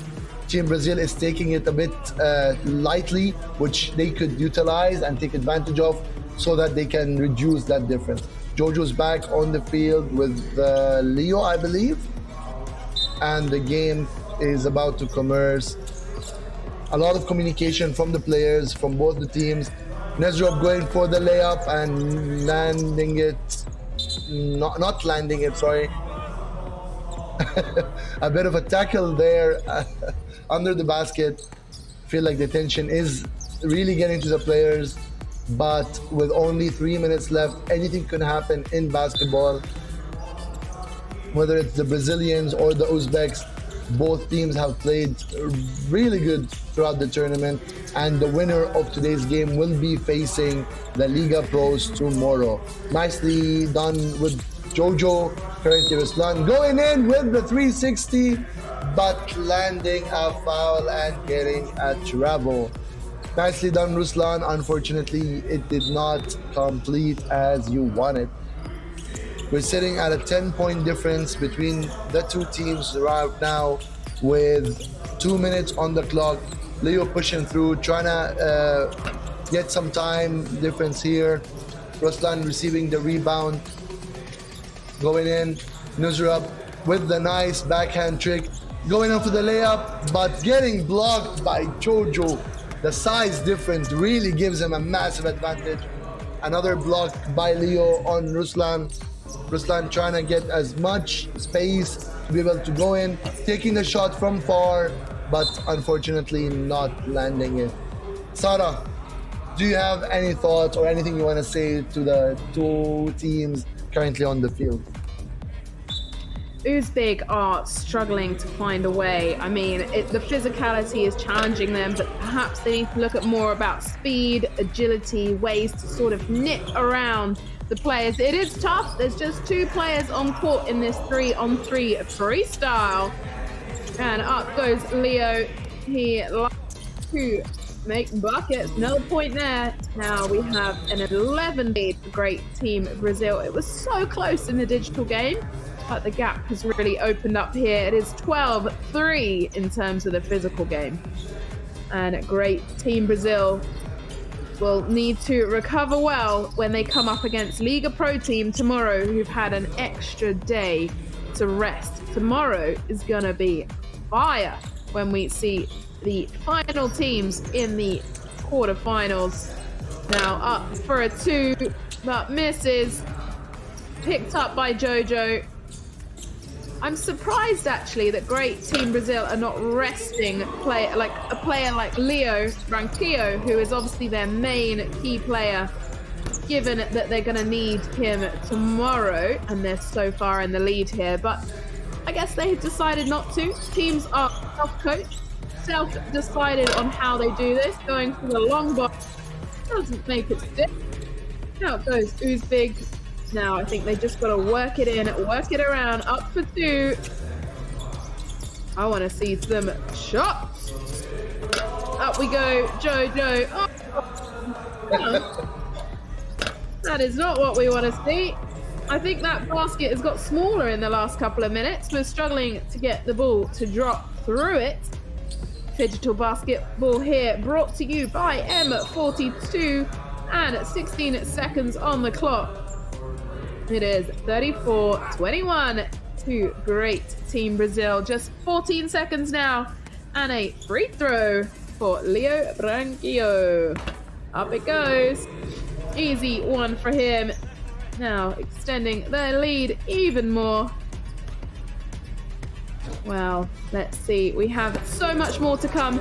A couple more quarterfinals. I guess we call them quarterfinals. Qualifications for the quarterfinals coming up straight after this. Up for two goes Jojo.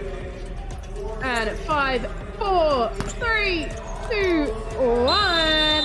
Great Team Brazil make their way into the quarterfinals against Liga Pro Team. They will be back on court on the game again tomorrow. We're going to take a look shortly at some highlights. We are seeing some incredible basketball here, both on the physical and the digital side. This was some match coming out of the digital first half of the game, but great Team Brazil just dominated in the second half on the physical court, using their physicality. You can see the players here breaking into a sweat, and they're going to have to head away to the hotel, recover, get ready for a tough matchup tomorrow. We're just seeing some of the highlights here. Jojo up for a layup. Now we've got him up again, another layup. Seeing all the highlights very shortly. We're going to be able to hear from the players themselves, see how this win feels to them to be able to go through to the quarterfinals tomorrow. There is $400,000 on the line here at the Phygital Games of the Future, brought to you by ADNOC. And now we'll be able to hear from them. Congratulations on that win there to you guys from Great Team Brazil. So you will be competing in the quarterfinals tomorrow against the Liga Pro Team now. How do you feel about that matchup, and what are the plans going into that game? I mean, last year we played against them in the finals. We lost by like 2 points, so I think we're stronger this year to beat them. So we are confident to play against them. All right, so a 2-point game it was between you guys in the finals last year. So you're confident you can get the win this time? Yeah, exactly. I think we are very prepared for this, and we are going to come stronger this time. Then I'm wishing you the best of luck. Thank you very much for having us here. And a great congratulations to all of you again for that wonderful victory that you got today. What a game that was. We have Brazil just taking over the physical, not giving Uzbek a chance. I mean, they've had their chances, but I believe Uzbek was just under a lot of pressure, and they couldn't perform like they did in the past few days. But big shout out to them for trying very, very hard, trying to get to the quarterfinals, but unfortunately, they are going home. On the other hand, Brazil, they are going to the quarterfinals. Congratulations to them. They're going tomorrow. Exactly, yeah. Do you have any thoughts on the game? Actually, it was a surprise, not gonna lie, because we saw Uzbek yesterday playing their hard and their best at most of the games. But we're talking about the one and only chance they got into qualifying to the next step. But Brazil, on the other hand, they killed it on the digital side. We're talking about 2018. That was close at first, but when we go to the physical one, they literally dominated the second half. They didn't even give a chance. Like, okay, you want to qualify with us? Nah, we're not giving you that chance. You're going straight home. We're sending you back wherever you came from. And that's exactly what happened. Congratulations for them. They actually managed to pull off, even under the stress, even under everything was going on. They kept going. Everything they accomplished throughout this whole tournament in the Games of Future, and they managed to pull off the win. And actually, I'm actually excited to see what they're gonna provide for us tomorrow. But the beautiful city, the beautiful project that we have right here, The we stars got the are, stars there as well. It looks like you. They're beautiful. We got. Come on, man. You're making me blush. Come on. All right, we're going to go watch some highlights from the previous game in laser tag. Ooh. So, for the ones who are not aware, we have 2 games of CSGO they're going to play, and then they're going to move it to the physical. That's where the laser tag comes in. So, are you good only behind the keyboard and mouse, or are you actually good with the real thing? Look, okay, so fun fact, it's actually a huge difference when you play a mouse and keyboard. Then you have you hold an actual weapon or like an airsoft or whatever. But it's actually one of the most amazing games that actually like you can try in real life, like holding a gun, going off corners, like hiding behind barricades, and it's just like aiming in real life. You can picture yourself playing one of those shooter games. And like you're actually stressing. You're not like behind a screen. No, it's a whole different experience. It's just it's nothing like the screen. Like I'm sure you watching you normal as well. You tried laser tag before, right? I did, once or twice or three. Yeah, I've done it multiple times, and it's something. It's like every time you get eliminated as well, depending on the rules, you have to go all the way back to your base. You have to revive yourself, and then you have to come back. It's basically like Call of Duty, just like spawning back and like spawning.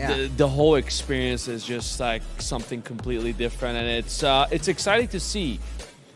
Do they have the same talent behind the screens, or do they have it in laser tag as well? It's actually different because you have to hold the weapon at a certain place and a certain angle to actually be trying to aim, and the movement itself is quite different because you gotta be super fast. You have to check every angle. You have to be so smart.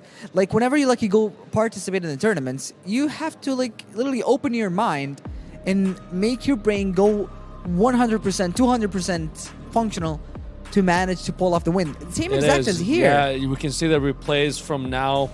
We got we got flanking, we got slide canceling, we got people bunny hopping. I want to watch that because you know what's bunny hopping, right? Hopping, you have to go like super fast. It's like you gotta be Sonic at some point.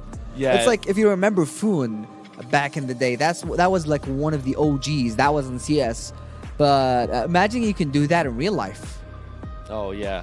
No, it's you can see on the replays as well. I guess once you're down, you have to lay down. You're eliminated from the round.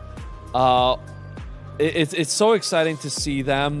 We watched the digital one, and now we're moving up to the physical.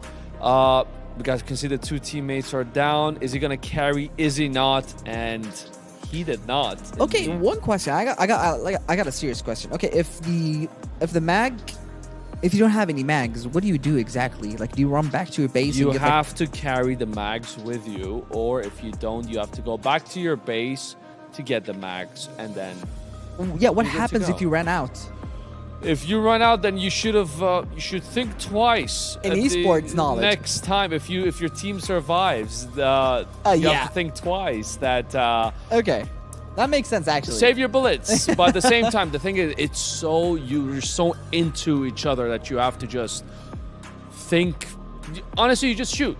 You just shoot because you can just get eliminated at any time, and that is it. That is a GG. But in esports, like whenever you ran out of bullets, you literally threw your weapon, pick up another one, and just like either you start like hitting other contestants with your weapon, or just swapping midfield. No, I don't think that's gonna happen.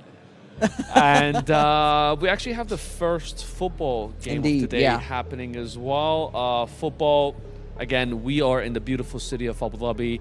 Phygital Games of the Future.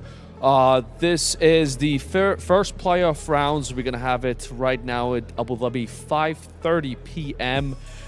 We got the quarterfinals happening tomorrow at 5:30, exactly the same time.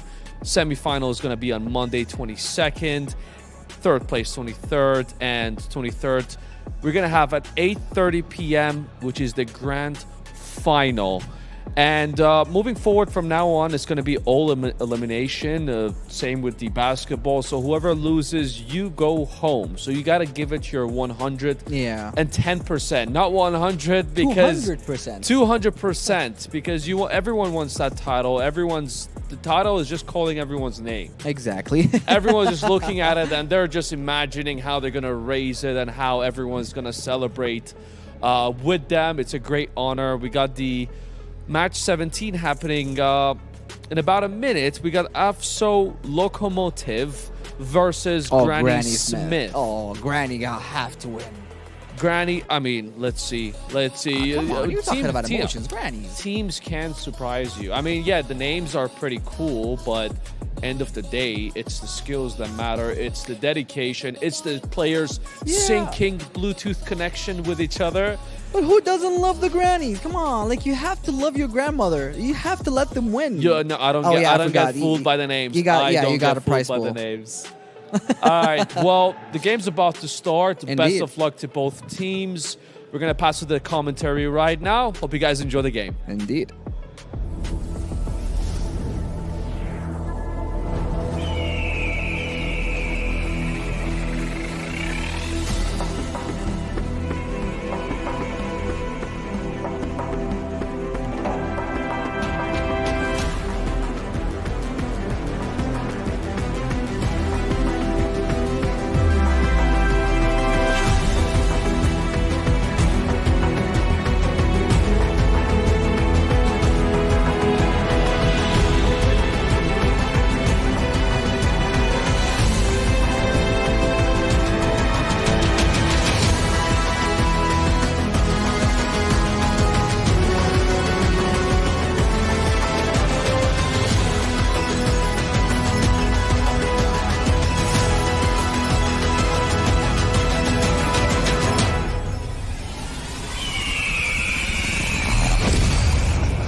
Good afternoon, guys, and here we're in day 3.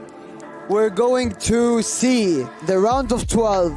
4 amazing games, 4 very tough games. There is no space to do any small damage to the team because you will be technically out of the whole tournament. Exactly. It's a beautiful day and we're here to have the best of matches. It's going to be only 4 matches. Today is our knockout matches. It's a knockout match, so whoever is in the lower bracket needs to understand if you lose this match, you'll be joining the other eliminated teams. We have a few teams that have been eliminated and we are yet to see the best of performances today. What do you say about yesterday's work? Hello, ladies and gents. Apologies for being late. What did you ask again? I'm sorry. We start. Okay, we start. Ladies and gentlemen, welcome to day number 3. Today, at the end of it, we're going to have all our quarter finalists. We have 4 matches today, and I'm super excited how these teams evolved and learned over the period of the last 2 days. Gentlemen, glad to have you here with me again. How are the vibes in the arena? How's everything, bro? Today is a special day. I think we're going to have a fully packed arena. It's already getting packed. You can see the audience. Everybody's making Market, their way. this is before the match, guys. And look at the lighting, guys. Oh, yeah. This is what we call the future. We are living in the future. The purple lights, Abu the Dhabi, blue lights. UAE, this is the future. So whoever is not here, you need to make your way down to the halls at the moment because we're here to start with our first game of the day. Yes, sir. We're going to have only 4 matches today, so it's not going to be as long as yesterday and before yesterday. We've done our due diligence and, checking out all the teams. We've seen all the teams play. 4 teams have been eliminated yesterday, so we have 12 teams left. 4 of them already in the quarterfinals waiting. The other 8 will be playing today for the remaining 4 spots. So it's getting exciting now as the days move on. We have 4 exciting matches today. Tell me about the event overall. Tell me about the phygital football. What is your actual opinion after seeing so many matches? We've had 2 days of instant work competitiveness. I don't think I've seen a lot of people, especially yesterday. Everything was on the line. Nobody wanted to go home. Everybody wanted to stay. And I'm very, very sorry for the teams that got eliminated. Yeah, we will not be seeing Burrito for a very long time. That's a sudden news. Yeah, there were some teams that I believe got unlucky. And honestly, the big one is Burrito and Canada Shield. They were kind of unlucky in that match. Red Moon as well. All of the teams that left had a very good impact. You said Red Moon, yes, has left the building. It's okay, they're gone. I mean, I'm honest. They're good digitally. Physically, they're not here. Okay, you know what, Yas? Looking at the highlights, looking at these teams who performed yesterday and before yesterday, who do you think is the weak link? The team that is like shaky in your opinion? The team that's shaky in my opinion, I'm so sorry to say this, but I believe that we're going to say bye-bye to E7. Oh, you think so? Well, obviously looking at the Mexican squad is looking very strong, already guaranteed their spot in the quarterfinals. Same goes to the defending champs, guaranteed their spots as well. Yes. Yeah, and honestly, like I saw they had like a weak start, but I have been proven wrong on them. Honestly, I don't know what you call a weak start, because this is the only team that has balance. You need to understand the Penarol. They have 4 digital goals and they have 4 physical goals.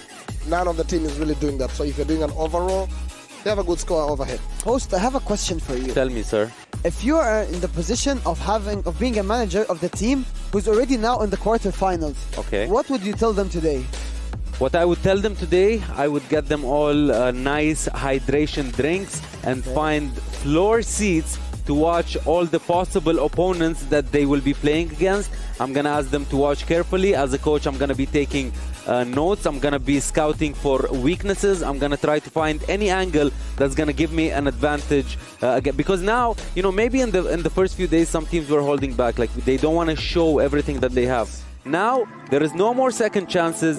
Every match is an elimination match. So, I asked you, yes. I'm going to ask you again. Okay. Who's the weak link? You said what you think. Who do you think is going to win the whole thing? It's very close between, I think, Z10 or Penarol. Z10 or Penarol. Speaking of Z10, they will be our second match today.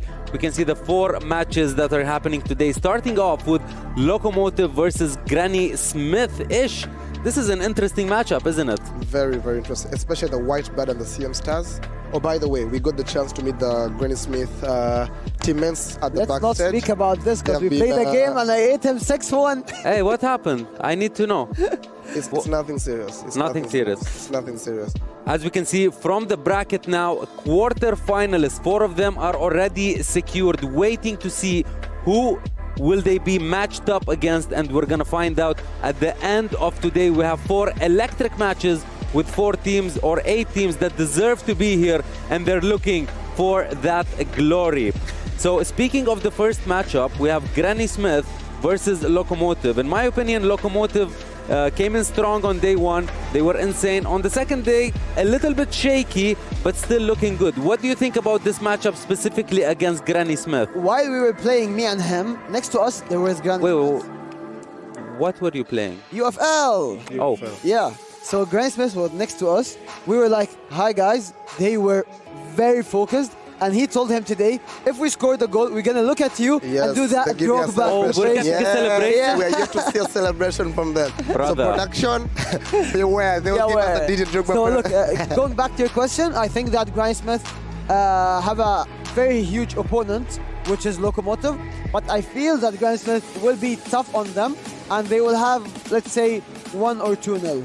Yeah, 100%. And I do want to talk a little bit about some star players, some players that we really need to watch, and our eyes are on, for example, from UEL, on Garbek. So it's a player we haven't really talked too much about, but he's been shining. He's basically playing on the digital, and he's also the goalkeeper for the physical. I believe he has like three goals. Yes. So that's speaking about balance, he's one of the players who has that balance, I feel.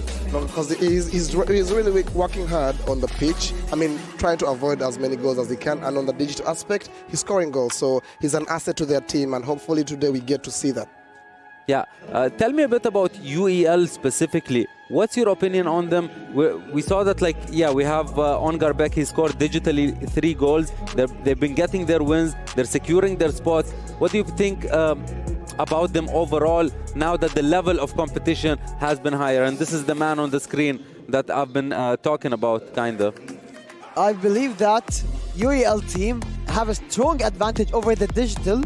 And if they can come out with the digital with big score like 3-0 or 4-0 on the physical, they have to just press to make them under pressure, so they lose the ball easier, and by then UAL can graduate to the next step easily. Yeah, another player that I want to mention, so we mentioned this guy because digitally he's done a lot. Now we have a player from Z10 and Matic who's done a lot physically. If I'm not mistaken, he scored a lot. Scored, 3 goals. 3 or even 4, I think. No, he has 3 goals overall in the tournament. He's doing well for himself, actually. His positioning is good. Yesterday's performance, I think, if you are to give a performance of the night, you give it to Matic because he scored 3 good goals. You can see, you'll see overall in the team, he's trying to be as helpful as he can. And by the way, let's not undermine the fact, first of all, he scored a hat-trick, and they were down 0-4. Yes, and he single-handedly knocked out United FC. This is the match of the tournament, I believe. I mean, for me, United FC has been, sorry to say, extremely underwhelming. Even with a huge digital lead, they managed to somehow get 4 goals scored against them. Well, shout out to Matic again because he was the man who scored a hat-trick. But Z10 overall, I want to talk about them a little bit. What do you think about their very aggressive style and their goalkeeper always being involved in the match? I was going to say this. The goalie is more than half of the team. He's amazing. He pushes. He keeps the opponent under pressure. He positions their players. He guides them. Go, shoot, go, pass, shoot, come here, go there. I think that he's the backbone of the team, and I believe Z10 will go to the next round. I think I will agree more with him because one thing we notice is on the day one when he made the mistakes, it cost the whole team whatever result they got at the time. If you notice, he was an impactful player for them to score 2 goals, but then for them to concede the 2, all of them were because of him. So I think he'll play another bigger role today. If he has a good performance, the team will perform. And if he underperforms, they will be in trouble. Another player I want to highlight who also scored a lot, he was an excellent player, and that will be Arco. That's my player. Arco from Whitebird had a phenomenal match yesterday. He's scoring in every match, and he has nothing 2 set pieces. He has 2 set pieces. Look at that, man. These like rockets that he's shooting from the midfield. Whatever chance he gets, you just know that it's going in when he's right there. Amazing player, waiting to see more of him. 4 digital, physical goals. Yeah, he's a young guy. Because you need to understand as well, most of them are experienced players, but he's the one with the talent. I believe that it's not about experience, it's about the talent, and it's about being phygital in such game. Yes. Because you have to be good in both, and I think he's one of the players who plays in both teams. I'm not sure, to be honest with you. We're going to have to check on that one. He did not, but yesterday he was the Waters. Yeah, so now moving on, I want to talk a little bit about pressure. I want to talk a little bit about no more second chances. Every match is an elimination match. It's either you go to the quarterfinals or you go home, or you have a monster waiting for you there in the bracket, or like you said, they're just going to go home. So mentally speaking, how do you think this is going to affect the players? Do you think that, they've already played for 2 days, so they got a bit comfortable to the pitch, to the audience, to the music, to everything? Or do you think there's going to be that extra pressure today that the coaches are going to need to step in and give them a good pep talk? Very good question. I think there are 2 aspects. They will have high pressure on them because, as you just said, they lose, they go home. On the other side, they have been here for 2 days. They know the pitch and they know the gaming, so they're more comfortable. So it's a mix between both. But I feel the pressure is going to be like 60-40, so it's more towards the pressure than being comfortable. I see. So first match, speaking of this pressure, is going to be Locomotive versus Granny Smith. first thoughts when you see this team in your mind and you see the other team in your mind, who's got it? Who's going to win in your opinion? In my opinion, I think Granny Smith has got it. Locomotive on day one, they had an amazing performance. They shocked everyone with how they came through. Day two, I'm sorry, but I don't think they really met the standard that I thought they were on day one. So today, I don't know anything to expect, but with Granny Smith, they've been a little bit consistent, though not the best of results, but more consistent digital and physical. So we've had teams that are more focused on the digital, like CM Jardim, they're scoring a lot. Yeah, yeah, and we had teams like Troncos, the Spanish squad, who are very focused on the physical side. So in this matchup, the first match, Locomotive versus Granny Smith, stylistically speaking, who do you think has maybe an advantage digitally or physically? I would say digitally, both of them they are balanced. But physically, Granny Smith has a better advantage over the other opponent. You think so? What makes you say that? What advantage? Because they're always going with their goalkeeper, as I told you. He goes out, he guides them, and he supports them. So I think this one, it motivates them a little bit, and it lowers the pressure. Speaking of that, I'm personally a big fan of the goalie going in and helping. We have like 1 minute. I want to ask you one question. Obviously, there's the negative effect of having the goalkeeper being too active because you leave the goal open. You know, we've seen these chip shots. A lot of mistakes. Yeah, what is the point that you think, okay, they're doing it too much? Is there such a thing? No, I don't think there's such a thing. Right now, the keeper needs to be a sixth player at all times. I see. Well, ladies and gentlemen, it's time to get on the pitch and meet our first contenders, Locomotive versus Granny Smith. But let's give them a proper introduction. Here we go. 10, 9, 8, 7, 6, 5, 4, 3, 2, 1. Phygital football, let's go!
Ladies and gentlemen, this is not traditional football. This is next generation competition. Let's welcome RFSO Lokomotiv team. All the way from Russia, this team know that every decision is matter, every second counts, and every call earned twice. Let's welcome them for the digital setup.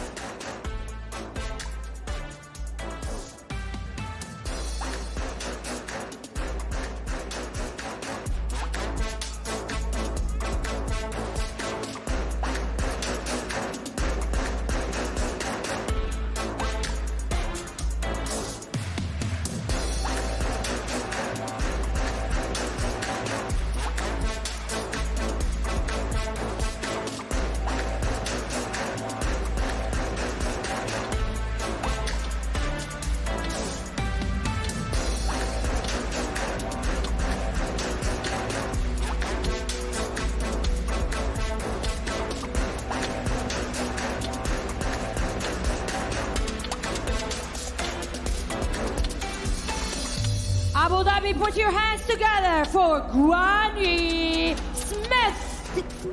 All the way from Bosnia. Those players know how it takes the digital world, representing skills, competitive spirit, and they were ready to dominate both world, the digital world, and the physical stages. In the digital world, you can restart. In the phygital football, there is no reset button. Ladies and gentlemen, put your hands together now to welcome the team behind the digital setup. Let's welcome our referees. Welcome you, Ahmed, our head of referees. This is digital football. This is not a normal football, ladies and gentlemen. This is the next generation football. Welcome to the Games of the Future Abu Dhabi, powered by ADNOC.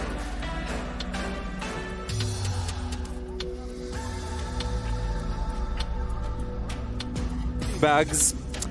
The teams are on the bean bags. They are ready to perform, starting off first with the digital UFL, which is digital football. Interesting matchup. Loser goes home, winner gets a spot in the top 8. Let's talk strictly digitally for now, because that's where they're facing off first, and we're gonna have time to talk about the physical aspect once we get there. So strictly digital. Let's talk about Granny Smith and Lokomotiv, whatever statistics they might have. Who do you think has an edge based on their last 2 days of performance? In my opinion, I'll go with Granny Smith. I think they may have an advantage on the digital aspect, as you can see, but they have scored more goals compared to Lokomotiv on the digital aspects, which doesn't rule Lokomotiv out of this competition or out of the digital aspect. We are yet to see. It's a matchup. So we want to see what team can do what. Yeah, they've scored 3 goals digitally versus 2 goals from Lokomotiv in the past 2 days. It's a little bit balanced. There's no like crazy difference like 5-1 or something like that. So based on that, do you think digitally is going to be kind of equal, small difference, 1 goal, 2 goals, or we're going to see it like locked in digitally? I believe digitally we will see a very balanced match, as you just said. It will not be a huge score, maybe 1-2-0, the gap difference. As you can see here, it's 3-2. We're not seeing big gaps between them, and it will be very strong as we have the full digital score. It's 4-4. I want and I wish and I hope that we can see a very strong match between them. Yeah, I hope so too. Let's talk straight up. Who do you think is going home tonight? In my opinion, whoever loses is going home, but so Lokomotiv could be in for a matchup. How about you, Yes? I'm sorry, but Lokomotiv too. You think Lokomotiv is going home? I believe. So, okay, I know you're in love with the Granny Smith style physically and the goalkeeper and all that, but Lokomotiv, man, they've scored digital goals. They've been okay on the pitch as well. Seeing the lineup here from Granny Smith, and I do remind you, Donatello. That's the gentleman right there, Paula. We saw him in the back office practicing. Hopefully we are in for a good matchup. He's very good at the dribble skills. He knows how to pass the ball. We want to see if they can make a big difference with their lineup as well. And as per goal matching. Yes, sir. You know, I think Granny Smith might take this one digitally. They're going to score a lot of goals. And, you know, I was going to say, oh, Locomotive. But then I saw Donatello's name again. And this man is a man I've been, like, I have a crush on him since day one. You need to understand as well, Locomotive had a very good performance on day one, so we cannot rule them out yet. Yeah, Russian squad, as I mentioned before, they're very good at gaming. They're one of the best in the world at games like Counter-Strike 2. So maybe they have this one. Let's have a look at that the Bosnian club have other words. I want to ask you one question now. You did ask both of us. So who do you think, Locomotive or Granny Smith? You need to understand, Locomotive has a beautiful squad. Look at Funky. Funky's starting again, and every time he's on the console, they are winning. Yeah, Funky is a good gamer, I believe. He have been doing pretty well job, and I can't wait to see this amazing match between both teams. I'll tell you what. In my opinion, Locomotive is going to get this one. And one of the big reasons is, let me take a look behind me. Yes, look at this. Look it's at a friendly this. game. Look at the It's a friendly game. They're handshaking their opponents. At the end of the day, it's a friendly game. So we have Roberto and Funky who will be starting in for the Locomotive game. I think the Russian supporters are going to take this one away. The support has been crazy. I don't know if my audio is okay. Can I get like a thumbs up from production? I feel it's a little bit off. I'll stop speaking. You guys take it. Anyways, we're fixing it. So I think that I have a small question for you, Ish. Please go ahead. If you're the manager for Granny Smith, what would you tell them to do? We are going home if we don't win this match. So do whatever it takes, leave it on the digital, leave it on the pitch. We need a win. And if you're the manager of Locomotive, what would you say? If everybody's undermining your authority, do as hard as you can to make sure you score the goals, because we need them to give us a better performance tonight. Ladies and gentlemen, thank you so much. And now we go to the casters. Stay inside. Here we go. All right, ladies and gentlemen, welcome back. Oh yeah, does that big and go on? We love doing this together, man. Again, welcome, guys. Everybody's watching live. This is your big man, Decipher, and Matthews Isaac as your official commentator for today's match for Phygital Football, powered by ADNOC. Matt, it's very interesting that they mentioned about who is going up against who, but it's very interesting to note out that the previous game, RFSO Locomotive was going up against the defending champion, and they were able to hold them on deck, Matt. Yeah, that's the strength that we saw, some resilience we saw yesterday. But Granny Smith on the other side had different plans as well throughout the campaign. So I just can't wait to see how they're going to battle it out. Because if you lose this, you're out, isn't it? That is Ifa.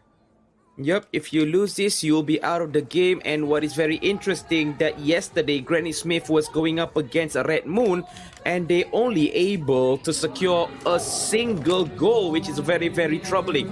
But Matt, without further ado, let's go straight into the game, where we can see whoever wins this game will advance into the quarterfinal and will go up against Trancos FC from Spain. Matt, take it away. Yeah, that's the one thing that, you know, the goal is very clear. But now it's going to be Erling Haaland, and then Messi, well saved this time. That was nearly a goal. But there you go, we're seeing some warnings coming from RFSO Locomotive. They want to score as fast as possible and maybe score more as well.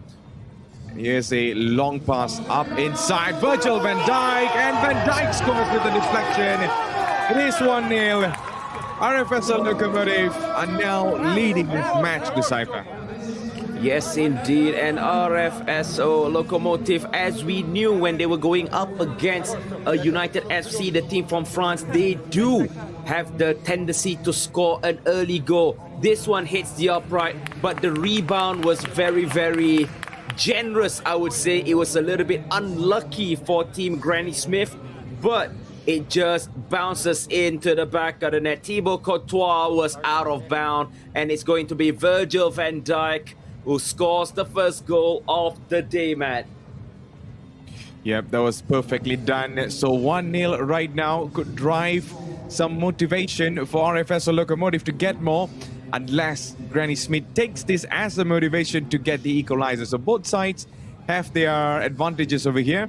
But let's see who wants it more. Nuno Mendes switching sides all the way to find Ashraf Hakimi. And Hakimi makes the pass. Dembele on for Haaland. And that was just not enough. Bremer now on for Di Marco. Mo Salah. Virgil van Dijk. And here is Di Lorenzo. Valverde, that was a nice pass. Alexander Isak. Back again for Lorenzo. Virgil van Dijk. Finding towards Di Marco now. Lays it off, trying to find Vinicius Jr., but the pass was cut off now. Here's Lautaro Martinez. Haaland, Dembele, and then again the defensive unit have been looking really solid, not to let them get past easily there. Vinicius Jr. Haaland, still Erling Haaland trying to find Messi. We saw some amazing goals earlier on, but you know what surprised me that the cipher came from Virgil van Dijk. I think the first defender to score throughout this campaign on an in-game player. Yep, I totally agree in that notion, but hold on, Rafinha looking for Erling Haaland, but the ball was way pushed away. But this is interesting. We have two speedy players. Messi have option to the left. Erling Haaland, he needs to be closed down, but Vinicius Jr. runs it in, took the shot. I'm sure that was not the intended master plan because the angle was well closed by the outfield player. Now, if you're watching live, wherever you are, I bid you a very good day, but it's going to be an outswinger. Bremer, they are playing a layoff pass into the D box, not taking it directly into the goal, Matt. Yeah, Di Lorenzo now for Alexander Isak. Haaland, still Erling Haaland inside, but only for Virgil van Dijk to push it through. It's going to be a corner now. Can we see a goal from this corner? RFS Locomotive hungry to extend the lead. Granny Smith got to defend this, and then that was an easy catch for Thibaut Courtois, that is Haifa. Yep, and I was a bit surprised. I mean, Thibaut Courtois was actually early leaving his line. I mean, if that corner goes actually further, it'll be in trouble, especially on that far post. Now, these players, if you're watching, if you're just new to this tournament, they have a certain type of meta where they love to cross. It's a bit difficult to dribble. Maybe their right stick dribbling is not that competent, but for a player who actually plays football the most, not venturing into esports, they are actually playing some solid football, Matt. Yeah, that's the biggest thing right now, and let's see how they are able to open it up. Lorenzo, Virgil van Dijk, Di Marco, trying to find Messi, and here's Haaland running through. Valverde, Salah makes it past to find Messi, and Lionel Messi, well saved. Thibaut Courtois denying the shot. Granny Smiths are still looking really silent in this match, Decipher, not yet to put some pressure on the other players or the opposition now. Salah with the corner, Haaland inside, and Messi with the free header. And that is to RFS Locomotive, extends the lead. And it is getting darker and darker for Granny Smith. Yes, again, the same strategy where they send the ball to the far post. Surprisingly, Messi able to out-jump Erling Haaland just now, where he lays it off to Erling Haaland, and then Erling Haaland for Team RFSO Locomotive was able to send the ball back to Lionel Messi.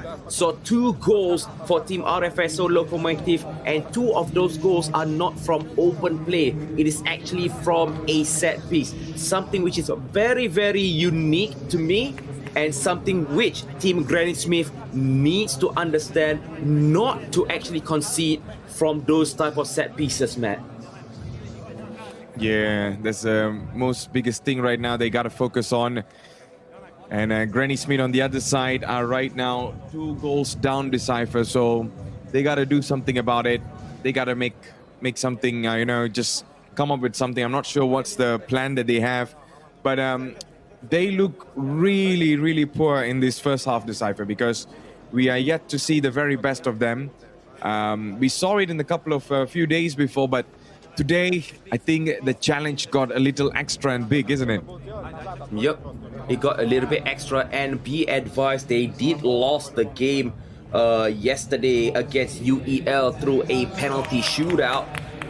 Physically, they are kind of in a disadvantage, even though our host table says otherwise. But stats shows that when you look at the digital aspect, these two teams do have the capability to score goals, but it's going to be who makes the least mistake. And in this case, in the first 45-minute match, it's Granny Smith who did those mistakes one too many. Yeah, and here's Messi trying to find the pass, but that is the end of the first half, Decipher. I mean, well done to RFS Locomotive. But right now, it is going to be a different sets of players coming in, and they gotta chase 2-goal lead right now.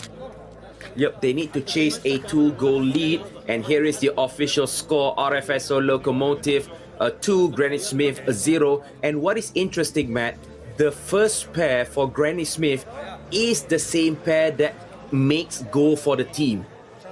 So if their best players on the digital arena just now could not score goal, it will add a little bit more pressure to their second pairing. And this is it where we can see Lazarov and Virgil van Dijk.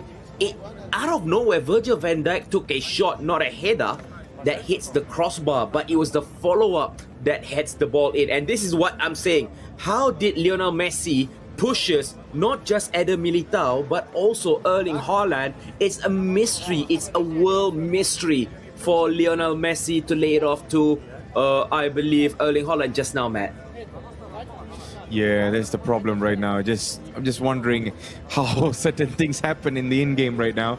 But those are some of the formalities we can actually focus on that, you know, it kind of messes up with the gameplay from the players. But they gotta expect this kind of things to come, the Decipher. But let's see how this thing goes on. So, ladies and gentlemen, if you just tune in, you are watching Games of the Future Abu Dhabi 2025. We are here live watching the first match, RFS Locomotive and also Granny Smith.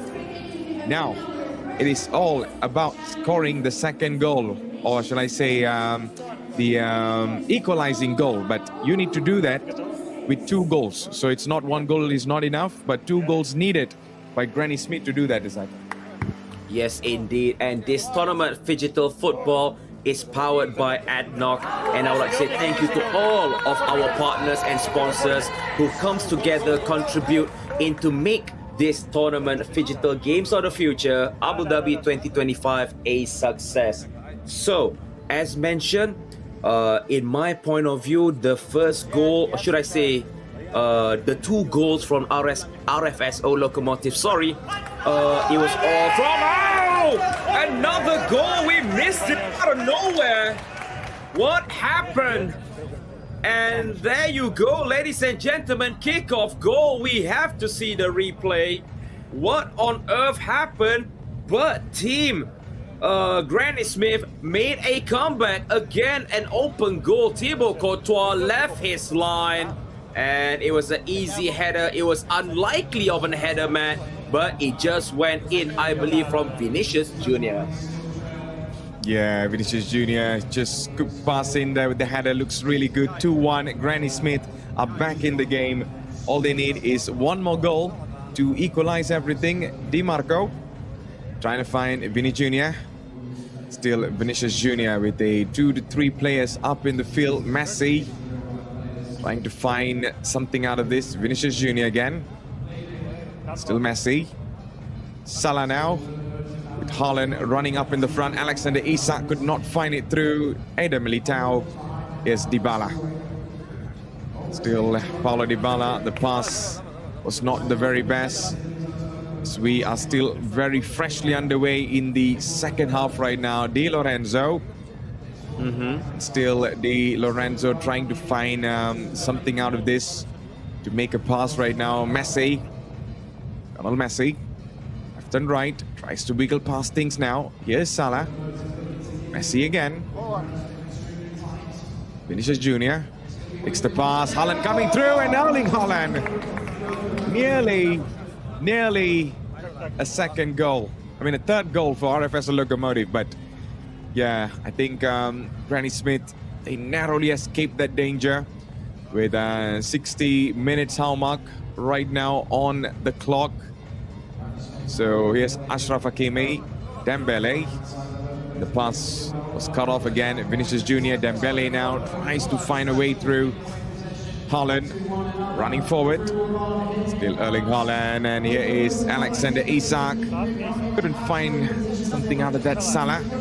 Is Messi, Lionel Messi's pass. Oh, the goalkeeper needs to be... Oh, that was nearly a mistake by the goalkeeper. He thought the ball was blocked, but it was actually, you know, slowly, mysteriously creeping in, only for the defender to actually, you know, just kick the ball out. That is hyper. Yes, indeed. That was so unlucky.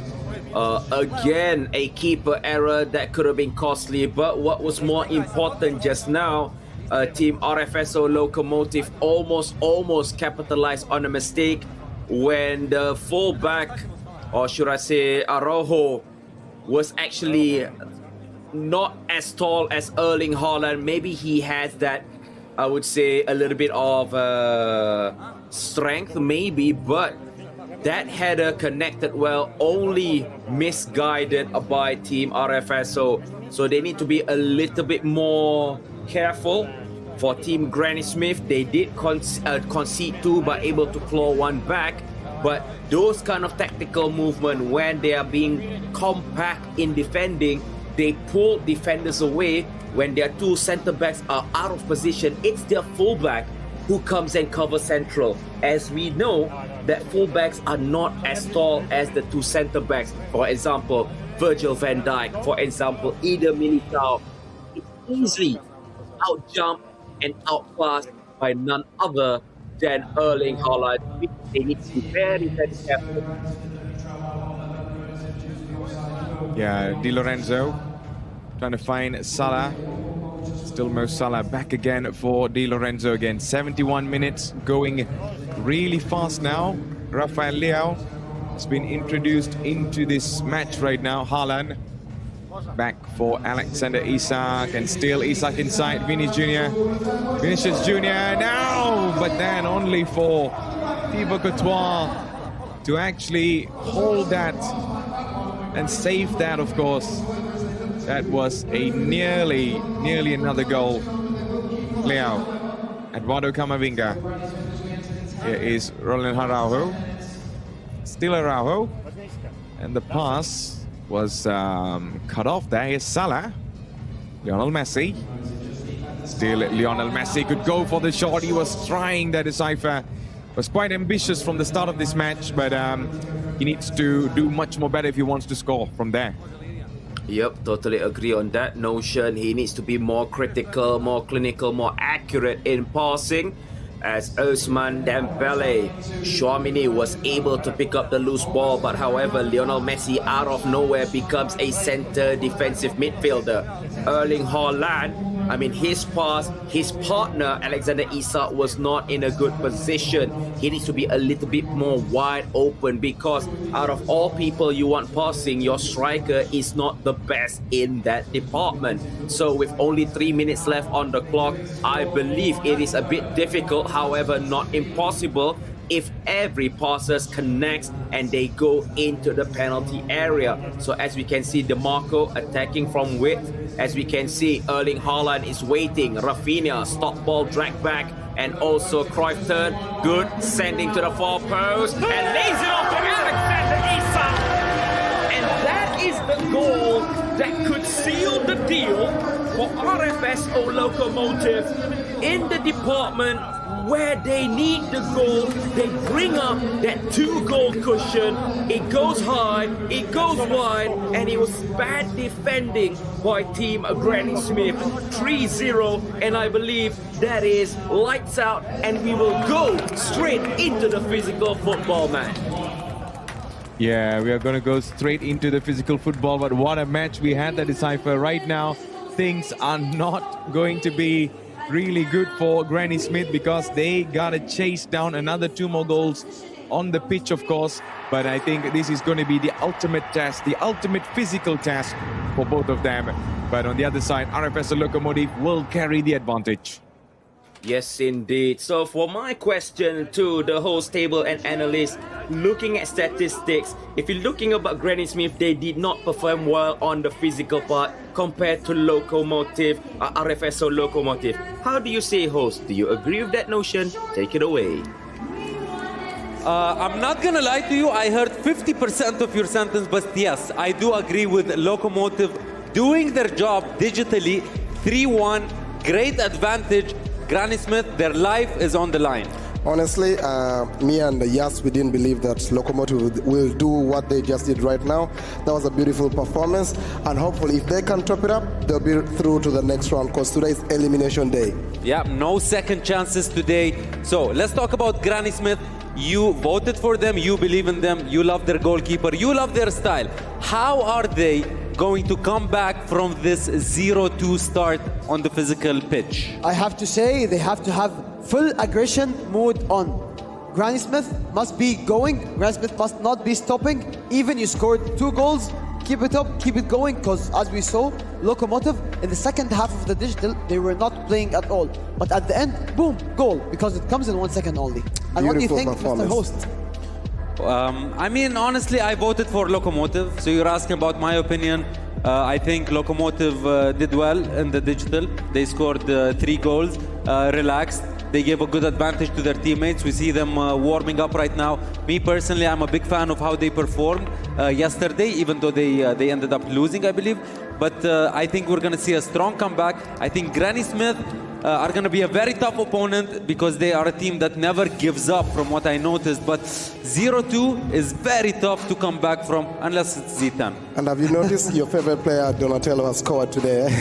He scores everywhere, digitally, physically, Our host physically. know everything in the future. Our host is in the future already. No, you don't know. They brought me from 2028 just for this event, like Back to the Future. You know what I'm saying? And as we can see on the lineup, Funky is starting again, guys. This guy, he knows what he's doing. Funky is for Locomotive, while Donatello is for Granny Smith. They are the players that are playing on both. The goal, by the way. That's what I'm saying. They're playing on both, and they're doing well on both, not just existing. You know what I mean? They're not just filling an empty spot. They're filling the shoes heavily. They're doing the job, but that job is going to be so tough for Granny Smith. Let's talk a little bit about emotions. Let's talk a little bit about nerves, pressure, especially for Granny Smith. And what's the plan for Locomotive? What I don't want to see is the full defensive style. Oh, guys, we are 2-0. Just keep it 2-0. I think that's a trap. You don't need to worry. Every team that has come defensive in the physical game, they have lost. Exactly. You need to come ready to attack. This is where the game ends. Do you think they did their research, watching the previous matches, noticing this mistake? You learn from your mistakes. Yesterday was the same thing. They came with an advantage on the digital aspect. They lost physically, so we want to see more of whatever they can do. See us smiling, grinning. What do you have? Tell me, brother. What is it? I see that every team who defends, they end up losing. I don't know, maybe it's a cheat code or something, but we're gonna see Granny Smith aggressive. I think they have to be aggressive, because if they lose this match, as we said, they're going home. All the way, I'm with Granny Smith, but let's hope that we see a fair match, and let's hope that we see the drama that I like and we all like. At the end of the day, those are just our predictions, guys. If you want to be a part of this, take a selfie, tag your favorite team, and let us know. It's Games of the Future Abu Dhabi on Instagram. We'd love to see your prediction and see which team are you rooting for as well. Game number 1 of the day, ladies and gentlemen, we're about to get started. Locomotive versus Granny Smith. Let's toss it to the casters. Good luck to both teams. Here we go.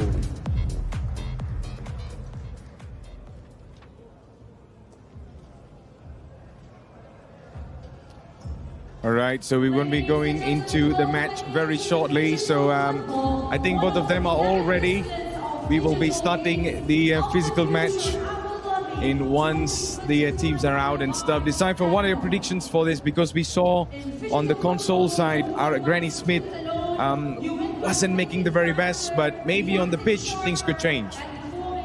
Well, Matt, the issue is right now is Granny Smith yesterday went up against a Red Moon, and they faced up against them. They only got a single goal, but not break the defensive line of Red Moon. Going back to RFSO Locomotive, they were going up against the defending champion. They did give some physical fight. They did give their fight, but however, it was the defending champion and they lost too.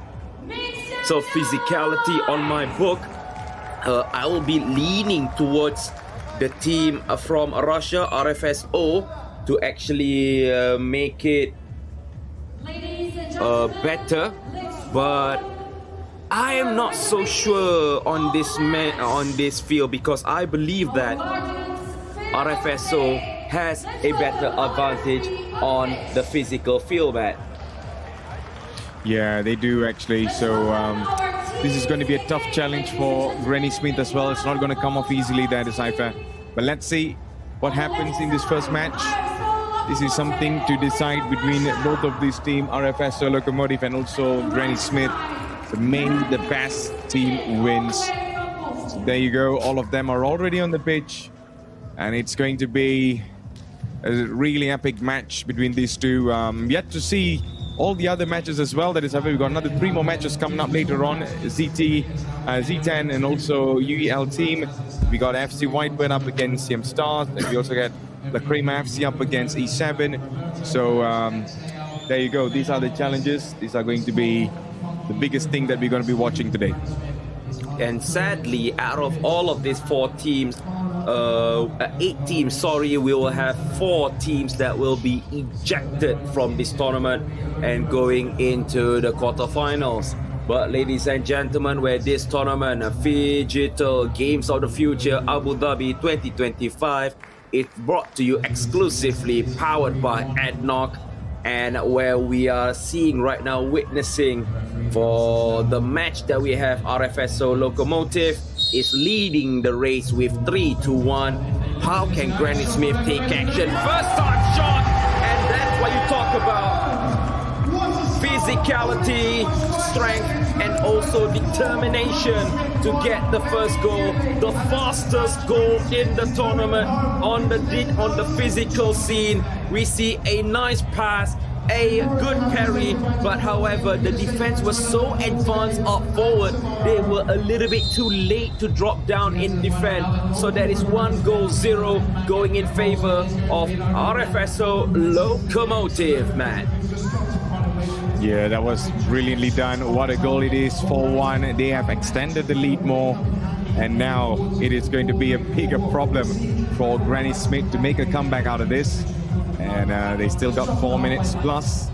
So, but the one that is really on control right now is going to be RFSO Locomotive. So let's see how things turn out for these players. This team, of course, brilliantly done. Here's Srimak, the star player for Locomotive, of course. Srimak again, and Srimak goes for the shot. Defenders were right there to get the ball away, but still, RFSO Locomotive are controlling the tempo of the game this time.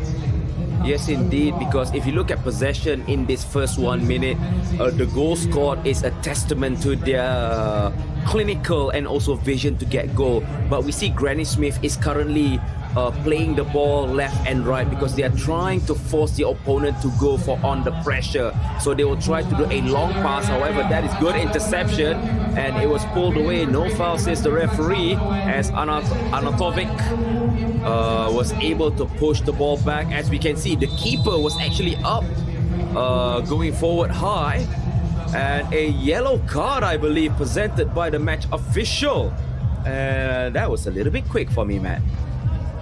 Yeah, it was a little bit quick. Srimak is on for RFSO Locomotive right now, just dashing through to find a goal now to maybe extend the lead with 3 minutes on the go. Where could this even go right now? You can see Granny Smith is struggling to get the ball off because it's really difficult, especially when you see they are already scoring the first goal both on the digital and also physical platform. So that is the kind of things that they need to watch out for. Srimak. Still, there is another chance coming through. We are coming closer towards water break. There's another pass. Still figuring out whether to shoot or to find a pass or something out of this. Back again.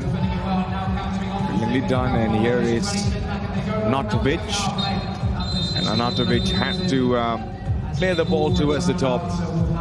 Well, Decipher, 4-1 is that time for Granny Smith to make a comeback. We have seen incredible comebacks yesterday, but can that happen again? Well, for me, this part is a little bit difficult because we see an option to do a power play by Team Granny Smith. However, the keeper, or should I say, was not being in that fixo position as the center. He didn't. When you're not adding extra players on a power play, it is easy for the opponent to actually chase you down and close every angle of channel. As you can see just now, Roberto, the 7-7, and also Funky was literally like standing still, only waiting for the ball to arrive and to attack. So that is the reason for me, if they want to play like that, the two strikers up forward for Granny Smith needs to move around, need to make some space, so there will be a driven pass into that dangerous area of a Team RFSO Locomotive, Matt. Yep, so here we go again.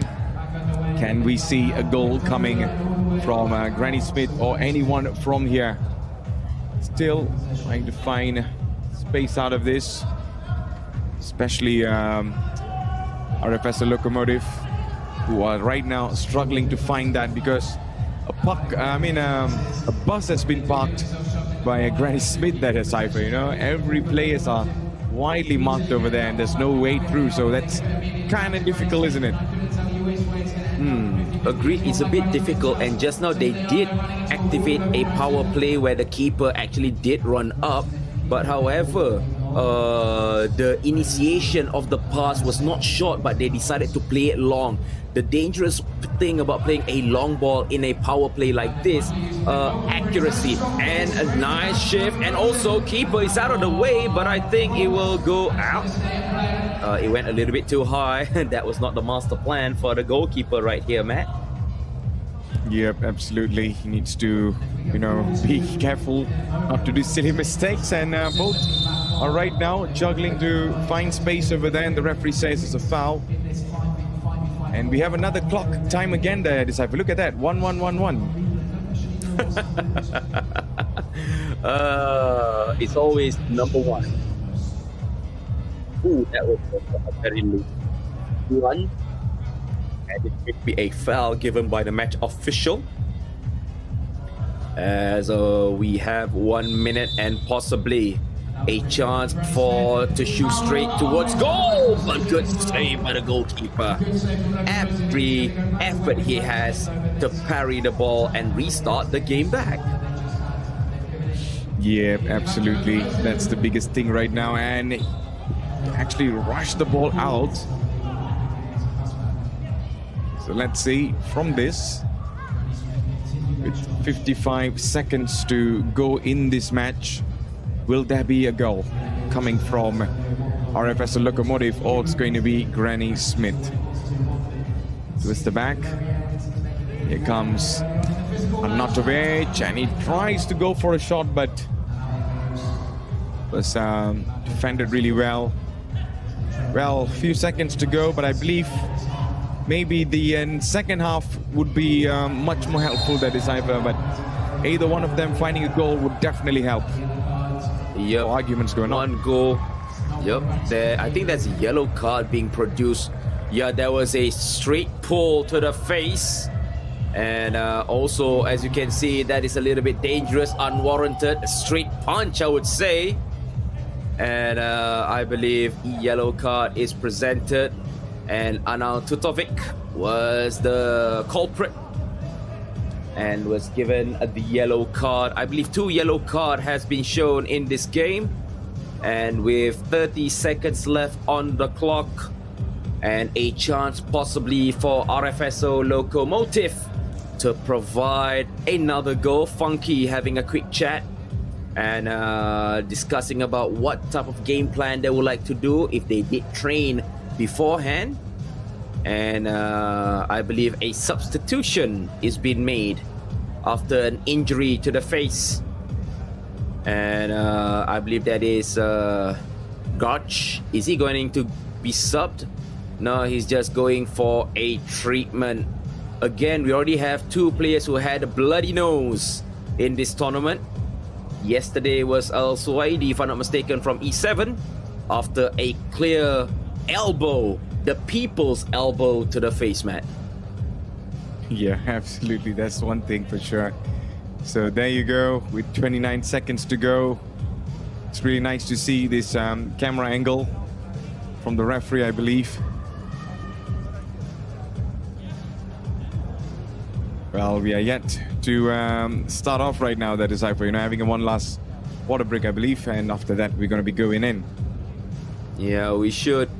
I mean, at this moment in time, the players are actually recharging their stamina with this so-called plus-minus getting treatment on the sideline, not taking a sub. And we will see in this final 30 seconds, will there be a goal? Nobody is in the D box. Nobody is going for a tap in. I believe it's going to be a back heel, a shot. Wow, it went in. Goodness gracious me. Su makes it 2-0, and that means 5-1 on aggregate, man. It's turning into a horror film for Granny Smith right now, Decipher. Look at this goal, beautifully done. Goalkeeper just, I mean, he should have caught that, but it just did not. You know, the hands were a little bit soft, and the ball power was much more stronger, and it landed in the back of the net. So that is it. It's another pass, only for the ball to go out this time. Well, they're edging very closer towards the end, and then we're going to go into the second half, Decipher. Yes, indeed. Try to do a volley by Donatello, and time's up. Su is on the deck after an injury, but Matt, the second goal, I just realized that it wasn't the goalkeeper's fault. It's because of a player in front of him, again, ran away from defending. So he was like visually blocked, but here is the score. RFSO Locomotive 2, Granny Smith 0 with an aggregate of 5-1, man. Yeah, so this is the scoreline, looking very strong. RFSO Locomotive to go to the next round. Granny Smith looking very shaky right now, and they needed 4 goals to score, but things are looking a bit rough for them. That is, I'm not sure if that is able to be accomplished or not, because it's a mountain to climb for Granny Smith in the next half. Yes, indeed, and I would say also among the reason part of the issue, but before that, here is the score where Funky, Roberto, and also Kleinhoff scored in the digital phase, while Roberto and also Su adds 2 more goals on the physical scoreboard. So mix those together, the phygital score is 5. That is a huge number, and we can see it's going to be a mountain to climb. And I would say situation is not very well for Granny Smith, Matt. Yep, things are slowly trying to break down for Granny Smith. Let's see if there's going to be a change in this or not. There you go, it's Muha, the goalkeeper for RFSO Locomotive. So they got the fans there cheering up as well. But one thing that Decipher, Granny Smith, you know, despite they came all the way till here, the scoreline is not helping them to move forward to the next one. They are on a mission impossible, I would say, because RFSO Locomotive looks very, very strong on and off the pitch.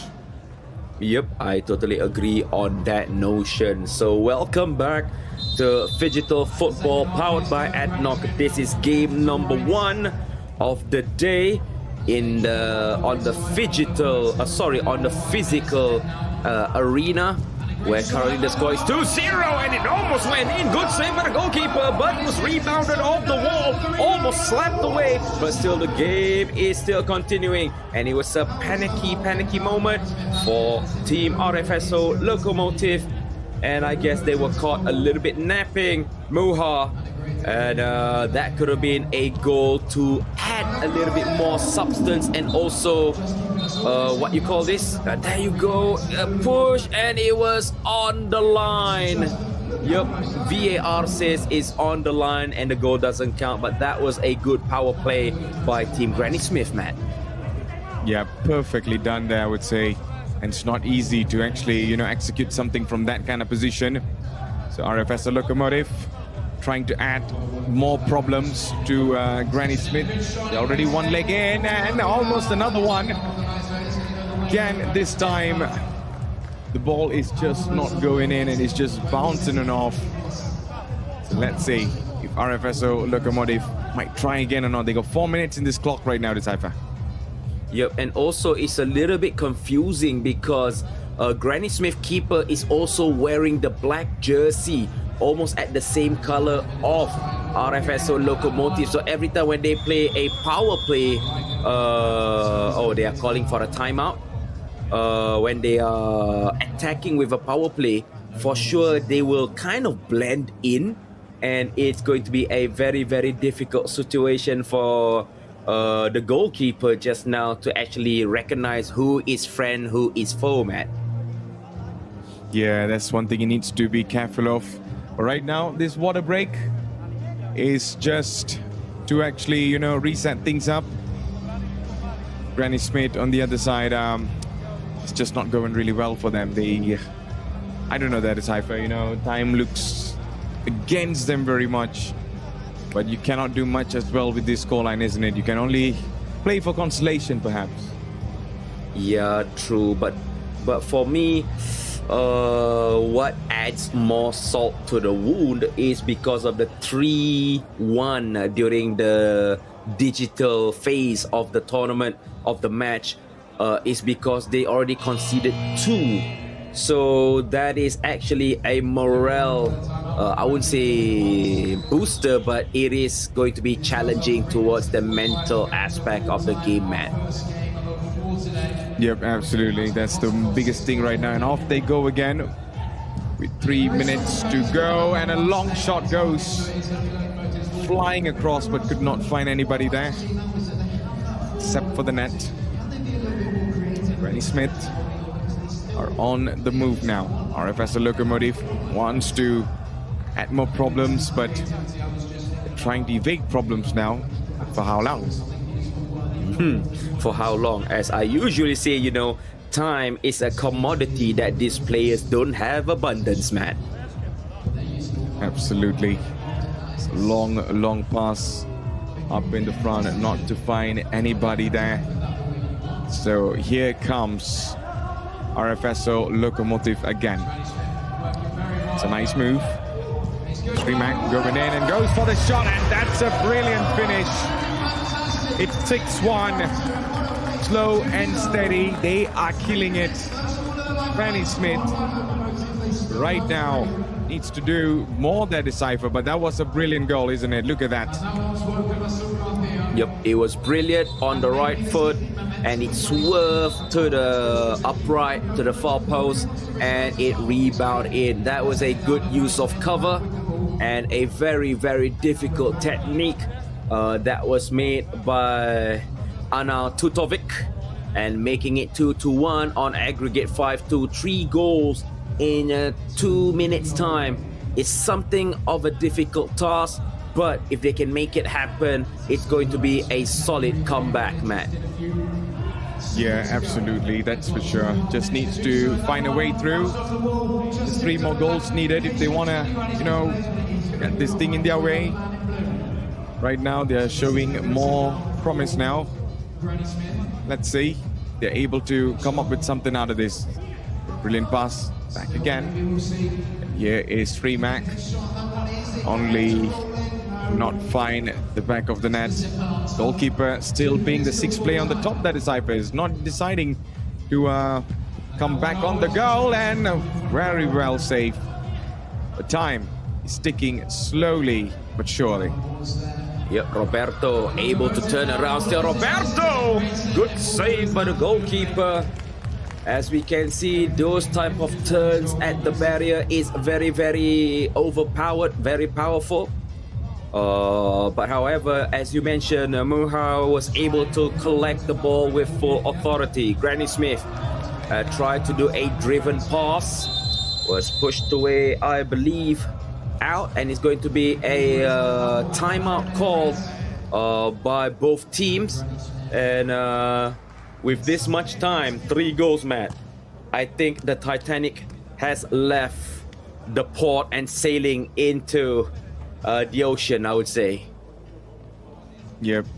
So we are on the water break right now. So Granny Smith, they know time is not something that they have, but they got to do with what they have. So they really got to push forward if they want more goals as fast as possible, Decipher, because RFS Locomotive looking much more comfortable. All they need to do is just hold on to this play, and the 3-goal advantage that they have will surely help once we go into the pitch again. Yes, indeed.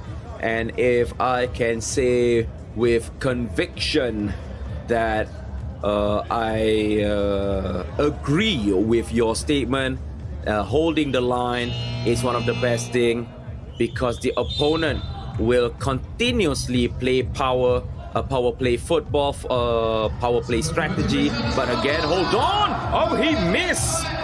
Oh, bad luck, I would say, on the field. Just now, just tap in the ball into the net, but he slipped on that artificial turf, Matt. Yeah, that was a dangerous move in, but then made sure that he recovered on time. There's 1 minute left on the clock, only for the goalkeeper to push that ball away. Let's see what happens from here. Just scoops the ball out. Donatello on the other side, who's now trying to push things around, making sure his teammates are doing the same job, showing the same energy. Yes, Rimac waiting for the ball right now. Arnautovic. Still, the time, I think at this moment it's looking really impossible to make a comeback, but it might settle it over here, the Decipher, with 33 seconds to go, unless someone calls off for another break or water break or something. But at this moment, play on, says the ref.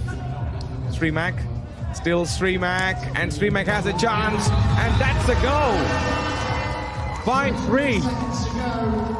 Well, 2 goals, 3 goals now, but 2 goals needed to equalize. But is there enough time, Decipher? Well, I don't think it's enough time, and that goal conceded because of Su.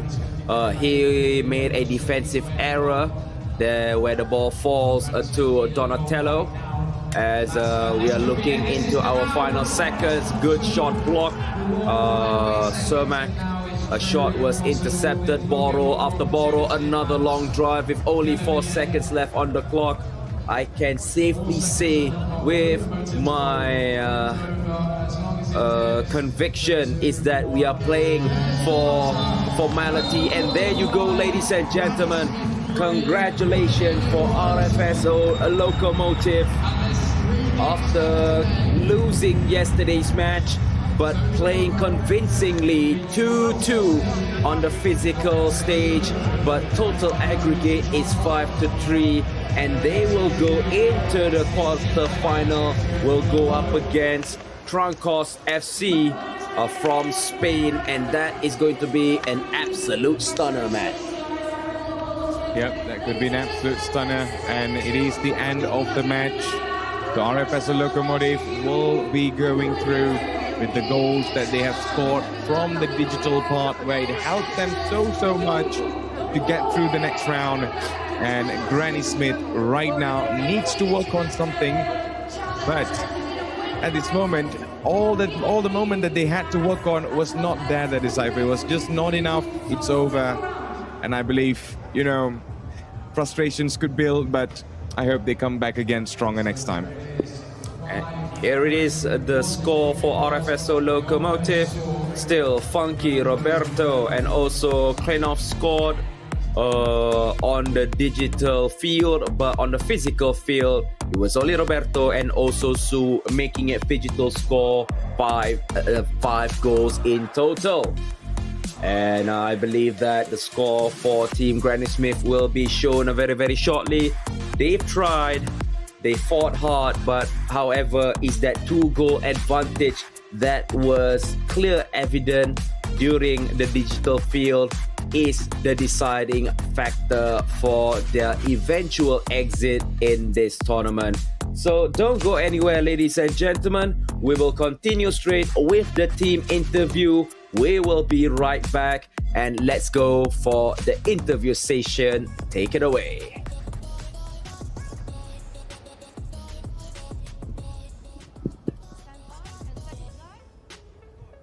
Ladies and gentlemen, what a dramatic match we saw. Now Roberto, number 77 from our full Locomotive team, is scoring a goal in digital world and in physical world. What that means to you? Like most of the players score only in digital or only in physical, but you did both today.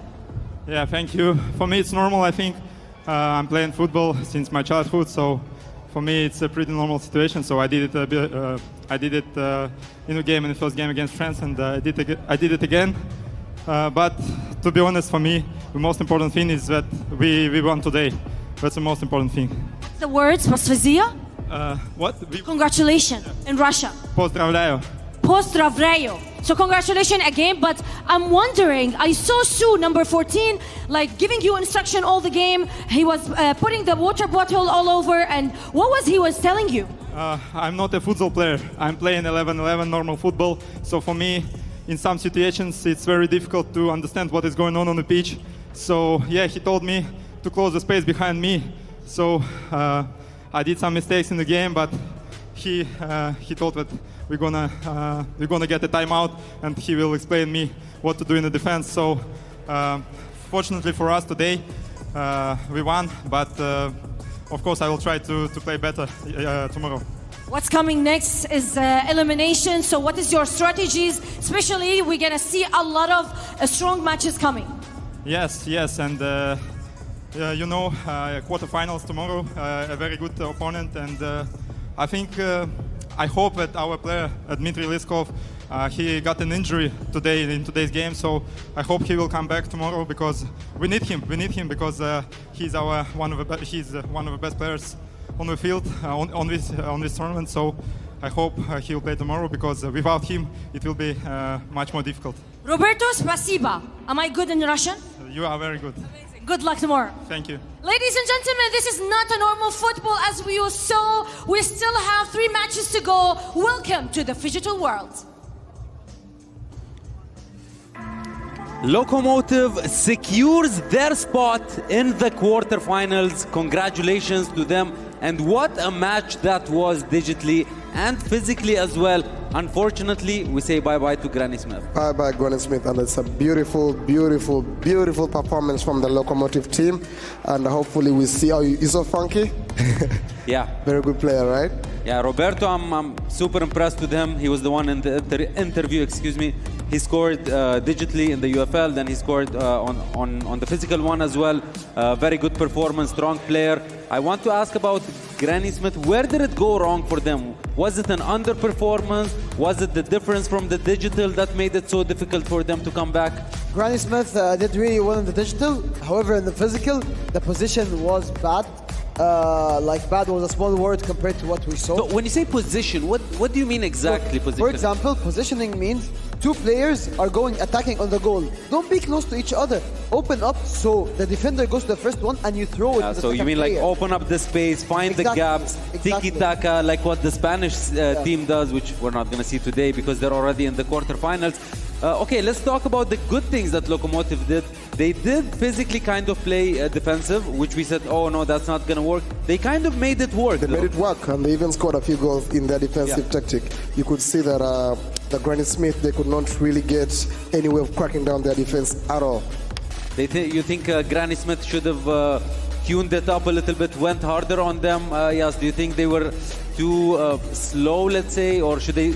I think they should have went more aggressive. They weren't slow. No, by the way, like blood came out of the nose of the Locomotive team. They were aggressive enough, but in the other scenario, we don't see any shooting. We don't see any passing, tiki-taka, as you were saying. We didn't see it in this match from, not Locomotive, sorry, from Granny Smith. And the keeper was going very in front, very, very in front, and he kept his goal empty. And that's why the goal got scored. Yeah, so they definitely went aggressive, tried to push with the goalie as well. didn't work out for them. So what does that tell us about the level of Lokomotiv going into the quarterfinals against the very, very tough opponents? Basing on the performance on day one and the performance today, it's one of the teams to watch, if we are to be honest, in this whole competition.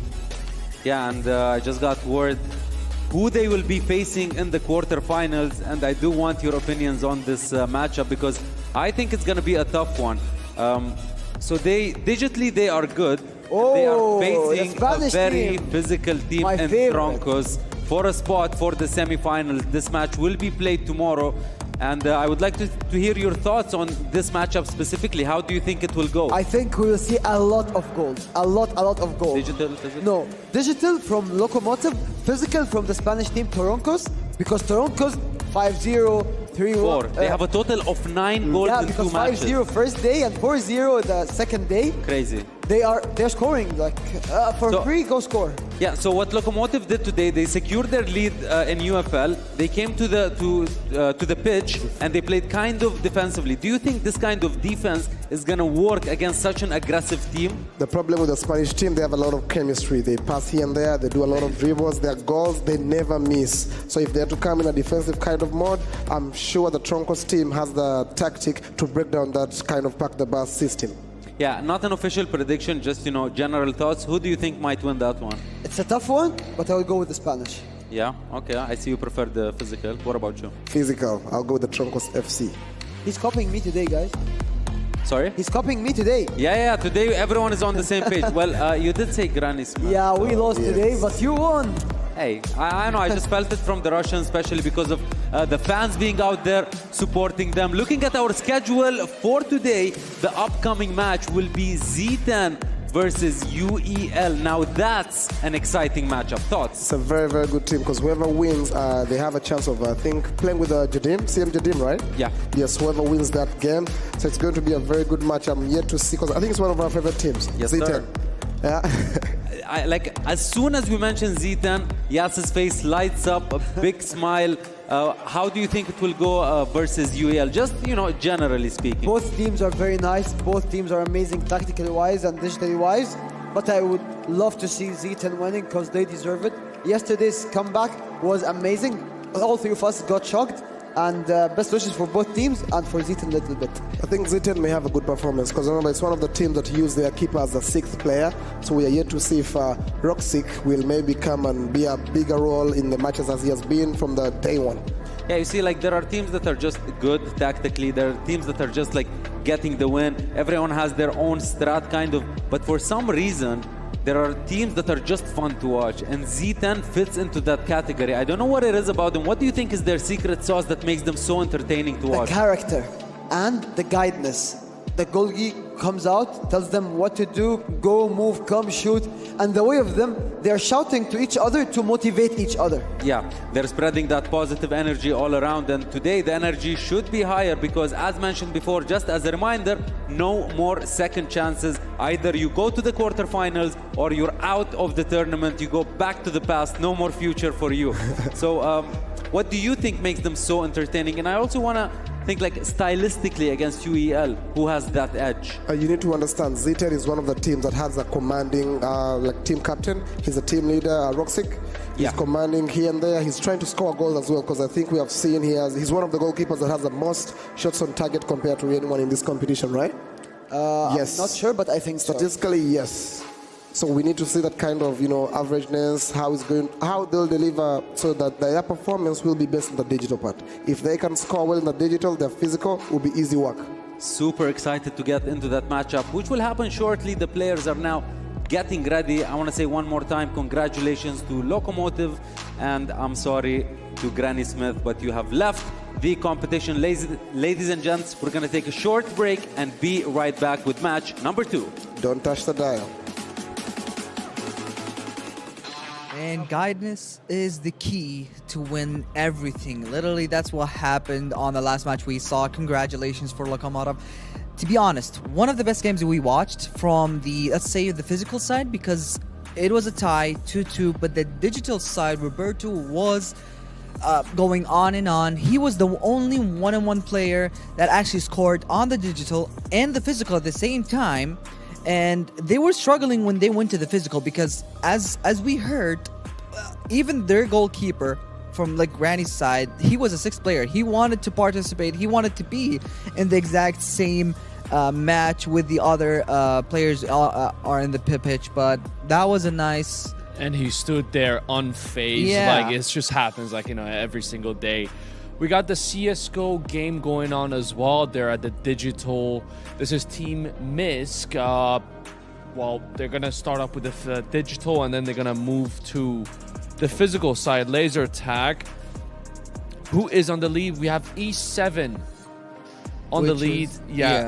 They are currently, it is 1-0 to Minsk, and let's see if E7 can equalize it, and then they're gonna move to the final game. So the games, how it works right now is you're gonna get points. You're gonna play 2 digital games and 1 physical game. You're gonna get the points, and it's gonna be 3 games in total. All 3 games are gonna play.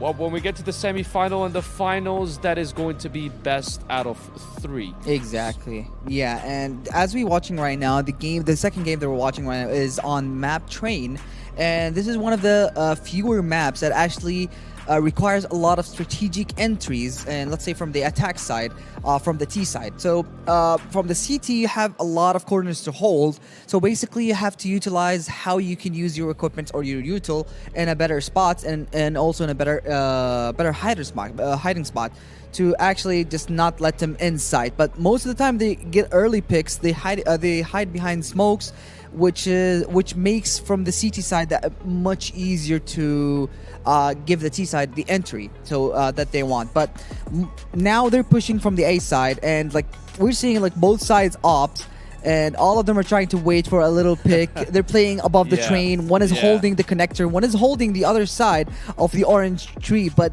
pushing the connector without any util is basically you're risking your life. Basically, this is sacrificing for a non-profitable round, but that's what I call is just being sacrificial and just going for the win.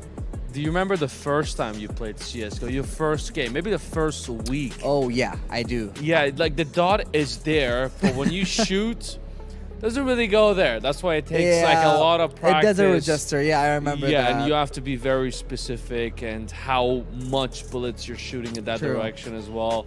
You have to like slide cancel it or not.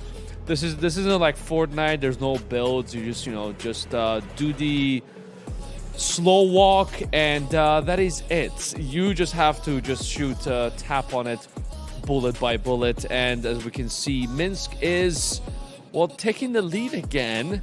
We're still at the first game. They're gonna wrap this one up, and they're gonna move to the physical side. And I'm excited actually, because one of the most loved game for me, to be honest, goes way back as CSGO, but now we're talking about CS2. There's a lot of things happened, a lot of things changed. We're talking about recoil for guns, for the weapons that we have, utility. We're talking about also some of the stuff, but Minsk, on the other hand, it was a close-up match. Not gonna lie, it was 10-13. So, but Minsk, on the other hand, had the upper hand, had the opportunity to just finish everything. And what I love to see is one of the best SMGs, just like playing MP9, MAC-10, go on full rush with flashbangs is just how you end up things like real fast. He's trying to clip it. I mean, they're playing it safe and not safe at the same time. When they see an opportunity, they go for it. They wrapped up the second game, putting 2 points on their team, and now let's see how they're going to do at the physical side. But as you can see, like, they're very confident with the way they're going forward, and I think the way it kind of affects the other team as well. E7, seeing how confident they are. And we also have, this is phygital games of the future. We have multiple games happening all at the same time. The beautiful city of Abu Dhabi. We have mobile MLBB happening right now. We got Mobile Legends. We can go take a look at that. As you can see on the screen, we have the teams trying to pick out their team, and they are ready to Oh, we got Falcons. Match 4 is about to Yeah, start. we got Falcons on the left hand. We got Myth on the right hand too. Falcons is actually one of the best teams in MLPP. Not the best, but one of the best. Who's trying to get in this industrial esports side from MLPP, but it's quite one of the hardest games actually. They did not succeed for like the past year. I'm talking about 2024, but 2025 will be. It's going to be a better year for them since a lot of changes happened to the roster. Some of the players went out, some of the players went in, and so it's gonna be a quite an interesting game. It's gonna be a close one too, and I can't wait to see. Whenever there's Falcons included in any game, it's just. It's yeah, everything is just goes to the next level, right? All right, as you can see, we got the match 18 loser goes home phygital football game. We got team UEL and team Z10, as they were saying, team Z10 won the people's hearts. But I'm super excited to see who's going to win this match and who is going to go home. I hope you guys are ready for this. We are. Wherever you are around the world, we're going to pass it to the commentators. And we shall enjoy the game, yeah. Enjoy the game. Abu Dhabi, 10, 9, 8, 7, 6, 5, 4, 3, 2, 1. Let's go, phygital football.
Abu Dhabi, are you ready to meet your warriors of phygital era? Make some noise!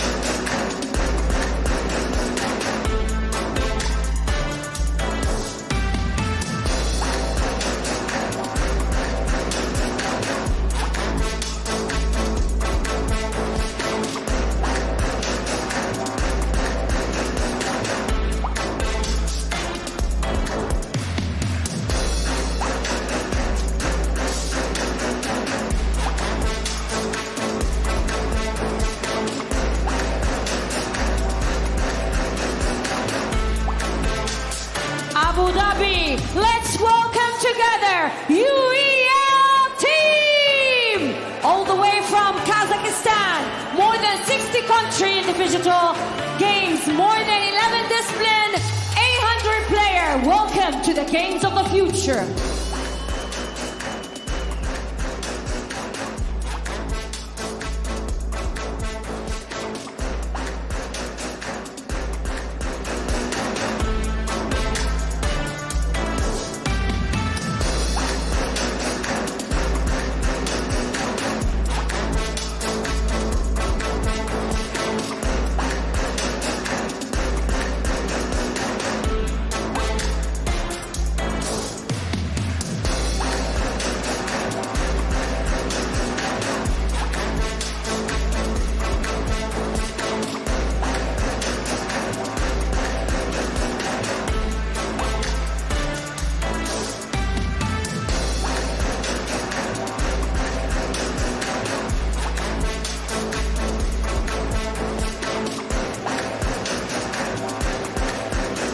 Abu Dhabi, show some respect and energy, because this team was made for this exact moment. Let's welcome G10, all the way from Serbia.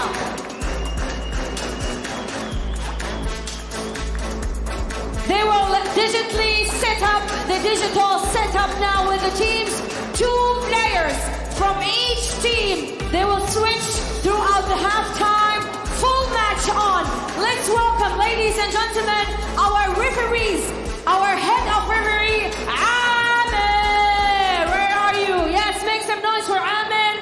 He gonna set it up digitally. Ladies and gentlemen, this is not a normal traditional football. This is phygital football. Welcome to the games of the future.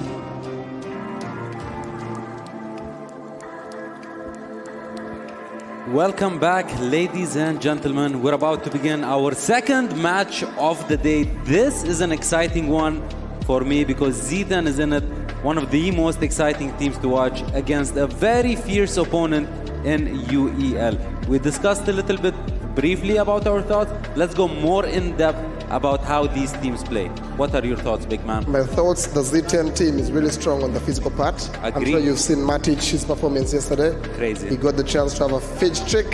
He is only he's only person who had a fidge trick. Can we explain what the fidge trick is for the people who don't know? Yes, please go ahead.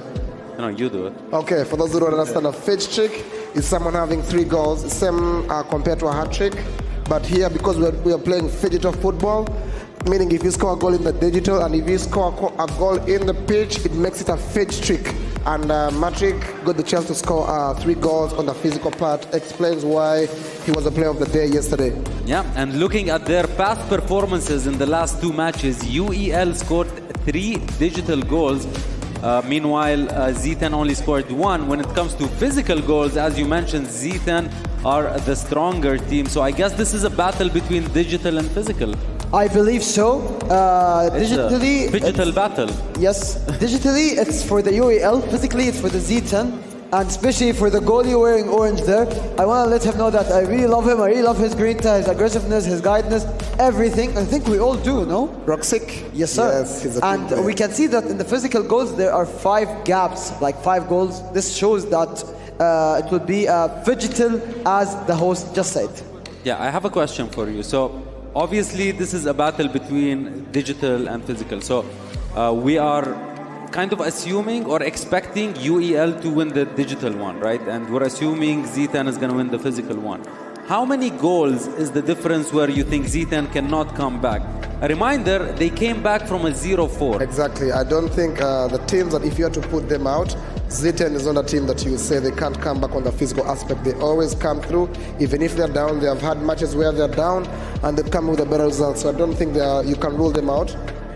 Yeah, and a small shout out or a big shout out to Ongarbek, the goalkeeper on the physical aspect for UEL, who is also playing in digital and scoring a lot of goals, one of the most important members of the team. What do you think about that? He's playing digitally, he's scoring goals, he's getting on the field as a goalkeeper, being active as well. I would call him the backbone of the team. He is there digitally and he is there like securing the goal from any achievements from the opponent. physically. Yes, I you have can't wait to understand see as him. well. Yeah. Ongebek is one of the players who has a fade streak on the digital part as well. He has scored 3 goals on the digital aspect. So hopefully today we can see a better result. Oh, he's not on the lineup. I'm saying Roxage is everywhere. So wait, this storyline is building itself. Both goalkeepers are like very, very good, and they're like one of the main players, and they're the backbone. And also they are playing on the digital one as well. So I guess we can call this matchup the battle of the goalies. Yes, both running with the same strategy, both guiding, and both, I can call them the backbone of the team. So we're going to see a very fair play, but I feel we're going to have a big scores physically and digitally. That's why it is phygital. Yeah, I mean, when Z10 steps into any game, it's always a lot of goals, What's the reason for that? They score a lot of goals. They score a lot of goals, and you need to understand most of the games that they have come through, they have come in the second half, the second part, which is a physical part. They have always come through with a deficit, and they are looking for ways to recover. And their deficit has been a big margin. Well, battle of the goalies is here. Last word, which is the prediction? Who got this one? Z10. All right, what do you think? I'm going UEL all the way. All right, I'm going to go Z10 for this one. I believe in this team, in their spirit, in their performances. Ladies and gents, let's get into it. Casters, you got it. Let the battle begin. All right, ladies and gentlemen, we are back here in Games of the Future Abu Dhabi 2025. And right now we have a very spectacular match in our hands. My name is Matthews Isaac, and right next to me it is going to be Decipher as we bring you all the actions that's happening throughout this tournament. And this match, specifically what our host and the analyst says, it is going to be the battle of the goalkeepers, because both sides, the goalkeepers were their main mans, were their engine, and also the creative department in terms of making the passes and stuff. So, Decipher, what are your expectations in this match? Well, my expectation is that it's going to be a very, very hard time for Z10, especially on the digital platform. They haven't been performing well in that aspect, where if we look at past games also, they've only scored 1. And also they actually conceded 4 when going up against United. But it's all about the physical aspect between these two teams. And when they say that the battle of the goalkeepers is going to be the battle during the physical aspects of the game, where both teams are playing a power play in their lineup. So I believe, without further ado, Matt, let's go straight into the game. Yeah, so here comes UEL with the attack. So Z10 are the one that is using the blue kit, while the green kit is going to be used by UEL. Isak couldn't find Erling Haaland there. Lorenzo takes the pass to find Alexander Isak on the right side. Nicolo Barella. That's a brilliant pass, just trying to find something out of that notion over here, and he is. Messi on for Rafinha. Salah moving forward. Still Mo Salah. Trying to find something out of it, but nope. Just could not make the best out of that. Alexander Isak. Messi. Isak again. Still Alexander Isak trying to find something out of this. Nicolo Barella. And Nicolo Barella's pass was cut off, and here comes Salah. It's only 15 minutes on the clock, that Decipher. Both sides are still trying to find the first goal here yet, to see some of the goals that might come earlier. Messi! And there you go. I was just about to say the goals might come late, but then it arrived in time, right after I finished my sentence. It's Lionel Messi from his left foot, and that is a spectacular goal from that range. Yes, indeed. As we saw that during this tournament, Lionel Messi does have the capability to have a long shot finish, and this time around it proved to be a scorer. Lionel Messi takes one, and it's going to be UEL who takes the lead. As I mentioned, Team Z10 is digital, is not their strongest aspect of the game, so maybe, possibly, they will try their level best, if possible, to get a goal, but they want to reduce as much conceding goal as possible, man. Yeah, that's what they're trying to do. Rafinha now. Still Rafinha makes the pass to find Valverde. Messi. Still Lionel Messi. Trying to wiggle things around. He has what it takes to do that. Rafinha again. Still Rafinha. Trying to find Valverde now, only for Isak to push it through. Eder Militao finds Messi, who just got a really good goal. UEL right now leading this match. Z10 are yet to find the net for an equalizer. Di Lorenzo again. Still holding on to it. Just waiting for the opposition to come and get the ball, but 30 minutes has elapsed, that is Cypher, and still, this might be a good chance for UEL. Yep, absolutely, because currently the defensive line is being tested. Alexander Isak. Now, he has option to pass to Rafinha, but I think that will be intercepted because it is too close. Now, as I was saying, the problem from Team Z10 is they are not having any penetration pass currently. But maybe this time, Lionel Messi, easy push by Eder Militao, a mistake, pulls it back, good save by Bremer. Messi could not push the ball in the back of the net. That could have been an equalizing goal, and that is the first ever attack signal by Z10 in their campaign on the digital field, Matt. Oh, that was very nearly, but Haaland could finish it off now, but well defended by Virgil van Dijk. Both were coming in, flying in to stop the ball. Frustrations building up for the striker now. But that is the beauty of the game. You know, it's not always about scoring, but most of the time it's always about the defenders who are stopping someone from scoring. Yeah, true. I totally agree on that notion. But let's see. Rudiger was caught off position. It is very, very dangerous. There is a miscommunication, a misclick on the controller for these two players from Team Z10 as the cursor is actually going wild in selecting players. Valverde, now see where is Erling Haaland. Now it was Erling Haaland was the target, but it was way, way off, and it's going to be 1-0 after the halftime, going in favor of Team UEL from Kazakhstan, who is, as mentioned, having that slight advantage on the digital aspect of the game, Matt.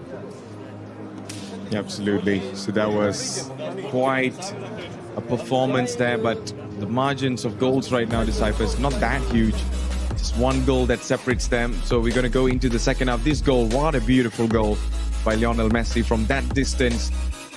You know, goalkeepers beaten, Thibaut Courtois is beaten. Z10 is puzzled with what happened over there, but it is what it is, isn't it? Yep, it is what it is. And I believe that it's more to damage control. And here it is on Garbek, and also Jel Kibayev is brought onto the fray. And these two pairing players are also competent in the digital aspect. But however, as we see yesterday, Z10, they are facing a lot of difficulties. Roxic and also Pavlicevic. But they do have clear advantage when you talk about their game style on the physical field. So as I mentioned again, it's all about damage control, damage limitation, try to hold the line as best as possible, and go onto the field and do what they do best. Like they said during yesterday's match, Team Z10, when they actually went up against, if our memory serves correctly, United FC, they are here to play football. And they play to the game of their know-how. Because remember, Z10 was left stranded 4-0 against a revived French team, United FC. But they pulled it, a rabbit out of the hat, and they pushed the game into penalties, and they won in penalties. So that is the ace card for Team Z10. And if they can limit their conceding, it will be a very, very dangerous game for UEL, man. For sure there, man. That was how things have been going on, and let's see if that works out for them. So we're going to be going into the second half. You're watching the games of the Future Abu Dhabi 2025. We're underway for UEL versus Z10. Right now, UEL is leading with 1-0 to go, but there is plenty of time to make a comeback and change the narrative. Yup, they need to change the narrative. They need to change the trajectory of the game because currently it's not going in the favor of Z10. Vinicius Jr. looking for Erling Haaland with a header, but that is expected because that is Virgil van Dijk on the defensive line. Messi, Valverde, back to Messi, pulling away in numbers. It is very compact in that midfield area. Maybe again another cross. Let's look at the layoff where Erling Haaland is. He needs to be in front of the player for a header, but that is a bit of a wasted effort, I would say, man. Yep, the effort wasn't really well. Alexander Isak running on the right side, makes the pass back for Di Lorenzo. Valverde back again for Bremer. It's Militao again, and we see him helping his teammate to drive the ball forward. Bremer for Di Lorenzo again. Here is Lionel Messi. Messi makes the move. Messi tries to find something out of this. Nicola Barella. It's brilliant. Can he score again? And then just did not find the right man to make the pass or to make the shot there. Vinicius Jr. Di Marco. Still Di Marco on the left, trying to find a space. You see Vinicius Jr. on the right. Lorenzo tries to push it off, but it's not working now. Nicola Barella tries to get the ball back. Valverde. Leo Messi. But that was just not enough, isn't it, that Decipher? Yeah, it wasn't enough as the positioning was well read, over the top, or possibly a mistake, but that is good pass back to the goalkeeper, where we have already passed the 70 minutes, 20 minutes left on the clock. Only one goal difference is not something that you want to write home back to, but it is enough, possibly, maybe with Vinicius Jr. And Vinicius Jr., I don't think you want to put him on his right foot, and especially when there are players coming very, very close to you. As we see, position-wise, Nicola Barella is in his right position. And actually, that is interesting when you actually have, for example, a cam. Leo Messi is not in his best position. Maybe Cole Palmer is a better option on my book. Again, as long as it does what it needs to be done, it will be interesting for these players, Matt. 5-2-1-2 for the position on the right side. Yep, so that is the biggest thing right now, Decipher. We are seeing a couple of changes. Some of the players are taken out right now, so let's see how this thing unfolds from this corner now. Will there be a goal or not? Vinicius Jr. take it from there, and then here is Isak, and that's the goal. UEL right now are flying high, and that goal is definitely adding more problems to Z10. Yep, it is a big problem because they're running away with 2 goals, 2 very, very important goals going on to the physical stage after this, because as we can see in the previous game, RFSO was able to beat Granny Smith because of that 2-goal advantage in their digital stage. So this could be very, very crucial, but again, we have seen Z10 already made a comeback from a 4-0 game, so we will soon find out if it's going to be an issue or it is just going to be another day in the office for Team Z10, where we see UEL trying their level best with Lionel Messi, well blocked, Alexander Isak who got the goal, good chance for Mohamed Salah, Isak with a shot, oh! That should have been a goal for Team UEL, but it was well saved, well blocked, and well cleared away. Wow, Decipher, what a pass that was. No one saw that coming, but the finishing was a little bit awkward there. He should have buried it, but unfortunately, the defender was just right there to clear that danger off. But what a pass that was. Absolute beautiful creativity by the player. Messi now. Messi tries to run away from his defenders were trying to mark him. Still Lionel Messi baiting the defenders, just like how he does it back in the days as well. Still Lionel Messi finds Di Lorenzo, and the pass was almost a mistake. Valverde, Haaland. There is Alexander Isak. Messi goes in. Messi tries but could not find a way through.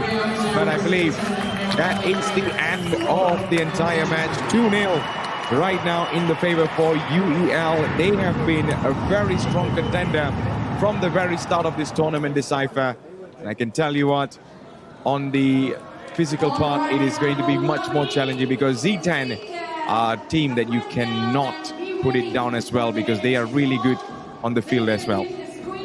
Yes, indeed, and we must take into consideration where UEL did lose in the previous match, especially on the physical field where they lost 2-0 to Mexico Quetzales, and their opening game also was pushed to penalty.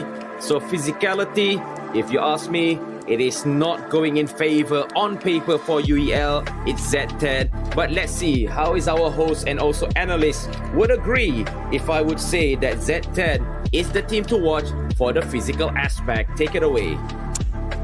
Thank you so much, gentlemen. And straight up, I want to know your thoughts on that digital game. Was it as per expectation, you think? Yes, we all know the UL team is very good with the digital aspect. They're very good, and they're 2 now. They're 2 up. Hopefully, if that goal came in the 90th minute that we just saw the miss, I think it would have given UEL a very big advantage on the physical aspect. But they're also very good at the physical. So let's see if they can actually defend their lead at the point. Yeah, and as we've been saying, this is the battle of the goalies on Garpik. The goalie that is going to be there, he scored once more. Now the big question is 2 goals lead enough to secure the game against the madness of the Z10 players? I don't think Z10 yesterday said in an interview they were back before 10-0 and they came back 12-10. So I don't think so. 2-0. No, not in this other match. So if they are back 2-0, I think it will be very tough on the UAL.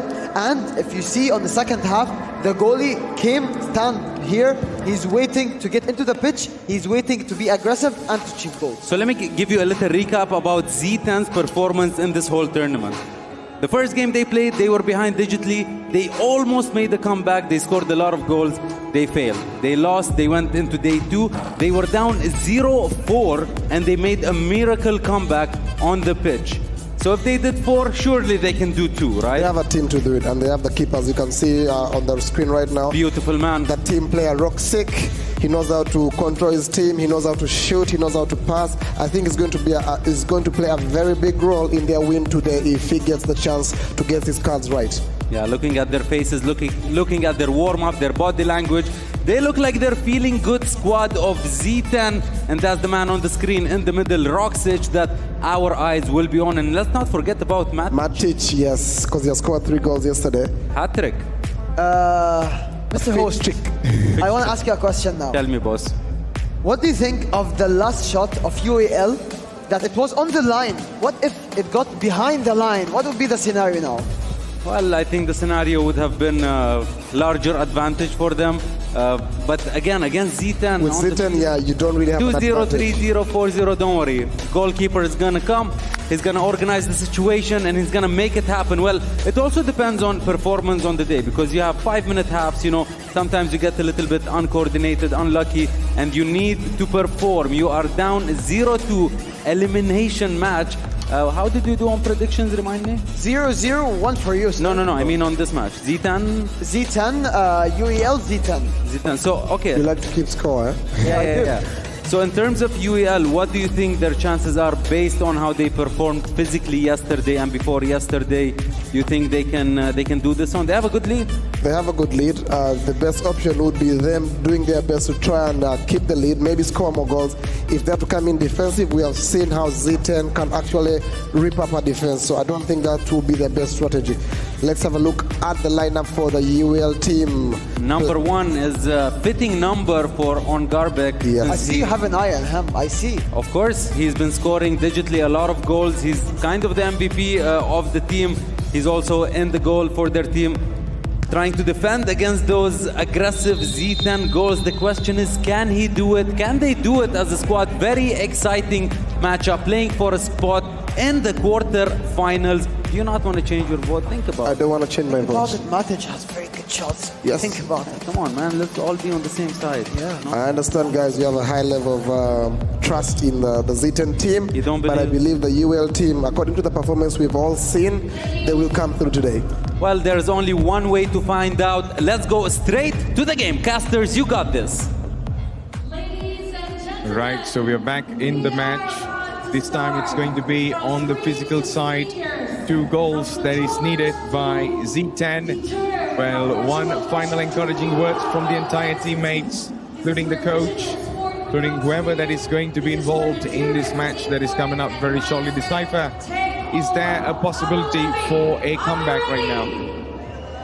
Well, if you ask me, the situation on the field is going to go heavy on Z10 for the very simple reason that if we look at yesterday's match, I'm not so sure how, but Team UEL faced difficulties going up against a Granny Smith, and they had to win through penalties. But during that game, I do not see as potent power play if you compare to Team Z10. Z10's power play is more aggressive, more dynamic, and it shows that they have the experience, the capability, determination, and also understanding of the game when they play a power play, which means that the keeper goes up. Some people might ask, what am I talking about power play? Well, in futsal, usually the keeper is subbed out and an outfield player comes in. But I take the same concept here. When the keeper goes up into an attacking position, it gives them numerical superiority where the defending team who doesn't have the ball will be one-man short. So in this case, if it is Z10 having possession, for sure they will be continuing with that power play style. So without further ado, Matt, the game has started and let's get it on the show. Yep, here we go. Let's try one more time for Z10, and that's a goal. At the very early start of the match, you just cannot deny how good that finishing was. I think that could be one of the fastest goals of the tournament so far. Look at that. No one saw that coming. Even the defender was thinking that's going to be a pass or something, but man, he just ran for the top corner right there. It is 2-1. Z10 are back in the game.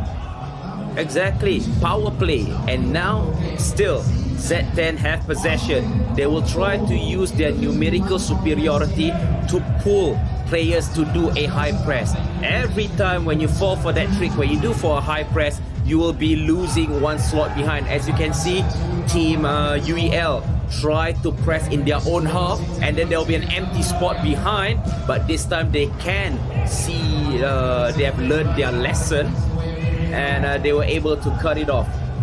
And I'm not surprised if there will be another goal, quick succession by Z10 in this first half with the same strategy, with the same idea, Matt. Yeah, that's pretty much possible as well, because look at the time, there's lots of time, things could change. It's been very fast, you know, but let's see. There's going to be a moment in that for that to happen. 3 minutes to go, and here comes some of the other players from the other side, just trying to see how things work, and only for the shot to go a little bit wide. Matic from that angle wasn't actually finding the net, but instead it's actually finding the back of the net, which is the one that is blocking from the ball going out. But there is another chance for Z10. They're being very composed, Decipher, very relaxed, you know, not to make any rushing movements or any attacking maneuvers yet. But let's wait and see how they're able to settle down in this match. Agree. And a mistake just now. There was no central play. And a shot. It hits the barrier. And it was given back by the goalkeeper. Again, they are slowing down the momentum. See, whenever they had learned about, okay, this power play, they will do driven pass. For sure, you need somebody on the wing to actually come in the square, come in the box, I would say, to actually pull one defenders away, and then the pivot or the attacker needs to move directly, filling in that position. That is what I mean by a dynamic rotation. And right now, they are trying to dribble and trying to overload on the left, overload the pitch, but again it goes back to the goalkeeper, and a long drive, and it took a rebound, but it's going to be out, I believe. Nope, says the referee, and I think that it's going to be a foul. Yes, it is, man.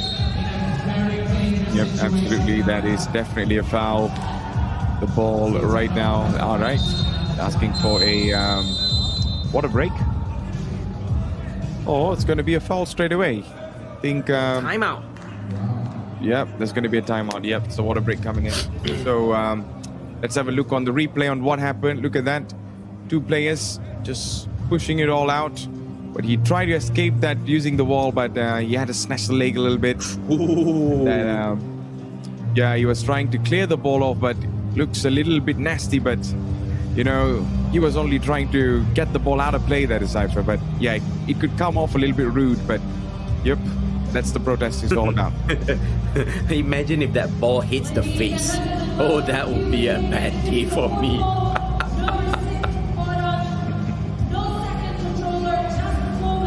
So again, it seems like Team UEL is adapting faster. It seems like I'm not so sure what is going on. There's been shouting and shouting for Team Z10.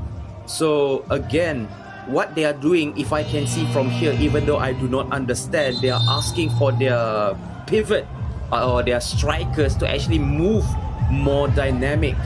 Don't hug the wall so much, because if you hug the wall becomes additional defender, if you get what I mean. If you hit the wall, the opponent defense just needs to stand behind it and you can't go through. So from this free kick, it's not going to be direct to the goal. I believe it's going to be a tap in, possibly from this range, man. Yeah, that could work. Let's see. That is the idea or not. He makes the pass and the goalkeeper goes in, but then just could not find it through. We were actually hoping for a goalkeeper battle here, but then there's another chance. Goalkeeper surely getting that. He has the physique. And there you go. He's relaxed right now. He wants to make sure his teammates are in a good position to make the pass and stuff. Let's see. That's going to be a moment in this match. Him to actually shine or not. But that's another beautiful movement, but the finishing was really blocked. The ball goes out of play. 1 minute left. 1 minute 37 seconds, I would say, to be much more specific. But one goal needed by Z10 Decipher. It's not that impossible, if you ask me. Yep, it's not that impossible. And what they need now is to not do the same mistake like yesterday, because their power play in the first half was deadly and the second half was deadly atrocious, I would say. It was not going to plan in any shape or form. So from this, it's going to be a cutback, and I believe it's going to be a, what do I call this? A rotation to the left, maybe to number 24. Keeper. Now he took a shot instead of it, not opening wide. And if there's one thing that I realized about Team Z10 is the keeper loves to shoot. And it's kind of wasteful, if you call it, because if the shoot is accurate, it's okay, but sometimes it's just a waste of effort. Back to the goalkeeper, as we can see. I mean, if he can actually spearhead the attack, that will be okay. But again, another shot, only to send it to the back to Oblivious, and it's a waste of chance if you ask me personally, man. Yeah, but he's just trying his very best, because there's not much option for him left as well, Decipher, because, you know, if he makes a wrong pass and the other players are all marked up, then he's going to be in trouble. So there you go. That's the problem, you see. Whenever he tries to make the pass to see anyone forward, he's always blocked. So he needs support but the most of the time is he goes up and expects everyone to be in the proper position to take a shot and stuff. But there you go. Let's see. He's changing a little bit of his movements here. Oh, that's brilliant. Goalkeeper comes down, and that was a good catch. We're coming closer towards the end of the first half now. Larson trying to push it away, and that's another chance, and what a save. Brilliantly pushed away by the goalkeeper. That was a brilliant save. Have a look on that again. There you go. Yep. That could have been a goal with 20 seconds left on the clock. One goal is needed for Team Z10 to hold the line, but UEL, I must give credit. They have been defending very well. They have been closing the channel of passing very well, and trying to break the press with that first time pass. It was a great idea, but sadly, the fixer on the right flank did not come in closer, and it was denied. And it's going to be 2-1 on aggregate. Only one goal scored by Z10, Matt. Yep, only one over there. And in the second half, maybe things could change, Decipher, but I'm really looking forward to how Z10 is able to come up with something here, because they desperately need that equalizer, or else UEL is going through. But they are also doing really well in terms of defensive, but I just feel Z10 has that one extra edge, the fighting spirit, So let's hope in the second half things change for them. But in the meantime, this is the score, 2-1. Yeah, 2-1, and I can understand what they are trying to say, but here is the highlight, the goal, where UEL was caught sleeping after kickoff.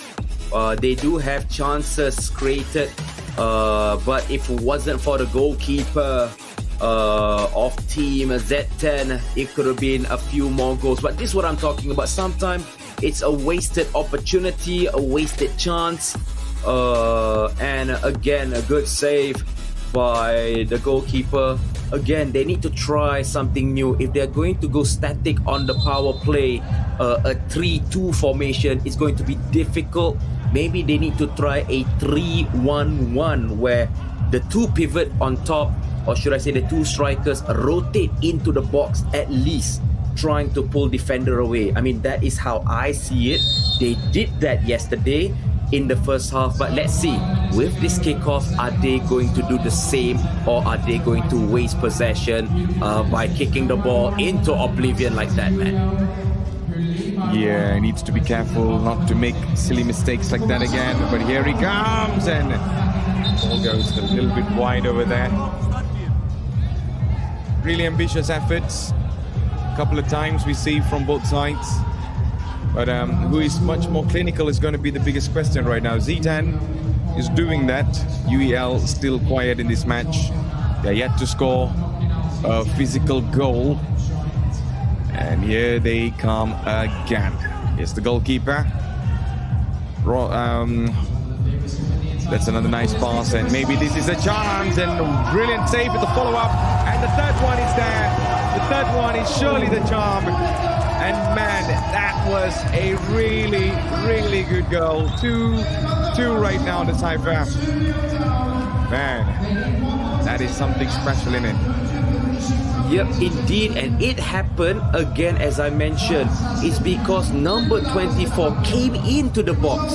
That's what I mean. When he comes into the box, the defenders will be caught off guard. They'll be like, who to mark in that open spaces, and by sheer miracle of God, that shot was parried and fall directly in front of him, and that's why he gets the goal needed equalizer, which is now 2-2.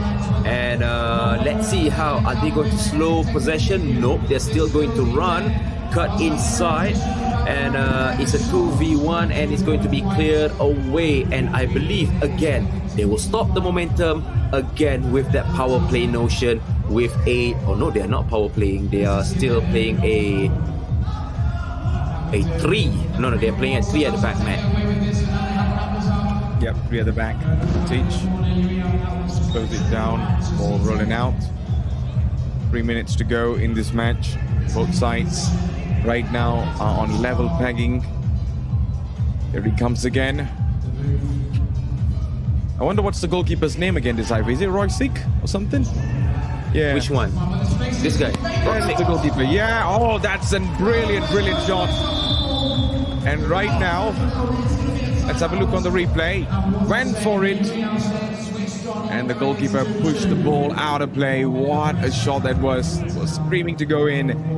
But right now, he's testing the goalkeeper more and more until his number even came out at the back. Well, in this water break right now, Decipher, let's see what they are able to come up with, because right now, both sides are under pressure. Both sides wants to win it. Both sides wants to score it. And I believe the next goal could be the winning goal. Yes, indeed. And I believe what does the team UEL from Kazakhstan need to do? Whenever they are facing this kind of press, do not charge them at the halfway line. No, don't charge at the halfway line.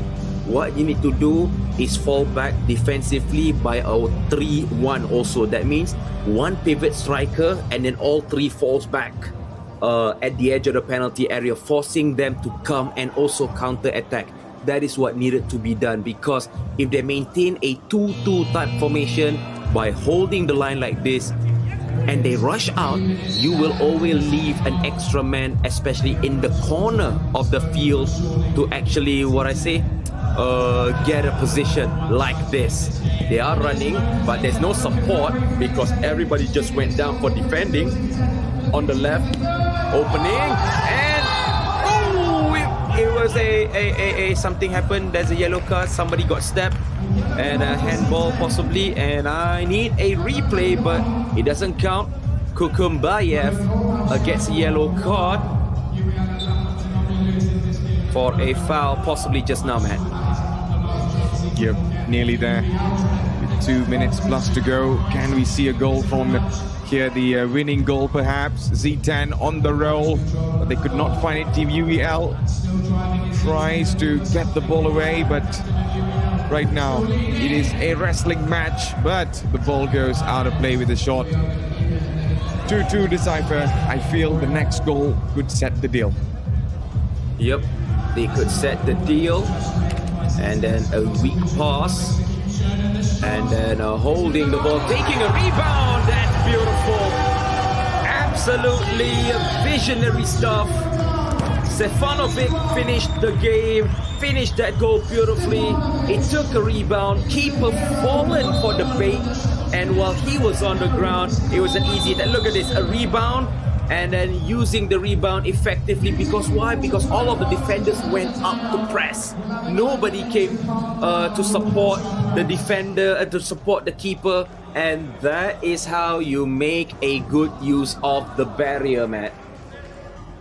Yeah, he just made sure that, the ball rebounds. He saw the opportunity, he took it immediately.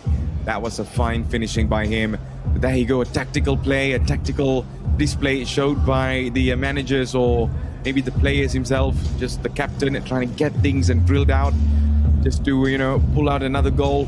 But right now, it is Z10 with the comeback. They are leading as we are underway for the water break. Once that is done, we're going to be going into the match very shortly. As you can see, some of them already coming out right now. And on the other side, Decipher, they are still discussing. They are still finding a way through. They are still trying to, see what's going to work for them, because time is going to be on their side as well. I mean, against their side as well, because, if you don't score right now, then there is going to be a very slim chance for you to make a comeback. So now we have a power play executed by Team UEL, and it just went a little bit wide. By Roxic, who is trying his level best. I have a gut feeling that Roxic is actually trying his level best to get on the scoreboard. He said, I don't care, I want to score a goal physically in this game. I mean, throughout all of the tournament, this is game number 3, and he is trying his level best, I would say, man. Yeah, he's surely trying his very best. So let's see from this. Oh, that's a nice move. Trying to get it forward, only to push things away. Makes the pass. That was not good enough there, but referee says stop the game. It's going to be a little bit of an argument, and there you go. The yellow card is shown by the referee. He was not happy about certain things. Let's have a look on the replay on what happened over there. There you go. Oh, that was just tapping his leg inside there, and of course, surely going to be a yellow. Right now, needs to be careful not to get the red card. We are yet to see a red card throughout this entire tournament. But on the other side, we are getting a couple of collections of yellow cards, and that is another nasty move on the face. Not sure if it hits the face or what, but referee's just having a check, saying that's a push. So wonder what the reaction is all about. Well, he said he got elbowed. Let's look from this replay. Well, it is an elbow. Yeah, but it looks like a soft one, I would say. Trying to go for a simulation, I would say. Ball cleared out. Not. See, that's the thing that I'm a little bit kind of not liking the fact that he went in.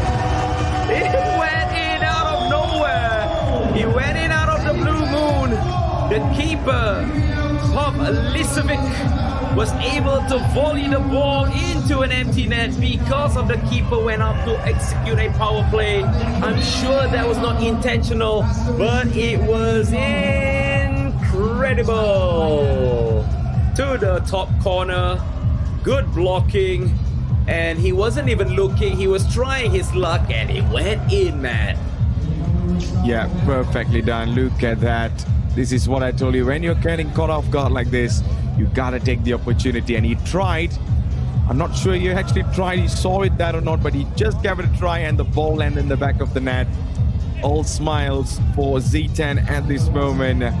4-2 Decipher, 4-2 with 1 minute, less than 1 minute to go. The chances are getting slimmer for UEL to make a comeback, although they were really good throughout the campaign, but maybe not in this match. Yep, so yesterday the team did get a 4 goal. Again, they made it again for a 4 goal. I mean, what an interesting outcome with this power play. Because if there are other teams that are watching this live stream, you need to come up with a strategy to break the power play. If not, you'll be going to be very, very much bruised with multiple attacks, multiple assault on your goal post, man. Oh, that was another drive, just straight going up. And I believe this is going to be the very last attack. At this moment, Z10 are already up in the front, and yeah, nearly there. The final kick, and that is the end. Z10 will be going on to the next level, to the next stage. And what a performance, a comeback that looked easy, but absolutely not easy, because they put the entire effort on and they made the impossible possible. Z10 will be going through. UEL, hard luck. Yes, and with that, Z10 will advance into the quarterfinals, going up against CM Jordan for Team UEL from Kazakhstan. This is the end of the road. You gave your all. Your strategy was get the most goals during the digital platform, but it was clearly, as I mentioned earlier on, it's on the physical platform is where you lost the initiative. Because as we know, yesterday they went up against Team United FC from France. They were down 4-0 and they used their physicality, they used their strategy, they used that power play concept to make it work, and it worked 2 times in a row, not including the first time when they played. I believe they were lost to the champion, yaitu Peñarol. But Z10 is still in the game, where Stefanovic gets 2, Matic gets 1, and also Pavlicevic gets 1 goal also in the in the physical realm, man. Absolutely, Decipher. What a goal, what a game. 4 goals right now. Total goals looking really good. Man, Z10 are on Cloud9 right now. They deserve it fully, of course. But right now, I'm looking forward for the next match. We saw good blockbuster of matches that we saw today, Decipher. And let's looks forward for the next one. And after this, it's going to be Belarus going up against Brazil, where it's going to be FC Whitebird, who won their yesterday's game, going up against Team CM Stars from Brazil. I'm sorry, yes, Whitebird, who lost their game yesterday, but CM Stars won their game yesterday. It's going to be an interesting battle between these two teams. But here is some of the highlights. Again, that quick goal after 5 seconds. It was an absolutely critical that they set the game tempo. And Team Z10 really made it work. Even though, man, Team UEL does have chances. But it just was not a good day in the office. Yep, just did not go through really well. There you go. This is some of the highlights on what actually happened in this match. Battle of the goalkeepers. We first said it, but it looked really one-sided on the pitch because Z10 was showing how it needs to be done when it matters. That was a brilliant goal. Well deserved. Off they go to the next round. Yes, indeed. So without further ado, ladies and gentlemen, on the commentary table, we'll take a short break, but let's get you to the interview session with the team winners, Z10.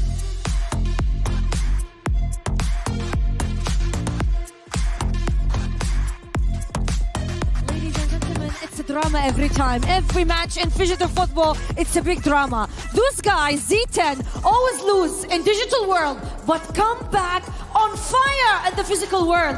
We have Anthony and we have Marco. Congratulations. Why you were angry? You say before we start the word we cannot say on the TV, but we lost on the digital again and again. But like you say, the field, this guy and my friends.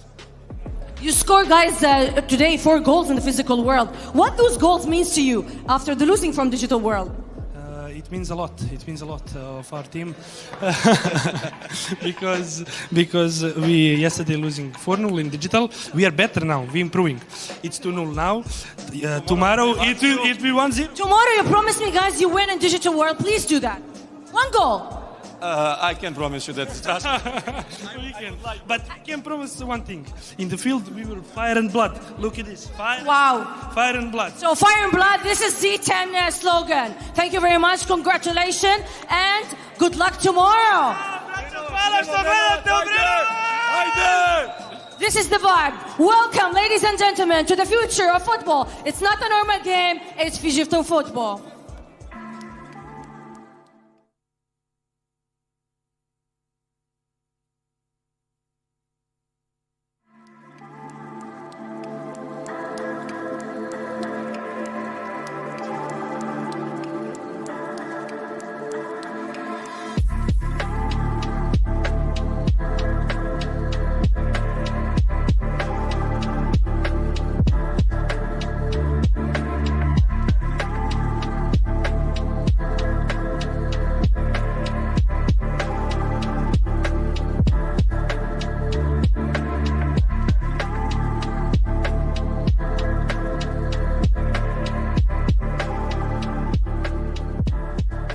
I have no idea what they said at the end, but I am all for it. It's a great victory for them in the physical world. Not so much luck in the digital.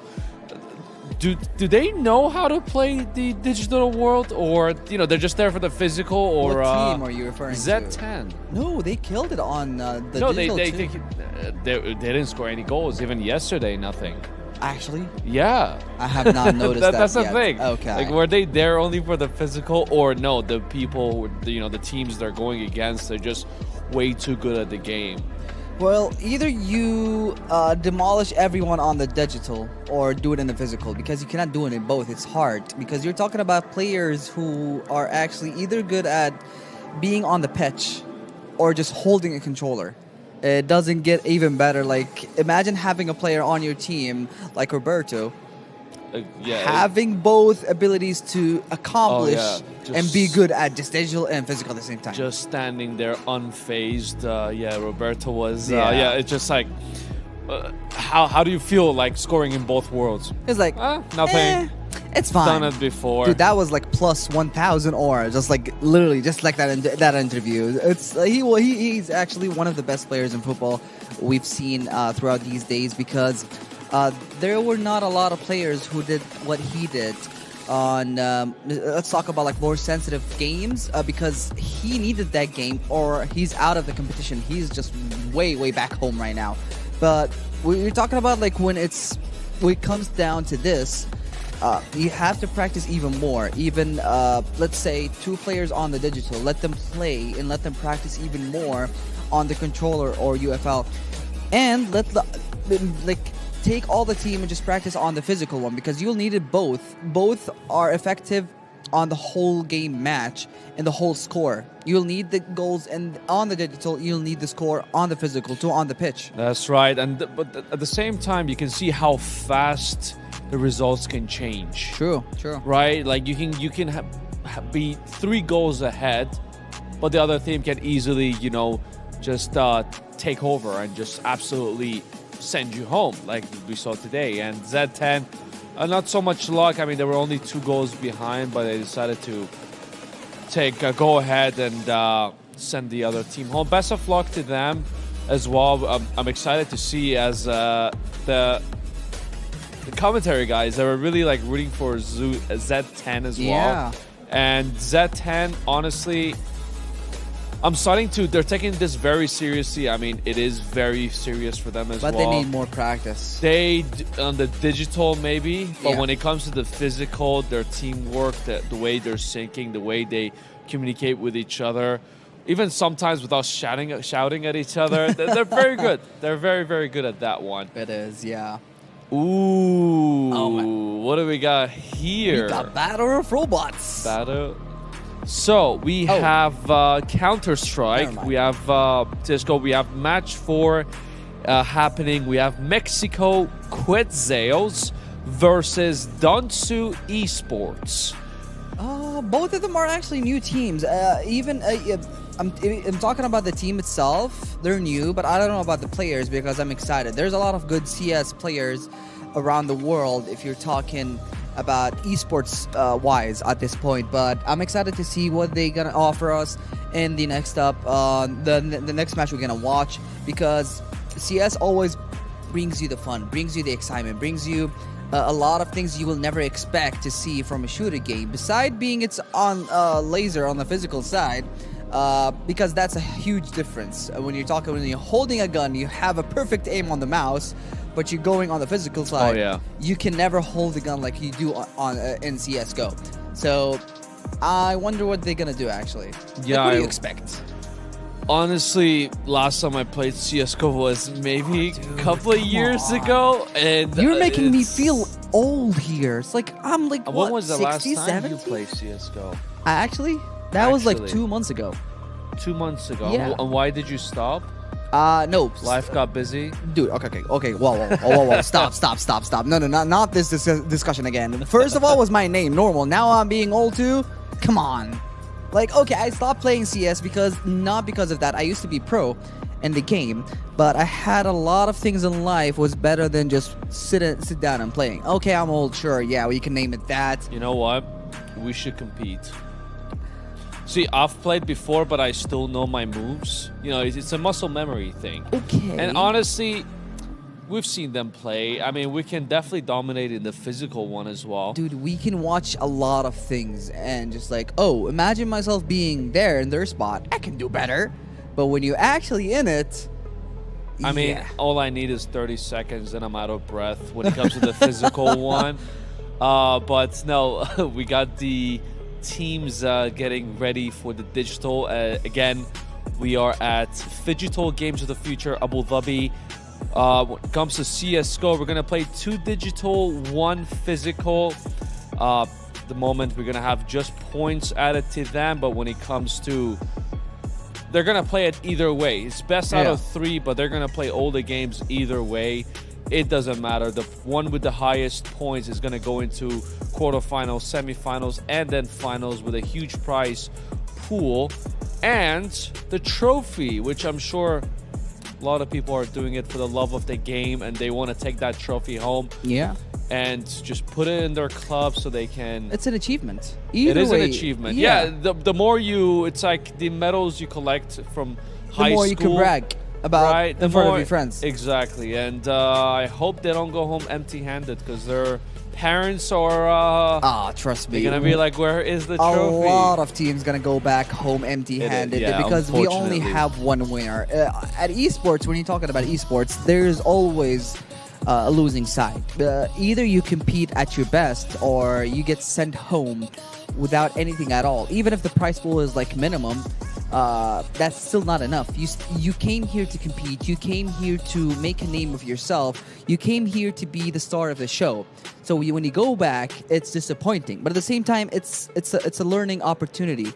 You get to learn a lot of things about what you did, the mistakes, what can you do better in the future to actually compete and win one of the tournaments. So most of the players actually put a lot of time, especially in shooter games, because you're talking about long breath games. This game only takes like one game of CS takes at least approximately maybe like 45 minutes, 40 minutes, 33. It's basically, it's not like a short game. For you. Oh, come on. I finished the game in 25 minutes. Dude, you can't even do that. I mean, I'm dead most of the time, just just watching my teammates. Oh, so you're the coach in end game. Yeah, I was basically, so I intentionally obviously die first so I can, coach my team on what to do and where to go. And if they don't, I'm just going to, shout at them. Why do you die first? Okay, question. On purpose, so I can guide my team where to go. Yeah. Oh, 100%. solid point. Okay. All right. Okay. We have, what's happening with the teams right now? I'm assuming they're getting ready for their next match. We all are excited, not gonna lie.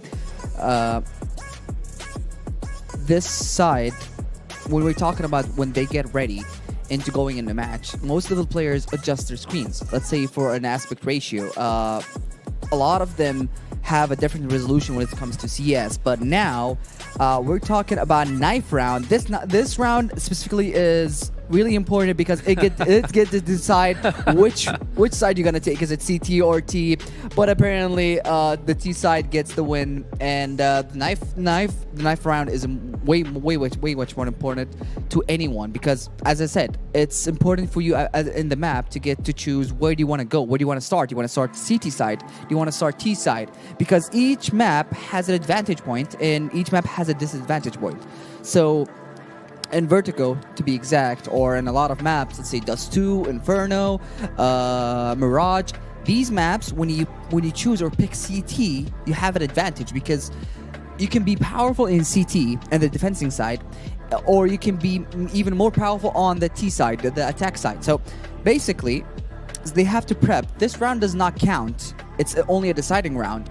The actual round starts after this one. So they get to the pistol round.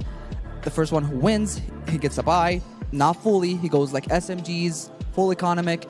They try to build the economy so they can buy the next round. So each round is way too important. And they have to win the pistol round. If they did, they have to win at least 2 rounds ahead of it. That's right. I mean, yeah, like you said, they put them at an advantage point.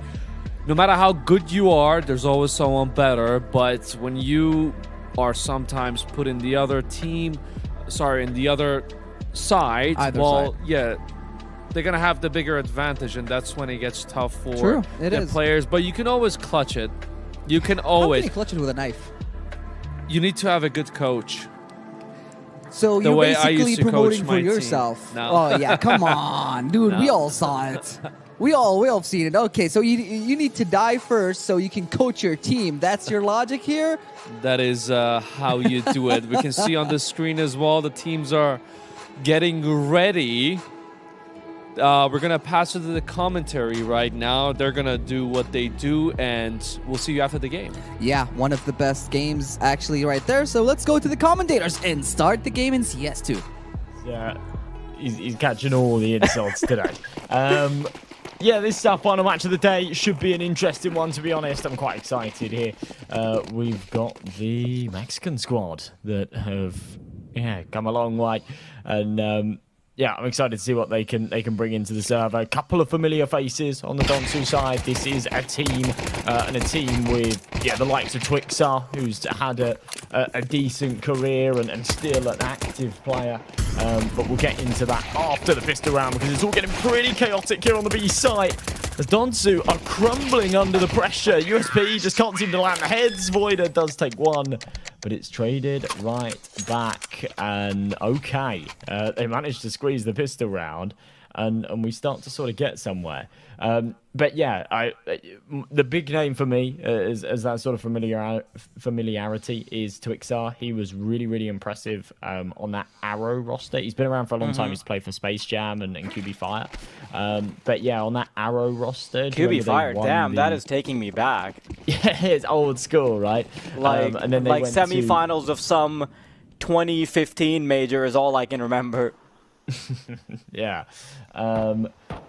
Yeah, they did. They did have stickers in the game, but yeah, they had this awesome run with this Arrow roster that then got picked up by Permitter. And with Arrow, they went to the German championships, and they beat big in the grand finals. Best of 5 grand finals. They beat them. I think it was 3-0. It was crazy, completely unprecedented, and that was him sort of spearheading that roster as one of the star pieces. So, yeah, any team of his with players around him, you sort of expect to be of a high caliber. Right now, coming into this game, a little bit quiet. When it comes to the Mexican boys, I really couldn't find them a whole lot about them. Couldn't find a whole lot about them at all. But I think that makes it all the more exciting. Yeah, they've obviously made it through qualifiers, so you can expect them to have a relatively high standard within CS. But it's kind of hard to judge players just off of how good they are individually, and even if they're playing some FACEIT tournaments or something, it's obviously hard to compare to teams that have been associated with teams that have even gone as far as playing a major. Yeah. I don't know, but I'm quite sure that none of these players have even made it through an RMR. Who? The side of Mexico. Ah, right. Yeah, these guys don't even have HLTV. For some of them, Spamsy does. He's actually Colombian, and yeah, has a bit of a history with teams that we don't cover, but yeah, has sort of played a little bit. Well, yeah, I mean, he played a lot and within that scene for a long time, but yeah, never breached out of that South American scene and never really even played in the top of it, to be honest. But yeah, as I say, for some of these boys, I'm not even finding HLTVs for them, kind of thing. So this is a real debut, but it's an awesome stage. A stages go to prove yourself. This will be, the biggest stage that probably any of these players have played on. So yeah, exciting and a good opportunity. The world is watching, so show us what you're made of.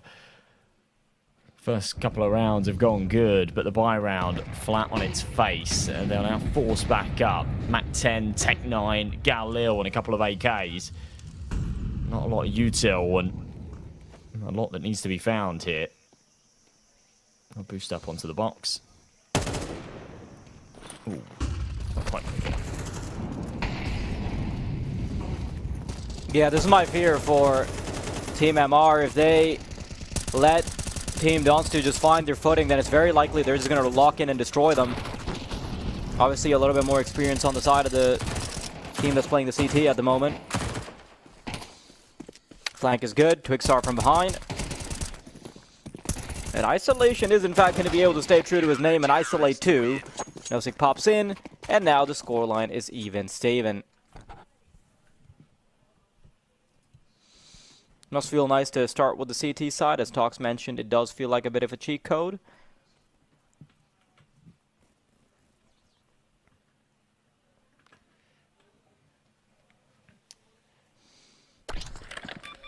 Yeah, just kind of solidifying themselves as the better team once the guns are out, and making pretty light work of these rounds as well. Very comfortable. The Donsu boys have tied things up at 2 apiece. They're pretty dead set on making it 3 here as well, just up against the pistols. This is an effective eco round. There isn't Kevlar around it. Just a couple of boys have got that little bit of extra money that they can justify. A Tech 9, a Desert Eagle here and there. Whether or not it can inflict damage is another question. Spamsy certainly can. That's a lovely shot.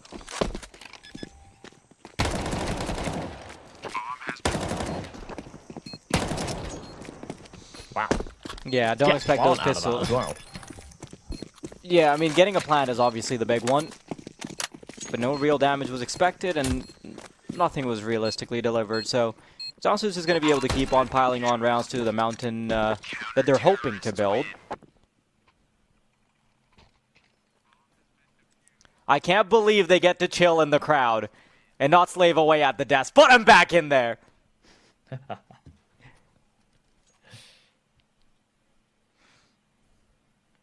Unbelievable.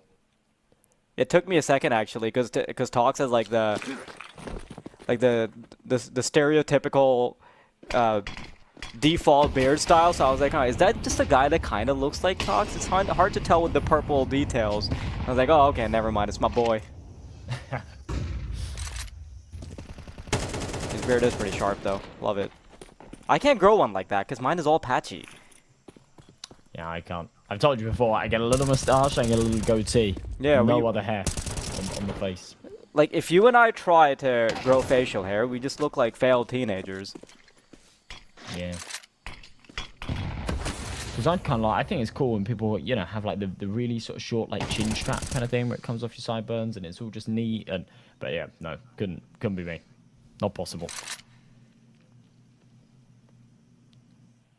The hair hormones aren't hormoning. 4v4. Still a minute on this clock. They start to work their way out onto the A site. Twix up. Let's go 1-for-1. Spansy for the trade, but no sick through the smokes, adding complications to this. They will be able to get this plant down, but not a lot that can be done about it. No sick who flies through. Oh. Very, very snappy for the first headshot and does damage onto the second. They'll know that he's close, and, well, a good attempt from Spamsy there, to be fair. That's a fast headshot, but he cannot get the 2 of them. So a 4th on the board for Donsu. And whilst it does come incredibly close, they are still pulling away after a little bit of a rough start. And it's still cold as ice, much like we saw out of the Xscope boys earlier on. Just no reaction. Oh.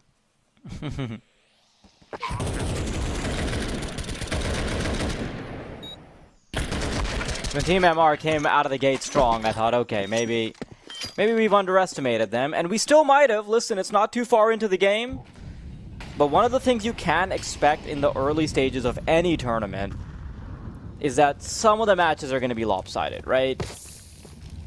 We've seen that for CS all day today. Not that it matters with how much action you're going to see, simply because there's 3 maps out to be played anyway. But still, would be nice to see maps actually being exchanged in the digital department. But I just get a strange feeling that today's not going to be the day we see that. I'm sort of with you.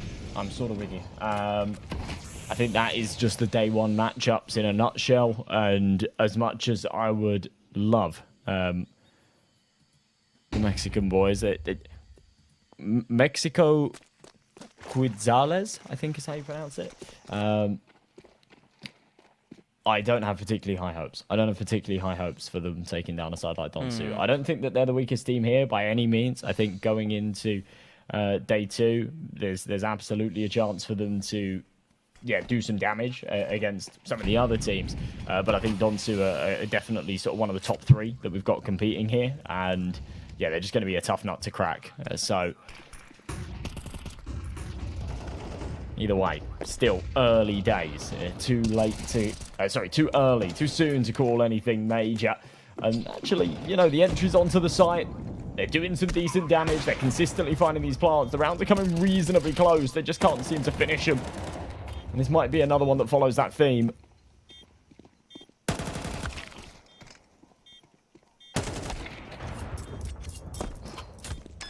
Lovely stuff. One thing I do have to commend them for, however, is that I thought the rounds would be a little bit more one-sided, but we're obviously seeing signs of it potentially being possible to turn around. Okay, we've got some Donstu fans in the crowd. Love it. I know this is a pretty surprising turnout, because in the first days of an event, regardless of how big you go, right, you generally don't expect a huge audience. Obviously, we expect the stadium to be a little bit more filled out towards the tail end of the tournament, for finals day especially, when we're going to have the 2 semifinals, the third place decider, and the finals themselves. But this is still good. Some of the people closest to the teams actually showing up to support. It's nice. Yeah, for sure. For sure. You got a big old arena. We got to fill it.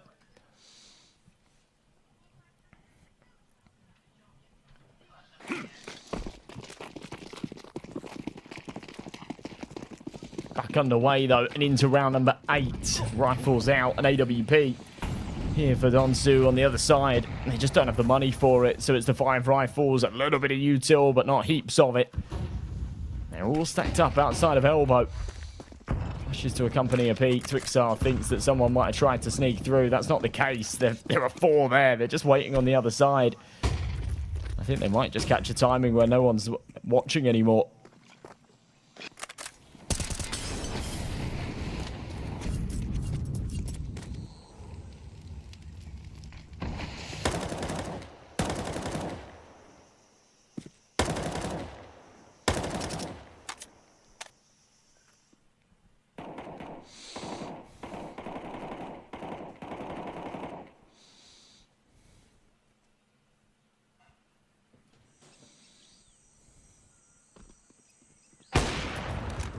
Good job. Yeah, simple stuff for the Opper. They are going to be able to get red room control, however. Oh, no, that sucks. In between 2 targets, but the flank could still prove to be fruitful. Majestic's making sure they can still stay alive over towards B, but he will be separated from the rest of the pack for a moment. They've been able to isolate the only player on A. They can pop a smoke down, and as Majestics tries to quickly get back onto the site, he knows that he is absolutely cooked. Donstu maybe shouldn't have had an easy time taking this one, but they do. 6 rounds and a chance to keep on adding more.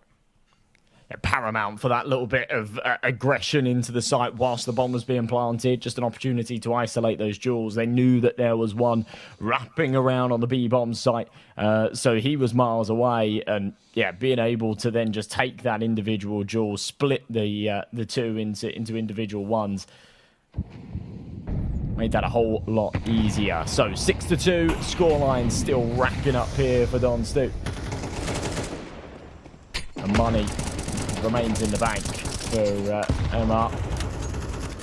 Of course it does. They've got the max loss bonus. They're able to just kind of keep running it back with the AKs as long as they get the plant. They're just lacking on util and they won't see that off anytime soon. But it feels like an act of desperation. It feels like they're not staying too composed and thinking about the investment, and more so just saying we can't really afford to keep losing rounds. We need to just throw whatever we can at the wall and hope it sticks. And again, I'm really surprised with how consistently they've been able to find entries and get onto the bomb site. Just seems to be the post plants that are a big problem here.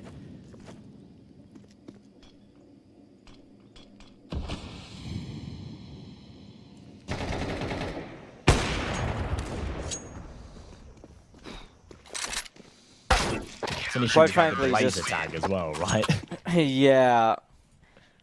It's crazy that not only do you get to like 2-0 your enemy in CS, but then if you're good enough, you might actually get to punish them for three rounds. So it kind of feels like you've lost 3 best of 1s for the day because of how points are calculated, right? You have to remember, this isn't exactly a best of 3 in nature until it gets to the finals where you can actually knock players out without them ever getting to the physical side of things. Yes. Yeah, I am hoping that we still get some laser tag on the final day. It's kind of weird to have a format where you have best of ones, but against the same team twice, and then once more on laser tag. It's like it's not quite BO1, it's not quite it's not quite best of 3. It's fun. I think it's a nice switch up in pace. Because one of the things that people have criticized, like even for like the majors, is that you're playing a best of one. You're playing best of ones over and over, and you're playing them against multiple different teams, so you don't even get to like adapt or anything.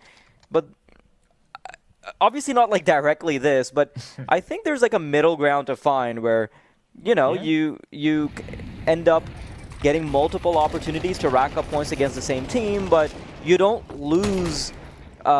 It's not like you gain nothing if you lose a series 2-1, you know? Yeah, that single match still counts. I think that could really work. I think that could really work. A format exactly like this, obviously minus the laser tag, but best of 3s where you just get points for the maps that you win. So you're playing and all 3 maps are played. I think that's pretty good. Yeah. Best of 3s, all 3 maps are played, and you get points per map that you win. I think that makes a lot of sense. And then, yeah, it means that you're not just screwing teams with, you know, these like horrible best of ones that are always, you know, just kind of go all over the place, and you get these crazy upsets and whatnot. And yeah, you are rewarding teams for winning a map in a best of 3, because I always think that it's harsh as well. You see teams go sort of 1 and 2, and they just get nothing out of it. I think one thing it'll also do well if we see this type of system incorporated into bigger tournaments is that it'll also punish worse teams a lot more. Like, if you're the lowest seeded team and you get absolutely whooped by Vitality, like 3-0, then you get knocked out of the tournament much sooner and you get a much bigger deficit for it, rather than being able to sneak away with like a bunch of best of ones. Yeah. No, I think it would make the best team win more often than we're seeing at the moment. The best team certainly winning right here, though. Donsu just breezing through these rounds now. It feels like they're just washing away. You blink and you miss it, and all of a sudden it's 9-2. It's a lovely little sequence on the B-bomb site there, but yeah, MR have gone from doing damage and finding kills and getting bomb plants and making these rounds reasonably competitive to just going very, very quiet. We keep seeing these early standoffs in mid. They're just never able to actually take the control. Once again, running it back, same default. 2 here towards the B slope, 1 outside of elbow, 1 holding deep A main. Donsu seem to just have this under lock and key. They know exactly what's up.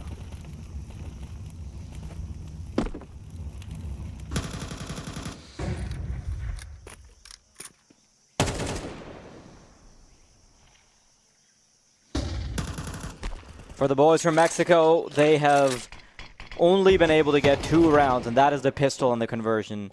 Donsu are proving to us that they are by and far the better team, at least as far as their CT side goes. Maybe we see something a little different as time goes on, but I'm not holding a candle out for it. Very unhopeful.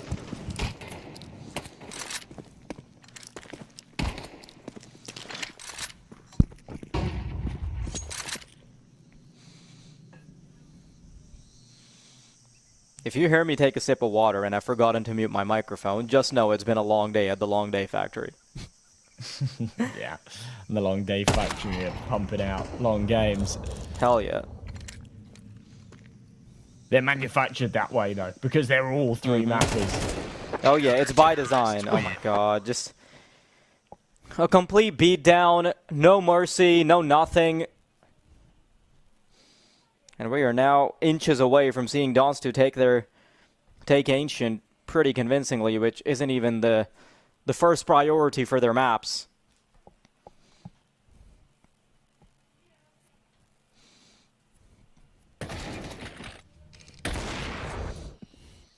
Very, very comfortable stuff here, though, from Donsu, to be honest. And yeah, I think that nice little 2-piece and the spray down epitomizes it at the end there as well. Just no resistance, no friction, no damage taken. only given out. Now they move over to their T side and expect that pace, expect that force as they fly up middle, straight into Donut, dink onto Ichega. They're just going to keep holding W. Wow. Oh, nice shots. Oh! AMC triples it up to put the round back in contention. Wants a 4K, but he's run out of bullets. Oh no. Has to be the ace to the 1v2, and it gets a little sloppy at the end. That's a shame. There was a real world where that was an ace. Yeah. But it's not this world, unfortunately.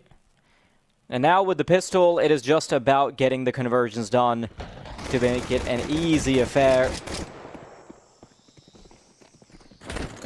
No real resistance.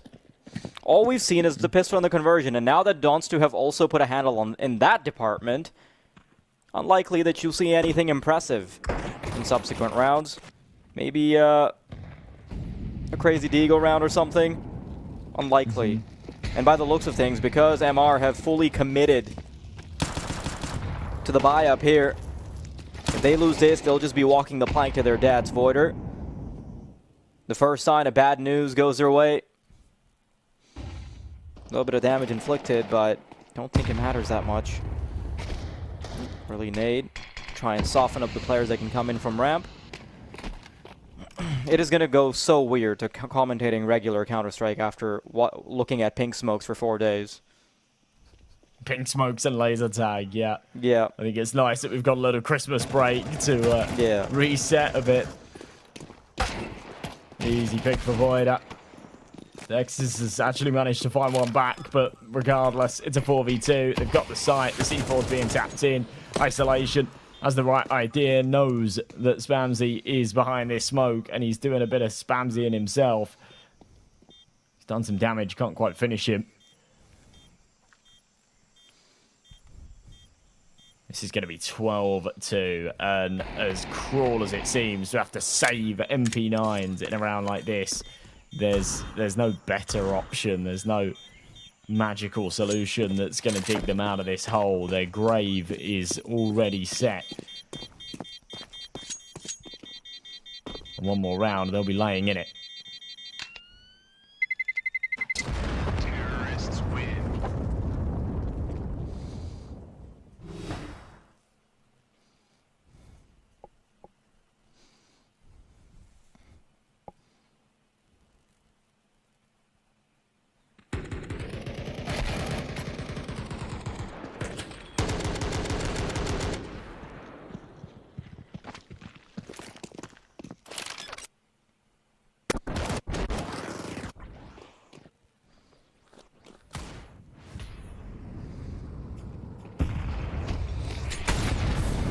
Moments before madness.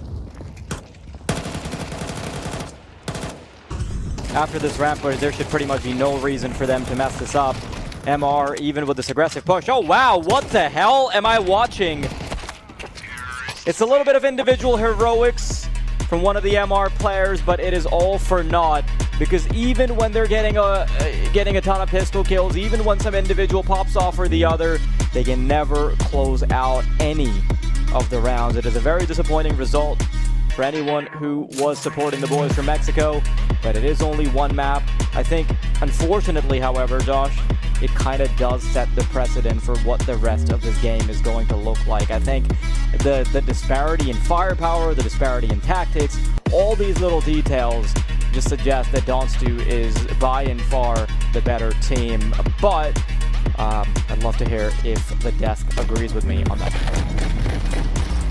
Actually, totally agree with you about this. Honestly, it was an unexpected game, an unexpected result from both teams, because especially this was the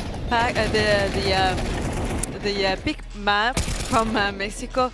So I'm kind of like surprised of Don'ts2 kind of, let's say, power or also like domination in this map. I mean, if you pick Ancient, you really need to have a very strong Ancient. Unfortunately for them, I mean, they managed to get a few rounds, I mean, a couple of rounds, let's say, in the beginning, but then everything else went downhill. It was total domination by Don'ts2.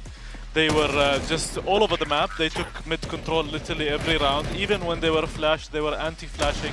So it felt like they have an anti-strat for everything that the Mexican squad did. So with such a performance that we're seeing from Don'ts2, I think this is a very strong competitor and a potential contender for the title, actually. Yep, I mean, there's a reason why they are the #1 in the WPC rankings. And they have put up a show there. Like, the way they're able, like, you know, Tuk said, like, the chemistry of the team, the way that they were playing, it just all mended so well and beautiful.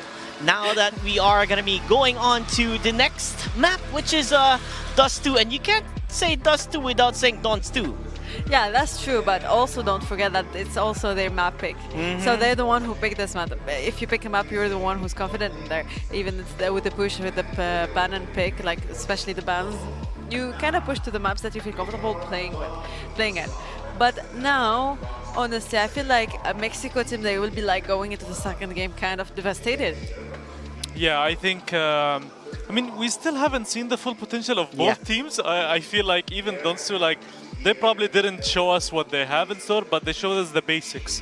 In Ancient, you can, I was just talking about this, you can literally flash from anywhere. Yes. Dust2 is a map that really also you can literally flash anywhere, you know, the hitboxes you have and above the wall. So I think this is also going to be the same style we're going to see in Ancient that we're going to see in Dust2. So, I mean, best of luck to the Mexican squad. I think it's going to be a very tough match. I did mention that if they lose Ancient, they're probably going to lose Dust2. So we're going to have to find out.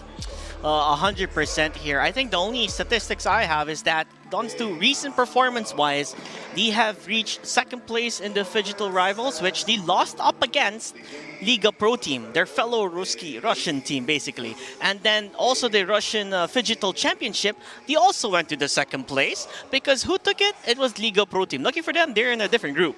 But they won them. Yeah, they do. Yeah, so you can tell, like, this team alone, the way they're performing is rather well, but I do want to see how they react when they are pushed into a corner. You know, once you see how they are on a higher pressure type of matchup, then we'll see how they'll be able to really show what they've got. Like Tuk said, it didn't really feel much pressure at all. It's like a walk in the park in Ancient, like nothing was going wrong in their end. Yeah, it feels like Don'ts2, like they were so confident in what they're doing overall. They were so chill as a team and they were playing like kind of easy way for them. So and now I feel like it's kind of the best team that we have in this group. Definitely. I mean, Don'ts2, like you mentioned, all the stats, all the numbers, they are unlucky when it comes to winning competitions, but this could be the breakthrough for them. And I think seeing how they played without even talking about the score, it shows you the potential, the teamwork. To anti-flash a flash strat, it's really hard to do, and it just really requires lots of understanding of how your competitor plays, because they knew that they were gonna do flashes, and so they had a strat built around that. So I think that shows preparation. I think that shows seriousness when it comes to this team, and I think I still believe that this is gonna be one of the strongest contenders in this competition. It's okay, thank you so much for this analysis. But now we're gonna prepare later on for the next map, which is gonna be Dust. We're gonna talk a little bit more about it. But now let's go and hop in a break and go back to you guys.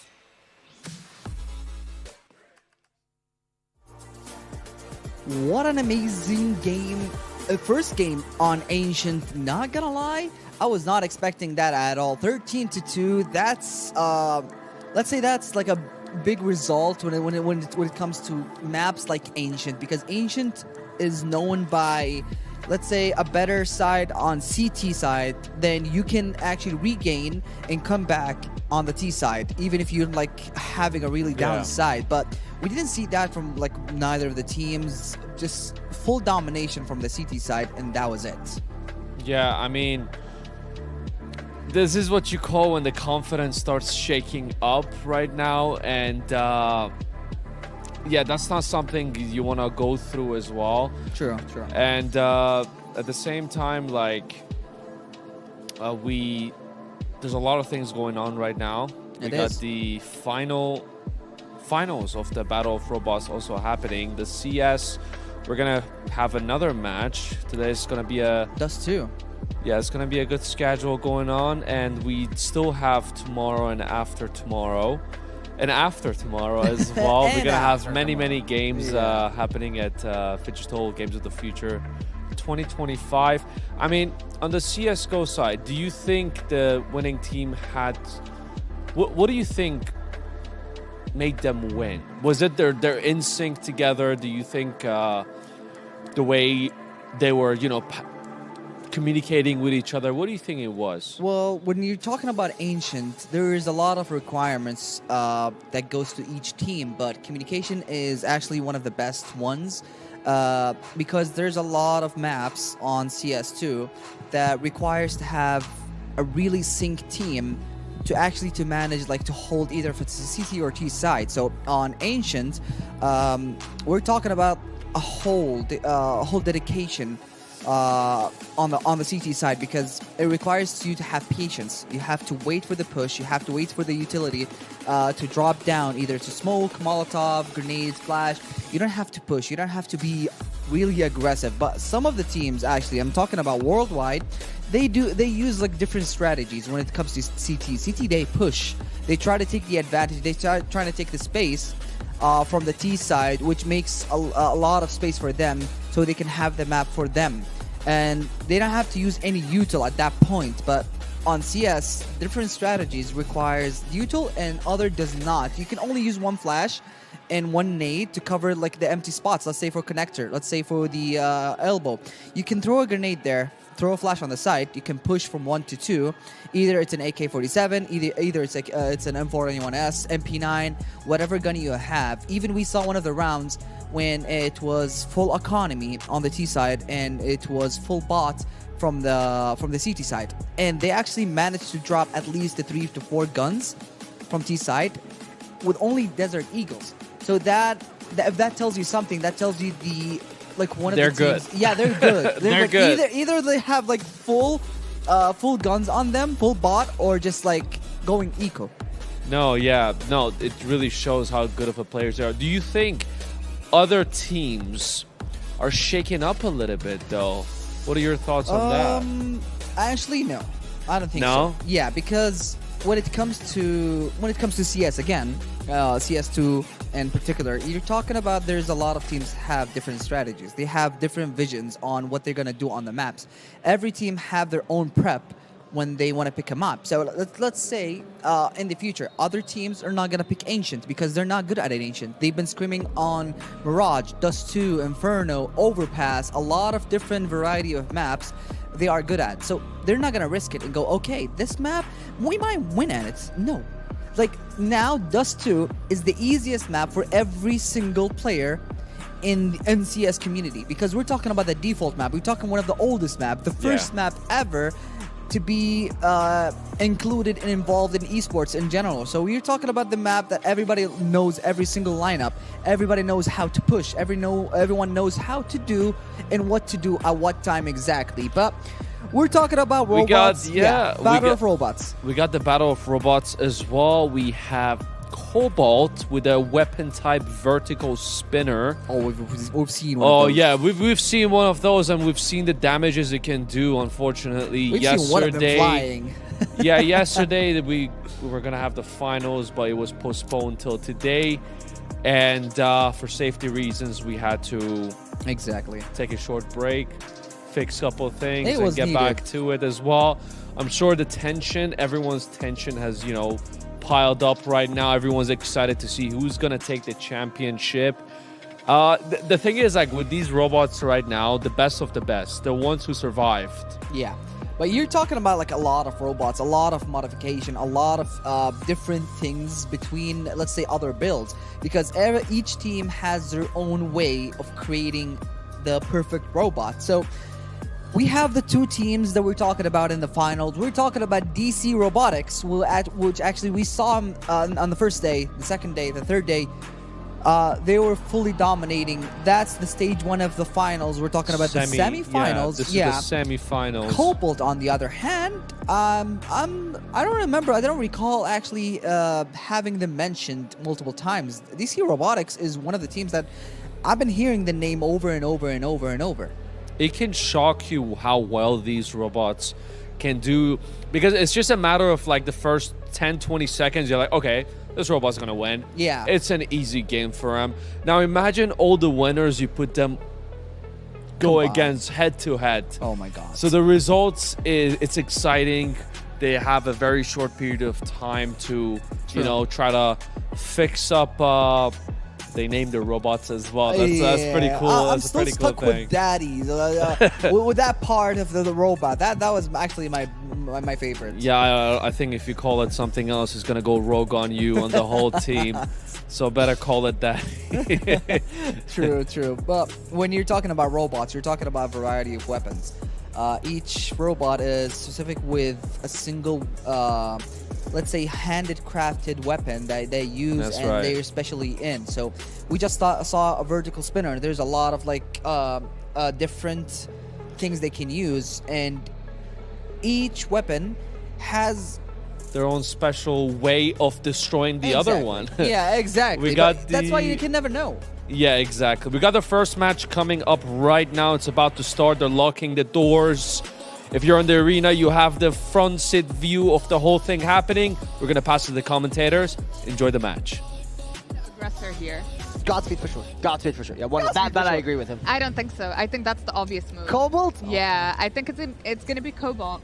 It could be double psychology where they're trying to play that situation. I was thinking like about if that as they're well. playing into predictability a little bit, I'm not gonna lie. That could be like a short cause because they're expecting Godspeed, knowing how powerful they are, to go ahead first. But they're also thinking, well, they're probably gonna take it slow. So then again, Godspeed can do the very smart thing and then go fast nonetheless. Because honestly, like we said before, and we'll say it again, it honestly depends what happens in that cage. The decision is made in the cage, made by the judges, and at the end of the day, it's the only one winner. professionals. Yeah, it is the professionals. These two are the elites here. A lot of respect, especially as newcomers for Godspeed. They've only been competing in the last 2 years, and they've already taken the scene by storm, having competed in a lot of adjacent tournaments and taken first and second places. This is a team that has a 10-to-2 ratio. And I've now as a newcomer? As a newcomer, 10-to-2 ratio in 2 years of competitiveness. That streak looks nearly lossless. And adding that now from this tournament alone, a lot more additional there. And they have not gone lost up until now. So we'll see if that reign continues. Well, it's been a victory for them till now, and an overall victory no matter what happens in this match. Yeah, I think 10-2 is crazy for a newcomer. 100%. And I've seen other robots in comparison who've done a lot more under their belt as well go and have even worse losses. But we're ready for Shadi. All right, guys, well, we've spoken enough. It's down to Shadi for the countdown. 5, 4, 3, 2, 1. Here we go. Ooh, on our final day, we get to see finally Cobalt and Godspeed racing at each other.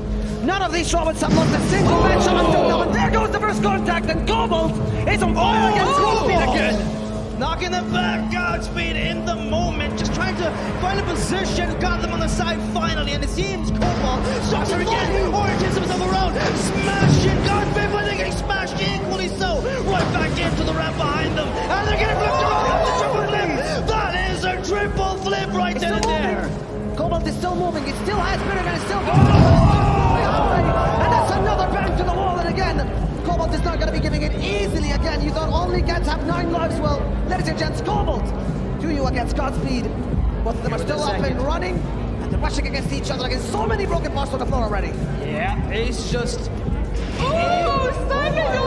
Wait, what dances again? Cobalt already... Is this a pre-show dance? They're trying to give us a moment. Let us know, is Godspeed upside down right now? I do believe they might just be. That's why Cobalt looks so confident right now. And I think that's what's causing some tension to TS Robotics try and find a way to orient themselves around. While Team Cobalt can chill, keeping their distance, because anything could go wrong in the moment. While Godspeed here still moving. They're still alive, of course, but I don't know if Cobalt wanted to assist them in giving them a second life here in this moment. Why am I hearing boss music? Are any of these robots falling down at any point? 1 minute and a half have already passed, but like second phase, exactly. This is when it starts getting shifted. And again, could be our longest match up until now. Looking at you, that Gil, because this has been the only dude that has been able to break this record. Do you want to so let far, us they're know still up. why Cobalt isn't taking the hit on Godspeed right now? They're trying to wire down that time, but they're trying to play that battle of attrition because the battle is still lasting this long, and Godspeed at any given moment could still attack, and Cobalt now they're reaching into those personal spaces. They're invading as soon as possible. Can you say that Cobalt is just playing with its food at this point? I told you before, like the experience has been on, no matter how strong your opponent may be, even as a newcomer, these rookies here, so very powerful for sure, but playing those speed stats may have just been the very thing, because like you said, they are upside down, those prongs, the other way around where they shouldn't be, because it's not really going to help your the other opponent get liftoff. You yourself are the one leading the liftoff here. Blow. And I think exactly why, because at any moment Godspeed could flip around. They've done it before, so that's why they're trying to. Cobalt is trying to play for the timer here, lasting the full 3 minutes. That is unprecedented in this whole tournament. For the first time, 20 seconds left in this game. History's being written again at the final day. This could be the only match where we get to see two robots live until the last moment in the 3-match sequence in 3 minutes. And right now we have not yet seen Cobalt attack once against Godspeed for about 2 minutes now, doing victory dances. This is going to be down to the referees and judges to decide. So many victory dances coming up again from Cobalt, but Godspeed is not attacking, neither is Cobalt. Both of them are drifting, and this is it.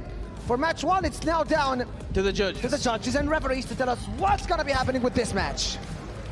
Round of applause for the performance we've seen right now there, Morgan. Again, the crowd is happy. The arena is full. Look at the replays here. That is some fantastic. Oh, that triple flip. But the fact that Cobalt landed on their wheels here, I think honestly Lady Luck has blessed Cobalt for sure. I have to say, looking at that moment, I honestly thought that was where it was all over. Godspeed would have won that and I would have lost my bet. I'm still not sure who won. Again, it's down to the judges and referees to give us the final call and the final answer, because again, this is the first match that we ever get to without seeing a knockout. We thought that this game might be ending a little bit quicker. We thought that this match might be a little bit faster to one of the sides, but again, two of the best robots in the entire world competing, both of them for one throne among 8 teams from all across the world right here in Abu Dhabi in Games of the Future. And Shadi, please give us the final answer. We're waiting on him now, and the judges and referees again to tell us who took the first game of the day. I would say on the edge of my seat, but there is no seat to sit down, so it's on the edge of my toes right now as I stand watching and waiting, breath abated for this result now, Maddie. You would think that knockouts are way more intense, but this was making me want to bite my nails off. That was intense. What's happening, man? Why do we have to wait until the next season? Just throw the teaser already, the trailer, anything. Well, the final call does come from the referees. We will be hearing it any time now, but that was intense, guys. I can't. I still have no idea what's happening again.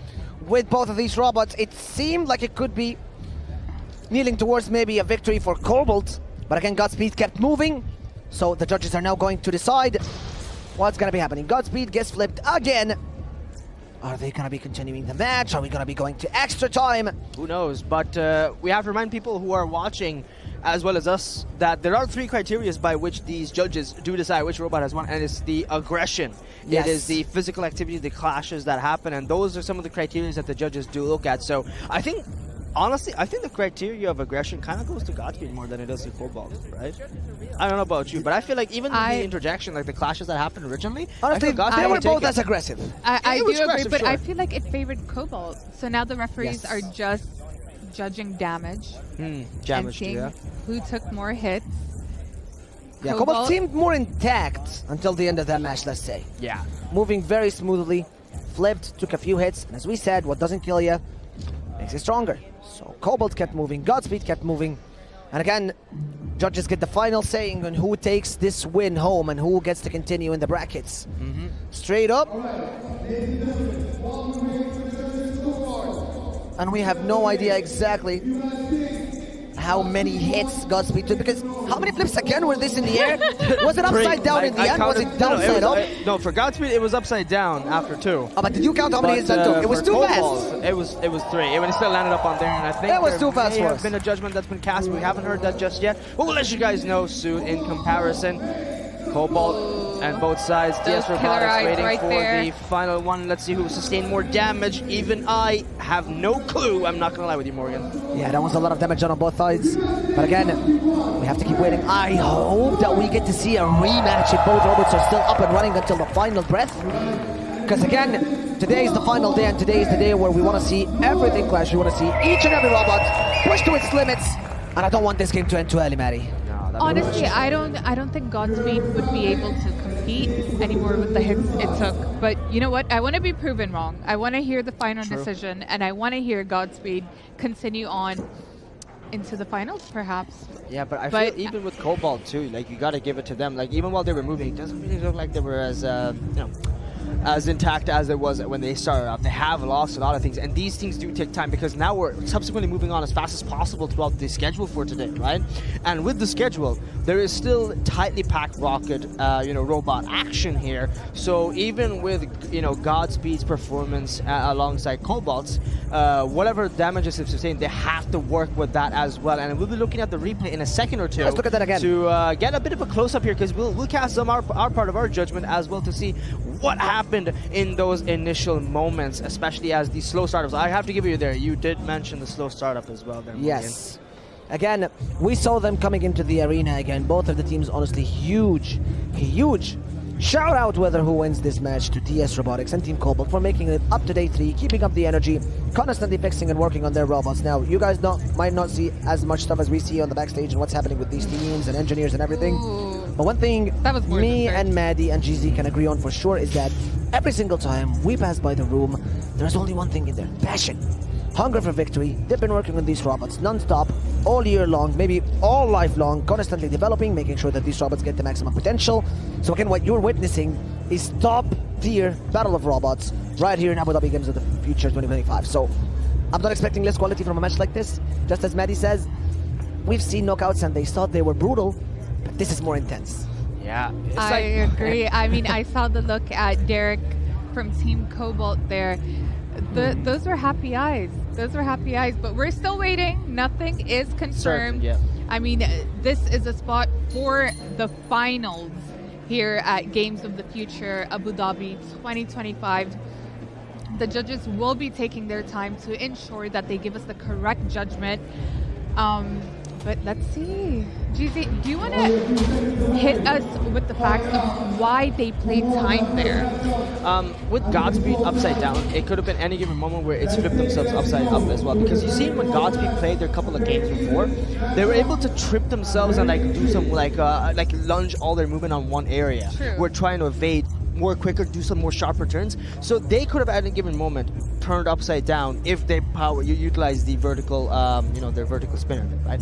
But I don't think they wanted to risk any more damage, so they kept trying to make it look like, like I said, battle of attrition, wire the timer down alongside Cobalt here, because Cobalt wasn't really necessary. Why would they want to risk more damage as well at the same time as DS Robotics' Godspeed and wait for that timer to wire down, keep the timer there, keep their battery safe, keep their parts intact here, because it is not just you're trying to win the battle, you're also trying to win the war in the long run to take that first spot over here in this tournament. Do you think speed was their biggest advantage in this tournament, but also their biggest weakness? All right. But could be. We're going to hear from Chatty.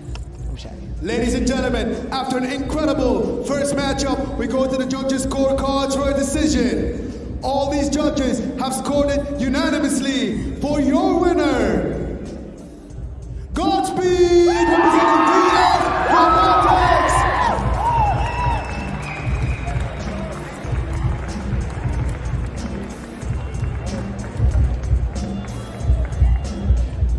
It was the flip. I'm going to say it was the flip. The way Godspeed threw the other robot up in the air. I think that was the time where, the Godspeed team, they were very confident, but they were still a little bit because they both did enough damage to each other.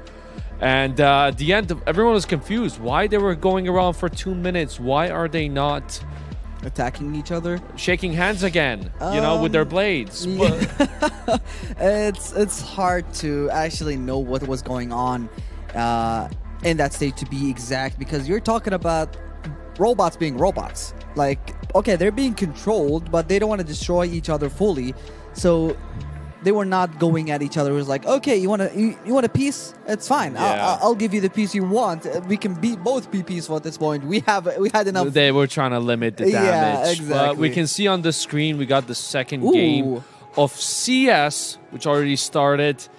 The STU, they're in the lead with 6 rounds already, with MR still at just won the first round.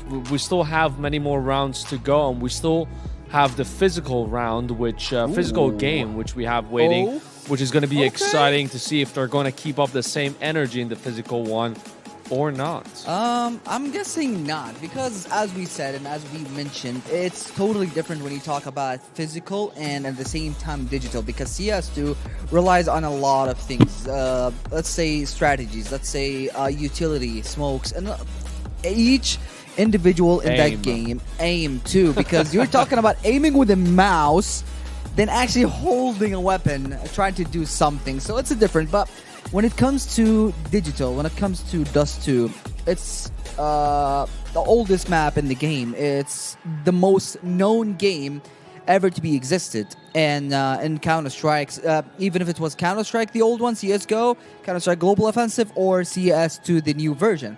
So for me, it's a lot of things you have to do. A lot of things you gotta, let's say, think about. Because let's say, for example, if you threw a smoke in the middle and hold an op from pet. Oh, that's just too obvious. It is too obvious. Everyone just keeps doing that. Then they get on top to go with the sniper. I'm sure someone already cracked the case on what to do over there. But, I mean, it looks like a very simple game, but it is not very much. Anyways, what do you say we jump in the game? I would love to, actually. I would like to, because I'm like highlighting one of the things, because opping in that side with a car, that is risky. And he got a pick, but the trade came in so fast. And like most of the time we see the players hide in different places, but jumping is not gonna work. We're talking about 2 taps moving. M41S and M4A42. The diffuse is coming down after a spectacular round, but it's still the same. You were holding an op from the car, waiting to push from the short. It's a cool place to hold, even if there's someone else holding the angle of long, but it's still too risky because you don't have a position to go back into. It's either you go long and it's a long distance, they will be pushing on site by that time, or you go back, try to smoke or flash, and maybe go long, have a corner peek, or just go to the pet. It's a lot of things happen in the same round, but we're seeing the CT side going to the short now. Molotov is dropping to the middle, but the short smokes on the middle, but it's not gonna help them too much. But aiming up on the lower tunnel, I'm watching a lot of let's say a strange hold like this one. He's holding long, he could get triple trig. Yeah, exactly, double kill that fast. What an insane position. You're talking about the unknown happening in the most known map from the CT side. That's how they win. They win by using their brains at full capacity. You're talking about 200%, even at Dust 2. The map is too easy, but when it's too easy, it's never that too obvious. Yeah. That's what you're talking about, but they're still going on. T-side have a lot, opping from the exact same position from car, now aiming at short, trying to get a pick at least to minimize the T-side at this point. He spot the one holding Rams, pick, insane headshot at Majestic at this point, going back, rotating from mid, which is not the ideal move, let's say. Smoking, CT side, but there's still one holding from the window and falling from the door. They're splitting. There's no point of splitting at this point. You're talking about 2v5. It lowered the chances because you need the full team. Even if you don't have a utility, you can at least, when the CT side get a pick, you can at least take the advantage and take the pick, so you can have the site. We were talking about B side. There was only two players. One of the at door, one as window. On the A side, we're talking about 3 players. One is holding short, one is holding long, one is holding CT with an op. So you can never even think about pushing that side. Whatever you can't. You can't. Whenever we play a game of CS, I wanna be on your team. Why? I'm gonna be on your team. You sound like you can carry the whole team. But anyways, we're gonna pass it to the commentaries. Yeah. You want to pass it to the commentators? The match is going on. I'm enjoying it, actually. You're enjoying it? Yeah, I'm enjoying it. We can hear the commentators, sure.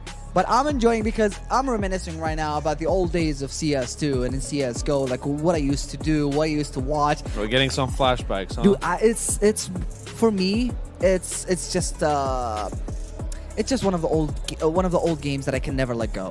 It's just in the heart, printed Yeah, it's right muscle there. It's like memory as CS2. well. I still have my inventory, you know. I still have my skins. I still have all of the stuff that I bought over the years. It's expensive loadout. Even if I sell my loadout now, I can literally buy a car. But I will never do that because we're talking about history in that inventory. Won a lot of tournaments in it. Did a lot of accomplishment in it. But a lot of stuff happened during that time. I wish I can go back actually, but it's insane to see a lot of, let's say, new talents, new players actually compete in order to go pro in an esports scene, because these days it's hard when you're talking about, let's say, CSGO, CS2, Valorant, Rainbow Six Siege, Call of Duty, PUBG maybe, Apex, a lot of games. Yeah, lot of games, it is. that's right. These games are hard because you have to maintain the mentality, you have to maintain the aim, you have to maintain a lot of practice during the day so you can be one of the professional. Yeah, that's right. I mean, there's a lot of games. Some, you know, it's mainly the shooting. It's about your aim. It's about, you know, thinking in advance. Some are movement-based games as well, like True. bunny hopping and slide canceling and all of that. It just complicates things more for my brain. Yeah. But I'm sure these guys know what they're doing. They are. We got a 2v1 situation right now. That's insane. That's clever. Okay, who's gonna take this one? Two flashes. MR, going no, inside. MR is just way too obvious right now. He has to make a move. Okay, No, his one. position is insane. And that's Oh, it. No, God. he gave up his position.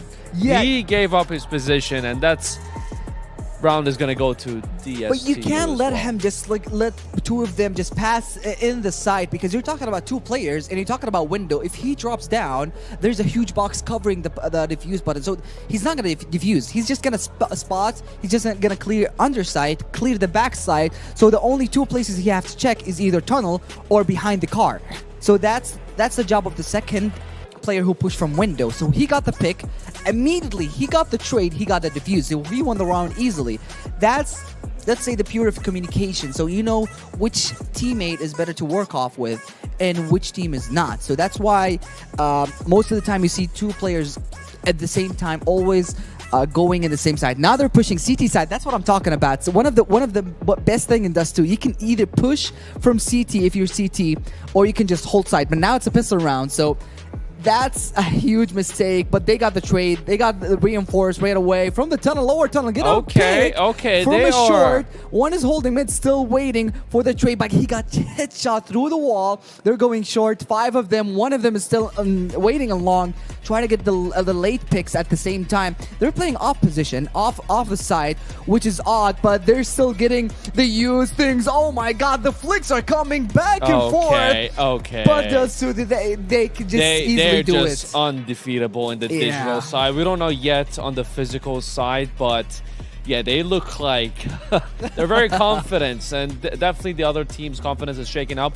But this still doesn't mean that, you know, they're out. We're still at the beginning of CS. True. They're still collecting points. They're all gonna play all 3 rounds, 2 digital, and we're gonna have 1 physical one. I'm actually very excited after this to see if they're going to keep up the same energy in the physical part as well. Is their aiming that good? As good as... Is a strategy working as a team? Everything, all of the above, holding the weapon, all of that. Look at this. It's different. Look at this. It's Yeah, they different. are just...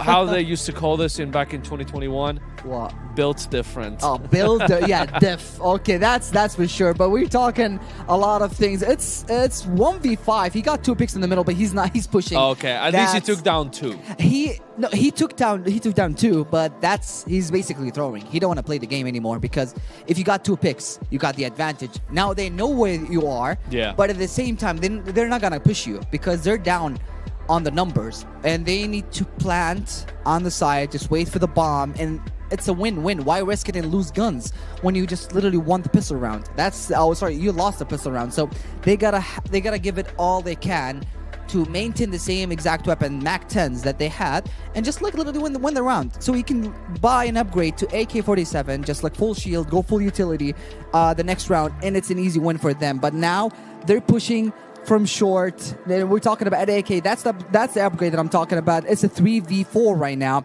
He's holding sight with the Scout SSG, but it's not working at all.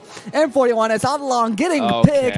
MP9 as the last gun, but it's not gonna help. We're talking about short. We're talking about the last position, last round, and it's impossible. 2v1. He burns down to the earth, and that's a GG. That is a GG. I mean, it's gonna take a long time to walk all over the other side of the map, especially with the bomb and everything. So, yeah, I mean, it was a GG for them. It looks like they really tried. They really tried to do their best in this, but they're just built different. The others, they just keep taking.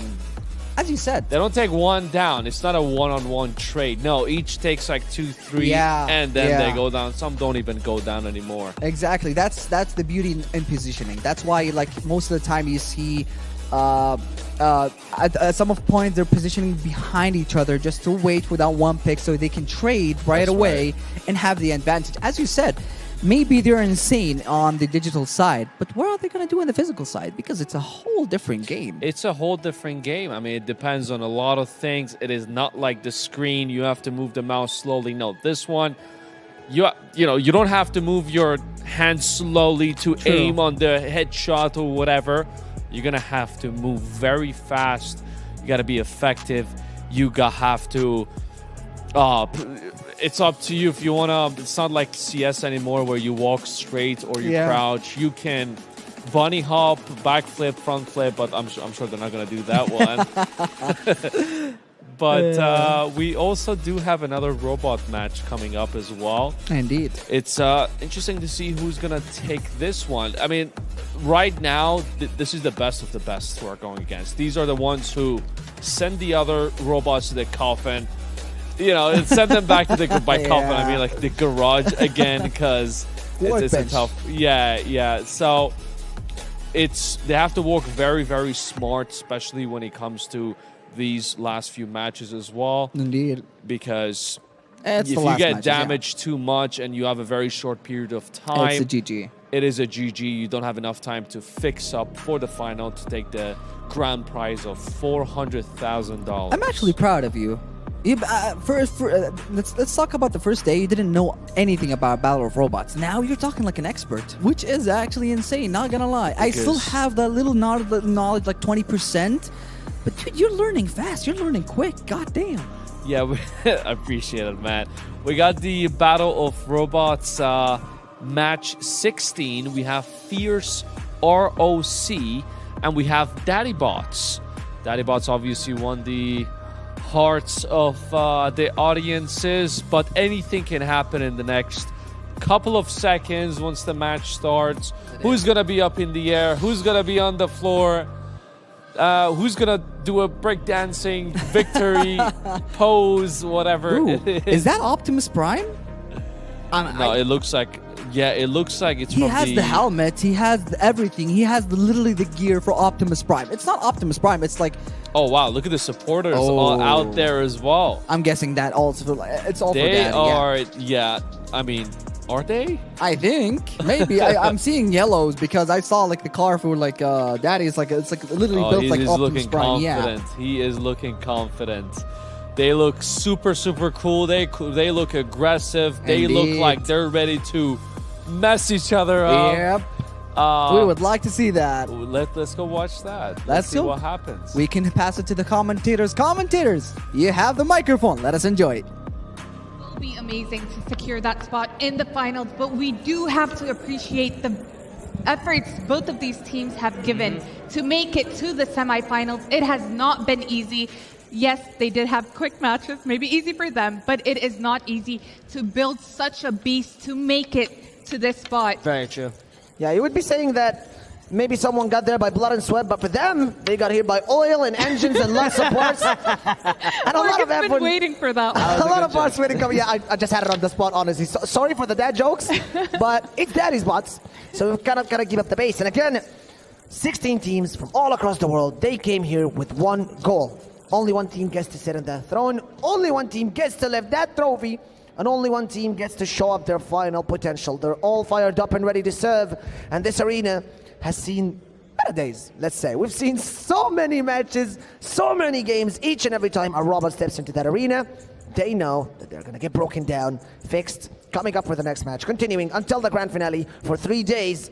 I've been lucky enough to witness this in live in Abu Dhabi, Games of the Future 2025. And again, pretty sure everyone here can share the same experience with me. We're almost 3 or 4 matches away from reigning one champion to sit on that throne.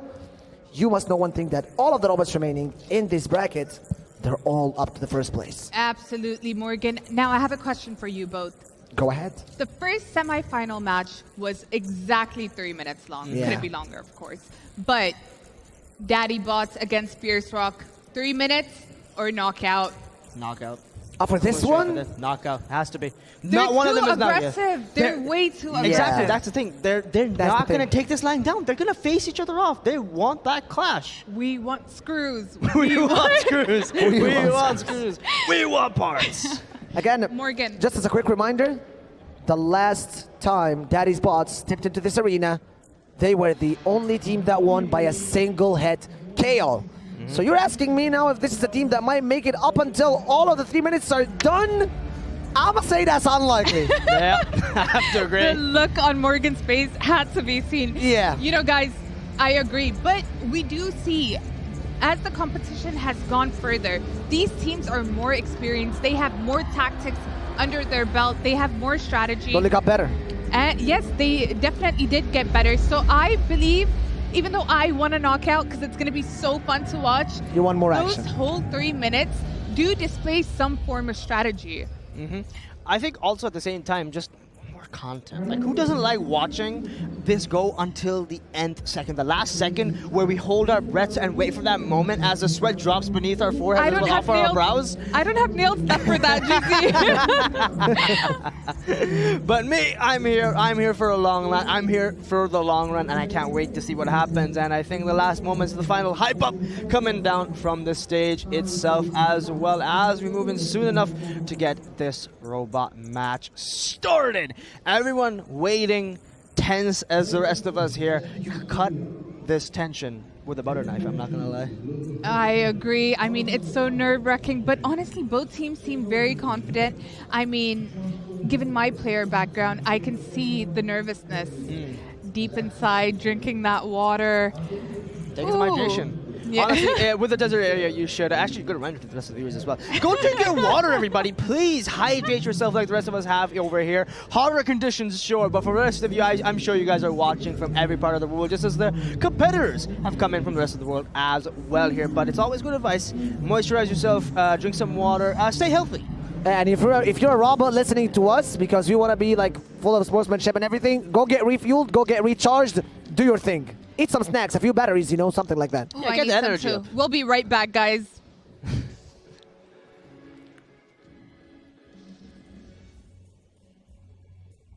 Abu Dhabi and UAE at the moment seems to be the epicenter of autonomous robotics and many other activities.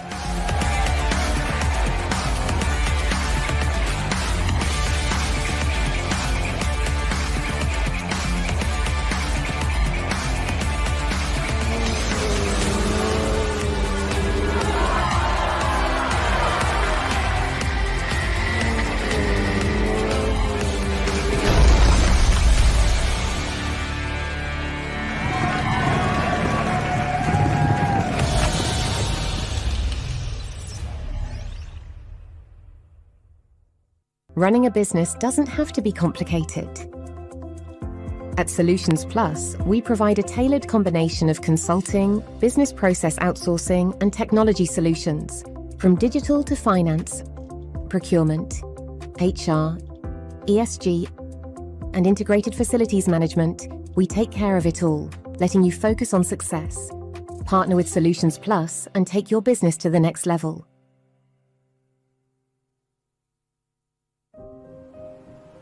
Health is the essence of who we are. M42 is a global health champion harnessing the power of artificial intelligence, technology and genomics to transform healthcare systems and ensure that everyone, everywhere, has access to the care they need. Our dedication to health knows no borders, and we serve with the belief that health is not a privilege, It is a universal right. What if the spaces between us could disappear? And one move makes all the difference. Sometimes it feels like bonds growing stronger across any distance. When the spaces between us disappear, beautiful things happen.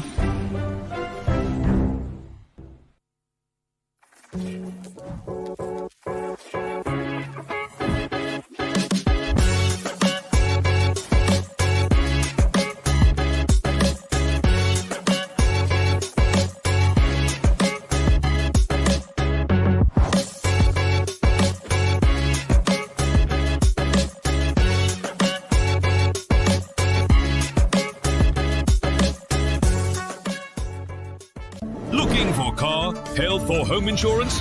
Don't waste hours calling around. At insurancemarket.ae, I bring you quotes from the UAE's top insurers in seconds. Compare, choose and buy instantly, all in one place. Over 200,000 policyholders already trust us with a 4.8 star rating. Join them today. Insurancemarket.ae, where insurance gets smarter. Insurancemarket.ae. Energy is life. And today, life is happening in two worlds, physical and digital. In Abu Dhabi, where source energy powers innovation, a new kind of energy rises. An energy that unites worlds through intention and action. Where physical skills meet digital mastery, and next generation of champions are born. This is where talent meets technology. Where strength meets strategy. Where energy amplifies through action and powers the future. The games of the future, powered by ADNOC. At the moment, it seems to be the epicenter of autonomous, robotics, and many other activities.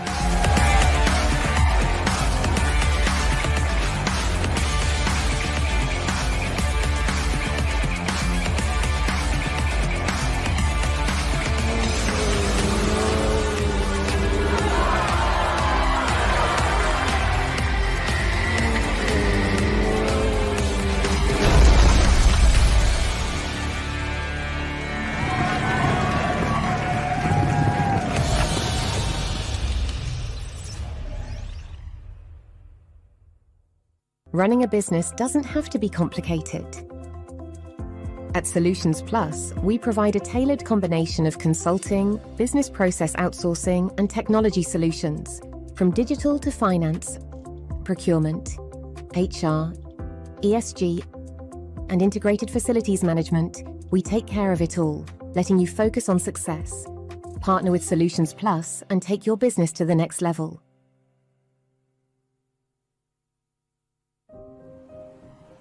Health is the essence of who we are. M42 is a global health champion harnessing the power of artificial intelligence, technology and genomics to transform healthcare systems and ensure that everyone, everywhere, has access to the care they need. Our dedication to health knows no borders, and we serve with the belief that health is not a privilege.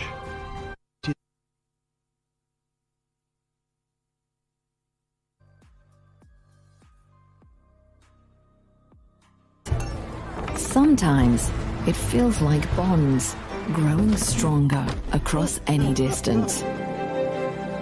When the spaces between us disappear, beautiful things happen.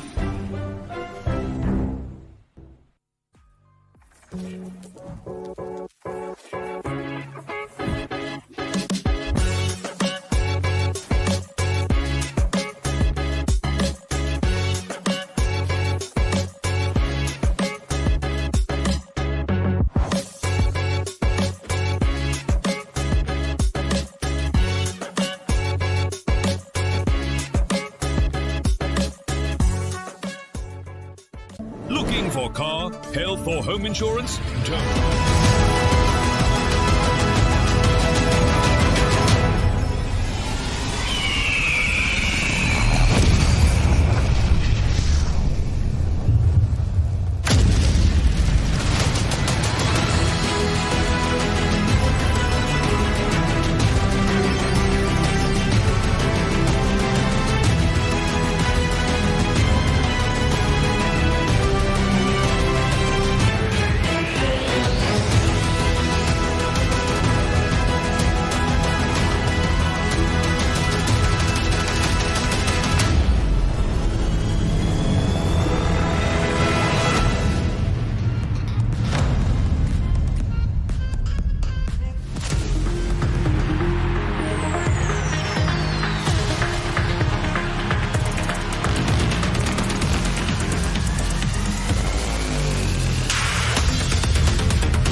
Let's welcome the players who are ready to own both worlds.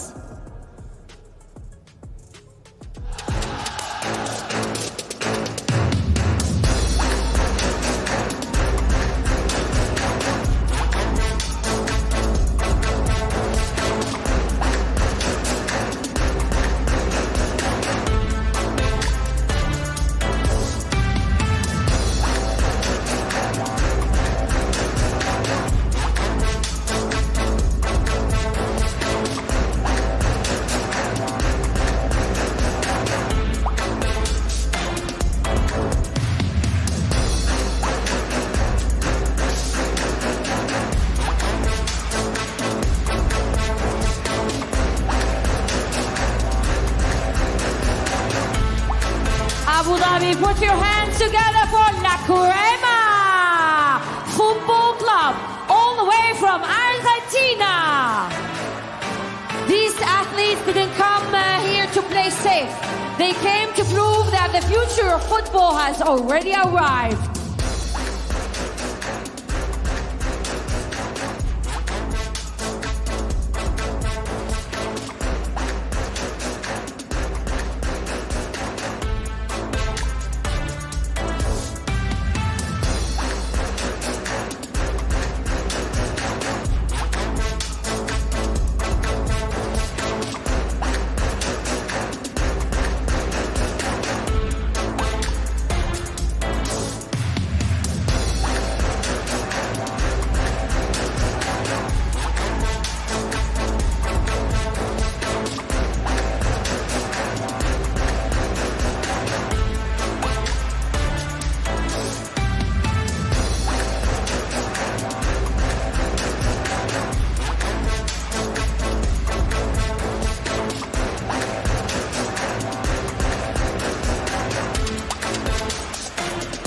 Ladies and gentlemen, let's welcome E7 team from United Arab Emirates. Ladies and gentlemen, what happens digitally follows you into the pitch. Your score becomes pressure. Your moves become consequence. Only the smarter adapt, only the strongest survive. Let's welcome our head of referee, Mr. Amir. He's gonna control the digital world with his team. The digital setup is now on. Welcome again, ladies and gentlemen. This is not a normal football. Welcome to the Phygital Football Games of the Future, powered by ADNOC.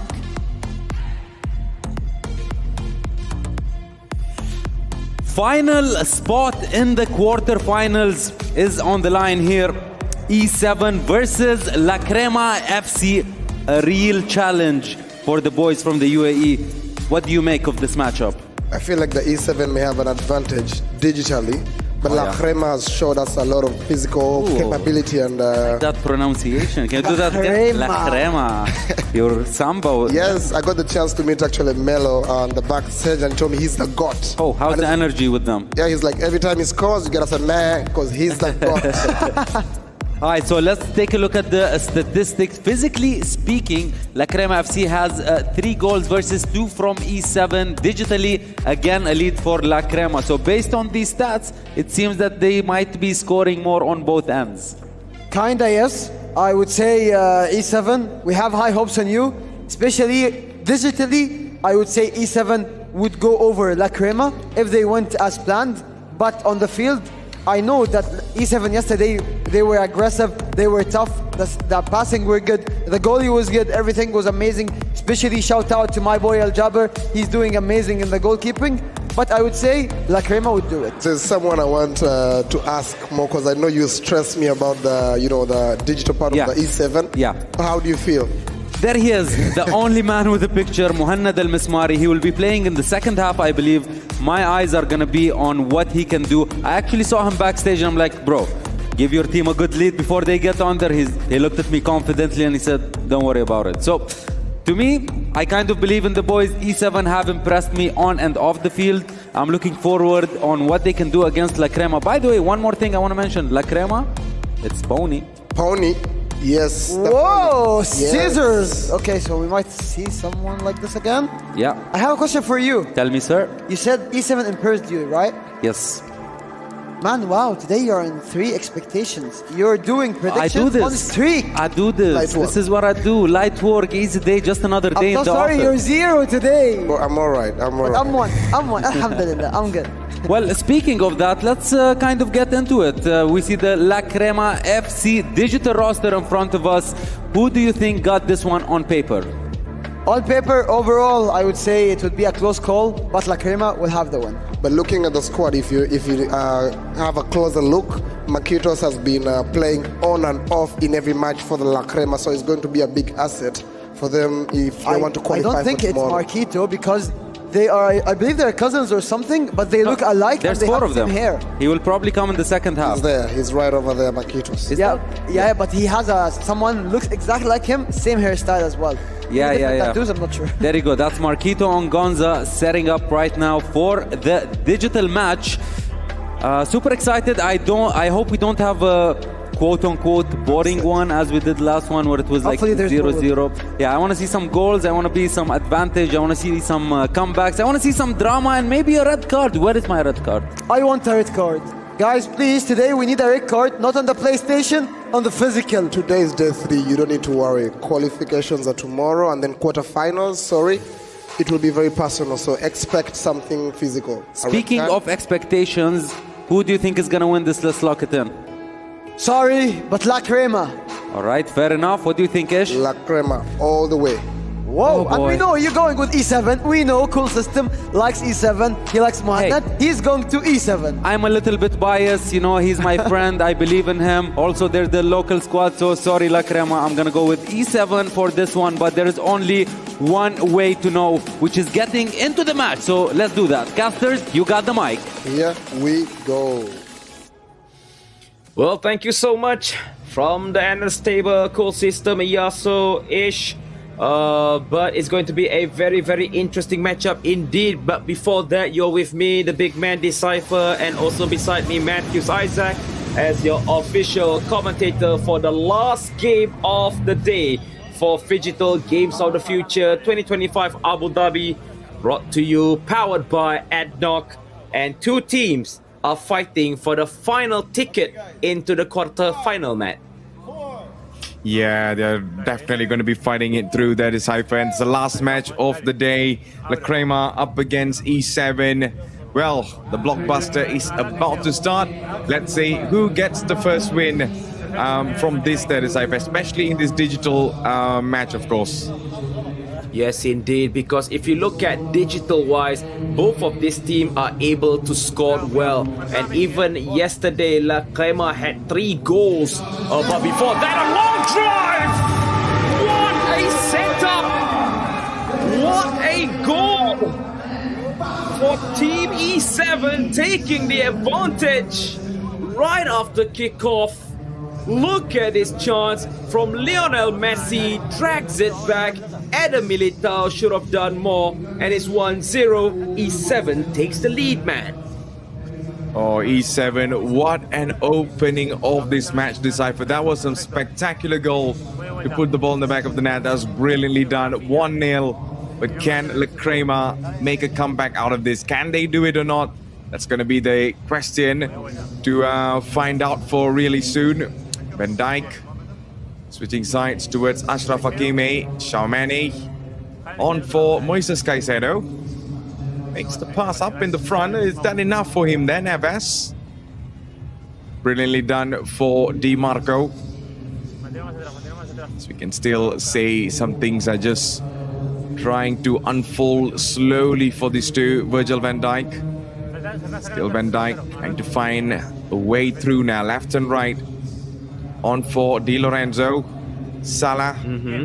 Federico Valverde only to lose the ball, and here comes Xiaomani. Still Xiaomani on for Dembele, and Dembele's shot there was well blocked, Decipher. Yep, it was well blocked. And however it is, what is important is the effort to try and close the gap. Yes, E7 on paper, they are elite in the esports, or should I say digital Frontier, but we cannot discount team or should I say La Crema, because yesterday they did a very good game, but they were lacking in the physicality. But let's give focus. Rafinha running on the far right flank, switch of sides. Caicedo does win the ball back. It's Erling Haaland. They will be looking for Erling Haaland, but Bremer was able to head the ball away. But still, it is not out of danger because of the high press being shown by Team La Crema. But E7 got it under control, man. Yeah, well done by the players from E7. Messi just wiggling in pass, trying to find Neves now. Back again for DiMarco. And here is Vinicius Jr. with 3 men inside the box. Turning it around. Brilliantly done. Still Vinicius Jr. Haaland inside. Could not find the target there to make something out of it. Neves. Still Neves. Nicely done. On for Ashraf Hakimi, who makes the pass to find Dembele. Vinicius Jr. back again for Neves again. 34 minutes has elapsed so far, with 1-0 going in the favor for E7 now. Valverde still being the engine for this team. I mean, for most of the teams, pretty much all the teams have been pretty much using the same players, Decipher, you know. Only a couple of small changes I can say in terms of players. But here's Salah. And only to lose the ball there, Decipher. Yep, loses the ball over the top. Beautiful run by Lautaro Martinez. Lautaro Martinez needs to cut inside first, but positioning of Erling Haaland, and he does equalize. What a comeback, what a finishing. La Crema using Erling Haaland to his full potential. Good header, and that goal will be replayed because Lautaro Martinez, out of nowhere, suddenly a cross master and crossed it in beautifully, even though Erling Haaland was behind the defender, but he jumped to perfection. The timing was great. It's 1-1 between La Crema and also E7, man. Yeah, that was brilliantly done. Just beautifully done, of course, then. Here is Rafinha on for Lautaro Martinez. Still Lautaro, he could not find it through Virgil van Dijk. Doing his very best to make the pass up in the front. Messi. That is Shamani. On for Salah. Salah's movement was not the very best. Valverde. Neves. On for Erling Haaland. And Haaland couldn't find something out of that, only for the ball to... Yeah, that's the end there, Decipher. Gonna go for a switch off players now. Switch a half, I would say. What a performance. Yes, what a performance, what a comeback. And here is the score at halftime. La Crema FC 1, E7 1, back level pegging. And it's going to be the highlight for Team E7, the gentleman with number 14. He is going to be the man to watch. But look at this through ball. Look at this Erling Haaland running through, and it's Messi. It's not a true ball, forgive me, but it was a long shot from Lionel Messi. And it seems like the response, DiMarco, I'm not surprised because if not mistaken, Matt, DiMarco is a little bit not as tall as Erling Haaland. That's why Erling Haaland was able to outjump DiMarco just now, Matt. Yeah, I mean, remember those days that Decipher where you might see, you know, mysterious stuff that happens on the pitch in a different game, different platform, of course. But yeah, there were times we have seen Messi over-jumping against Sergio Ramos and stuff. Yeah, good old times. Bro. We have evolved much better. I still remember that time. I mean, just putting all the jokes aside, I mean, me and Matt in the esports scenes, we are more than 12 years as a commentator, even more than that. I mean, different games, different platform. We see many things happen. Some finesse shot from the edge of the penalty area to the far post, and Messi out jumps Sergio Ramos. But those are clearly good memories. But Matt, we are making history right here, where we are given the opportunity to commentate for this very unique type of match where we combine physical games and also digital games under one roof. And we must give credit for Phygital Games of the Future 2025 Abu Dhabi, brought to you by ADNOC. This tournament is absolutely packed with dramatic goals, Matt.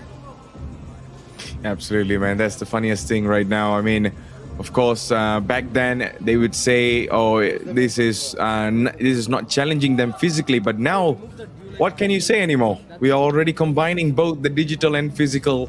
So adapt or you disappear. Simple. And again, let's just imagine in the future. I mean, I'm sure some might be listening. What happened? Imagine if there is a dual category.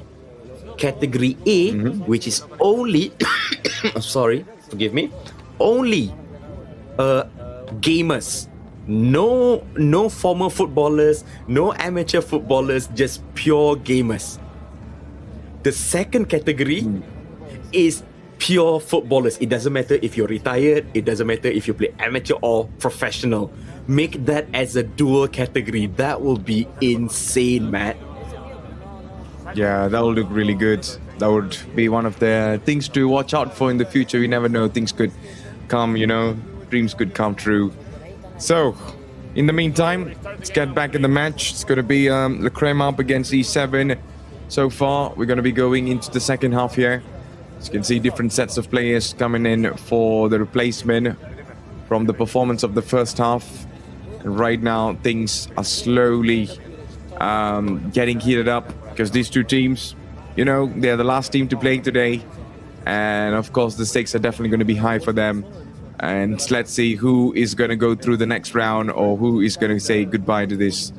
So still, they're having a discussion with the marshals and stuff. So there's going to be a little bit of a change. Maybe he's requesting for the wired controller, I believe. I'm not sure about what's the requirements that is Cypher, but yeah, there's something got to do with the controller, of course.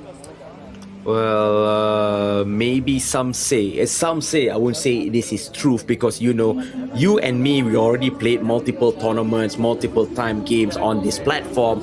But some might say, oh, we must have wired because it's lagging. No, actually.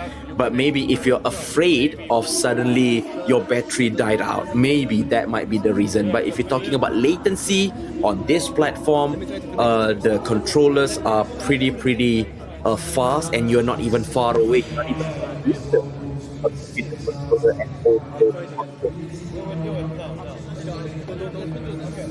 Yeah, that's the thing right now. So there you go. They won the wired one as what I actually predicted because it's much more accurate compared to using the wireless. So I kind of feel it. I kind of understand, but I'm not sure. Maybe that's the thing. If that's the way it wants it to be, then that's the way it wants to be. I'm not sure that is Cypher, but yeah, I mean, it's up to them. It's their own preference. I can't comment much more on that. But as we are going to go into the match very shortly, once everything is sorted out. If you just tune in, this is the Games of the Future 2025 happening here live in Abu Dhabi. Of course, with all these players have already finished playing, of course. And yeah, this is the last match to Cypher, La Crema against E7. Yes, and the winner of this match will be going up against the defending champion, Peñarol. So it's going to be a very interesting match indeed because Peñarol, they are also capable not just on the physical aspect but also pretty legit when you are playing on the digital part of the tournament, man. Yeah, absolutely. So and let's see. On the side note, man, I mean, before that, I mean, it's kind of odd for me. They're remaking a controller setting for the account setting because it's the same controller locked in. And if you're resetting, there's so much setting that you can do afterwards. You're gonna lose the setting anyway. So I'm just curious why some players, as again, it's a setting. I'm not saying that you can't do it, but again, throughout the tournament, you'll be using different type of controller and your setting will be changed anyway. Again, just my humble opinion. or maybe they just want to make sure that they set it correctly. That's it. Yeah, They want to reset the that's the controller. thing. They do not want to have a setting from the previous user, so they want to start it fresh. And I must commend that is a good way for you to ensure that that controller is in its vanilla state, I would say. Very much. Very sure of that. Let's see. Let's go into the match. So in the meantime, we will be continuing the second half of the digital match. So we are going to be going into the match very shortly once everything is done. And of course, I think we are moving forward just to get into the game. This is the digital stadium that you can see the fans all around, just waiting for the match to start. It's getting things sorted out, you know. And I believe the match is ready, and we are going to go in very soon. All right. Still Yes. not ready, that is Cypher. Still having a little bit of configuration with the marshals and the players. Yeah, I mean, you yourself, I mean, besides being a commentator, you and me, we were tournament admins before, and we know for a fact that it is very, very important for the players to get their settings straight. It's important for the players to get their setup right, because I mean, the games that we played is different when we come tournament marshals and admins back then. But yeah, you and me know for a fact, we understand from where the players coming from, especially setting up their hardware. Absolutely, that's the thing. So there you go, couple of changes. So we can still say they are trying to give the very best configuration before they go into the match, just to get the tactics right, the setup right, and after that it's going to look good. Let's see how things unfold right now, Decipher. All right, so maybe you're kind of aware, Matt, but this is what I just got on comms.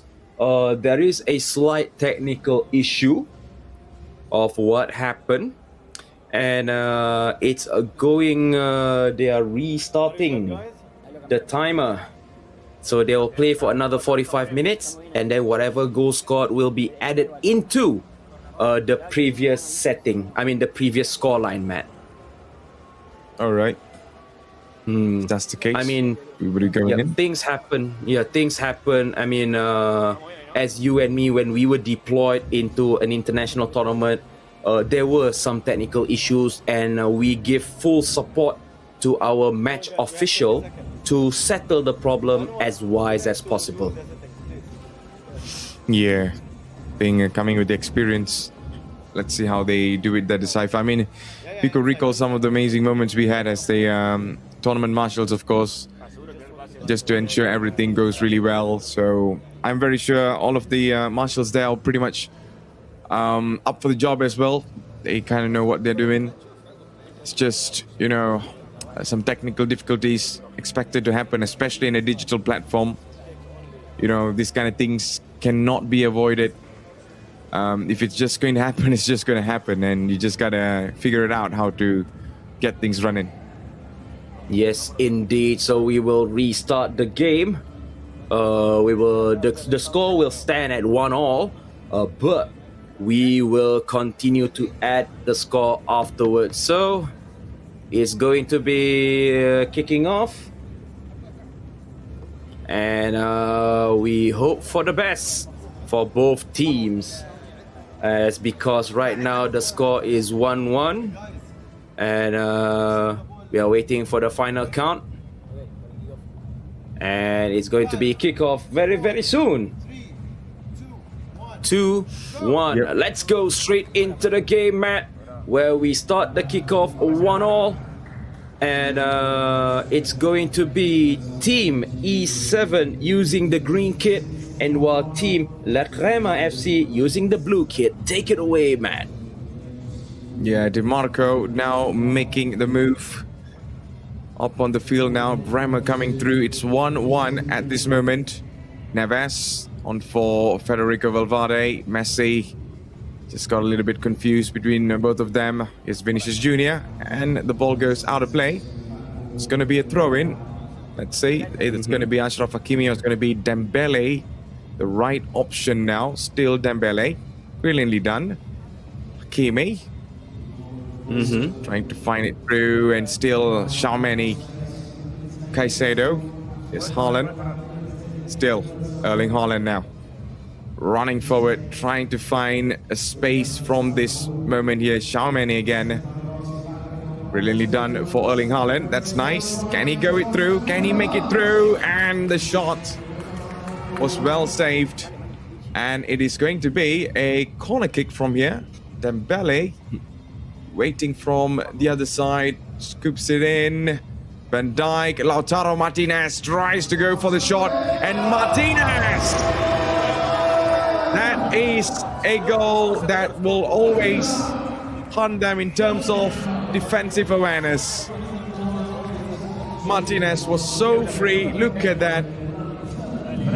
That mistake came from the opposition player, of course. I wonder it's Bremer or Adam Militao, but most likely looks like Bremer. But that's the thing, Decipher. It's unavoidable. What a goal. Yep. What a goal indeed. It was panic in the penalty area. I haven't used that term in a long time, but that was what we call panic in the penalty area. The clearance did not come at the right time, and it's 2-1 going in favor of La Crema FC. But E7 still have a bucket loads of time to actually come back from this game. Vinicius Jr., the passing was well intercepted by Ashraf Hakimi. And Ashraf Hakimi again, I take it back, that was Ousmane Dembele with an interception. He can throw it long back to Bremer. And Bremer is the only legit target you can pass without the interception, without the danger of interception. Lautaro Martinez, DiMarco with an interception. And we have another 25 minutes on the clock, man. If it is, it's going to be in one favor. Erling Haaland, still Haaland. Haaland a little bit too slow to release the ball, man. Yeah, a little bit slow there to do it, but Messi. Yes, Salah. Yes, Federico Valverde. Salah going up again. Haaland just waiting in. Haaland trying to find something out of it, but he just couldn't do it. Salah now. Still Mo Salah. And the pass was cut off there. Here is Caicedo. Just trying to push things around, but he could not find a way through. Lautaro Martinez going up. Haaland now. Back again for Lautaro Martinez, who just got an incredible goal. Can he hold on to it? But no. As you can see, Haaland comes back again. 2-1 right now for La Crema. Oh, that's going to be a foul, Decipher. Out of nowhere, that's a foul. And I believe that there's going to be a substitution of players. And again, that's the reason, man. If we look at the stats, I mean, for the team on the left, they are playing with players that is destined for their position. For example, Rafael Leao is playing on the left. Caicedo, Xiaomeni is playing in a CDM position. They have their stats well. Ousmane Dembele. So I believe that is the reason, because when you put players which is not supposed to be there, the stats are kind of nerfed, and possibly their additional, what you call this, trade